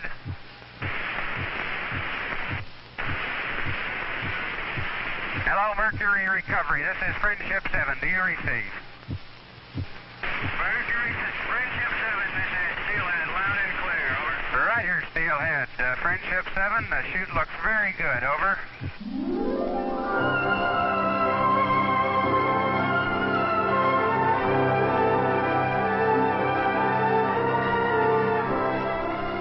Home is the Voyager. Behind, a journey of 81,000 miles. Through 3 days and 3 nights in just 4 hours and 56 minutes.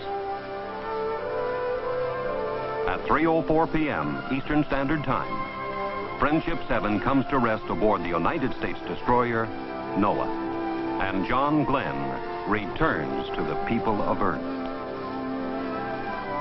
A change of clothes, a breath of cool air, a short debriefing. Then, Glenn leaves the Noah, heading for the aircraft carrier Randolph, under the golden splendor of his 4th sunset of the day.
Name, John Herschel Glenn, Jr., Lieutenant Colonel, United States Marine Corps. Married, father of 2 teenage children. Today, John Glenn and the Mercury team challenged space, and they won.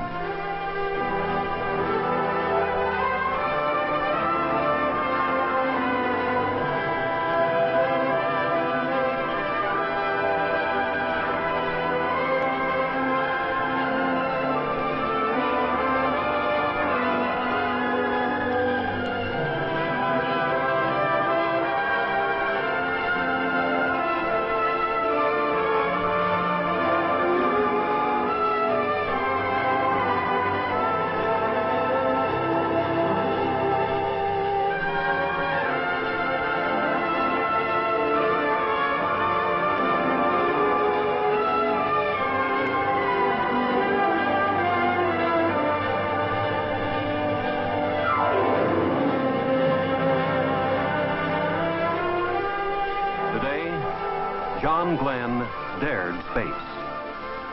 Other brave men will follow tomorrow, and in the tomorrows after that. Each step more bold as we reach out to explore the universe around us.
Hi, my name is Catherine Crow, and I'm a systems engineer right here at Marshall Space Flight Center in Huntsville, Alabama. And this is rocket science in 60 seconds. NASA's Space Launch System, also known as the SLS, is a powerful rocket that can carry the Orion spacecraft as well as crew and large payloads to the moon. The SLS rocket is powered by twin 5-segment solid rocket boosters in a core stage with 4 RS-25 engines. 2 massive tanks hold hundreds of thousands of gallons of liquid hydrogen and liquid oxygen to provide propellant to the 4 engines. SLS is the only rocket that can move us forward to explore the moon, establish a permanent base there, and develop the technologies to take American astronauts to Mars and beyond.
Countdown is once again underway at Cape Canaveral for the attempt to launch astronaut John Glenn into orbit around the world. Reporting to the British Broadcasting Corporation in London. The 0 hour for Colonel Glenn's launch. En Floride, où une fois de plus, les dernières minutes de départ de l'astronaute américain. Dato a contare I minuti per l'astronauta americano John Glenn al Cape Canaveral, Florida.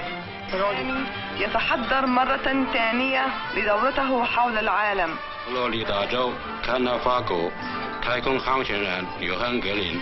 州ケープカナベラルではアメリカの宇宙飛行士ジョン・グレンの早期を目前に。Proyecto Mercurio han reportado que ambos, el astronauta y su cohete Friendship 7, and report the astronaut's condition as excellent. Colonel Glenn at Cape Canaveral. And then astronaut Glenn, weather still remains the big question mark. But the countdown for John Glenn, the countdown is again underway.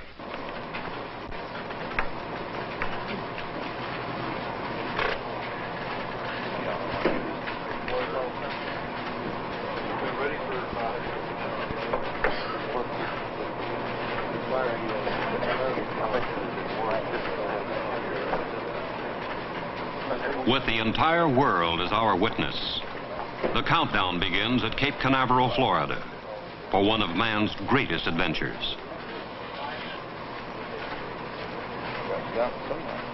It begins here with these men, for they are the launch team. And from now until the instant of flight, the fate of today's mission rests principally upon their skills and judgments.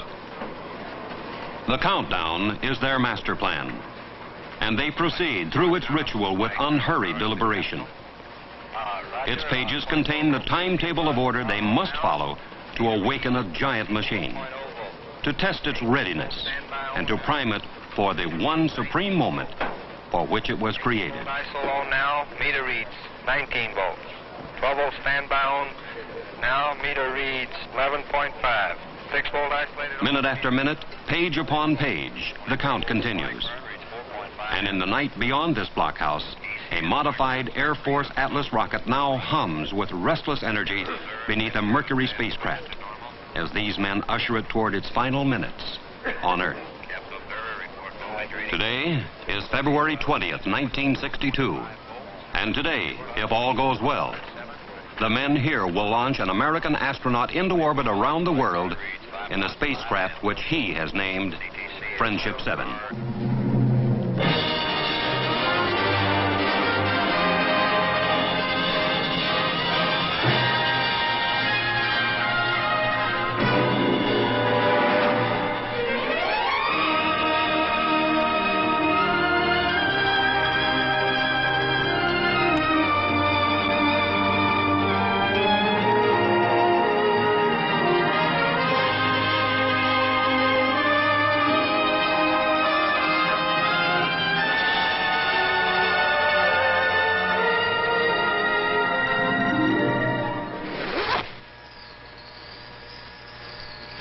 Friendship 7 awaits its pilot.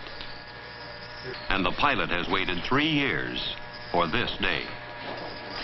3 long, arduous years of study, of training, of waiting. And now he's ready. His name is John Glenn.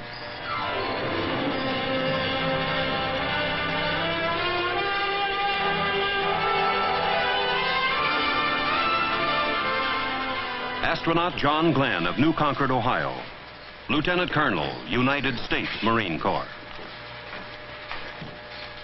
Married, father of 2 teenage children. Glenn has been a pilot over half of his 40 years. Has flown in 2 wars.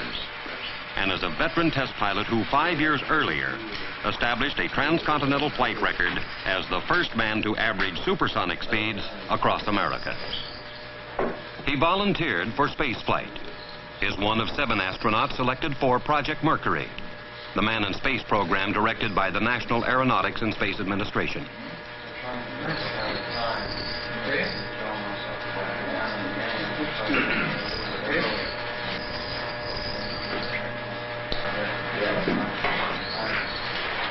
Two teammates have pioneered the way into space for Glenn. Astronauts Alan Shepard and Virgil Grissom tested the Mercury spacecraft on trailblazing suborbital missions, proving the equipment and pushing the program to the threshold of orbital flight. And now, it's Glenn's turn. Ready for pressurization? Now to Glenn falls the challenge of man's next advance into space, for he has been chosen to cross the threshold gained by Shepard and Grissom and to orbit the world. So the countdown continues for John Glenn.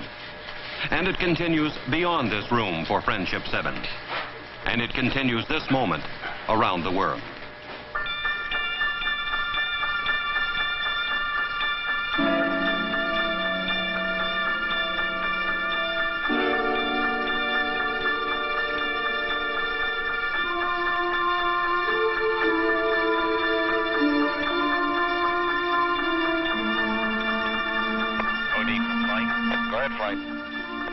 These are John Glenn's ground-based co-pilots, men he knows well, with whom he's trained, and in whose judgment his life is entrusted this day.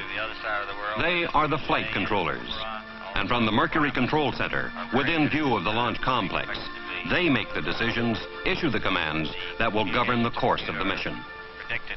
To these men throughout the flight will flood the facts needed for decision. The scope of their responsibility of the entire operation defies comprehension. Now, this very instant, the countdown for flight continues around the world, on 3 continents, on islands, in ships and planes, in lands where it's summer and tomorrow is near, in lands where it's winter, and this day is just beginning. Roger, how about you, recovery? Recovery, go. Roger, recovery. Roger, CTC, Mercury Control Center is go.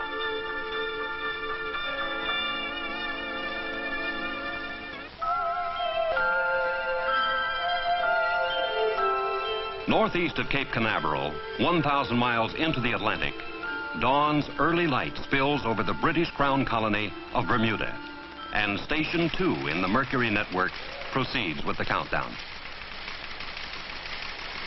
The tracking and telemetry stations, 18 in all, form an avenue of electronic checkpoints around the world to monitor and communicate with Friendship 7 as it passes overhead.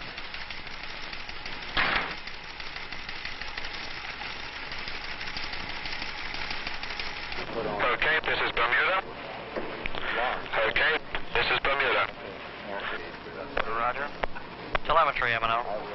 If radar is the eyes of the station, then telemetry is the ears. Each second, telemetry will hear and record nearly 2,000 items of information radioed down from Friendship 7. And in the months to come, engineers and scientists will find in telemetry records the answers needed for the bolder space explorations of the future. Displays and recorders have been calibrated. Roger, thank you. Flight, this is M&O. Go ahead, M&O. All subsystems status green. Roger, M&O. Understand all systems green.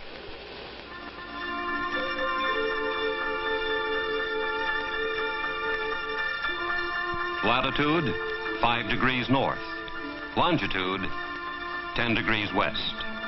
A spot in the Atlantic Ocean off the coast of Africa. And Station 3, the Rose Knot, waits under the late morning sun for John Glenn.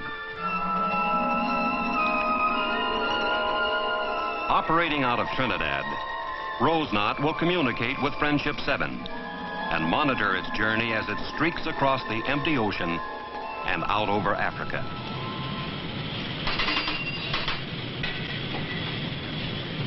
Operation, this is Bridge. We're proceeding at slow speed at about 5 knots. The course is 198 through, over.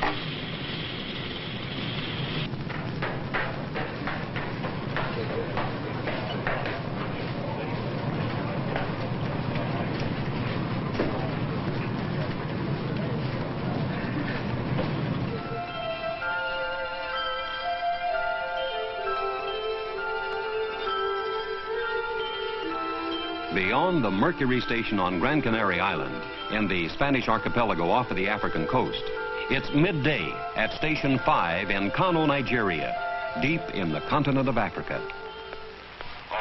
Flight data recorded here at Kano and at Zanzibar on Africa's east coast will relay through this transmitting station to London and then on to America.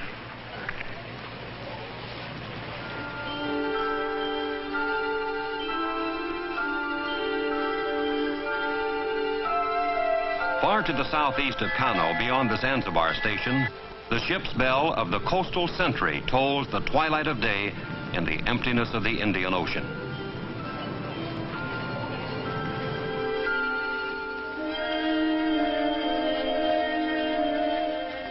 To the east, some 2,500 miles from the coastal sentry, dusk blankets the network's 8th station at Mouchet, near Perth, Western Australia, halfway around the world from Cape Canaveral. The printout, code display.